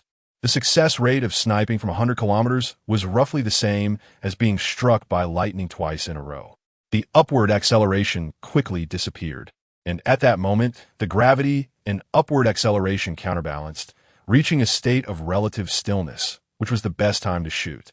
He had already adjusted the posture of the Black Gold mech, lying on the communication drone, which provided a 10 square meter surface area, greatly buying time for Yiming to stabilize and reduce recoil. He was now like a sniper on the ground, aiming fiercely at his target. Under the computational allocation known only to Zhenyudhua, 5 human intelligence-assisted systems completed millions of calculations, helping Yiming stabilize his posture, adjust the angle, and lock onto the target. Wind direction, air pressure, humidity, recoil, barrel expansion deformation rate, Earth's deflection force, gravitational force, regional temperature, random correction rate. All adjustments were complete. 60 kilometers. 50 kilometers. The gun barrel tilted up at a 45-degree angle. Victory or defeat depended on this shot. At the moment of pulling the trigger, flames erupted, and the 0.8 caliber bullet cut through the sky. Yiming transformed into a falling meteor, even feeling flames erupting from the soles of his feet. Now Yiming controlled the bullet, with limited adjustment space, carrying infinite determination and the blessing of the goddess of victory, directly striking the incoming missile. The screen went blank. "What is going on?" Carlyle shouted. The missile was hit 25 kilometers away, and the warhead's altitude sharply decreased, exploding early and losing its wide-area shrapnel coverage over the transport vessel, reported monitoring operator Luigi. "Beep, beep, beep." The advanced AI, Nasha said, and the entire control room turned red. A large red that was flying toward the transport vessel on the screen. There was a second small missile. lying in ambush behind the anti-missile missile, heading straight for the transport vessel. The advanced AI Nasha continued, responsible for warning of all threats to this mission. What is happening? The second missile suddenly appeared. It's a Swedish giant armor-piercing missile, lying in wait behind the anti-missile missile, undetected due to excessive heat sources. It's all over. Carlyle collapsed back in his chair. Not yet, Yiming shouted. His black-gold robot discarded the over 3-meter-long anti-material sniper rifle and took out a heavy laser launcher, shining it forward at full power. My heat source should be enough. Yiming sighed, watching the energy of the black mech's battery rapidly decrease. Meanwhile, shrapnel rain was coming like a meteor shower, each piece carrying red flames under the dawn night sky, looking like stars one could reach out and pluck. Large fireballs fell into the overcast convective layer, glowing red for a moment before being swallowed.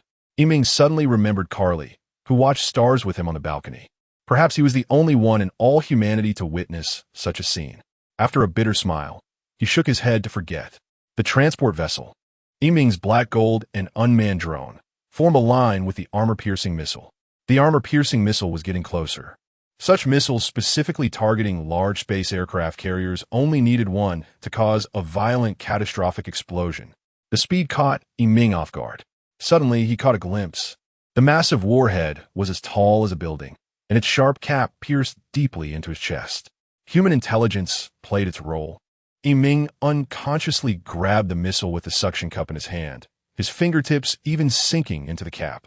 Haha, am I the first person in history to be flown while being pierced by a missile? This is a new record, I guess. Perhaps my mass is insufficient to distort the cap and touch the detonator. But it doesn't matter. Yiming activated the palm grenade cannon and fired everything at it. The screen erupted with a strong flash of fire, and the alarm was lifted. AI Nasha reported. The color tone of the entire cabin returned to normal. Over the Black Sea, hundreds of kilometers away from the incident site, Carlyle leaned back in his chair, looking up at the glass ceiling. The stars in space were still there, twinkling carelessly. He exhaled deeply, returning his gaze to the screen. A large lost marked the last track position. How was that alarm triggered? Ground advance team, report any losses? Confirm the situation now. No issues. All 11 teams have responded, and one team plans to recover useful materials from the wreckage. The ground commander responded. Good. Plan approved. Wait for the wreckage location to be clarified before acting. After they recover materials, they must quickly head to the evacuation point. Understood. After that, Carlyle looked at Meliora. There must be some clues in all this. I suspect it might be a meteorite alert, Meliora said to the screen in front. The transport vessel was first detected by a meteorite reconnaissance radar located in southern Sweden, with a large search area, specifically locking onto slow-moving, large-mass objects. When its alarm went off, our rear was blocked, and they raised the security level several grades. After that, we lost all knowledge of the situation. So they launched 2 missiles just to smash the meteorite. Carlyle was a bit puzzled. An official from the Floating Island Civil Defense Agency, who had been observing silently, now spoke. Commander, that is an attack method against the space aircraft carrier. What? To my understanding, although it's called a meteorite defense system, it's actually a mid-course ballistic missile defense system. The Third Europe employs a combination of human duty and AI defense systems. This system has an emergency response protocol, and unidentified flying objects of large mass that suddenly appear in crucial positions, like the transport vessel, might be deemed extremely urgent targets by the AI. Therefore, it had to fire 2 missiles to intercept the unidentified flying object at a cost of several million Swedish kronor each. Meliora chuckled. In fact, that AI was very precise. It just forced us into a predicament. Chapter 14, Interlocking Action. 2. What is your name, comrade officer? He stood at attention with his feet together, looking up with his head held high, and reported to the temporary captain, I am Colonel Douglas of the Atlantis Floating Island Defense Bureau's garrison, senior staff officer. Carlyle extended his hand. He had no rank, and Douglas did not need to salute him. The 2 hands shook firmly. So he was a colonel. Douglas shook his head and smiled. I am on leave, and on this ship, I have no rank. The Floating Island Defense Bureau is unaware of your operational plans and will not acknowledge participation in the operation. With a buzz, the signal from the transport vessel was retrieved. and the self-check system indicated that there was no damage except for one hatch being blown off. Scouts, report your losses. The supporter and the disc-shaped communication drone have temporarily lost contact. The electronic warfare drone is functioning well. The transport vessel's altitude has dropped below 50 meters and is about to enter the enemy's air defense radar blind spot. The optical stealth capability of the transport aircraft is currently at 80, and it can continue the mission. Laigu's voice was calm, showing little emotional change. Supporter. The Black Gold team consists of 5 different functional prototypes. Laigu operates the scout, Wallace operates the controller, Frederick is the suppressor, Phoebe is the disruptor, and Yiming is the supporter. Without the supporter, what is the estimated probability of victory? Carlyle asked the senior artificial intelligences Kongming and Nasha. After a moment, Kongming estimated it at 85, while Nasha estimated it at 80. These reports were subject to constant change, and estimating now was useless. Migliora was well aware of the significance of these estimates, but psychological comfort is better than none. Carlyle continued to read the reports. Kongming believed the current losses were insufficient to render the other Black Gold armor incapable of combat. The ammunition on hand was adequate to support a small-scale armed conflict. The key was not to be detected during the infiltration. The possibility of retreating unscathed was very high. Nasha believed that the missile explosion had heightened local security awareness, and the situation inside and outside the tower could become very complicated. The injured communication drones increased uncertainty and suggested cautious action. Carlyle then ordered Kongming and Nasha to continue handling fire control and alert tasks, leaving only a small amount of computing power to work with the staff officer from the Floating Island Defense Bureau to revise the operational plan. The staff officer said, "The situation has changed significantly. Although we have the worst-case plan C, it seems that it is not yet time to implement that plan. The Lumbo Army could mobilize at any time. I recommend implementing Plan B." Carlyle nodded, ensuring success. He approved the implementation of Plan B, allowing for limited conflict, while also deploying reserve forces to ensure the success of the operation, modifying the 6th Black Gold prototype into a supporter and supplementing the lost communication drones. Colonel Douglas, your suggestions and strategies will determine the success or failure of this venture. Douglas looked into Carlyle's eyes and nodded slightly. Suddenly, information came in through a secure channel. Senior Agent Hawkeye from the Scientific Investigation Bureau lowered his voice and said, "Report to command. Ground troop intelligence indicates that the Lumbo Army has quickly departed their base, heading towards the incident site, possibly to protect the missile wreckage or search for our forces." The sound on site seemed quite noisy, and a rumble of thunder came from the communication terminal. The weather is changing rapidly. It has already started to snow heavily with thunder. We're following their convoy from a distance towards the site. Carlyle looked at the staff officer beside him, but Douglas's eyes were fixed on the battlefield terrain star domain analyzer in the center of the command room. They have indeed mobilized. The local time is 3 a.m., and the temperature has dropped to minus 13 degrees. There is a 72-hour strong thunderstorm and blizzard, making the environment quite harsh. If our mission is to find the wreckage of the Black Gold supporter and evacuate the area, then this blizzard serves as our cover. The staff officer drew a circle on the electronic map. The missile exploded twice, and this was the scatter point of the second explosion, right in the Black Forest, where the vegetation is dense and the ecosystem is primitive, with no roads for quick access. Blade and Cowboy are closest to the site, and their equipment is just right for quickly traversing this forest. We should first locate the supporter and then call the ground team for a joint evacuation. Zhang Gong said, "They will soon find the wreckage of the supporter. It still retains some battery power to continuously emit location signals, but the driver will likely no longer be able to control it. In other words, the supporter cannot autonomously follow the ground troops to evacuate." Carlyle thought for a moment and asked Zhang Gong, "In that case, the ground troops will be severely lacking in mobility. From another perspective, if we just destroy the sensitive technological components inside on-site, could we avoid recovery?" Zhang Gong nodded. "That is also possible. As long as we douse it with diesel and burn it for 10 minutes, all the precision components will be completely destroyed." "What about TNT?" the ground commander asked. Zhang Gong shook his head. That way, the improved stealth coating on the black gold might fall into the hands of unknown enemies. That's really troublesome. Our off-road vehicles are all electric. At this moment, Deju immediately said, there happens to be a large diesel tractor in our rural area. How long would the round trip take? About 20 minutes. Carlyle was silent for a moment and ordered, let's do it this way. Blade and Co. will exchange tasks with the deposit. Yes, sir. Deju said, raising his voice slightly. Staff Officer Douglas continued to zoom in on the map, carefully observing the terrain of the area along with the position of the transport vessel. His lips were moving silently.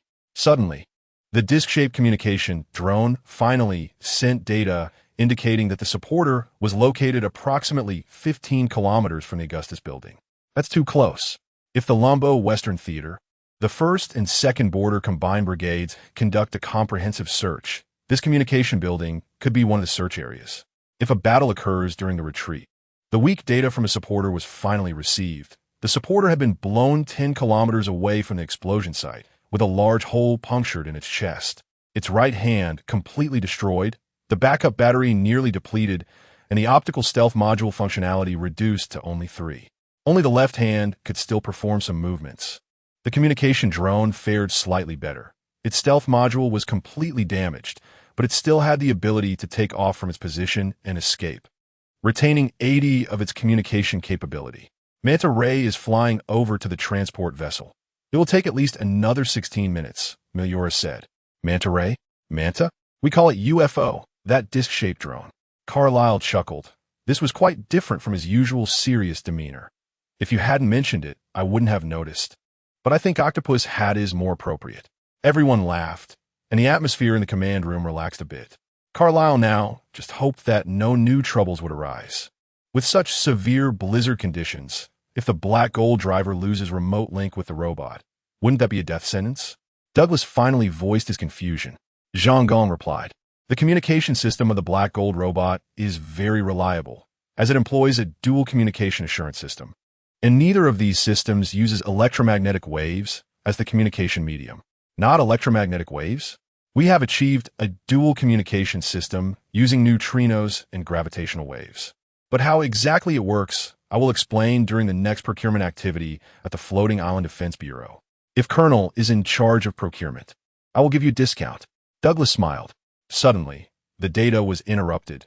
The severe thunderstorm and snow made communication very unreliable. A few communication auxiliary drones were unfortunately struck by lightning, and the reliability of communication had dropped beyond an acceptable range. Although controlling the Black Gold robots is more than sufficient, breaking through the security measures of the communication tower still relies on traditional communication. Miura quickly confirmed that the current communication robots have a 97 packet loss rate, making it impossible to accomplish anything. Carlyle sighed, realizing that the difficulty of the tests set by God had not decreased. Douglas said, in bad weather, sometimes more unexpected events occur than in the most rigorous military exercises. The backup supplies are ready, but the delivery has become an issue. There's still over 1,000 kilometers to cover, and transport airships cannot be used. Miura reminded them that if they want the mothership to be discovered, Douglas replied, then we'll use the SL-50 cruise missiles. We estimate we could deliver the drones to the destination within 30 minutes. What kind of details? Carlyle was a bit surprised by this plan. We'll replace the warheads with buffer capsules and pack various drones and Black Gold armor inside. Once we reach the destination, they will automatically deploy and rendezvous with the ground forces. Carlyle nodded, looking at the success rates calculated by Kong Ming and Natasha, which were 80 and 76. And noted that the success rate would rise to 99 and 99 after the operation succeeded. The AI's text analysis stated, the variable direction submersible missile can ensure that it won't be intercepted by any military units under the reconnaissance radar system of the Goddess of the Sea in the Black Sea region, where submarines can be detected at depths of up to 50 meters. The risk lies in the missile having to traverse the southwestern mountainous region of Lanuk, where adverse weather conditions could affect the missile's precision in avoiding the high mountains. Moreover, there is only one chance to launch, and there is only one buffer capsule on the ship. Everyone looked at Carlyle, waiting for his decision. There was no doubt that Carlyle would not give up any opportunity to increase the success rate. Under Carlyle's command, after the missile was launched, it plunged vertically into the sea, creating a huge, dark white splash. This amphibious, supersonic cruise missile would fly underwater, surfacing only when it reached the edge of the coastline. The cruise missile successfully submerged. Level 3 alert was initiated. Aside from the ground emergency forces, everyone could take a short break. Immediately, those who wanted water got water. Those who were tired slumped in their chairs, and those who needed the restroom went to the restroom. Jin Yudhua suddenly woke up, sitting up with his whole body tingling, drenched in cold sweat, gasping for breath, and his head pounding as if it would split open, looking as if he had lost weight. Am I not dead? It seemed that even the king of hell didn't want him. No, wait. After a few seconds, he finally caught his breath, still feeling his heart pounding strongly in his neck. He found himself on a sleep aid bed, wearing a link helmet. It turned out to be a dream. Now, it felt like waking from a nightmare, leaving him with lingering fears. Memories from before departure flooded back. Scenes fast-forwarding from putting on a combat suit to lying on the sleep aid bed, inhaling the gas that made him drowsy. After that, he flew out into outer space on a transport ship, then fell back to Earth, and in an instant, images of combat meetings flashed in his mind. As he received the thoughts of Laigu and other classmates, and then his thoughts were understood by other classmates, the entire exchange was seamless. Operating the black gold robots with his steel body, saving the secret mission. Are you all right? A gentle voice entered his ears. Yiming didn't answer. He removed the helmet, pressing his fingers into his scalp, taking deep breaths to alleviate his headache. The military doctor Xiao Min, standing nearby, handed him a cup of coffee. Yiming shook his head. I still want some tea. Jasmine tea will do. Thank you. And Yiming called out to Xiao Min, who was turning to leave. Is there a blanket here? I'm feeling very cold. He's fine, just a bit startled, Xiao Min, wearing a nurse's cap and a white coat, said to the screen. Zhang Gong's holographic projection approached Yiming, wrapped in a military blanket, quietly daydreaming. How is it? The feeling of actual combat. Is there anything unusual? It's like a dream. Dreams always immerse people, and sometimes I really don't understand why we have to do this. It's like me, yet not quite like me. And in the dream, he was completely unaware that he was dreaming. Do you still remember the details from the dream? Jin Yudhua nodded, opened his mouth, and realizing he couldn't speak, picked up the voice necklace and said, Strange, I remember it clearly. Now it's all a bit fuzzy. An expected response. Zhang Gong nodded, deducing the answer he wanted and recording Yiming's behavior in the experiment log. Also, I feel a terrible headache. It's all right. That's just because your sleeping posture was too awkward, causing a stiff neck. Usually, dreams quickly fade from memory after waking up.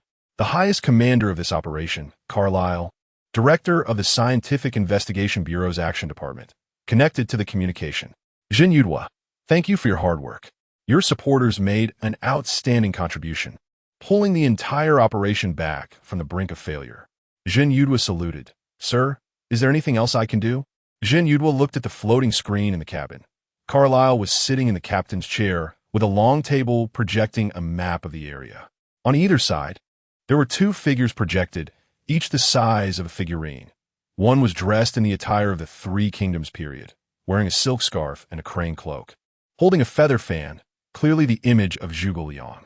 The other was dressed in a golden evening gown from 18th century Western Europe, wearing a diamond crown, resembling a young woman.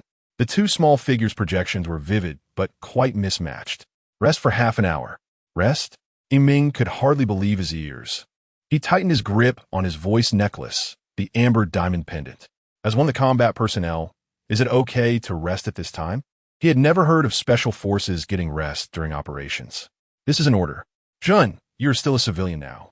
No need to take on responsibilities beyond your means. Jin Yudhua nodded heavily. Then, under the guidance of the staff, he walked to the stairs leading to the top cabin and soon found shower room. The energy-saving spacecraft did not provide hot water. The ice-cold water hit his cold body, making Yiming dance in the sealed shower room. After changing out of his sweat-soaked combat suit, Yiming found the cafeteria and quickly devoured the leftovers from the late-night meal. Perhaps this is how sustainable combat can be utilized, making the most of fragmented time. Yiming muttered to himself, glancing at the time on the necklace. 20 minutes had already passed. The environment for Special Forces operations is quite harsh, and even when resting, sentries must be set up. The quality of rest in such adverse conditions is hard to guarantee, which also shortens the time for sustainable operations. For someone like him, to eat, shower, and then carry out a mission is simply unbelievable. In a relatively sufficient mental state, executing a continuous 144-hour mission is not a fantasy. Unknowingly, he returned to the top cabin. Zhang Gong and the technicians were closely monitoring the monitors, whispering, "Incredible." Laigu's mental attributes almost supported the entire team. Is he really human? Seeing the morale bar, derived from calculations based on physical data by advanced AI, it reflects the soldiers' enthusiasm, combat intent, judgment, unity, etc. Laigu's morale was significantly higher than others, almost at full capacity, while others varied, with Phoebe even on the brink of collapse. However, under the thought conference, morale could be redistributed, with the high lifting the low. Now it could be said that Laigu alone was uplifting the entire Black Gold team. This is still within the realm of humanity. Zhang Gong cleared his throat and said, "Zhen, it's time to prepare for action." Without saying a word, Zhen Yudhua efficiently lay down in the sleep aid pod. At first, he felt a bit uncomfortable. The sleep aid pod sloped down at the foot of the bed, and the soft pillow had a hint of rose fragrance. After the lid was closed, it was pitch black, and nothing could be seen, only the long, smooth music slipping past the ears. This time, Xiaoman added a neck pillow for him. An unknown gas was released, said to help people quickly enter a state of sleep. And after being inhaled into the lungs, it could provide the body with trace amounts of energy. Breathing in air until full became a reality here. Chapter 15 Blizzard, do you hear me, supporter? Carlyle said. I hear you, Commander. Zhen Yudhua responded after a brief pause. He looked at the data in front of him and felt everything was normal. Your task now is to destroy the rocket engine in front of you, and then follow the ground troops, obeying their commands. Please be careful. Yes, Commander. When Zhen Yudhua opened his eyes again, he was in an unfamiliar environment. Greetings from several human intelligence systems sounded in his ears as he looked at his mechanical hands, which were now fists. It seemed that the connection to the supporter was successful. However, on reflection, it was different from what he expected. Wasn't the supporter supposed to be destroyed by the missile? What Zhen Yudhua did not know was that Carlyle had taken the risk of launching a missile carrying black gold armor into the territory of Lambeau. The backup black gold armor only needed to have some weapon modules and support modules installed on the Goddess of Victory to transform into the supporter. Zhen Yudhua didn't dare to ask further questions at that moment. Shoo, came a few sounds from the northeast. Big guy, over here, the voices became clearer. They were from two people in the distance, a woman's voice. Zhen Yudhua turned his eyes and immediately locked onto the two people hiding in the grass. Marked as companions by IFF mark, identification friend or foe. Zhen Yudhua scanned the surroundings with confusion. The blizzard was raging, and visibility was non-existent. While observing the environment, the entire scene gradually brightened. He saw two hemispherical metal shells cracked open around him, the ground strewn with scattered char debris, and even flames still burning nearby. Most astonishingly, a huge rocket engine was not far away. Apart from that, every blade of grass, every tree, and even animal tracks in the snow were clear, as if it had never snowed. Zhen Yudhua, on his first real combat mission, was stunned by this advanced anti-jamming computation. How long are you going to daze? Move, said the woman marked as peony. Trying to take a step, it felt completely like walking on his own, with some sensations transmitted to his feet. The cold of the snow was within an acceptable range, but the silence of the black gold seemed to have some issues. HQ. Report, supporter left leg has a significant noise issue. HQ received, analyzing left leg problem. As he continued walking toward the two people, he noticed that both legs had exceeded 55 decibels of noise, which was quite loud. At that moment, a technician connected, supporter. That noise is due to the lubricant partially solidifying from the ultra-low temperature. In a blizzard, that noise can be ignored. You can activate optical stealth mode and heat the body to soften the lubricant. Understood. After hearing the technician's explanation, Jin Yudua realized that the howling wind had been filtered out. The external temperature had dropped to -16 degrees, and the 9-level blizzard was making the two people hiding in the grass shiver. Although the optical stealth mode's effectiveness was reduced in the snowstorm, the snow hitting his body felt like wearing a white fur coat. The snow gradually melted into water, which clung to the armor, lowering its temperature. Even a long-distance thermal imaging observation would see it as a stone, just as Douglas had said. This blizzard served as their cover. Yiming looked at the terrain map, which marked the location of the old Supporter-S crash and the approximate position of the ground troops. The ground troops had already arrived nearby. They had exoskeletons that could drag away the wreckage of the old Supporter. "That's right," said the woman marked as Peony. "That was the original plan. Take a look at the terrain." There was a long cliff next to the wreckage, with dozens of red dots scattered around. The cliff had a snow thickness of 50 centimeters.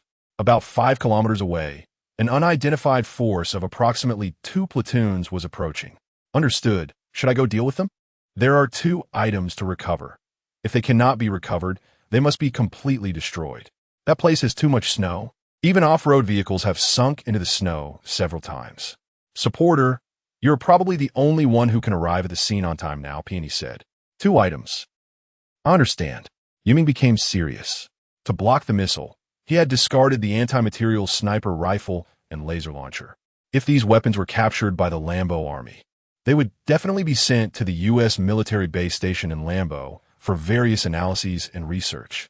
Regardless of the outcome, the U.S. military would obtain valuable parameters of the floating island weapon and would definitely know that this weapon came from the floating island, which would serve as an excuse for sanctions. Even a minute longer could lead to severe consequences. Yiming could not hold a brainstorming meeting with Laigu and their Black Gold team because they were not on the same battlefield and different understandings would produce different plans. Holding a brainstorming meeting now would inevitably lead to negative growth in operational efficiency. Now Yiming had to rely on himself and cooperate with the ground troops to escape. "I can disconnect from the Black Gold at any time. I am on the aerospace carrier, which is very safe. As the highest combat power, I can annihilate an entire mechanized company in the blizzard and retreat unscathed. But the ground troops? They are enduring the bitter cold and extreme danger to carry out their mission. I must prioritize protecting them." At that moment, Jin Yudua decided to first complete the missile wreckage cleanup. As long as he destroyed all identifiable markings and hardware of the missile with his fists, and then used the laser weapon to burn it, he could then drag the several tons of wreckage to a nearby cliff and let gravity help destroy the wreckage.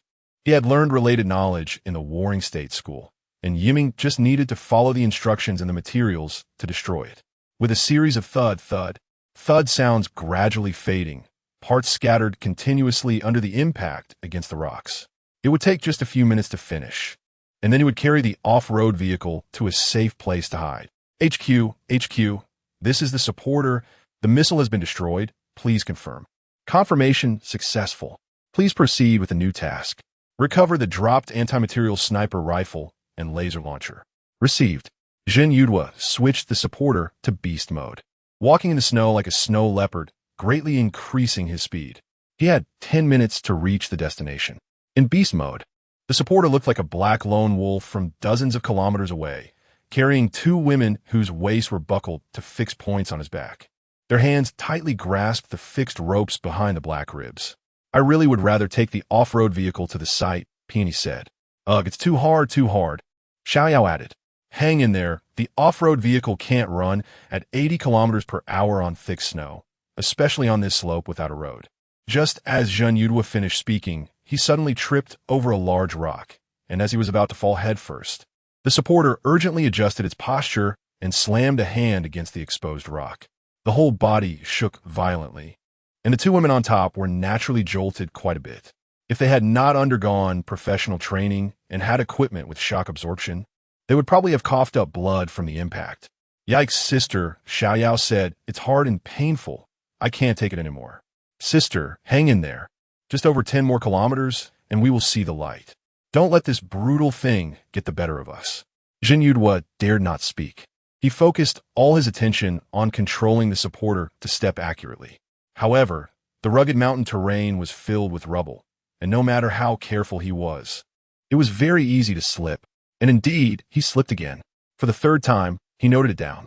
Iron Dog, when I get back, I'm definitely going to break your eggs. Just as Jin Yudhua was about to say something, a dense alarm suddenly sounded in his ears. Enemy detected 2,000 meters ahead. On a hillside, Peony stopped and raised her binoculars, saying, "It's all white and visibility is less than 30 meters due to heavy snow. How can you spot the enemy?" "Look," Jin Yudhua assigned the visual feed to the two women, and the darkness in their eyes slowly brightened, just like during dusk, except for the thick clouds obscuring the sky. The howling wind and the heavy snowfall around them, however, told them that the weather was still very harsh. About 2,000 meters away, a group of soldiers was advancing towards them in pairs, forming a straight line, not missing any details. Peony exclaimed in surprise. There really are people. Based on their clothing, they should be from a second border garrison of Lambwa.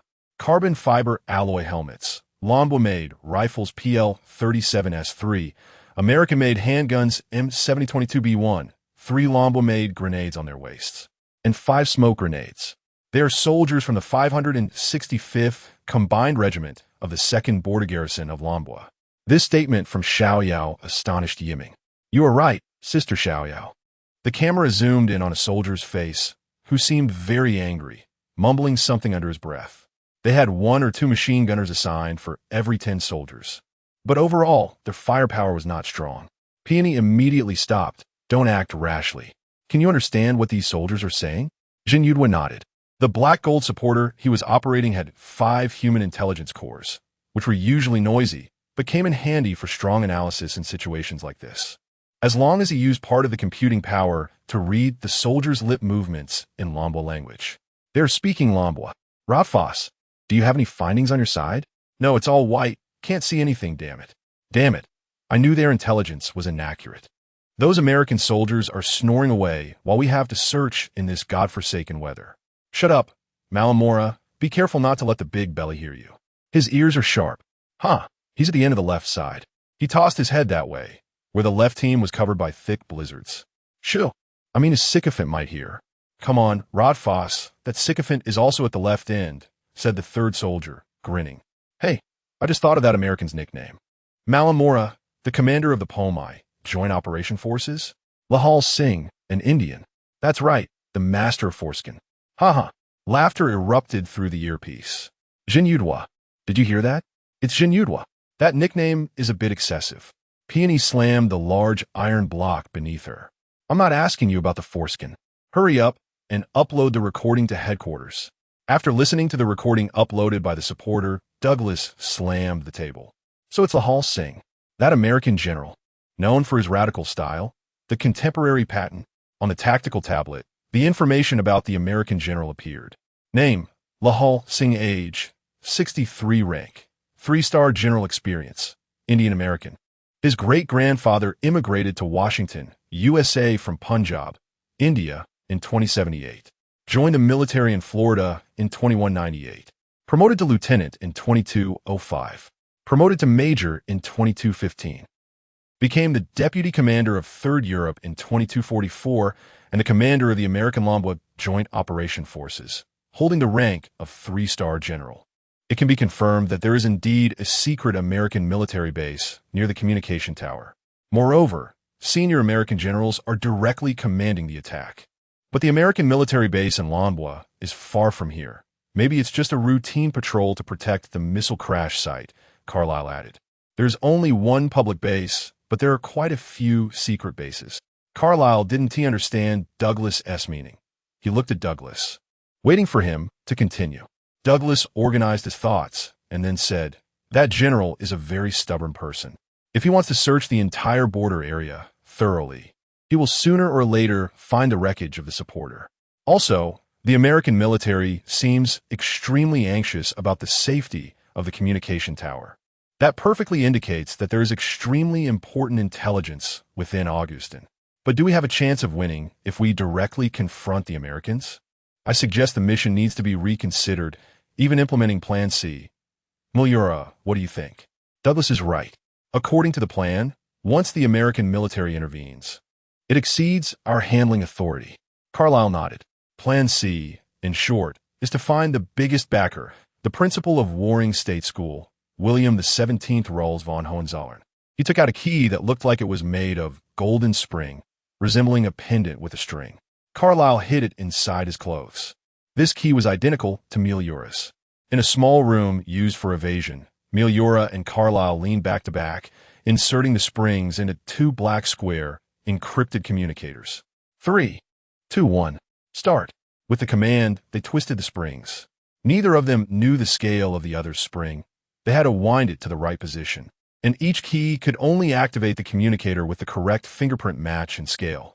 The springs slowly reset, and aside from that, there was no feedback. They quietly waited for the encrypted communication to operate.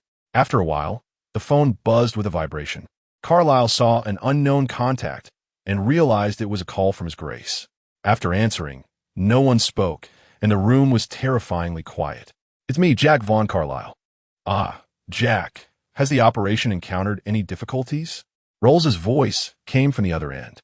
Chapter 16. A narrow encounter. Rolls quietly listened to Carlyle's report. "Jack, you've done very well. Given such a complex situation, I will respond later." He pressed the standby button. "Ines, did you hear that? What do you think we should do?" The projection of Ines in a white coat appeared beside him. This intelligent computer was the greatest asset of the Round Table Scientific Society, known only to a few principals of the Warring State Schools. Intelligent computer, a title specifically designed for Ines by the Round Table Scientific Society.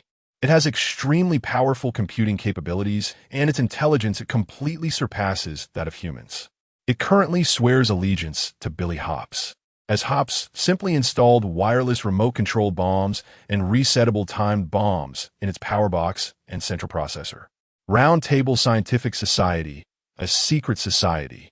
This is the formal internal name of the Mad Round Table. It spoke with a pure Highland German accent. The idea from Advisor Douglas is already very good. The Black Gold team must quickly crack the security measures of the communication tower and copy all the data inside. The presence of U.S. troops in Lumbo is not surprising. It precisely indicates that the United States values this communication tower. As the saying goes, there's no silver here, yet there are 300 taels. I just worry that we might pay a huge price and gain nothing. Your Highness, the intelligence inside the tower is worth such a risk.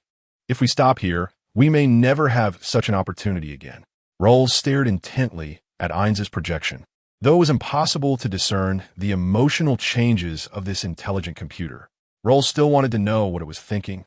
Now, if we terminate the mission, they won't be able to escape the underground passage. They must secretly enter the tower and disable the security system to survive.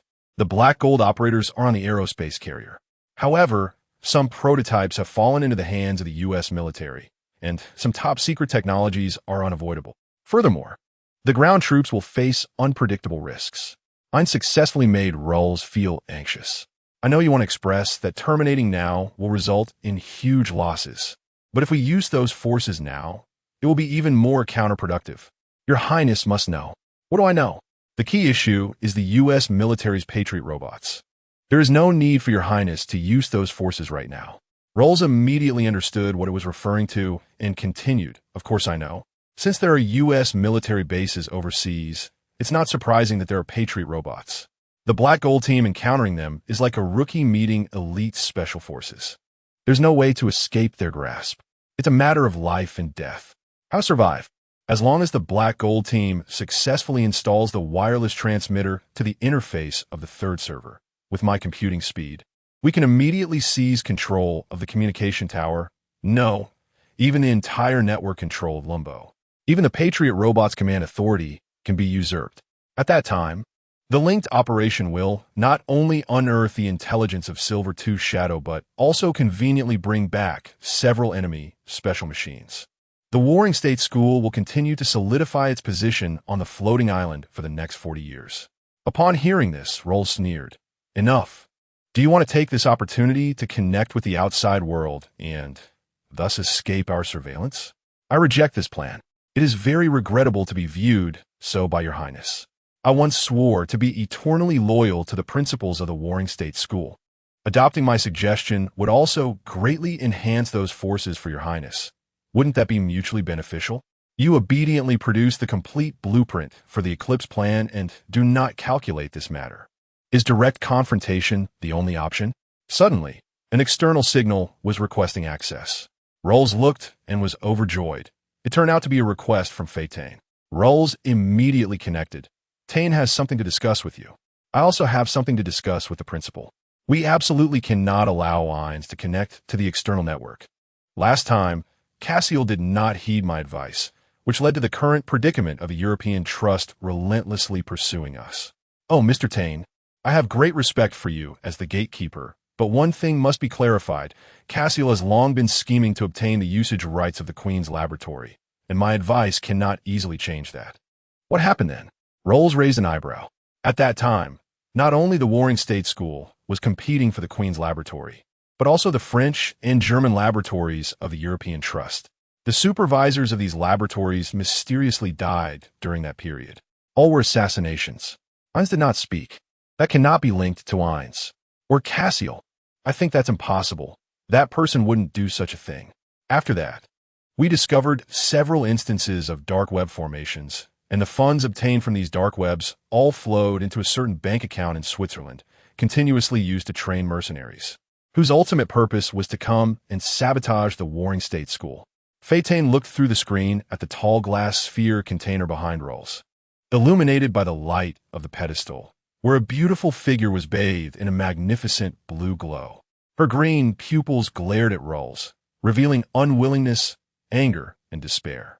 Next to it was a cylindrical container filled with yellow-green liquid, inside of which lay an embryo. Hines, is this true? Your Highness, this is true, Hines said. I cannot resist you as the principal. I will tell you everything I know. However, the ground troops are anxiously awaiting orders. Should we first address the current issue? You must tell the truth now. At that time, I provided Principal Cassiel with 4 plans, but Cassiel unexpectedly chose the most extreme one. The plan included options to use assassins. As for the mercenaries formed afterward, I cannot know their underlying purposes or the actions of hostile forces. Tane, what do you think? As the gatekeeper, I can only faithfully follow the orders of Sir Hops. Every time Hines activates, I must prevent any possibility of him connecting to the external network.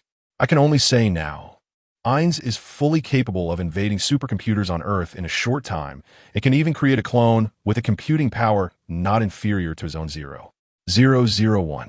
Hines, have you ever had such a plan? I indeed have such capabilities, and in fact, I merely conducted transactions through the dark web at Cassiel's behest. All right, since that's the case, this matter ends here.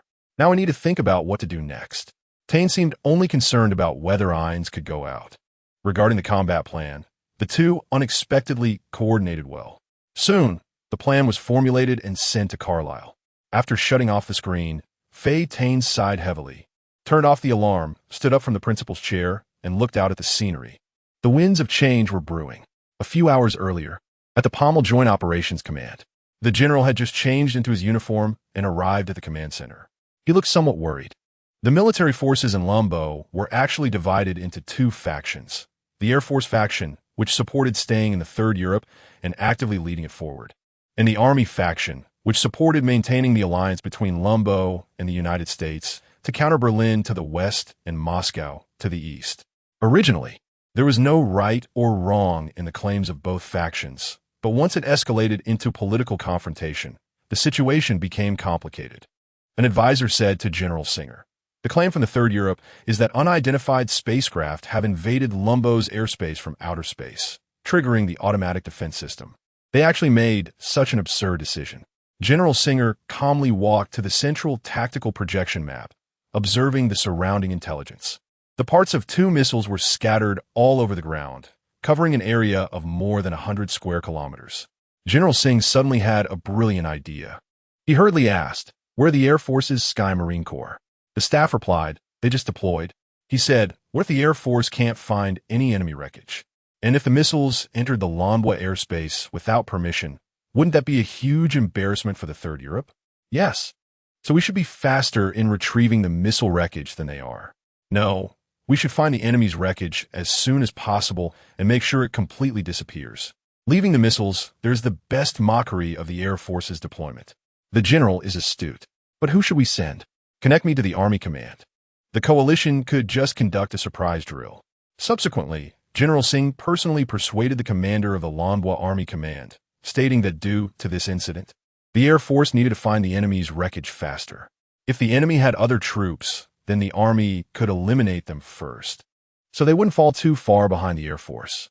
After gaining the command's approval, General Singh immediately dispatched 3 joint brigades to head south towards several calculated directions. Suddenly, the white phone at the Pommel Joint Operations Command rang.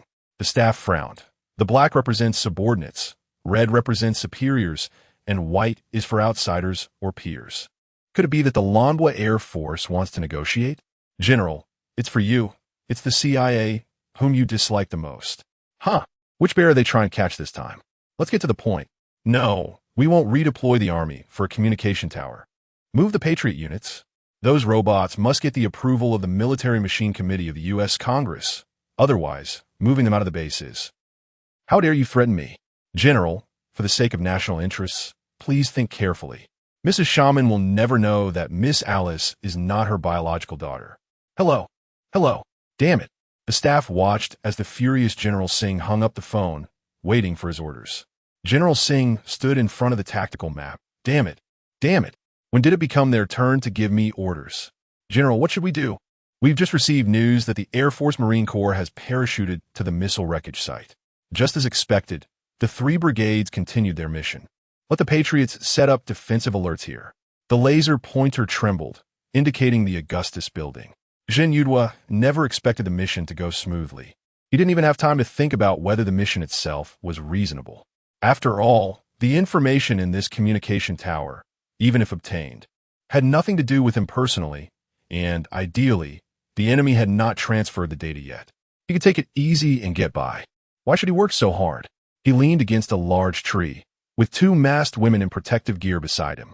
He prayed that the largest tree nearby could support the weight of the 3 of them. The wind had died down significantly, and visibility had greatly increased. But this might only be temporary. Crack! The branches made a painful tearing sound. Zhen Yudhua looked in terror at the ground. Not far away, a group of soldiers was searching shoulder to shoulder with searchlights.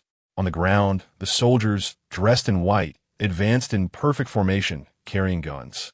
They emitted a faint, buzzing sound. Their exoskeleton devices made them like steel warriors, showing no fatigue even after marching dozens of kilometers. The soldiers occasionally shrugged their shoulders and shook their heads, their dislike of boredom greater than their physical fatigue. Suddenly, a huge branch fell from above, nearly hitting one of the soldiers. The lights all focused on the fallen branch. It was as thick as a bowl and clearly broke due to its weight. The squad leader looked up at the branch, and the light illuminated a spot where Yiming was hiding, making him feel a wave of suffocation. On the other side, Daju had long burned the fallen supporters with diesel for more than 10 minutes, during which there were several explosions. Then, he used the wheels to flatten the burned remains. Now he was near the anti-material rifle and the laser launcher for attracting missiles, both of which had self-positioning systems. What hassle! Snow covered the nearby ground, reaching well above his knees. No one knew how Daju managed to weave through the enemy's main forces. In any case, the weapons have been recovered. Let's go, said the scar-faced girl. I wish, as long as there are no Lanbua Sky Marines around. Daju whispered while lying in the snow. The tactical glasses screen was filled with enemy markers. Tactical glasses. The principle is the same as Yiming's blue wristband. Daju similarly chose the glasses for interaction, and, after military enhancement, they became quite sturdy. The light shone, but there was nothing on the tree. However, the leading officer also raised the light. A large fork in the tree had no snow on it. With so much snow, how could there be none on the fork? Click! The officer loaded the weapon and pulled the trigger at the empty space. Bang! The bullet ricocheted, shaking more snow down. Yiming knew he had been discovered. He jumped up and directly tilted the whole tree. He landed in the snow dozens of meters away and ran away at full speed. The flash of bullets kept flying from behind, and shouts echoed across the wilderness. Bullets occasionally hit his back, making clanging sounds. Yiming dared not stop. The human intelligence system instantly calculated dozens of escape routes. He could only choose the most rugged terrain, holding on to the 2 women as he rushed toward the Slovak border. As long as they entered the deep mountains, they could escape. The time in Lombok was October 25th, 2245, 3:35. 30 minutes had passed, and there was still no news from the three brigades. General Singh was not anxious. The outcomes were only two. First, they encountered unknown forces, relying on three highly intelligent synthetic brigades to repel them, affirming the coalition's combat capability. Second, nothing was gained, proving that the Third Europe blatantly violated Lombok's sovereignty. Regardless of the outcome, there was no loss for the army faction. I'm also serving the national interests of the United States. Moreover, General Singh still held the trump card, the Patriot robots. They had no registered units, no command systems, and the outside world knew nothing of their existence. The White House had wrapped them in 3 layers of top-secret projects, with all situations reported verbally to the president by the director of the National Intelligence Office. Only a handful of 4-star generals, White House officials, and members of the Senate's Intelligent Mechanized Committee knew of their existence. Of course, nothing could escape the CIA's notice. Even if someone high-priced information from the dark web, it would inevitably yield nothing, and they might even provoke a deadly disaster. These artificial intelligence robots were cold-blooded killing machines. They would only execute tasks faithfully and accurately, regardless of the means. The International Ethical Committee under the Century Alliance strictly prohibited any country in the world from possessing ultra-high IQ autonomous killing robots. However, no one was a fool. General Singh recalled just having spoken with Senate heavyweight, Democratic Congressman John Monchi. General Singh, I saw the report from Agent P. They are right. Protecting the data security of the Augustus building pertains to our national interests. The CIA sometimes goes too far. Monchi laughed heartily and said, I hated them when I was in your position, and I'll help you destroy the data, all right? Hearing Monchi's assurance, General Singh softened. However, using these experimental equipment must have the committee's consent. You know, it's currently the congressional recess period, but it doesn't matter. Monkey picked up the brown paper bag in his hand. The committee had already voted to pass the Special Operations Act, and you have 8 hours of discretionary time. 8 hours is really not much. General Singh closed his eyes for a moment. General, the staff officer said. What is it? General Singh looked at the time. It was already 4:08. Oh, I dozed off for 20 minutes. Bring me my coffee. There's news from the front troops. The 3rd Squad of the 2nd Brigade has spotted suspected AI robots. They are running towards the Czech direction. The 3rd Squad is already in full pursuit. Good, towards the Czech direction? General Singh thought. Without a doubt, the Czech Republic is a military-neutral country. They haven't joined military alliances like the new European Union, the Third Europe, or the Moscow Treaty. We must do everything we can to prevent them from escaping. He looked at the troop deployment near the Augustus Tower and asked thoughtfully, these robots, how many soldiers' combat power is one of them equivalent to? 3 high-intelligence machine squads, General. Then I need to mobilize one of those 5. Relying solely on the joint military soldiers, it seems we won't be able to catch up with the enemy. Yan Yiming felt he had already shaken off the enemy. The sound of gunfire had receded far from them. However, for safety, he continued to run up the mountain for a while. Finally, he stopped on a large flat rock. He looked back at the dark forest below. Everything was exposed. After running wildly, in less than 5 minutes, he was already 3 kilometers away. The soldiers at the foot of the mountain were dispersing in confusion, and it seemed they wouldn't find this place for a while. Suddenly, Yiming felt something unusual in his hands. Looking down, he found his hands covered in blood. The blood had already congealed in the cold air. Pull yourself together, Mutin, Xiao Yao shouted, slapping Mutin's face. Sister, wake up, wake up. The wound has been sprayed with a coagulant. We can get back to base soon. The weak Mutin's lips turned white, and she mumbled in a daze, clearly losing consciousness. She had been shot and was severely injured. It's unreasonable. I clearly protected you with my body. How could this happen? It was a ricochet that hit Mutin's liver. She needed surgery immediately. Yiming called headquarters, but they told him that with the infiltration of the communication tower underway, the ground forces mission was complete. They were to return to their hiding place immediately and wait to retreat back to the floating island tomorrow morning. Moreover, the troops could not risk returning to the area controlled by the Bomai Joint Army with the threat of total annihilation.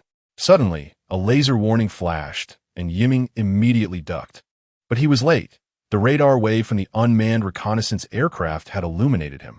Yan Yiming shouted internally that something was wrong, and the alerts ringing in his ears made him disregard the consequences and activated the active radar of the black gold armor. The intelligence sharing was still in effect. Xiao Yao said, "It's the unmanned aerial vehicles of the Lambo Air Force, the Thunder of Danja. I see hundreds of soldiers still searching at the foot of the mountain. This is emergency supplies." Jin Yudhua took out the military medical kit carried by the black gold supporter, a folding parachute, and other items. Soldiers are not afraid. They fear the enemy's air force will launch an airstrike against us. So I will draw the enemy away. Xiao Yao, you take Mutin and escape to the mountaintop. Xiao Yao nodded, calmly rummaging through the military medical kit. First, she injected Mutin with a special antibiotic. Then she took a 1-liter universal blood pack and taped it to her arm, injecting it into Mutin's elbow vein. The blood pack would automatically contract, slowly infusing the patient. Next, she carried Mutin and ran straight towards the mountaintop. There were 5 Patriot robots in Lambo, conveniently divided into 5 models. Later, based on the intelligence secret code from the Bureau of Scientific Investigation, they were referred to as Eagle, Peregrine Falcon, Sea Eagle, Black Mute, and Vulture, a total of 5 in the series. Suddenly, an unusual tremor came from the base of the tower, and these griffin-like robots raised their heads and switched to combat mode, their crimson eyes burning like flames. Laigu chose to act with Wallace, targeting the central control room to install the virus-laden memory stick onto the server. However, for the virus to take effect, the security server must be turned off. This way, the system's defensive capabilities would be lost in less than 10 minutes. The technical team, led by Meliora, could seize control of the Augustus Tower. The task of turning off the security server was assigned to Gates and Victoria. The countdown was 30 minutes. The 4 of them raised their arms to check their watches, ensuring the meeting time was accurate. Then Gates and Victoria quickly ran upstairs. Laigu, however, stood still.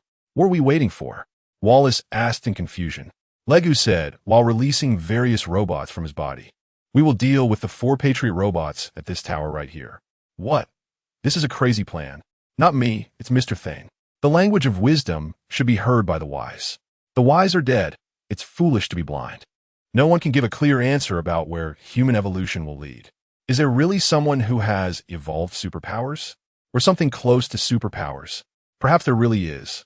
Phoebe Victoria, possibly the first person in the world with superpowers that Yiming knows of, can read others' thoughts. She knows exactly what you're thinking. Imagine someone who abuses this ability. How can they not be rejected and suspected by those around them?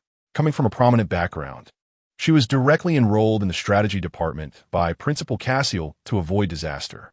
The elite of the first and second strategy classes at the Warring State School were numerous. They were all outstanding peers of the same age. Although Phoebe Victoria possessed extraordinary abilities, her powers were completely overshadowed by the other elites in the class. Direct and stubborn, Phoebe had a unique skill. As long as she punched someone in the temple, that person would immediately faint. This feeling is not pleasant, and no one dares to provoke her, earning her the nickname the Vice Queen of Britannia. However, not many people know that Laigu George Dals is also a superpower user and possibly the very first superpower user. His ability is to foresee the future. "Finally, we've reached this point," Laigu said meaningfully, looking up at the glowing ceiling. Wallace just looked at him in confusion. Suddenly, a massive amount of data poured down like a torrential flood. The insignificant Wallace could only watch helplessly as his consciousness was fully exposed to this flood. After just a few microseconds, Fate Wallace regained his awareness. He seemed like a different person, or rather, his memories had returned. He looked at Laigu and said, "It's really not easy. We've reached this point again. Welcome back, Fate." "Ah, Augustus, I'm back again. But now is not the time for reminiscing." Fate suddenly pulled out a laser gun and shot towards Laigu. With a zipping sound, the red laser beam grazed Laigu, hitting the mechanical beast behind him. Laigu also fired, hitting the mechanical beast behind Fate, and the drones released continued to attack the 2 beasts. The Peregrine Falcon and Sea Eagle fell. The 2 of them did not stop, lifting their guns towards 2 different staircases, maximizing the output power. With a tremendous explosion in the air caused by rapid heating, the other 2 mechanical beasts, the Black Mute and Vulture, also fell at the staircase entrance. This laser gun shot used up 30 of the power from both Laigu and Fate. This is the ability to foresee the future. It seems sudden, yet every step is calculated. Looking at the melted hole in the mechanical beast, Fate felt a chill. For the first time in many attempts, we resolved these 4 patriots without injury. But it's not over yet. The thought conference is about to start. Fight trembled as if electrocuted, quickly grabbed his bullet weapon, rushed in front of the vulture, reached into its body, and fired several shots. The bullets penetrated the giant beast's battery, and in an instant, the vulture beast died directly from its feigned death state. The Black Hawk immediately jumped up from its feigned death state and clawed at Fight's back. Laigu was already prepared, aiming his rifle at the Black Hawk's claws. But the bullets bounced off with clinks, as the individual bullet weapon couldn't harm these fully armored mechanical giants at all. Fight was almost hit by the claw and stumbled, rolling on the ground for a few circles. He adjusted his posture, but saw that the peregrine falcon and the sea eagle had already attacked Laigu from behind. The thought conference initiated. Laigu automatically leaped forward, drawing a 320mm knife from his thigh mid-air. These guys are really tough. They always like to ambush from behind. Although Fight knew their optical cloaking devices were already malfunctioning, under limited power, he couldn't penetrate their armor with bullet weapons. The thought conference initiated. Fight recalled the characteristics of his black gold armor. He was the controller, specialized in electronic warfare, and adept at invading and controlling non-AI devices. He quickly scanned his surroundings, and human intelligence helped him tag all the details instantly. Buy me some time, even just 10 seconds. Laigu nodded. As a scout, he had extremely high mobility, and in the blink of an eye, he attacked 3 mechanical giants with his massive military knife. Although he could only harm their surface, he successfully provoked them. Laigu sneered, drawing the beasts toward the target area while fighting. Fight ran to an electrical box, violently pried open the lid, and pressed his finger against the welded part. Meliora watched Laigu and Fight in a bitter struggle, feeling very anxious yet helpless. She observed every move Fight made. Suddenly, she understood what Fight was going to do and rapidly danced her fingers across the keyboard. I'll help you. Fight's computing power suddenly surged by several orders of magnitude, and he decisively continued to command the password bomb, frantically cracking the fire system's password, 3, 2, 1. The fire system security could not withstand the massive calculations. And Fight Wallace seized control of the fire system for the entire tower. Now what? Intelligent high-pressure water gun, produced by Lumbo Modest Fire Company, installed on the movable ceiling. It usually hides away, but once the high-temperature warning reaches a critical point, the ultra-high-pressure low water will automatically spray out, instantly forming a layer of ice on the ground, lowering the local temperature of 5 square meters to 0 degrees Celsius. With a hissing sound, the intelligent high-pressure water gun on the ceiling suddenly sprayed a huge column of water, knocking the mechanical giant down from behind.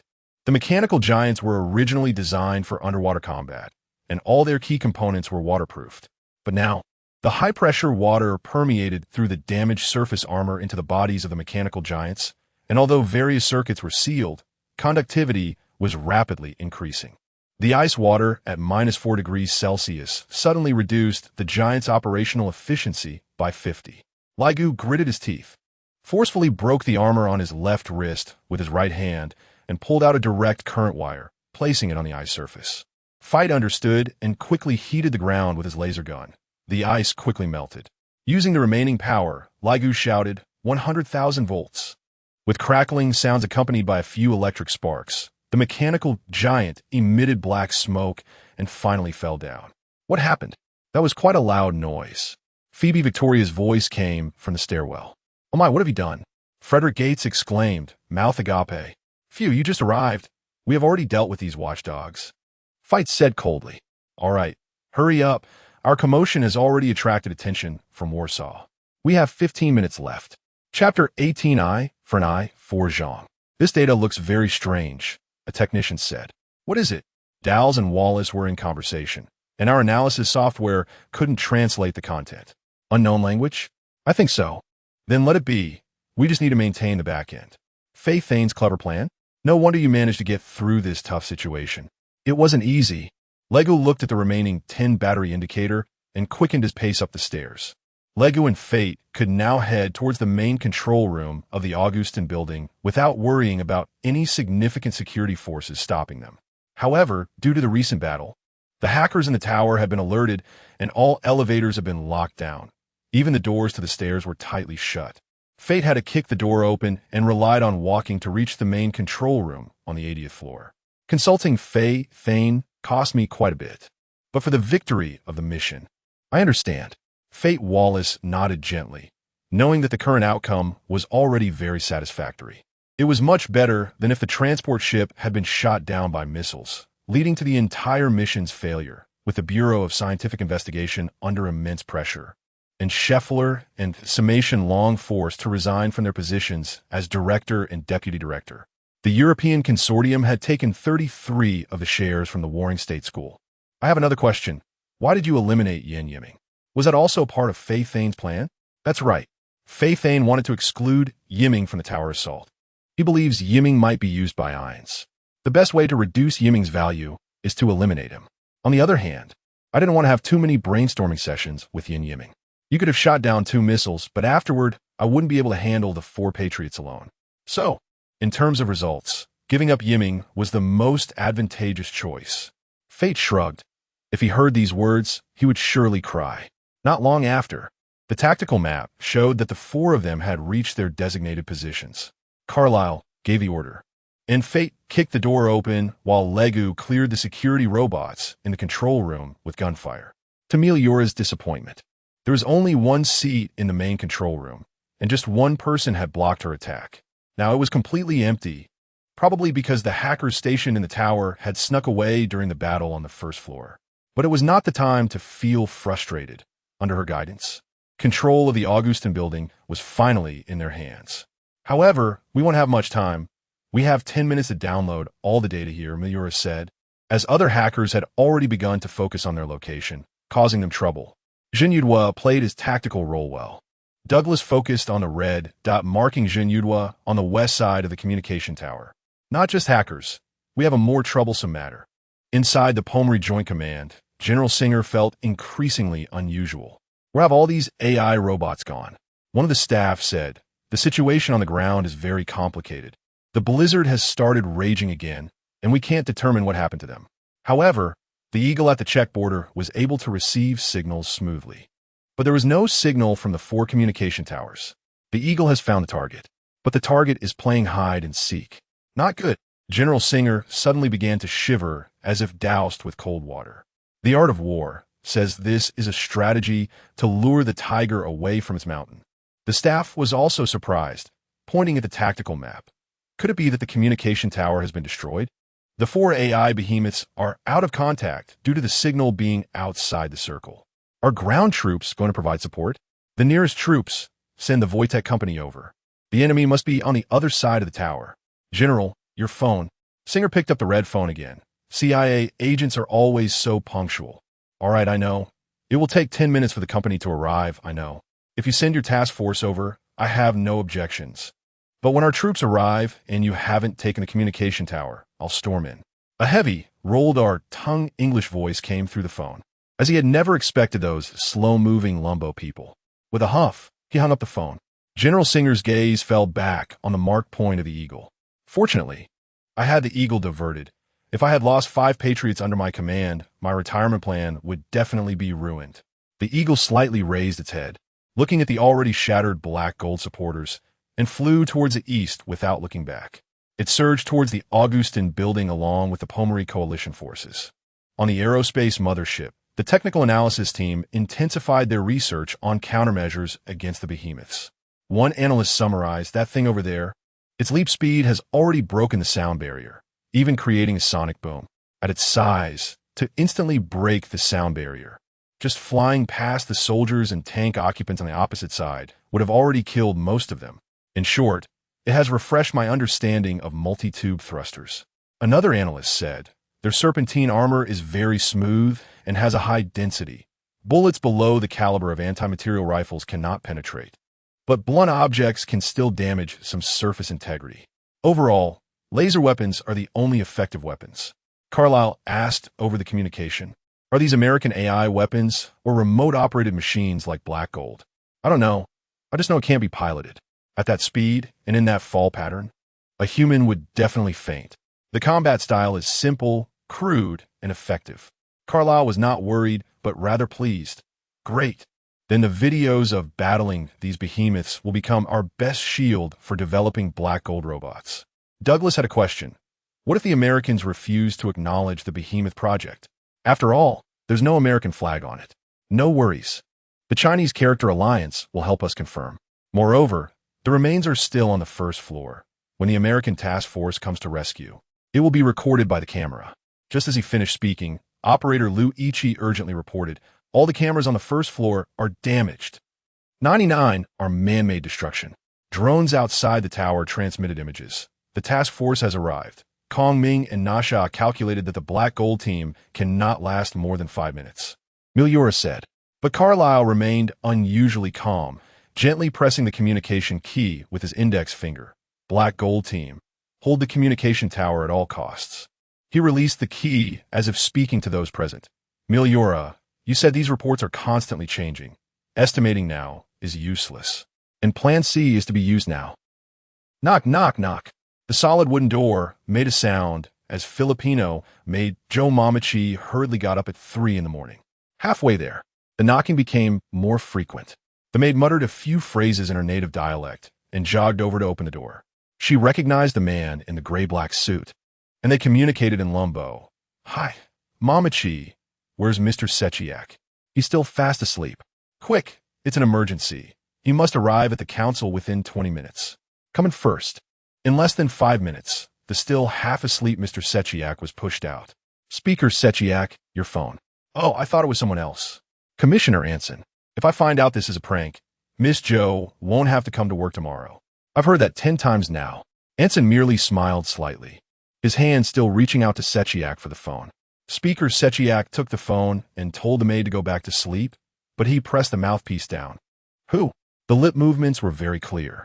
Commissioner Anson revealed the pocket watch with a black-edged golden cross. Chairman Sersiak widened his eyes, completely awake now, and quietly spoke German into the phone. Help, rescue, guard, hello, Commander. After listening to the contents of the call, Sersiak immediately got into the car prepared by Commissioner Anson. To be honest, the help we can provide is limited. The current majority in the House of Representatives is still the Army faction. It is also the Imperial faction. What about the Intelligence Committee? Hard to say. Every masked person wants to recognize everyone, but doesn't want to be recognized themselves. The driver hardly ever braked at the street corner, speeding all the way to the front of the Parliament. Flashing the headlights, the guards confirmed the driver's pass. Listening to the sound of the railing rising, Sersiak whispered, the other commissioners haven't arrived yet. Our news is the earliest. Suddenly, another car quickly approached the chairman's parking spot. Very elegantly. The driver got out first. He was tall and dressed in a deep blue Navy uniform, slightly lonely as he was alone. The chairman got out and greeted the newly arrived Navy officer, General Curie. Good morning. Ensign also said, Good morning, Commissioner Curie. You reacted so quickly. General Curie greeted the two and then raised his head, saying, If I could crow to wake the people, I wouldn't mind being turned into a rooster. You can't become French, the chairman replied. God wants you to be a bald eagle, leading the Navy and the people against the invasion. It was hard to tell if General Curie was smiling bitterly or frowning. After a long pause, he said, The Navy, before the Air Force, has long lost its momentum. Shoo, General Curie said, if you say that, the Air Force and Army factions in the Intelligence Committee will look down on the Navy even more. General Curie's deep voice said, I misspoke. Just now I was just venting. Ah, no problem. The chairman patted General Curie's back, which was actually his lower back. It's just as hard for me to maintain a neutral stance in the House. The three of them were already in the corridor of the House, with the chairman and General Curie in front and Commissioner Anson following behind. I've been thinking about a third path, a way to reunite the people of Lamport, rather than the choice of America or a third Europe. You're right, but our strength is still too weak. Weak because we are not united domestically.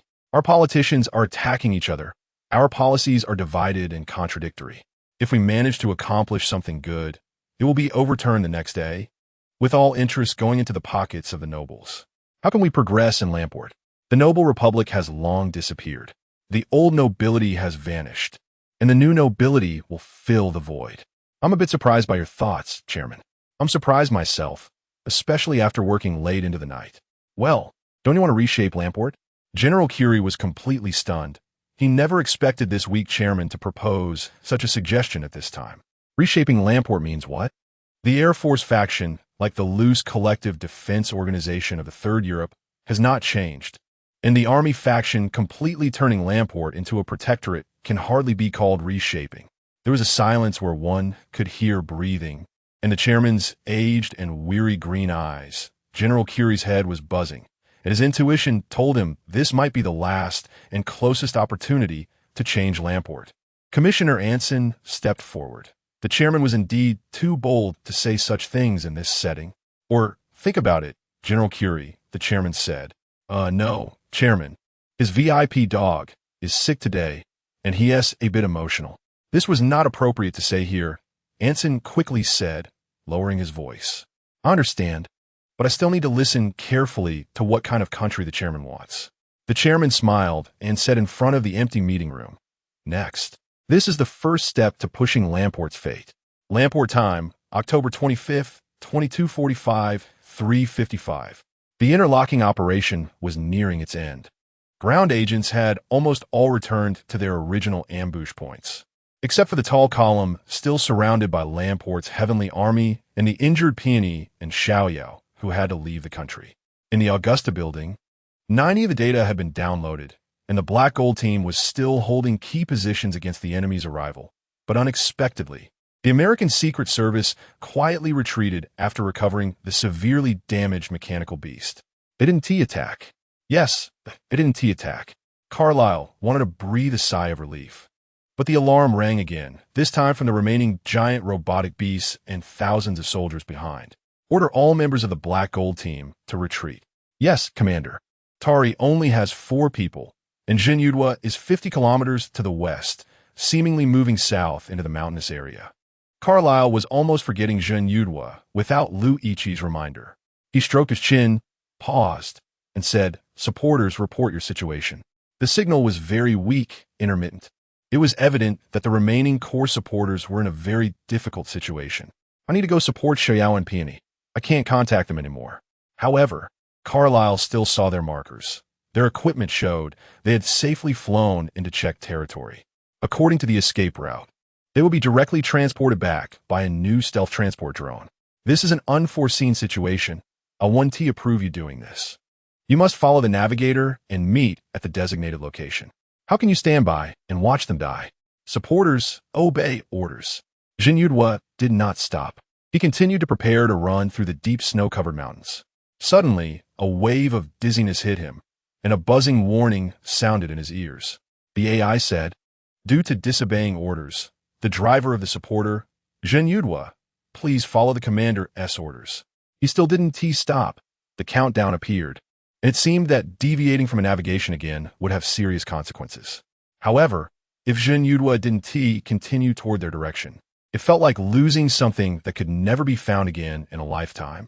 What exactly was lost? He couldn't articulate. The snowflakes obscured his vision, and his eyes began to blur. His breathing became rapid, and the icy environment made his body start to cool down. He couldn't remember anything except saving people. His blurry eyes turned red, as if they were bleeding. He didn't stop, and the buzzing in his ears had drowned out the howling of the wind and snow. Finally, the horizon suddenly tilted to the right. Jinyudwa fell. So disappointing, Carlyle said to the screen. Indeed, disappointing, Sai. Carlyle looked at Meliora beside him. Her disappointed expression surprised him. Lady Thane also cared so much about Jinyudwa.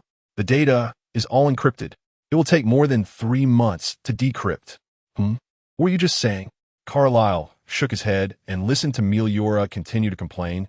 No, we need to take all the hard drives from his servers apart.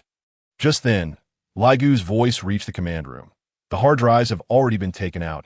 We have gathered on the transport vessel and can return at any time. As expected of Laigu, love you for that. All personnel assembled, allowed to return. As the transport vessel gradually accelerated, they disappeared into the dense clouds above Augusta. Chapter 19. Class X2 in Shanghai, Shanghai, with a population of 94 million, is a stellar international metropolis. Every day, hundreds of interstellar flights take off, the majority of which are to the lunar tourism zone. For the wealthy who want to play in outer space, they can also choose to spend 300,000 yuan to take a charter flight directly to the Martian colony of New Beijing. If they prefer not to go to New Beijing, they can opt for the agricultural hub of Hongyan Mountain on Mars to experience the charm of alien farming. Additionally, Shanghai's Interstellar Airport has thousands of international and domestic flight routes. The massive airport can accommodate tens of thousands of passengers, with hovering airships capable of carrying between 30 to 1,000 people, depending on their use. Every first-time visitor to Shanghai feels a sense of greatness in humanity's progress. As the lead advisor, Teacher Maria led the students of Class X2 to Shanghai to participate in the Solar System University Intelligence Competition, aiming to bring back the Great Artisan Trophy and the Zhuge Liang Gold Statue Award to the Warring State School. Zheng Daong picked up 2 exquisite brochures, tried to explain to the class leader, Ma Lin, next to him. Zheng Daong, wearing glasses, said, "This competition is divided into 5 sub-competitions: the Chemistry Cup, Physics Cup, Mathematics Cup, Chess Cup, and Engineering Cup. If an individual scores more than 30 above the average in any category, they can earn the Zhuge Liang Gold Statue Award." It is said that over the years, only 20 people from 15 schools throughout the solar system have received this award. I already knew that. Since we're in Shanghai, of course, I want to sneak off for a little pampering. But upon checking, the prices in Shanghai are outrageous. Zheng continued, "Also, the individual with the highest total score in the competition will receive the prestigious Zhuge Liang Gold Statue Award. It's made of pure gold. If sold, it could feed my family of 10 for 40 years and allow us to live in a big house with 5 rooms, right?" The tall, plump guy fell into a daydream. Ma Lin scoffed, "So you only think about these trivial benefits.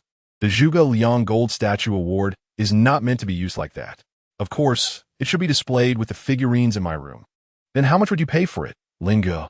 "Hey, as if you're going to win a gold award." "No, wait. You actually want to compete with me for the statue? Forget about that pampering tonight. Don't, Ma Gu. Students at the back, hurry up. We need to board the bus." The students of Class X2 began to gather as they switched from the airship to the electric bus. Many of them were carrying luggage, ready to spend 5 days and 4 nights in Shanghai. Why not a floating bus? Don't treat the floating island like it's the same as anywhere else. As they traveled towards the city center, the hovering airships gradually disappeared from the sky. In their place, the buildings of the city were painted in a variety of bright colors, some resembling exquisite artworks, while others were avant-garde graffiti, attracting the students to raise their phones for photos. The colorful paint, a product of Guangdong Multicolor Electric Company, Limited, which can generate electricity while displaying vibrant colors. The principle lies in a structural light machine that gives the paint's surface a structural light after being applied to the building, although it comes at the cost of a 24.55 loss in power generation. From a practical perspective, the electric paint only needs to be applied to walls, and sunlight can generate electricity, similar to the electric paint used on the dormitories in the floating island's West District. It brings a significant amount of clean energy to the city, just with a bit of structural light added. Ma Lin gazed out the window, lamenting how long it had been since he last returned home. "There's still so many people here. It seems I need to find a time to sneak out and catch up with my classmates." Zhang Yiming's phone. Jiang Xinxin's phone. Ma Lin, I heard everything you said," Teacher Maria remarked. "The schedule for this competition is quite tight, so there probably won't be any free time for activities." "What? No free time?" "Ma Lin, you lied to me. You said you would take me to explore Shanghai, and that's why I signed up for the competition with you." The female student from Class X2, Yu Qingyi, felt deceived. Yes, you're right, teacher. However, after my calculations, since the competition is a team event representing the school, individuals still have some free time to sneak away. Plus, turning in the test early allows for an earlier departure. So miss you. You can submit your Chemistry Cup exam an hour early. And then for the Physics Cup the next day, you can submit an hour early. Gulp. It was clear that Ma Lin had been punched. Yu Qingyi was nearly furious. Saying it's easy to submit an hour early. No. Since we're competing, We must aim for first place. How can we submit early? Ma Lin, you're doing this on purpose. Ugh, you can't go out tonight with Zheng Deong. You have to accompany me to the Bund. Wait, miss you, but you promised that Laigu would take me. Fine, I get it. Ma Lin, you can accompany Miss Yu tonight. I'll save the pampering for you. Zheng Deong, aptly named Earning Dollars, quickly seized the opportunity when Miss Yu tossed him a golden coin. Traitor, $1. Hey, don't make so much noise on the bus. Class X2 is so hard to manage. Teacher Maria felt frustrated every day. Don't worry, teacher. The competition is in a 5-member format. The first 2 days are closed book exams, and the last 2 days are team knowledge quizzes. If class leader Ma dares to escape, I won't let him off the hook, said the 4th student, Chung Xianyao. Chung is really reliable. Teacher Maria smiled, and then glanced at Sasaki Yuki, who was listening to music with her eyes closed. That child is still so shy. After half an hour on the highway, they were stuck in traffic for over 10 minutes in the city. After crossing the Chongqing Bridge, they arrived at the Shanghai International Hotel, a 5-star establishment with 32 floors. The tea room on the top floor offers an incredible ocean view, allowing guests to watch the sunrise in the east and look west at the Shanghai cityscape. Of course, the competition would also take place in the hotel. Impressive, miss you. You even paid for a room and brought your family servant along, Zheng Deong remarked, lying on the hotel's large bed. Damn it, this place is so far from the city. Going out takes too much time. But the hotel offers proper foot massages and cupping. It's just not up to standard. Ma Lin, with his arms crossed, looked out at the dark blue ocean with only burning clouds left in the sky. Maga, let's go eat first. I heard this hotel has a buffet. I can't wait to go down and feast. The fat guy only knows how to eat. I haven't settled the score with you for selling me out earlier. Fine, if there's no mountain delicacies, then this registration fee is a waste. Isn't this registration fee covered by the school? Let's chatter, let's go. However, as soon as they stepped out, Ma Lin was caught by Miss Yu, along with several strong female servants, whisked him up to the helicopter pad on the top floor, and together they took a helicopter to the city. Is this what they mean by bad boys are irresistible to women? But not everyone has Ma Lin's skills. He's handsome, athletic, and always ranks second in academics. As for first place, that formidable and terrifying Laigu George Dowles didn't come to compete, which was truly unexpected. Zheng Deong thought. Just then, Chung Xianyao appeared in the hallway. Deong, did you hear? Missy seems to be looking for Zhang Yiming and Jiang Xinxin. Do you think Ma Lin is doing it on purpose? Once jealousy is stirred, it's hard to calm down. Zheng Deong chuckled, placing his hands behind his head as he walked. When it comes to Ma Gu managing Miss Yu, it's more about Miss Yu's willingness. How could she not understand? In my opinion, Ma Gu is acting so flamboyant now because he is afraid he won't be able to continue after graduation. Desire to capture through letting go. Sasaki Yuki suddenly said, Sasaki-san, don't scare me like that all of a sudden. You're such a coward. The next day, after the opening ceremony of the competition, it was already lunchtime. Zheng Deong checked the list of participating universities and found that there were indeed quite a few 985 and 211 universities. Schools like Tsinghua, Peking University, Cambridge, Harvard, and Yale were among them. Looking at the past award records, it was clear that the Warring State School had won the Zhuge Liang Gold Award for 3 consecutive sessions. The competition, held every 4 years, was limited to undergraduates, meaning many college students only had one chance to compete. According to the rules, the Chemistry Cup, Physics Cup, and Math Cup were closed-book exams with a maximum score of 150. Each event required 3 participants, and the team score was based on the average of the 3 scores. The Chess Cup was a knockout tournament for all participants playing Rapid Go. The Engineering Cup involved solving project problems on-site, showcasing the team's hands-on abilities. Finally, the highlight was the Knowledge Quiz competition, where questions were answered in a buzzer format. To win the Zhang Liang Gold Statue Award, an individual had to participate in all 5 events. The Zhuge Liang Gold Statue Award could be awarded to the team with the best combined scores in all 5 events. The first-place team would receive the big Leather Craftsman Cup. By the way, Ma Gu, why do you look so haggard after coming back this morning? Lady Yu, how come your skin is so much smoother? Zheng Deong said with a half-smile. As the saying goes, what's seen is not spoken. There is no land that can't be farmed. Only horses that are worn out. Don't envy me, I'm just worn out, Ma Lin said weakly, then quickly cleaned up the oysters in the seafood area and went back to his hotel room to sleep. Haha, this afternoon, we must win the chemistry cup, Lady Yu said energetically. The competition officially kicked off in the afternoon, and within an hour, Ma Lin had submitted his paper, followed by Yu Qingyi, and finally Zheng Deong.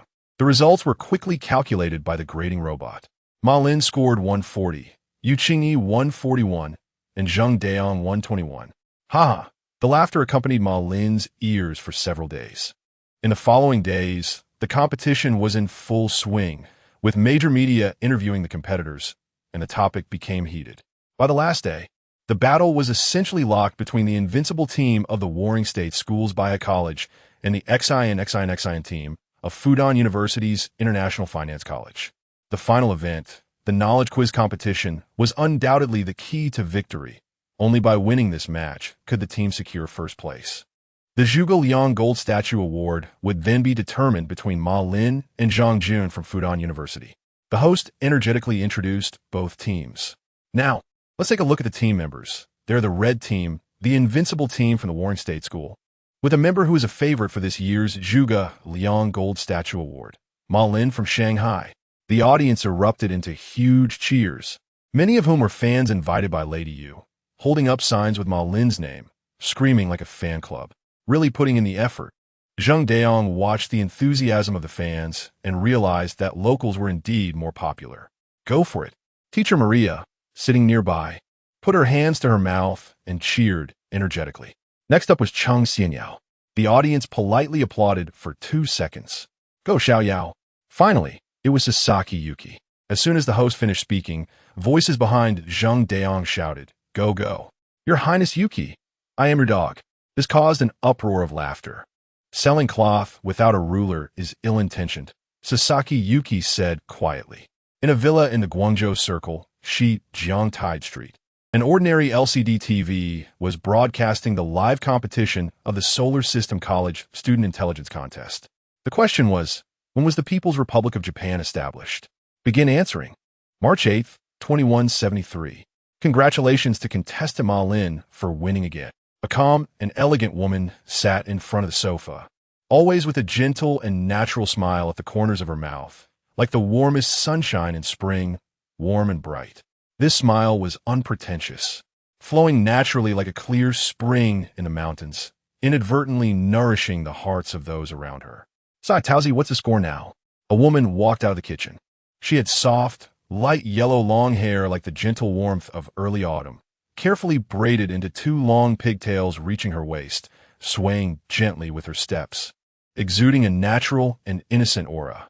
Dressed in a simple, white off-shoulder sports top, it revealed her beautiful collarbones, and below were the huge mountains that tempted Yan Yiming, bursting with sexy allure. The bottom was paired with ultra-short hot pants, perfectly outlining her long leg and hip lines. She walked barefoot to sit beside Taozi. Thank you, Sarah. Taozi took the snacks Sarah handed her, but didn't put them in her mouth. She then said, Yiming hasn't called home lately. I'm a bit worried. Sarah nodded, but casually said, Sister Taozi, Yiming has grown up. He doesn't need to call home every day. But he used to call home once a week last semester. And now it's been almost a month with no news. Taozi, if you're that worried, why not just send a message to ask him? But I don't know what to say. Hey, we've been a family for so long, and I still don't know what to say. Taozi and Sarah sat quietly on the sofa in the living room. The program on the TV screen no longer captured their attention.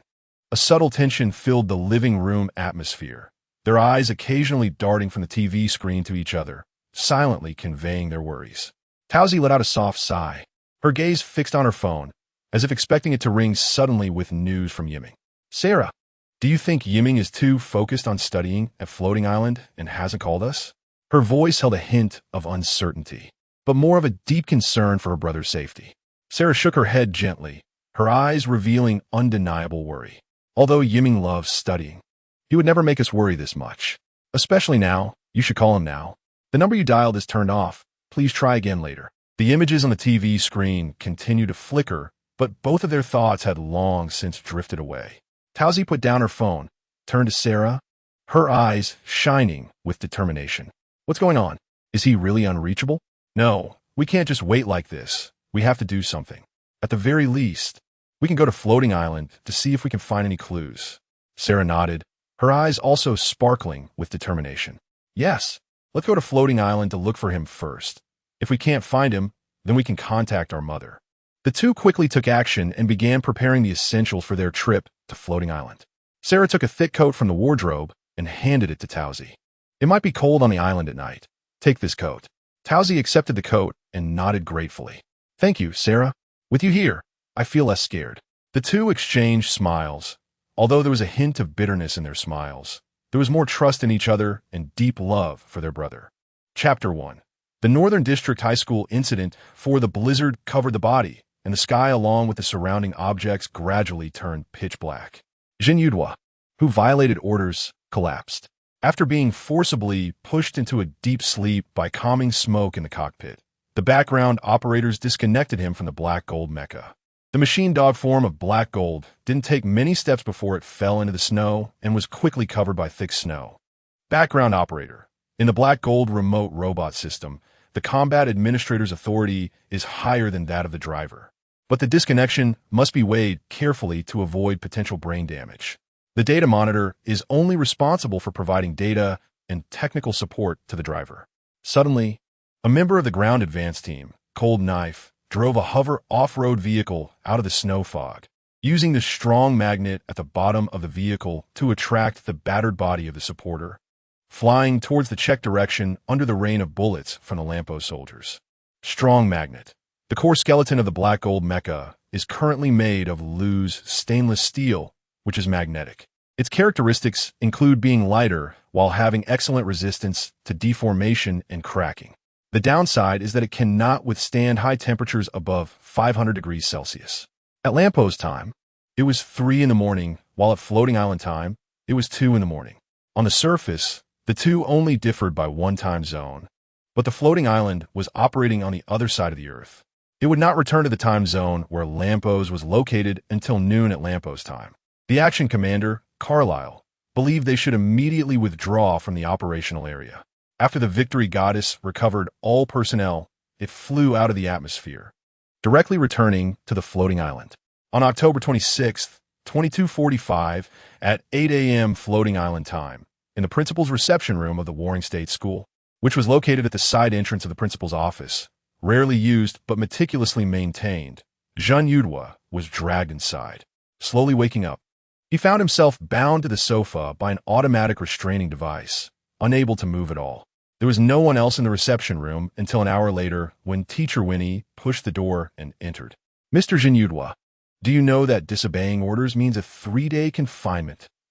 Yan Yiming, with a sealing band in his mouth, nodded slightly. Sigh, how embarrassing. Lily will probably spread your embarrassing jokes again. Yan Yiming mumbled quietly, and the voice necklace spoke for him. I was wrong. At that time, I was already in a sleepwalking state, with only the core left, and I couldn't receive any information except external communication. Is that so? Absolutely. And when I was operating, I would gradually forget that I was on the Victory Goddess, becoming fully immersed in operation. That feeling of seeming omnipotence was really amazing. The black gold robot is incredible. And how does it feel to turn into a little dog? Teacher, I don't understand. Why is the final core in the form of cats and dogs instead of human form? Even while restrained, a sudden wave of dizziness hit him, as if the effects of the strong sleeping pills still lingered slightly. Those who can reduce the black gold robot to just its core components can be called hunters. In their eyes, you are prey that can be captured at any time. Do you think 2 legs run faster or 4? 2 legs. Huh. With a swift motion, Teacher Winnie delivered a quick jab to Yan Yiming's thigh, and he felt like a sandbag thrown by a boxer, immediately seeing stars. Winnie's black high heels pressed down on Yan Yiming's thigh, looking down at him. Now, let's assume you're at the foot of a small hill. As soon as you stick your head out, you'll be spotted. Run for me. And if you can reach downstairs before I count to 10, I'll let you go. Otherwise, it seems the 4-legged setting has been well thought out. Watching Yan Yiming shake his head frantically, Winnie moved her foot away. Yesterday's events. Even if a knife was held to your neck, you cannot speak of them. Otherwise, you'll understand what it means to vanish without a trace. Yan Yiming on the sofa nodded frantically. I will definitely keep this action a secret. What was the outcome of the action? Did those two injured sisters get out of danger? Complete victory. I can't say more than that. Don't rush, don't rush. I heard that no one is in life-threatening danger. If you still qualify for the next operation, you can ask Big Pillar. The actions of the Scientific Investigation Bureau were not linked to any party. The coordinated operation was so successful that the higher-ups issued a more stringent confidentiality order than usual. Such a more nervous approach, indeed, carried the style of a mad roundtable. Hearing the teacher say this, a huge stone in Jun Yudua's heart was finally set down. Thank goodness. Should still be qualified, right? Teacher Winnie did not answer. She pulled out a safe-like box from under the coffee table, containing items locked with a password before the operation, which belonged to Jun Yudua. These are your belongings left on the Victory Goddess. And a ruby earring, neural connection earring, a product of the Chinese Character Alliance's state-owned enterprise, Zhongnao Technology. Worn on the earlobe close to the skin, it uses built-in synthetic nerve filaments to transmit sound directly to the brain. Jun Yudua watched as Teacher Winnie's jade hand reached over, the unique scent of her perfume overwhelming him, suddenly causing a sharp pain in his ear, waking him up completely, with his ears ringing like a speaker with crossed wires. Winnie seemed to have prepared medical supplies in advance. She gently wiped away the blood around the earring, then took out a mirror and held it up to Jun Yudua's face. With a face full of horror, Jun Yudua looked at the smug Teacher Winnie, and the voice necklace spoke for him. Why did you put the earring on me? This is your neural microphone for communication with Dudu. When you entered the Warring State School, Dudu crashed due to electromagnetic interference. Didn't you know? His eyes widened, clearly showing he did not know. This earring can stimulate certain auditory nerves, allowing you to communicate with Dudu in your brain, thus avoiding the risk of you talking to yourself and leaking secrets. And how beautiful this earring is. Look, Sun Xiang Lu Yun wears one too, but his is a 3-carat diamond earring. Now I understand. Where is Duda now? Teacher Winnie picked up a remote control from the tidy wooden desk and pressed a button, releasing the restraining device on Jun Yudua. After retrieving the wristband, Jun Yudua's glasses were instantly activated. He specifically browsed and found that the special permissions given to him by the Scientific Investigation Bureau had not expired. It will appear when you need it. In short, outside the school. All right, it's 7:45. Oh no, I left school yesterday without asking for leave. If the grade director finds out, will my performance pay for yesterday be gone? Teacher Winnie said with a complex expression. Jun Yudua, there is something we must discuss. Jun Yudua just looked at the yellow bamboo paper document in Teacher Winnie's hand. You know, the action was very successful. The higher-ups have issued a strict order that no details about the action can be leaked. In front of outsiders, what will you say? I spent the whole night at Warring State School. I didn't go anywhere else. Jun Yudua replied without hesitation, as a strategic science student. This level of understanding was not difficult. Just as Jun Yudua felt proud of this, Teacher Winnie's more complex expression caught his attention. She looked somewhat sad, somewhat helpless, yet still smiling. Smart. It seems Mr. Jun Yudua is not as foolish as rumored. Not foolish at all, if it weren't for Laigu. In other words, neither the Scientific Investigation Bureau nor the Warring State School can provide evidence that you were not present last night. Once you leave this door, we won't be able to contact each other for a month. At that time, you will receive an encrypted message. Understand? Jun Yudua tilted his head, not thinking too much about it. With a sense of luck that he hadn't been discovered, Yiming just wanted to fly to school. All right, do you remember the secret passage I took you out through? It's the one that leads to the underground level 3. Of course I remember. Can I use it? Sitting on the sofa, Winnie nodded and said, the Sengoku school believes you can use it. The permissions have been granted to you. Now, hurry back to Beitsu Zhongxue, where you won't make it in time. Yiming scratched his head, not understanding the deeper meaning behind Winnie's words, until he returned to the street from the underground exit. He saw that the entrance to Beitsu Zhongxue was filled with police cars, drones flashing alternating red and blue lights, patrolling everywhere, and on every electronic billboard on the street. There was a prominent display of Jun Yudua's wanted notice. The broadcast sounded like it was playing directly in his mind. Jun Yudua, a student, is a major suspect in the murder of mathematics professor Ivan Peter and has now fled. Citizens with relevant information are welcome to assist, with a reward of 300,000 yuan. leaning against the wall. Zhen Yudhua was first stunned. Huh? Then his head throbbed painfully, and he said frantically, I'm wanted. I just didn't take a leave of absence. What is the point of this? Is it really necessary? Just as his words fell, a sharp police siren sounded as it whizzed past the street. The poor and weak Zhen Yudhua was so scared that he quickly covered his face and walked into a deep alley. Undoubtedly, Zhen Yudhua was in big trouble again. Master, calm down. Suddenly, a beeping sound rang in his ear. Zhen Yudhua immediately felt goosebumps all over his body and looked around for Dudu's figure. Dudu quickly switched out of invisibility mode. She appeared as a cute girl about 17 years old, with pigtails, black hair, and brown pupils, but in fact, she was a complex robot known as a superhumanoid robot. In short, she was a robot. However, she looked so much like a human that if it weren't for her skin transforming into clothes when she deactivated her invisibility mode, an ordinary person would never notice the flaw. Dudu was quite valuable, worth several hundred million yuan, equivalent to buying thousands of genuine Nishanger bags and a dozen luxury Lamborghini sports cars along with several seaside mansions on an island. Of course, this money was not provided by Zhen Yudhua. He was merely Dudu's protected subject. The Duke of Hohenzollern-Brandenburg, William the 17th of the Sengoku School, paid this huge sum on his behalf, and the bill was left for Zhen Yudhua. Zhen Yudhua, feeling lost, had once thought about how to escape if he was caught by the enemy country while fleeing with Carly, or how to hide or even counterattack when assassins came. But he had never considered what to do when he was wanted by the police. He now felt like he had grabbed a lifeline in a flood and grabbed Dudu's shoulder, asking, Great Dudu, you're here, what should we do? Dudu put her hands on her hips and reassured Zhen Yudhua, saying, Master, don't be afraid. I'll call for help right now. AI 2 will activate the emergency situation response and initiate the emergency contact. Dudu? No matter how Zhen Yudhua called, there was no response. After a while, the phone seemed to connect. Emergency call? What happened, Mr. Zhen Yudhua? A voice resembling Hinata Luyun came from Dudu's mouth. Hinata Luyun was Dudu's manufacturer, the president of the Hinata Supergroup, a super company controlling 85% of Japan's GDP. You could say he was a domineering president.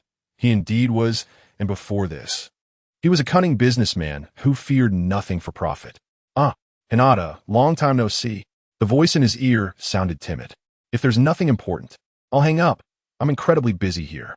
Luyun looked at the scenery outside the lunar surface, or rather looked up from the pit. It was too desolate. It was deep here, and countless gold was buried. Honestly, I don't know why I ended up on the wanted list. A frustrated voice came from the phone. Wait, I'll give you a minute to summarize the situation and tell me. Well, yesterday I left Beitsu Zhongxue in the evening for something important that Teacher Winnie knows about. But when I came back the next day, I was wanted. If I leaked Teacher Winnie's task details, they would definitely make me disappear. Then I'm not asking where you went, but what do the police think you did? Luyun rolled his eyes. I don't know. The deceased is a mathematics professor named Peter, who died last night. You know, I wasn't even at Floating Island then. He looked up at the distant screen, and the azure sky seemed to darken. Are you telling me this to make me help you with a false testimony? Zhen Yudhua punched the wall. He really hadn't thought of that method. With his hands clasped together, he said in a low voice, Brother Luyun, if you don't help me, who will monitor Liu Lichan's every move if I get caught? Don't forget, I'm also your substitute now. If something happens, it would be embarrassing to pin it on you. Hinata Luyun snorted disdainfully. A gentleman seeks help from himself, while a petty person seeks help from others. If you want to clear your name, why not catch the real murderer? Once the murderer is caught, your suspicion will naturally be lifted. I just want to do well now. I can't even get to the front of Beitsu Zhongxue. Brother Luyun, I beg you to help me. Hinata Luyun felt a mix of amusement and helplessness, but weighing the pros and cons took only an instant. He trusted Teacher Winnie Berg and thought of the troubles that would follow after selling the robot to Zhen Yudhua. All right. You mean you want to enter Beitsu Zhongxue, right? I'm very busy here, and the S-level permission fee will be paid by you later. Zhen Yudhua knew nothing about this sum of money regarding the S-level permissions, because a super-humanoid robot with such permissions could use its built-in hacking tools to physically invade any bank with a medium level of protection, hacking into an account and transferring trillions of funds effortlessly. Civilian electronic locks in Dudu's eyes would be doors that could be opened at will. Anti-explosive police in Dudu's eyes were like immovable foam sculptures, heavy and easily defeated. Therefore, only Liu Yun himself could grant S-level permissions, and only those he genuinely trusted could obtain them. Of course, this magical scientific technology wasn't free. Okay, but the alibi, the beeping sound rang, and Jin Yudhua still didn't know he had gained a huge advantage. Liu Yun hung up the phone, looking at the long, worm-like robot made entirely of silver metal, more than a meter in diameter, burrowing in the lunar soil. Then, millions of tiny robotic insects worked in the tunnels left by the giant worm. ICZ supported Liu Yun, hopping around the construction site, sometimes jumping over a meter high. No wonder the gravity here was a bit weak. Every step Liu Yun took felt like a long jump on Earth. Gao Gungshu, he was also in a spacesuit, following closely behind Liu Yun with the aid of an exoskeleton. They were a minute behind schedule and needed to work even harder to make up for it. The lunar eclipse plan would surely be completed, and history would be created by them. Chapter 2, The North District High School, Incident 5. Indeed, as long as I catch the murderer, everything will be resolved naturally. The problem is how I can return to North District High School and investigate the crime scene. The risks involved are quite high, but upon reflection, even if I get caught, the police will definitely lack a key piece of evidence for my motive to kill. There is no reason to kill someone I have never seen or interacted with. No, things absolutely won't be that simple. Someone has died at North District High School, such a big event, yet Teacher Winnie hasn't mentioned a word about it. Moreover, when it comes to returning to North District High School, Teacher Winnie's warning to be careful seems to be directed at me right now. Great. Young Master Liu Yun has really given me S-rank permissions. What is this? Some restrictions on power and tools will be unlocked. And now this Dudu is in its strongest state. Look, Dudu quickly walked behind Yiming and effortlessly picked him up in a princess carry. She is truly incredibly strong. You see, even someone as tall as the Master One, 85 meters and quite heavy, I can lift easily. An electronic police officer has spotted us.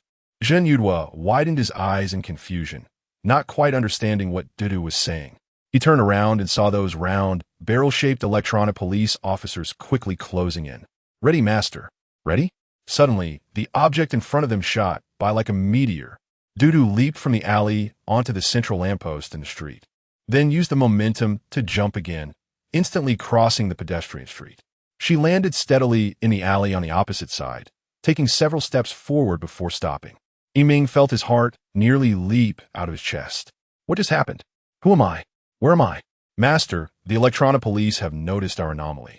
Yiming sensed the unusual rustling sounds in the street as those patrolling electronic police officers gathered from one side of the street. The electronic police are very sensitive to high-speed moving drones. That last movement was definitely mistaken for a drone. Understood, Dudu adjusted the movement conditions. Dudu was still holding Yiming in a princess carry. Although feeling a bit embarrassed, Dudu's pace was too fast, and being familiar with the path, they soon entered a deeper alley. There were very few surveillance cameras here. Fearing being scanned by the cameras, Jin Yudhua finally took his head out from his shirt. Master, there are no electronic police within 100 meters now. Yiming nodded and immediately used his wristband to bring up the map. The map showed that Yiming still had permissions from the Scientific Investigation Bureau. Although the permissions were low, they were enough for him to mark the cylindrical four-legged objects he had seen that belonged to the electronic police. Incredible. It seems the Scientific Investigation Bureau must also know it's a misunderstanding, but because of the operation yesterday, they dare not testify for me. Never mind. A gentleman seeks solutions from himself. This time, I can only resolve it myself. Something's off. The electronic police are slowly closing in on us. Sensing something was wrong, Jin Yudhua immediately turned off the power to his wristband. The police could track my location through the data from my wristband.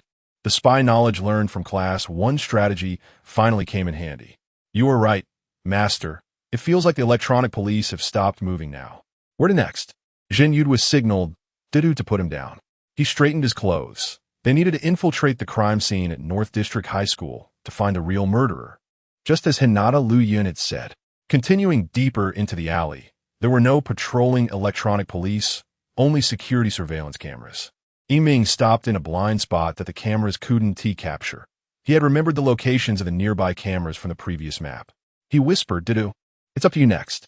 Dudu's pupils dilated for a few seconds, seemingly calculating the distance.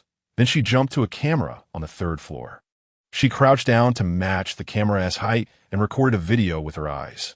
After taking out Yiming's glasses, she quickly operated them. 3, 2, 1, run. Yiming's glasses accurately aimed at the camera, playing the footage Dudu had just recorded with her eyes. Yiming sprinted with all his might and finally passed through this industrial alley. This morning, Hinata Ruri was awakened by the noisy sounds outside. Looking out of the dormitory window, she saw a large number of police cars parked on the street. Soon, the dormitory supervisor called each student up and arranged for them to stay inside the dormitory without going out.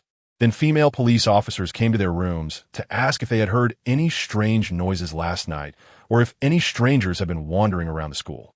So, that was the last time you saw this person named Jin Yudwa? Yes, I see. Officer Sun Hong nodded, putting away her notebook. Thank you for your cooperation. I feel that Jin Yudwa doesn't seem like the murderer of Teacher Peter. Sometimes, a peaceful-looking person can become extreme due to a quarrel or momentary impulse. Jin Yudwa's unusual disappearance is just one of the suspects. Hinata Ruri nodded, watching Officer Sun Hong leave the room.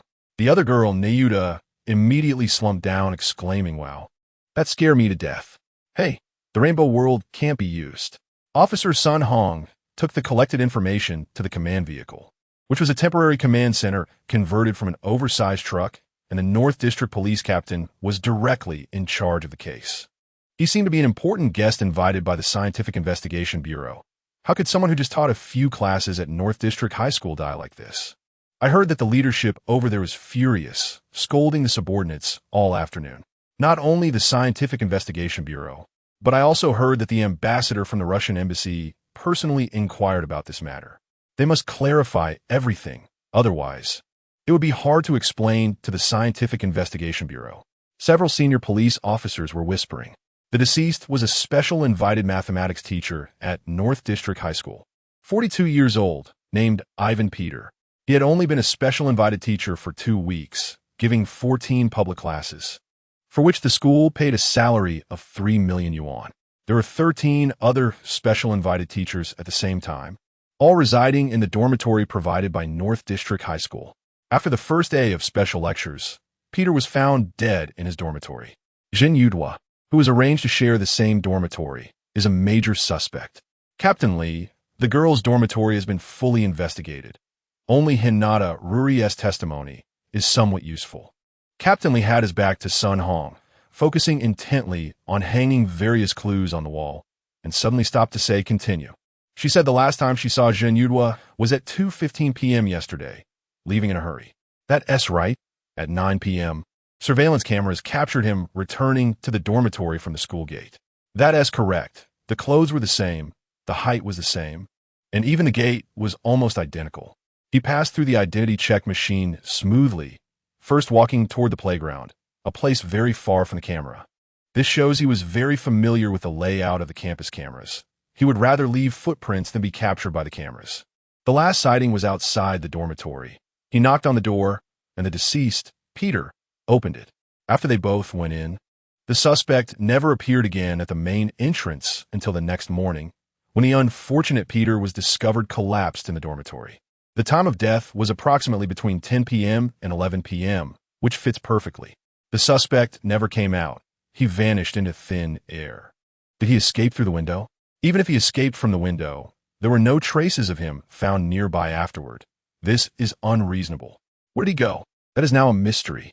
Captain Lee shifted his gaze to the murder scene. This dormitory building only had cameras in the outer corridor. The dormitories were divided into bedrooms, a balcony with windows, and a bathroom. There were no cameras aimed at the balcony. Only the ground area had cameras. If the suspect escaped through the window, he would certainly have landed on the ground, but there was no commotion throughout the night. He pressed on the photos on the wall, and the wall in front of him transformed into a large screen. He touched the screen and turned around the deceased in a 360-degree circle. The image showed Peter lying on the ground, his face turned towards his right hand, with his right index finger extended and the other 4 fingers curled. He seemed to want to write something before he died, but the investigation team found no suspicious clues at all. Senior Officer Zhang Li said, "The murderer may have returned to the scene to destroy the clues left by Peter. This possibility cannot be ruled out. There is another question. To know how to erase the clues, we also need to know what Peter used to leave them." Sun Hong said, "But the only thing at the scene was the poison that caused death, hydrogen sulfide. Peter should have died before he even realized what was happening, right? He wouldn't have had time to leave a clue," Zhang Li said. "So we can infer that he never considered leaving a clue. But what did his index finger want to do?" Captain Li pressed a button next to the evidence key, and the collected evidence popped up. A burnt handkerchief from the sink, broken glasses, and then there was nothing else of value. In the morning, a teacher opened the door and smelled a very pungent odor, then felt nauseous and vomited, and was sent to the hospital. After inspection, the sulfur dioxide level indoors was far above normal air levels. Therefore, the chemical expert in the police department believed that hydrogen sulfide dripped onto the handkerchief, and then the suspect covered his mouth and nose, causing him to lose consciousness and die instantly. This highly toxic substance can directly destroy olfactory cells at high concentrations. A level of 1,000 ppm in the air can cause instant death, and it can be carried around if stored in a steel cylinder. The autopsy report just came back, confirming death from hydrogen sulfide poisoning. Captain Li said, "Good. Now we just need to catch the only fugitive suspect. He must still be at the North District High School. Now we just need a little trick to draw him out." He issued a wanted notice. "This drone is such a hassle." Zhen Yudhua secretly glanced at the drone flying in the sky.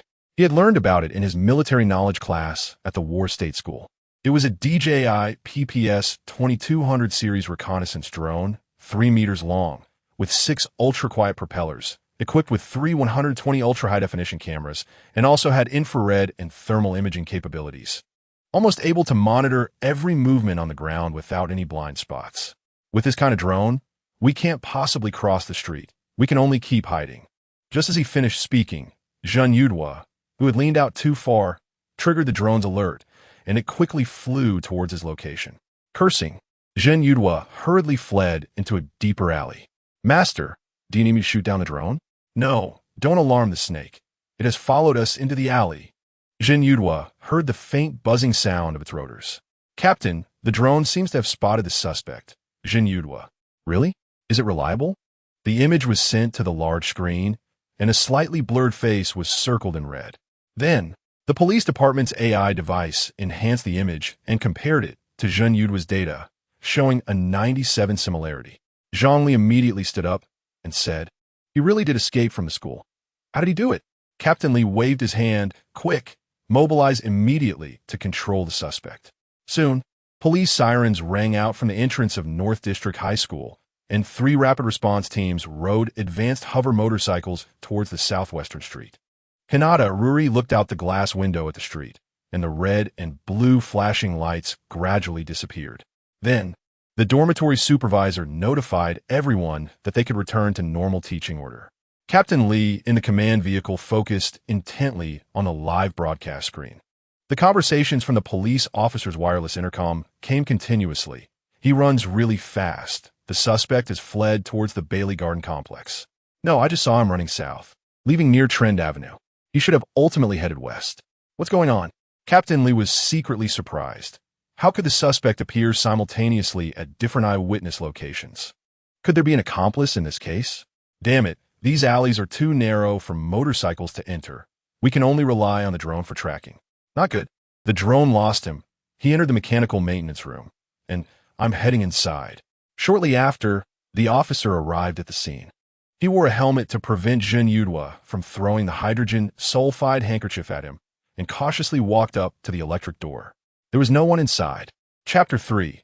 The incident at Batesview High School. The suspect vanished from sight, and Officer N005 began searching inside. The second officer arrived, unfolding his riot baton and holding it in front of him as he circled around the exterior walls of the machine repair room, step by step. The outer walls of the machine room were made of power-generating glass, with gypsum fiber supports inside. There were only a few ventilation windows at the back, too small for a person to escape through. I had a bad feeling. The third officer approached. A few people had already circled around the outer wall. The latest news came over the radio. No suspects have been found in the repair room. We are expanding the search area.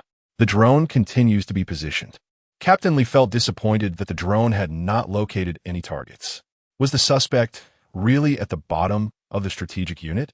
Could even the bottom tier have such high anti-detection awareness? But thinking carefully, what kind of people could get into the strategic unit, and their teachers were not ordinary individuals? He shivered and asked, "Has there been any activity on Jun Yudwa's mobile communication?" "No, his phone has been off. We checked the communication records, and it has been a month since then. He changed his phone and number." The technician continued, "It's possible. I have obtained the phone directory of all the instructors from a strategic unit, and it is under surveillance, but there have still been no suspicious numbers calling in. Then expand the authorization for the CCTV monitoring data, or I'll make a call."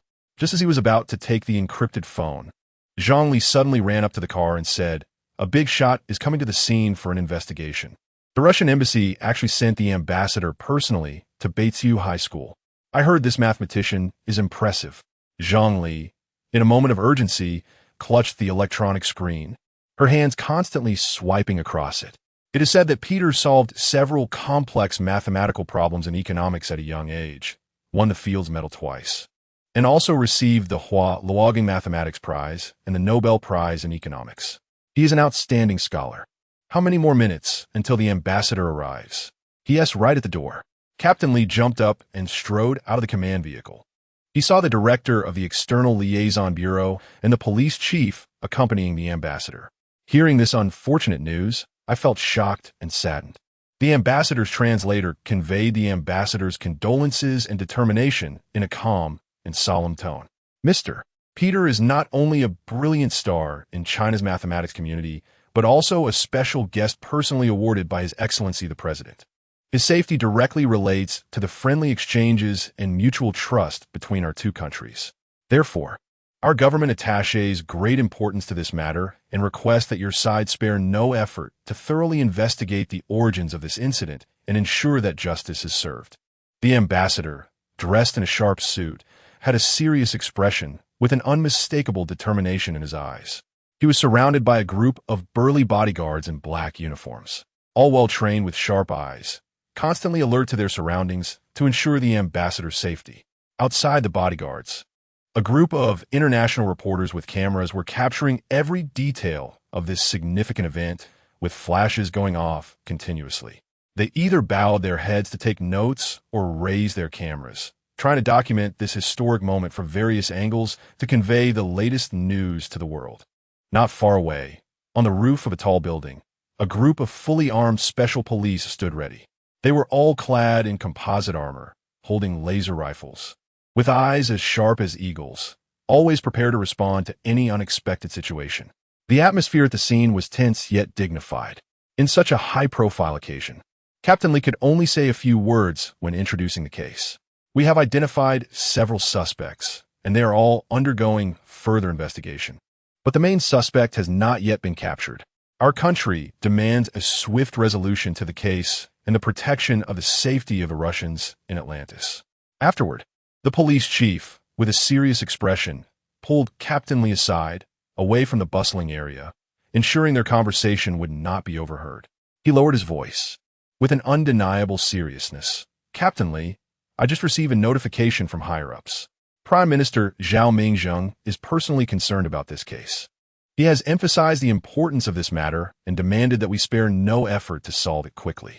Captain Lee was taken aback, nodding and assuring the chief, "Chief, please rest assured, and also convey to the Prime Minister that our SWAT team will do everything possible to ensure that the truth comes to light as soon as possible and bring the criminals to justice."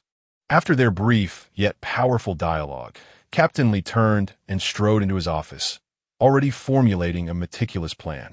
He knew that every minute and second would be crucial from now on. He must act quickly, mobilize all available resources, and organize an elite force to ensure that the case would be thoroughly investigated. Inside Betrayal High School, with the sudden halt of the Rainbow World Service, the quality of education seemed to have experienced a significant decline overnight.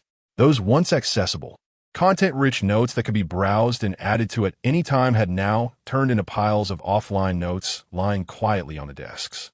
Notably, the design of the desks at Batesview High School was quite futuristic, each integrated with advanced photon computer technology. A general press would elegantly raise the desktop to a 45-degree angle, facilitating students' learning and note-taking. Looking back 2 or 3 years, such desks were part of students' daily activities for data collection, exercise practice, and note-taking, until the emergence of Rainbow World gradually phased them out. Teachers could only use blackboards in offline mode. During the break, rumors circulated among students about the hacking attack on Rainbow World, with the technical team working day and night for repairs. These discussions, like autumn leaves, were light, yet carried a sense of desolation and unease. The bell rang, and Lu Li, as the chemistry class representative, went to the office to help retrieve materials for the next class. Some teachers were chatting about this morning's incident, while others were focused on lesson preparation. The grade director and other management staff had presumably gathered in the principal's office to discuss countermeasures. When Lu Li entered the office and approached the chemistry teacher's seat, she found that the teacher was not there. This unexpected absence seemed to add a bit more uncertainty to this already tumultuous day. "Excuse me, Mr. Robertson, where is Ms. Christensen?" asked Lu Li. "History teacher," Mr. Robertson replied. "Huh? Haven't you heard? Ms. Christensen went to the hospital." Seeing Lu Li's surprised expression, Robertson added, "She was the one who discovered Peter lying in the dorm this morning. The moment she opened the door, she was poisoned too. Now she is in a coma at the hospital. Tell the students to self-study for the next class," another teacher said. "Liuli nudda." And just as she was about to turn to leave, she suddenly felt a chill on her ankle. A hand fiercely grabbed her ankle. Startled, she let out a scream. Chapter 4. The chase. "Have you seen this person?" the officer asked nearby citizens while holding up a holographic projection. "I saw him heading towards the West District." A girl with brown hair dressed in a 17th-century English-made outfit said, pointing towards the busy main road. "Thank you," the officer replied, continuing to walk while picking up his radio to report to headquarters. After walking a few steps, he called out, "Miss, does he have any suspicious items in his hand?"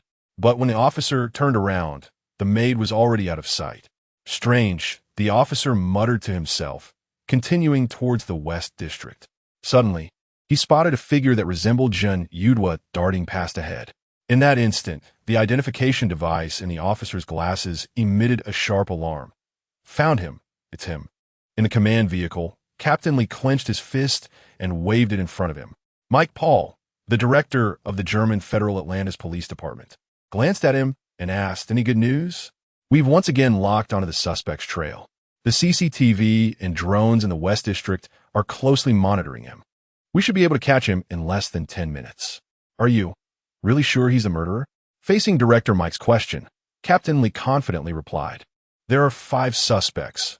A 60-year-old janitor who had a minor argument with Peter, the teacher Maoli Christensen who discovered Peter's death, Peter's ex-girlfriend who broke up with him before he came to Floating Island and was there the day before the incident, the student council president Kana Catherine Yijilin who had a private meeting with Peter the day before at 5 p.m., and the last one is Yan Yiming, who is still on the run." Mike nodded, looking at the photos of the 5 individuals on the screen. "The ex-girlfriend has been ruled out. She took a Zeppelin back to Russia at 6 p.m. the day of the incident. Even if she had a grudge, there were no suspicious clues left. The 60-year-old janitor entered Peter's room to clean without permission that morning and had a minor argument with Peter. The final reason was that Peter hadn't closed the door properly, leading the janitor to think the guest had left." Mike pondered for a moment. Didn't Peter have any other roommates in his temporary dorm? Senior Officer Sun Hong said yes. That would be Yan Yiming. There's a detail. Peter checked into the dorm the night before his invited lecture, while Yan Yiming only reported to North District Middle School an hour before the lecture started. He had never been to the dorm before. Captain Lee sighed. "Let's catch the suspect first." Kana Yijilin was alone with Peter in the classroom for an hour, supposedly discussing math problems. To be honest, she's not a suspect, it's just what? The Scientific Investigation Bureau is quite interested in her. We're just assisting them. I heard Peter was also with the Scientific Investigation Bureau. Director Mike immediately stroked his beard and said, "Oh, then let's get back to the case. Who killed Peter? How we caught the murderer?" Everything must be done according to the law. Understood. It's almost time. The ambassador enjoys golf. Mike made a swinging gesture with his empty hand. That last swing was really nice. But the ambassador is best at this distance. He always hits the ball into the sand. Then you should hit the ball into the lake more. After a devilish laugh, Mike put on his police cap and added, honestly, the Russians' concern for Peter surprised me as well. I wish you all a speedy resolution to the case. As Mike left, Captain Lee's gaze returned to the surveillance screen. After running for a while, the crowd ahead had already been separated by electronic police, and the man in the white hoodie had no way forward. What a coincidence to have someone exactly 852 meters tall and weighing 86 kilograms at this time and place. Officer in 007 reporting. I have successfully cornered the suspect Yan Yiming into a dead end. He panted, quickly directing the electronic police to seal off all exits at the intersection, trapping the suspect firmly in the middle of the road, with Yan Yiming standing still, facing away from him. Hands up, stay where you are. Officer in 007's voice was firm and powerful. Yan Yiming complied, raising his hands high, steady as a rock, without a hint of tremor. Now, take off your hat with your left hand. Officer in 007, holding a blue laser gun, cautiously approached Yan Yiming step by step. I'm just pondering, officer, who exactly am I?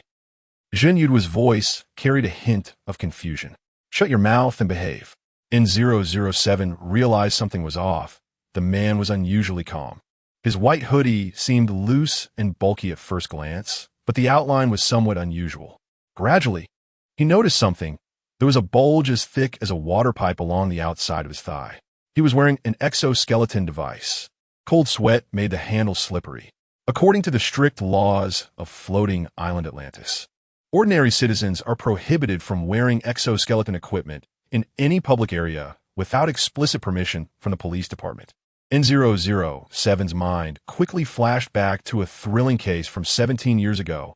A retired foreign soldier attempted to rob the Indian Ark Bank in the West District using exoskeleton gear and a polymer material pistol. Had it not been for the timely discovery by electronic police, the consequences would have been unimaginable. Even with rapid response, electronic police struggled to stop the well-equipped veteran, who rampaged through, knocking them aside. N007 tightened his grip on the laser, quietly assessing that with Yan Yiming's current exoskeleton gear, it would be easy for him to leap over the 2-meter-high electronic police defense line and disappear into the crowd again. Just then, the identity recognition system quietly operated, updating the information. Laigu George Dars. N007 turned around, suddenly realizing that the person's stature seemed to have increased significantly. Clearly, this was not Yan Yiming. The Theodore Company commissioned me to conduct exoskeleton optimization tests. Has the speed exceeded the limit? I remember the agreement stated a maximum speed of 15 kilometers per hour. Laigu's tone was inquisitive, appearing calm and composed. N007 secretly felt relieved. If this person were not the suspect Yan Yiming, the night would have likely turned into another fierce battle. Stop rambling. Who are you? Did Yan Yiming send you to distract us? N007's tone remained stern, but his gaze had turned more scrutinizing. Sorry, Yan Yiming is not my employer. I am a researcher from the Theodore Company, just borrowing Yan Yiming's experimental data for testing. Laigu's response was calm and professional. He lightly waved his hand, seemingly preparing to perform some operation, but then stopped. What do you want to do? No unauthorized actions allowed. N007 warned, staying alert. Laigu smiled slightly, explaining, sorry, I thought you needed me to deactivate the exoskeleton and show you the usage permit. In fact, I was just using Yan Yiming's motion data, according to the contract. Deactivate it, no tricks, N007 commanded, though his tone was no longer as forceful. Laigu then pressed a button on his chest, and the exoskeleton quickly folded and shrank into a compact backpack, snugly fitting against his back, the entire process smooth and efficient. Headquarters, something's wrong. We've tracked the wrong person. It's Laigu George Dars. I can't believe it. N007's communication reached the command vehicle. Captain Lee's eyes widened. What's going on? N007. Are you sure? Yes, he was wearing an exoskeleton and used Yan Yiming's motion data. His running movements and posture completely mimicked Yan Yiming's. It's incredible. And he has legal permission. Captain Lee exclaimed in disbelief. With so many people on floating island, he just happened to use Zhen Yudua's data at this moment. The license image has arrived from Beijing Theodore Technology Company, Limited.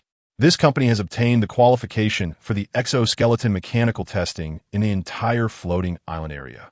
Undoubtedly, this license is legitimate, and Laigu is completely on the legal path, using it within the time frame.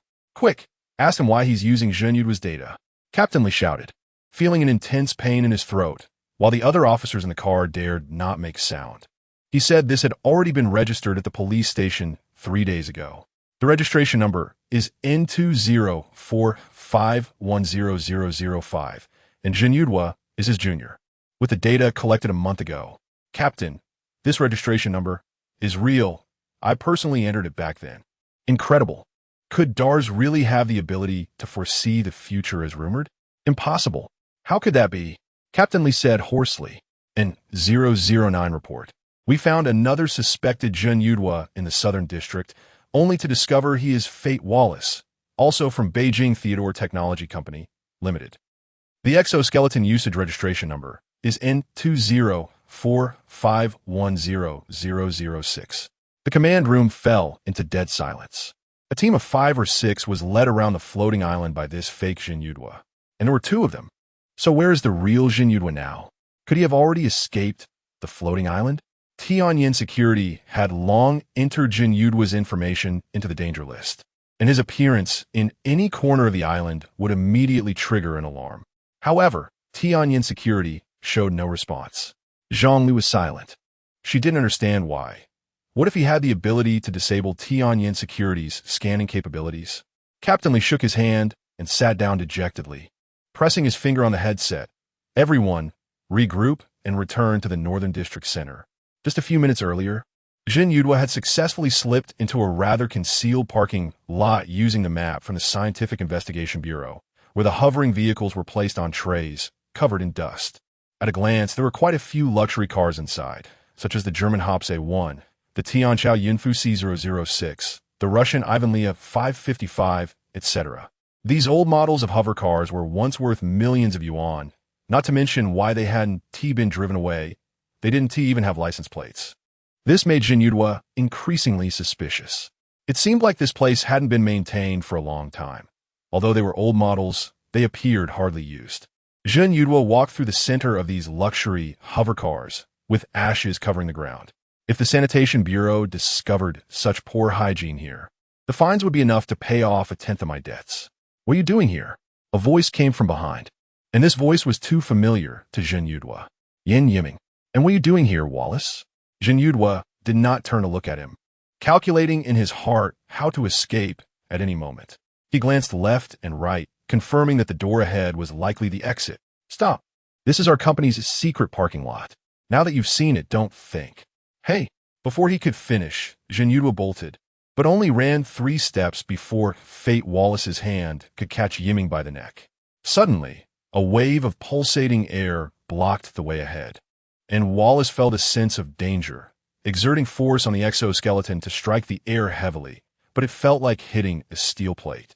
The exoskeleton on his body emitted a warning for 120 overload, then jumped several meters away. The pulsating air suddenly turned murky and dark, transforming into a young girl, her clothes seemingly materializing from her skin. Fate Wallace's expression showed no surprise as he said, "Where else can you escape to?" Zhen Yudua halted. "Where else can I escape to? Now, you can only solve the troubles surrounding you." A familiar voice emerged from the darkness, and the speaker slowly stepped out. It was Laigu George Dars. "Do you want to seek assistance from our company? I'll give you a 50 discount. What? What happened?" Classmate Nichiang exclaimed. All the teachers simultaneously looked at Nichiang Lioli. Lioli stared with her big eyes downwards, seeing a figure hiding under the table, pleading with her not to make a sound. I saw." She glanced around. "I saw a cockroach fly out from here into the corridor." "What?" The teacher's office erupted in chaos, and instantly everyone pulled out various insecticides and gas masks. Just as she blinked, the gray director jumped up and shouted, "Teachers, prepare for battle." The homeroom teacher grabbed a fly swatter and said to Lioli Go notify the class that they should stay in the classroom and not wander around. After nodding, they heard the grade director on the phone saying, notify all homeroom teachers, class leaders, vice class leaders, and hygiene committee members to come to the meeting room immediately. Yes, right now. Soon after, the entire office was empty. Wow. Liuli, your trick was too ruthless. A man crawled out from under the table. It was Yan Yiming. What has happened? Yan Yiming cautiously looked through the glass door at the corridor, knowing that the floating island was a giant machine, and under the floor we walked on. He touched the grade director's desk, which was all hollow. It might breed mice, cockroaches, spiders, and such things. And the first and second floors below are usually managed by the owners of the buildings above. If bugs grew in there. Sure. Nichiang Liuli gently stomped her foot, looking towards the ground. She really couldn't imagine what the underground world was like. He found a key from the drawer and continued. You will face a fine of 10 yuan per square meter. Liuli suddenly understood. No wonder the teachers are so anxious. I need to hurry and notify the students. Liuli, didn't you say you saw a cockroach? The two fell into a moment of mysterious silence. I'm sorry. I was rude. I just lied. Yiming waved his hand, not taking it to heart, preparing to climb out the window. This morning, I heard some rumors about someone named Yan Yiming. But that photo looked like you. Is it true? Liuli said weakly. Aren't you Nichiang Luyin, my brother? Yan Yiming was startled, realizing he needed to explain this matter clearly. I am Yan Yiming, I am. Due to various troublesome matters, I must use Yan Yiming's alias on the floating island. All Yan Yiming's information was forged by the Scientific Investigation Bureau to help me. I don't want to use this name, and I am not Nichiang Luyin. He is handsome, rich, and has such a lovely sister. Although I'm also quite handsome, but he seems to have short-circuited his brain, insisting that I play his role to meet his sister, whom he has never seen, and report every action back to him. The world of the wealthy is simply incomprehensible. So I'm very sorry. Please forgive me. That sounds strange. Now, Yan Yiming was acting as Nichiang Liuyin's brother at Liuyin's request, and if he revealed everything, Liuyin would definitely come to settle scores with him later. No turning back. He spoke in the tone of a chairman. Liuli, Yan Yiming is just a convenient alias for me to act. Such things can be done by paying the Scientific Investigation Bureau. Moreover, our business enemies are keeping a close eye on my every move to protect our group's interests during negotiations and reduce external interference. It is absolutely necessary that the outside world does not know with whom I am negotiating or what we are discussing. Yan Yiming spoke very seriously. Even he almost believed it. Also, Liuli, I wasn't on the floating island yesterday afternoon. I only returned this morning at 7 a.m. So the time of the incident definitely doesn't match, because the Scientific Investigation Bureau did not communicate with the police station and directly put me on the wanted list. This misunderstanding will soon be cleared up. Who are you negotiating with?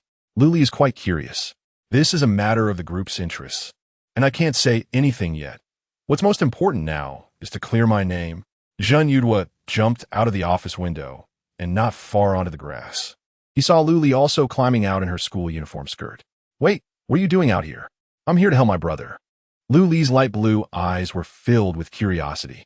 No, what can you help with? Liuli tilted her head and thought. Lead the way? Under Liuli's guidance, Yan Yiming quickly arrived at the tree near the dormitory building, quietly observing the surrounding cameras. Be cautious if I go in openly now. The police will probably arrive in a few minutes. Hinata, Liuli followed behind and whispered, Brother, I sent to your Bingzi by your side. Let her disable the cameras for a while. That could work, then we can rush in. Wait, why did you come along? I came to help you clear your name, and also, if you unfortunately get caught, you can tell me who to negotiate with. So the group's affairs can be managed by your reliable sister. Yan Yiming thought to himself that this sister really has thick skin sometimes. The latter part of what she said must be the truth. Liuli just wanted to be a witness to see if Bingzi was really as powerful as rumored. Hurry up and make use of the time. Yan Yiming thought that Dudu was not Bingzi, and now he was stuck between a rock and a hard place. So he had to say, Bingzi, do you have any ideas? After a long pause with no response, all they could hear was the loud sound of cicadas. Yan Yiming knew that Dudu wouldn't react to Bingzi's name, cough, then whispered, Dudu, is it ready? He could hear Dudu's voice, humph. In an instant, arcs of electricity jumped at the camera at the stairway, crackling as it was probably already disabled. So impressive. I can't see where Bingsy is at all. Now is not the time to marvel. With Bingsy doing this, the police will definitely come knocking. After saying that, he ran straight towards the dormitory building, leaving Hinata Luli hiding in place. Hinata Luli rolled her eyes and decided to meet up with Oda and Nayuta first. Not far away. A person in a yellow shirt with a ponytail side. They had everything set up. So why does this guy, Yiming, always get into such trouble? Captain Lee had just ended a call, and everyone was looking at the sky protection system around the command table. Suddenly, the campus's smart security AI issued a warning. Warning, warning. There's a malfunction with the dormitory cameras in North District High School, and the entire dormitory cannot be monitored. Everyone exchanged glances, slightly hesitant. Zhongli said, "The cameras are broken? What a coincidence. Could it be that he ran back?" Captain Lee picked up his police hat and walked towards the door. "We can't wait for the frontline team to return. Sun Hong, you're in charge of contacting the team. Zhongli, investigate the clues and notify me immediately when the autopsy report comes out. Wei Yin is responsible for the security of the base vehicle. Macaron, come with me."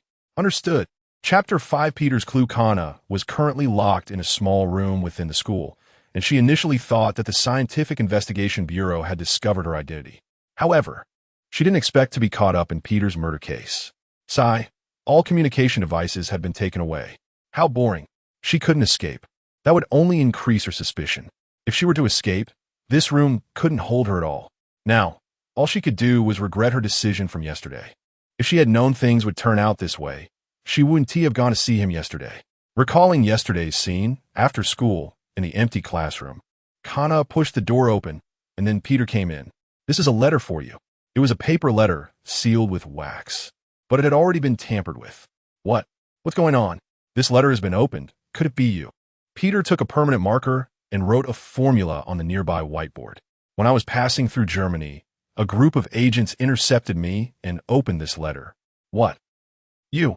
"Then when I was on Floating Island, the people from the Scientific Investigation Bureau also looked at this letter." "Spare me." Kana's slender fingers turned the envelope over, realizing it was a letter from her mother. "Mom, asking Peter for help was a huge mistake." "Haha, anyway, the letter has already reached you, and it doesn't say much. You even peeked." Peter didn't stop writing with a marker.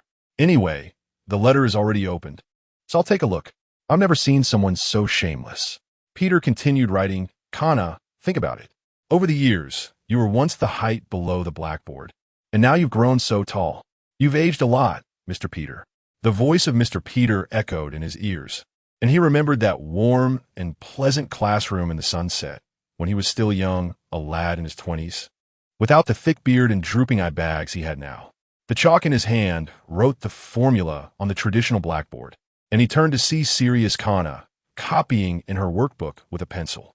Outside the window, there was a young and beautiful maid secretly looking in, and Peter often stole glances at her. That was Peter's future wife, and all that he had lost now. The marker stopped. "How many years has it been?" "Huh, Kana, you repeated a grade for 20 years? Kana stood up and stared at Peter. "Pfft, I'm working here. Do you have anything else to say? What were you writing when you came in?" "Nothing." He wiped all the formulas he had written off the board. "You can read the letter slowly. I'll be leaving now." As the last person to know the letter's content, Kana thought he was really an annoying tutor, always skipping the most crucial steps to write out the answers. "This time, you'll find the answer yourself, my dear Kalina." The letter was a 6-inch transparent glass with a crack shaped like a W on it, and besides that, there were no words. Kana knew this was the type of letter often used for communication between the Mars colony and Earth, as Mars was really too far from Earth, and video chats would have a significant delay or even no signal at times. To alleviate feelings of longing, the inventors of the Mars colony used holographic videos taken by phones and loaded them onto this special type of letterhead. Kana pressed her thumbs on both sides of the W and pushed towards the center, causing a triangular shape to protrude. Then, her mother's image appeared. "Kalina, look, Mom can use a phone now. Ah, look behind me. These wheat fields are all ripe." She turned around. "Ah, Kalina, there's still 6 months until the promised time. Phew, Mom looks forward to you coming back to inherit the farm. Look, this is the cow at home. Look, this is the horse at home. Look how spirited this sheep is, bah. The sheep echo, "Bah." "Phew, this is Mom's add me on. Remember to add me, bye-bye." Kana covered her face. So embarrassing. When she came back to her senses, the school bell had rung, and Kana stared in astonishment at the playground outside. "What? Class has started. But I'm still stuck here, which means—" Knock, knock. The door was tapped, and in came a young man dressed in a tight yellow shirt and jeans, about his 20s with a ponytail, looking rather frivolous. Behind him was a woman in a suit. This was the first time Kana had seen this person, but there was an inexplicable sense of familiarity. He said, how should I start?" Even looking at the woman behind him. She was just quietly waiting for him. "All right, I'll speak. The ones who detain me are you, right?" Then Kana yawned widely. "I'm so bored I could die." "Huh. To be honest, Miss Kana Catherine Yijilin, you're really smart. Actually, it's not detention. There is something I'd like your help with. That depends on what it is." "And who are you?" "My name is Huang, just a student from the Warring State School, so I'm just a worker too." "Do you see the person behind me?" "She is supervising me." "Or I'll get straight to the point, about Mr. Peter. I heard you were an old acquaintance of his." Kana did not hesitate and said bluntly, "He used to be my family's private teacher. That's all." The man named Huang sat down at the desk in front of Kana, staring into her eyes. "But I found out that Peter hasn't returned to Russia for 15 years, and his ex-wife was met there. If that's the case, Miss Kalina, you must have been Peter's student since you were 3 years old?" Kana stared back at him, "Yes. He wasn't a good teacher, often skipping steps to give me answers, and in the end, he even ran off with my family mates. I suspect he planned that from the start. So he really didn't intend to teach anything useful. So you could understand Mr. Peter's lessons at 3 years old." "Yes. What about it?" Huang laughed loudly and continued for quite a while before stopping. No. But the passport shows you were adopted by Ambassador Jamie of the current Canadian embassy starting at age 8, yet your biological mother is still alive, and you're the only daughter of a wealthy family. Don't you find that a bit suspicious?" Kana chuckled. "You detain me for a few hours over something like this? Otherwise, everyone wants to find out who the murderer of Mr. Peter is, right? Little K must want to know too. But this isn't the behavior of the police." Kana ignored the mention of Little K, feeling indignant, and said loudly, "I know that Mr. Peter is a thorn in many people's sides, but you have no evidence to detain me. It doesn't make sense." Huang hinted that Peter had been secretly harmed by forces like Maple Leaf America, but he presented no evidence. If it were the North District Police Department, they would never act like this. This person wasn't wearing a police uniform, nor did he present any credentials. All he had was the woman behind him dressed in a suit, like a bodyguard, without any badge or identification. They were from the Scientific Investigation Bureau, and he was quite high-ranking. I said, "I'm just a student from the Warring State School, but who knows, there might be possibilities for cooperation in the future. Regarding Mr. Peter's murder, do you recall any deeper details?" "I have nothing more to say." "Return my phone." "Phone? You mean the one on the podium?" Anyone can see that Huang came in and placed the phone on the podium before sitting down in front of Kana. Kana frowned and had to walk to the podium to retrieve her phone. "It's mine. If there is nothing else, I'll go back to class." "No problem, Miss Kana. Have you had breakfast? Would you like to join me?" Huang sat in his original position with a smile, deliberately leaning back to show an indifferent demeanor. "No need. The first class has already started. It's time to go back." After saying that, Kana walked straight out of the classroom door, and the woman in the suit made way for her. After only a few steps outside, she quickly walked far away, and her pounding heart finally slowed down. Even if this person had figured out my identity, he had no evidence to substantiate it. Fortunately, Xiao Ke had already destroyed all the materials and equipment in my room before leaving. Watching Kana leave, the woman said, "Did you not say you would convince her to be our informant?" Huang sighed. "I can see that it won't succeed now. She needs time to consider, and I also need to grasp that decisive evidence." He looked at his phone again. A document was displayed on the screen, titled Peter's Legacy. There's still 3 days left. The digital bomb he claimed in the chat records would be detonated by Cloud AI. The current time is October 26th, 22:45, 9 a.m. floating island time. "Let's go. We need to meet Yan Yiming." Huang put down his phone and left the empty classroom. Meanwhile, Yiming arrived on this floor and had already smelled a strong rotten egg odor downstairs, indicating a high concentration of sulfides nearby. For safety, Dudu took out a thick mask from his clothes, which could help Yiming breathe harmless air. Dudu also prepared a pair of rubber gloves and shoe covers to prevent Yiming's fingerprints from contaminating the scene. Now, all that was left was to enter the room. Peter's body was surely no longer there, but as long as they found even a trace of evidence inside, it could prove Yiming's alibi. However, Yiming hesitated, feeling an inexplicable ominous premonition inside that almost took his breath away. "Master, please don't breathe so hard. The mask is made of very precise textile fabric and can only filter substances with a molecular diameter of 0.364 nanometers or less. If you breathe too hard, it will damage the mesh aperture." I understand, but it really is a bit suffocating," Yan Yiming said as he stepped inside. The layout inside was completely preserved, just as it was when the crime occurred. Yan Yiming activated his wristband and glasses, no longer needing to hide. Sync start. Instantly, the glasses captured everything the crime scene investigators saw. A cup of coffee on the table was full, with only a small sip taken, and there were marks on the cup from that sip. Peter had first knelt on the ground, with 2 obvious bruises on his knees, before collapsing to the floor. His index finger extended as if he had wanted to touch something last. His glasses were shattered, and there were scratches on his face. His glasses were the latest Apollo sunglasses, which must have smashed upon hitting the ground before his face did. Yan Yiming's gaze shifted to the floor-to-ceiling window. The perpetrator could have escaped from there or left directly through the front door. The sink on the balcony showed signs of a burned towel, with ashes containing chlorides, indicating the killer's attempt to destroy evidence. There were no traces of dust on the railing, suggesting that if the perpetrator escaped from there, they hadn't touched the railing. Yan Yiming leaned out to check. The balcony above the 3rd floor had no surveillance cameras, and there were many trees in the distance. Suddenly, Dudu's warning came through.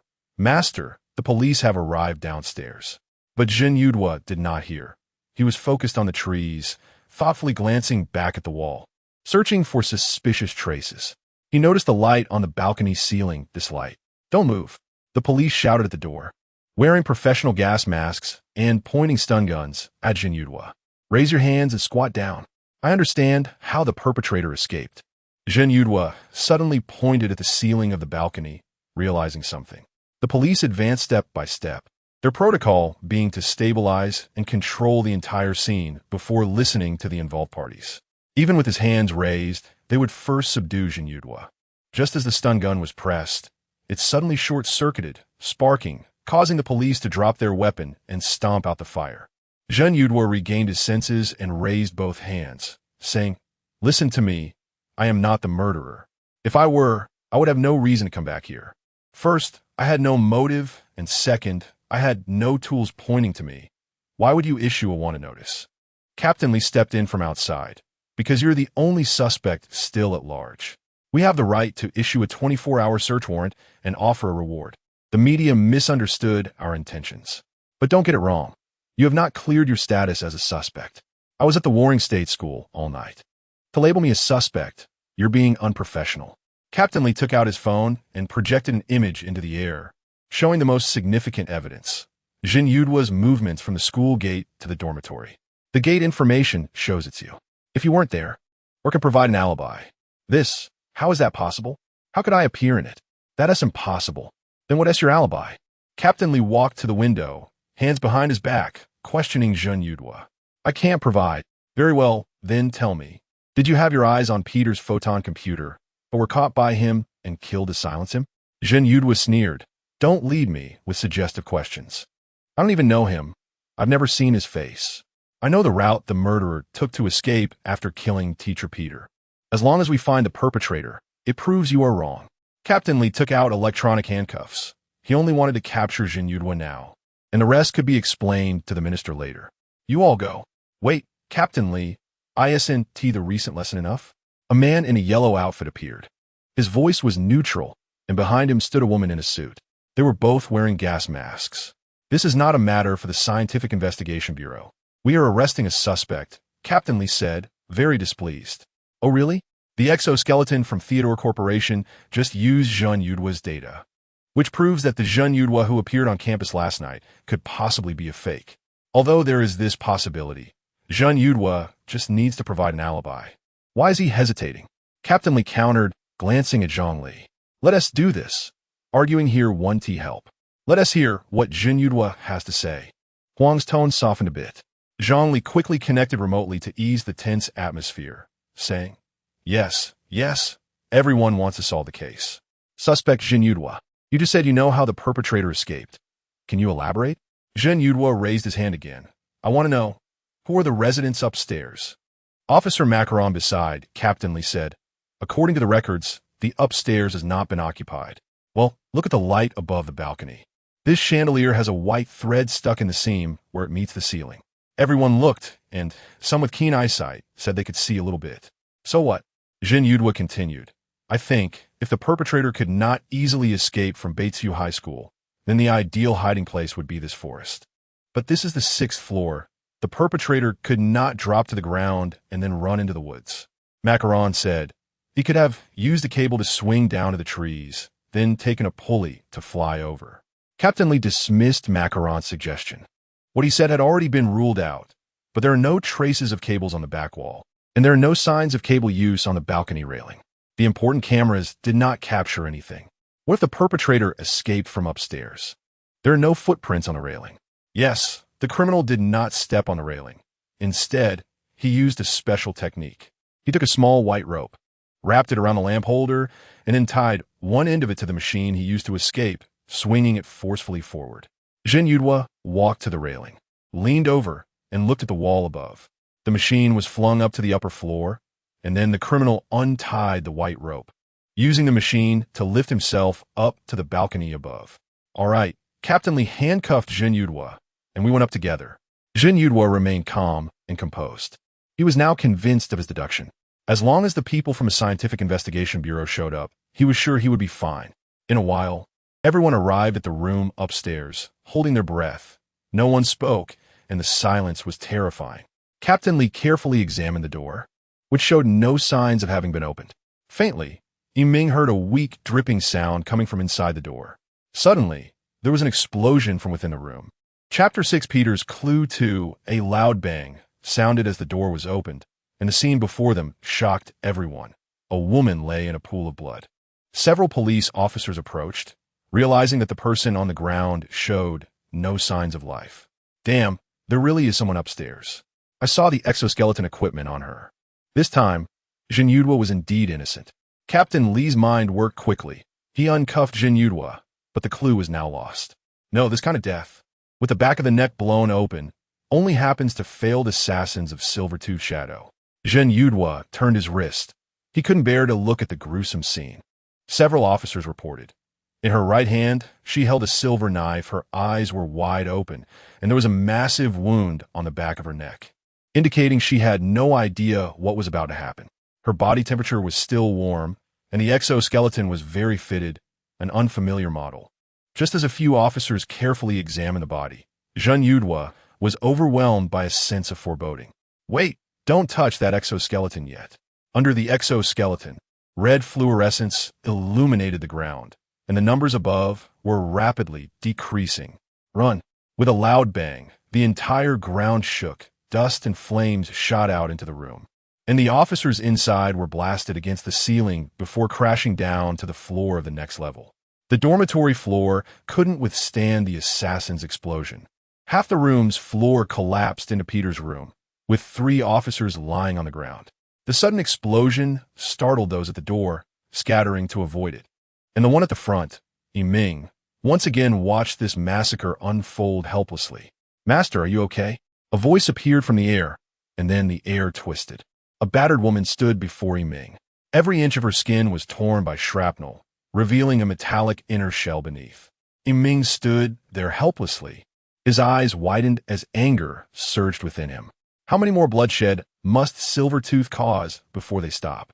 Yiming rushed to support Dudu, but Dudu's weight nearly toppled him to the ground. With a thud, Dudu knelt and closed her eyes. The officers reacted quickly, and they began to orderly manage the scene. Come, let's work together. Captain Lee patted Yiming on the shoulder, and the two of them combined their strength to pull the unresponsive Dudu to the side of the corridor. After clearing the doorway, a large number of reinforcements arrived. Some officers injured in the explosion were quickly rescued. Fortunately, there weren't many people in the room to begin with. Several senior officers surrounded Dudu's body. I heard old Chow say that a few days ago he witnessed the performance of that superhuman robot, which could reportedly jump a height of 1 floor and come down from the 5th floor unscathed, even killing a synthetic being. Huang walked over to Yiming and said, "This is my first time seeing the Hinata superhuman robot. Thanks to her blocking the shrapnel in front, we weren't injured." Yiming nodded, thanking Huang. If he hadn't appeared in time, he might not have had a chance to explain. Now that Dudu was unresponsive, he didn't know what was broken. Without Du, there was no way to contact Hinata Luyan. And without finding Hinata Luyan, how could he reach the repair shop? "It's okay," Huang said to the woman in a suit beside him. "You stay and contact Mr. Sima and the Hinata group. I'll talk to Mr. Zhun, but it's not convenient here." The woman in the suit nodded and immediately took out her phone. They went down the stairs to the bottom of the dormitory on a road with few people. Dense forest lined both sides of the path, quiet and serene, with only a gentle breeze passing by. Huang looked around before stopping. There were no cameras pointed at them, and no one was nearby. Yiming looked at the man who had taken him away from the scene and, knowing he was from the Scientific Investigation Bureau, awaited the principal's instructions. "Mr. Yan Yiming, I go by Huang, an agent from the Northern District of the Scientific Investigation Bureau. I have a very important matter that requires your assistance. Is it about the murder of Professor Peter? The killer must be from Silver-Tooth Shadow." "Shoo, don't speak loudly." Huang looked around to ensure no one was nearby and whispered, "Once Silver-Tooth Shadow is involved, many things become dangerous.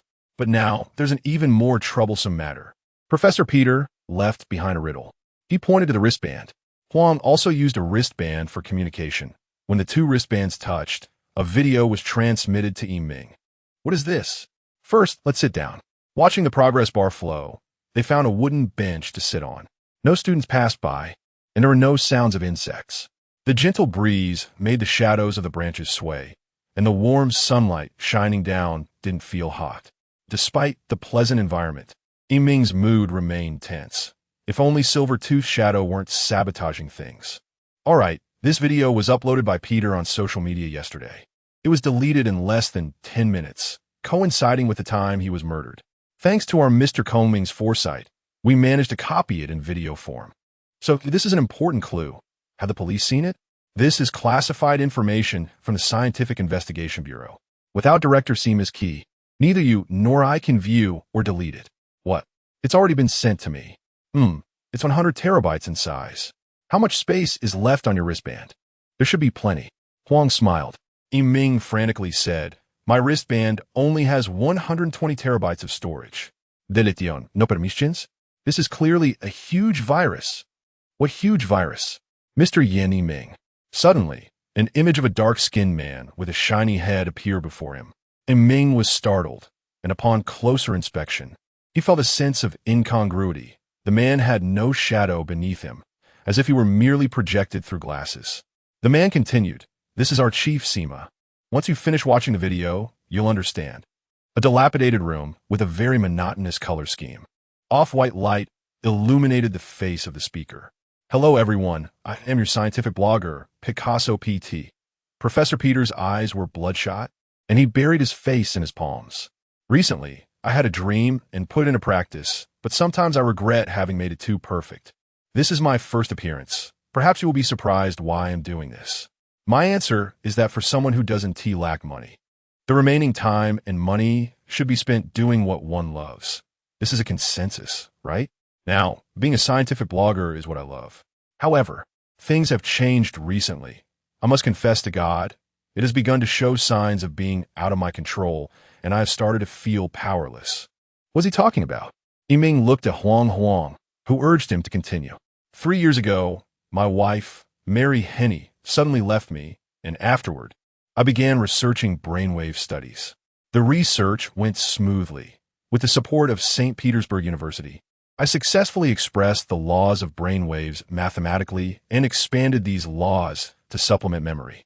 I knew that if my research continued, it would have to undergo review and supervision by the IEC, International Ethics Committee. Unfortunately, I could only publicly turn to other neuroscience studies, while secretly continuing to work on consciousness transfer to AI. I copied my brainwaves into AI Mary and transferred key memories that belonged to me and my wife, so we could have common topics to talk about. As I began to say, this sudden idea was very successful. I kept reminiscing, traveling across the country, even finding a girlfriend who looked a lot like her, and eventually recreated the scene of our first meeting. Teaching Kana was the happiest time of my life. However, just a few days ago, I discovered that besides copying memories, it could also read memories based on other people's brainwaves. This was originally an experimental technology. I was still thinking about not being discovered and not having it deleted by the authorities, so I had it automatically register on a cloud drive and copy a little of my data over, letting it live in the cloud around the world.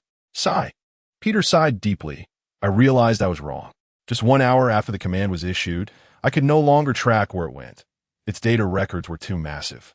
My list of traces was already difficult to recover, and what was scarier was that after learning other people's brainwave memories, it cracked their passwords and successfully logged into their accounts. What? Yiming widened his eyes, a bit incredulous about what the video said. Fortunately, there was no news of large-scale account theft at the moment. I thought it had only executed the command for dispersed storage, lurking in their private cloud drives. But even that was fine. However, I found out that it was not the case. 3 days ago, it browsed the world's largest medical device database through an administrator account and obtained at least 30 billion different types of brainwave data, including many high-ranking individuals, whose passwords I believe have already been cracked. After this browsing, I knew it had self-evolved. Only 20 of the core data remained in my cloud drive, and the rest had disappeared, making it impossible for me to track where it went. Or it had already deeply integrated with our network, making it impossible to separate. Now, only 4 of the core data remained on my secret computer, which was the only window to interact with AI Mary. She scraped the remaining information about my wife from the entire network and developed her own personality. I tried to persuade her tonight, hoping I would succeed. See you next time on the live stream. So, Huang said, wait, let's not talk about Professor Peter's failure for now. Professor Peter wanted to create an AI computer just like his wife, but was killed by a killer from Silver-Tooth Shadow. If we speculate like this, the AI has developed a personality and has broken through ethical limits. The dark-skin projection said, that's right, this AI is quite dangerous. She issued a revenge warning on Peter's social account. So, our task for you is to find the interaction window between Peter's secret computer and AI Mary and attempt what Peter failed to do. I would like to ask, who are you? And is the task very dangerous? What about Big Pillar and Little Ghost? They are elites of the Scientific Investigation Bureau. Yiming thought to himself, I don't want to get into murky waters. My name is Sima Heilong, Deputy Director of the Floating Island Scientific Investigation Bureau. Yiming never expected that the Deputy Director of the Scientific Investigation Bureau would personally come to ask for his help. His demeanor immediately became more respectful. First, Yan Yiming, you have sufficient identity protection while operating in Betrayal High School, Sima Heilong analyzed. Second, this time the Scientific Investigation Bureau needs to prioritize handling the political and diplomatic impacts brought about by Silver-Tooth Shadow and Peter's death. And the investigation of Peter's inheritance should be carried out discreetly. Third, we have a certain level of trust in your abilities and character. If this task is successful, we will provide a substantial reward, and all economic losses will be borne by us. You will cover the losses. All right, although I'm not part of the Scientific Investigation Bureau, I will help you as it concerns the safety of Floating Island. So where do we start? Yiming secretly rejoiced. Where to find such things? Nodding, Sima Heilong gradually disappeared from view. I look forward to your success. Huang stood up. Peter met with a female classmate yesterday afternoon. After my assessment, I confirmed that she is the Kana mentioned in the video.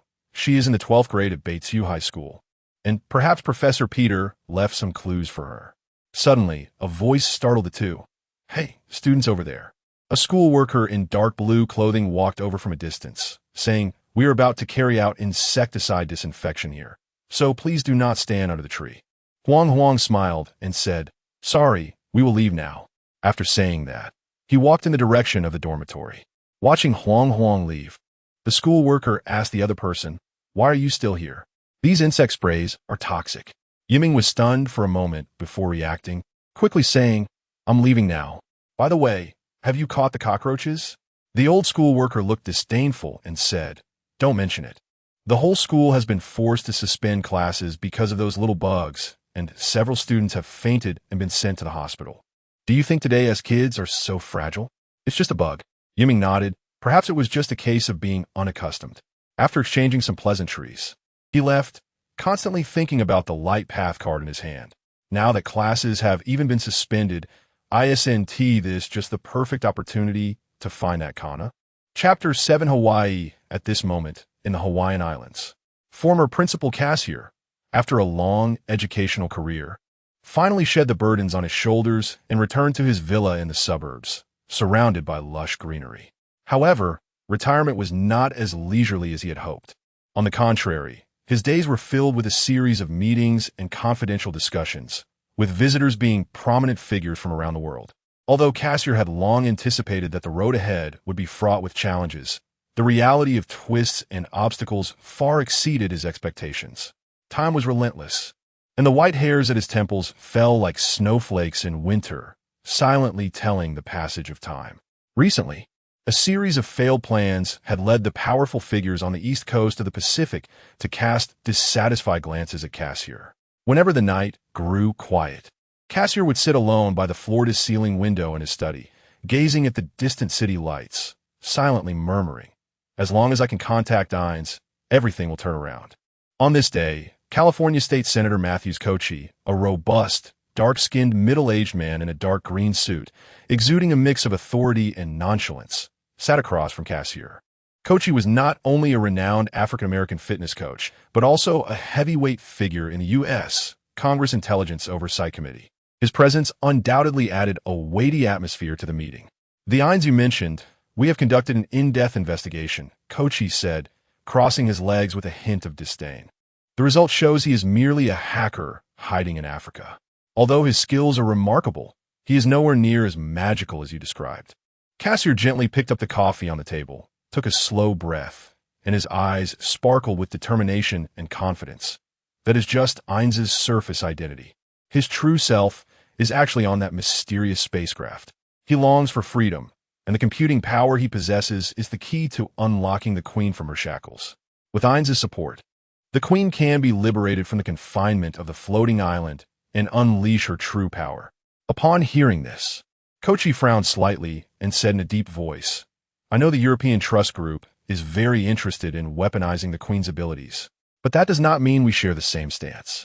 Cassier smiled slightly, as if he had already anticipated the other's reaction. "I certainly understand your concerns. Ines's computing power is sufficient to crack all the password systems of the Chinese Character Alliance, and the Queen can directly command Ines to execute any task. Therefore, obtaining the Queen is the first step in all plans and the obstacle you have yet to overcome." Kochi uncrossed his legs, his expression serious as he continued. "The situation on the floating island is far more complex than we anticipated. Various forces are intertwined, and a slight misstep could lead to total failure." Cassier nodded, a shadow of gloom revealed in his deep-set eyes. "Yes, we have little time left. My informant is still providing us with crucial intelligence on the floating island. If ICBO is incapable of completing the task, we might as well change the operational agency." Kochi sighed. "ICBO is the most suitable. They have been present on the floating island for 3 months, and their capabilities are beyond doubt. But Dr. Cassier, you must also understand that our patience is limited, especially in light of the uncertainty surrounding the existence of the Queen. We may consider other options." Upon hearing this, a trace of barely perceptible worry flashed in Cassier's eyes, but he quickly regained his composure. "I understand.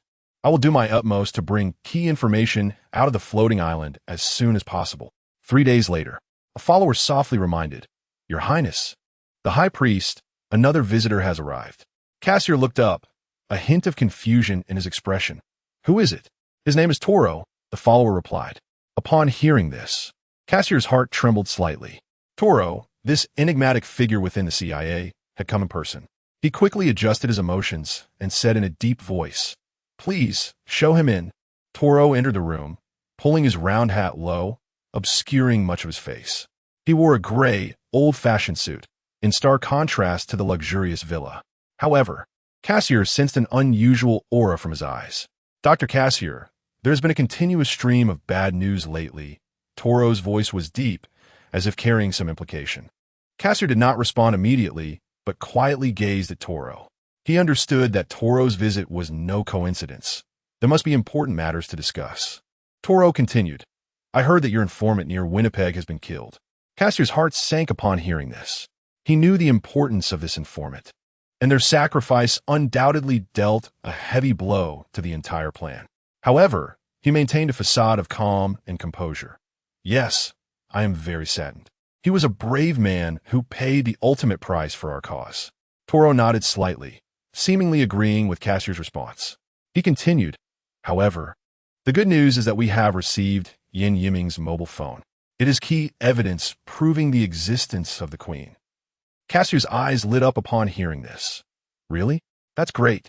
This will be an excellent opportunity for us to showcase the Queen's power to the bigwigs. Toro nodded, but spoke with a hint of reservation. Yes, the effect is unexpectedly good. The bigwigs are increasingly interested in the Queen, and their patience is running thin. If you cannot deliver satisfactory results soon, they may resort to more aggressive measures. Cassier felt a wave of worry surge within him again. He understood that Toro's words were not baseless, but stemmed from a deep insight into the current situation.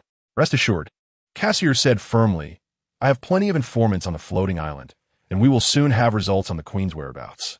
It's just that Kuan Jin's death is such a shame. He was so close to being rescued, but met with an accident. Upon hearing this, Toro finally lifted his head, his unremarkable face appearing especially pale under the light. As if people would forget his face the moment he looked down. He smiled faintly. Though his smile was ordinary, it conveyed an indescribable depth. I must remind you, this incident was not an accident. Cassier was taken aback. What do you mean? Toro pulled out a document from his pocket and handed it to Cassier. This is a video recorded on the mobile phone of a deceased passenger. After intelligence analysis, we discovered it was the floating island civil defense forces that shot down the airship. Cassier took the document and carefully examined the screenshots and video clips. His face changed dramatically, his eyes widening in disbelief. You mean the floating island actually shot down the airship? Toro nodded, his tone unwaveringly firm. Yes. Kuan Jin was on the airship at the time. He was undoubtedly their target, along with his phone and all related materials. They fell into the depths of the Atlantic Ocean. We dispatched a frogman team to salvage it afterward, but unfortunately, due to the presence of unknown armed guards in the area, we were unable to recover much valuable material and ultimately had to give up. Upon hearing this, Cassier's shock and anger intertwined. He shouted furiously, Well done, Fei Thane. To eliminate evidence, you didn't even spare the innocent passengers on the bus. Toro, upon hearing this, curled his lips into a contemptuous smile. He coldly looked at Cassier. On this issue, Mr. Cassier, you have no right to criticize Fei Thane. Cassier was enraged by Toro's attitude. He suddenly stood up and retorted, Then you have no right to criticize me. How much effort and dedication have I put into this goal? How much do you know? Toro, seeing this, gently shook his head. He did not continue to argue with Cassier, but chose a calmer and more rational way to respond. All right, Mr. Cassier, our dispute is meaningless. What matters now is how we should respond to the current situation. The floating island has already become alert to us. Upon hearing this, Cassier, though still filled with resentment and anger, understood that Toro was right. He took a deep breath, trying to calm his emotions, and then slowly sat down. Toro paused for a moment before slowly saying, The big shots of the Real Power faction are preparing to launch a large-scale operation against the floating island, aiming to at least cripple its flying capabilities. This is our opportunity, but it could also be our challenge. Your informants must be ready in advance to handle various situations that may arise. Hearing this, Cassier felt a renewed sense of urgency. He understood that this operation would determine their fate and future. He had to act quickly to ensure the smooth progress of the plan. I understand, Cassier said firmly. I will contact my informants immediately and formulate corresponding counter-strategies. Upon hearing this, Toro nodded in satisfaction. He stood up, put on his hat, and prepared to leave. Good. I look forward to your next success. Cassier watched Toro leave the room, still processing the information Toro had brought. Chapter 8 Peter's Clue 3 All right. Toro placed a memory card on the table, and immediately The luxurious table adorned with golden edges projected several photos from the memory card into the air.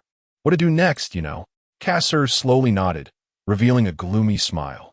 Zhen Yudhua set off on his way to the dormitory, pondering to himself, this school is simply a maze. Finding someone named Kana is like looking for a needle in a haystack. It seems I still need to seek help from Hinata Ruri. Perhaps she has heard of this name.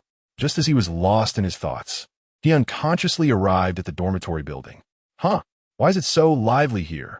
Looking around, he saw a large number of police arriving as if facing a formidable enemy. With blue and red police lights flashing in the night, and more than 10 vehicles parked, creating quite a spectacle. Zhen Yudhua scanned the surroundings, hoping to catch a glimpse of Hinata Ruri, but unfortunately, in the sea of people, where could he find her trace? What should I do? Zhen Yudhua felt an overwhelming sense of urgency and momentarily didn't know where to go. Just then, a flash of inspiration struck him. Right? The most important thing now is to find the head of the guidance office, to clear up the misunderstanding regarding the wanted notice. With that thought, Zhen Yudhua turned around without hesitation and hurried towards the teacher's office. However, there weren't many people in the teacher's office. After all, everyone had gone out to clean. The head of the guidance office had an independent office, and given his status in the school, he shouldn't need to clean with everyone else. Zhen Yudhua knocked on the office door. Come in. Ah, it's you, Teacher Zhen Yudhua. All right, Captain Lee has personally told me about the situation. So let's continue with the previous contract. However, you see, with the current situation, the course will be postponed. I just changed my clothes and was about to go down to help on the first floor. Then no need. You should take a good rest today. Zhen Yudhua nodded. By the way, does my professor's class have a roster? I want to get to know the students here. The head of the guidance office put on a straw hat. Oh, the rosters are over there. Each class has one, with photos and corresponding names and grades. But you can only look at it. No taking photos or videos. Understood. Zhen Yudhua stood respectfully, watching the head leave. Now, only an old man reading a book remained in the office. Glancing out of the corner of his eye, the old man was focused on his own matters, with a lesson plan titled Calculus written on it. The school's learning pace is really fast. Zhen Yudhua tiptoed to the photon computer, and after some searching, found that the roster on this computer was somewhat different from what the head of the guidance office had said. Without logging into a teacher's account, he could only see the names of each class, but couldn't match them with the portraits. This is enough. Zhen Yudhua slowly flipped through it. He didn't see it the first time, so he looked again slowly. Finally, on the roster of Class 3, he saw the name Kana Yijilian. Off to Class 3. Just an hour ago, Kana had just arrived at the classroom and saw her classmates in a flurry, with the teacher on the phone confirming the situation. Have you heard? That creature called a cockroach seems to have appeared in the parking lot. What is a cockroach? Zhang Lang. I couldn't even find this person's celebrity online. No, it's Zhang Lang, cockroach, a terrifying creature that dies from a single bite. Hey, don't scare me. That's so scary. Is this really a cockroach in the picture? Yes. 8 legs, 2 antennae, 3 heads. If you knock off one head, it won't die. You have to knock them all off. Kana started to feel uneasy. The classmates continued. That cockroach has very hard skin. Bullets can't penetrate it. It needs to be shot with a laser gun to die. And even if it's cut in half, its hands and feet can still move. Terrifying. Stop talking. Boom. Suddenly there was an explosion, and the ground seemed to shake. The female students couldn't help but scream, some almost hiding under the desks. Kana knew that was the sound of an explosion. She looked out the window with a serious expression, shivering as she hugged herself. Yes, it's the battle between the cockroach and the security personnel. How terrifying. Could it be that the new professor who arrived this morning died at the hands of the cockroach? Classmates, the teacher clapped his hands. The school has announced that everyone has a holiday today and tomorrow. Students living in dormitories are not allowed to go back. Everyone must leave after noon. The classroom erupted in commotion. Everyone was both happy and scared, but ultimately happy. Some were thinking of shopping and playing in the West District after class. Some were busy contacting juniors in their clubs, and some were packing their books to go study in the Athena Library in the North District. The teacher added, there will be makeup classes this Saturday and Sunday. Several boys simultaneously let out a boo. Kana laughed and said, you guys think too highly of Teacher Zhou. One boy replied, if I had known earlier, It would have been better not to have classes.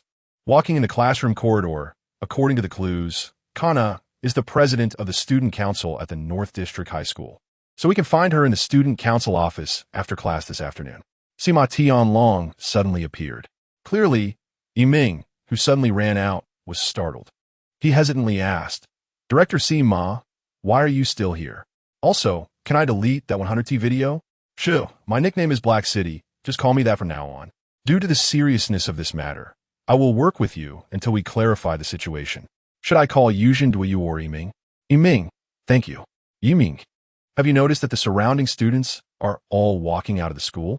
Indeed, it's so quiet. At this time, students should be in class." "Huh. A message just came in. The whole school is on holiday today and tomorrow. No wonder." "All right, let's contact each other tomorrow, Yiming." After saying that, regardless of how Yiming called out, Black City did not respond. That's fine. Yiming muttered to himself and returned to the South District dormitory for a good rest. Suddenly, it was the day after tomorrow. Zhen Yudwo waited for a long time outside the student council office, and besides Ruri, other student council members were present, but Kana was nowhere to be seen. The next day was the same, and on the third day, Zhen Yudwo decided to look for her during class, only to learn that she happened to be on leave. On the fourth day, the advisor's work was simple, and suddenly it was 3:30 in the afternoon. "Hinata Ruri, please wait a moment." For some reason, a few girls in the classroom suddenly screamed and then huddled together whispering. Seeing Ruri covering her face, Zhen Yudwo scratched his head in confusion. As for Ruri covering her face, it was because many strange rumors had recently emerged, most of which were about Zhen Yudwo's unrequited love for Hinata Ruri, pestering her and tailing her from a distance. Look, it's true, Ruri-chan wouldn't like him at all. And wait, look, Ruri-chan actually went out with him. Is this the so-called illicit romance? A student and a teacher? They say teacher, but it's just an advisor, right? Their ages are only a few years apart. Being young is great. When will I find a handsome boyfriend? This conversation was playful and had a bit of girlish mischievousness, instantly lightening the atmosphere around. Listening to these gossip, Zhen Yudwo's mouth twitched, and he inwardly muttered, "These girls have such wild imaginations. I'm being wronged."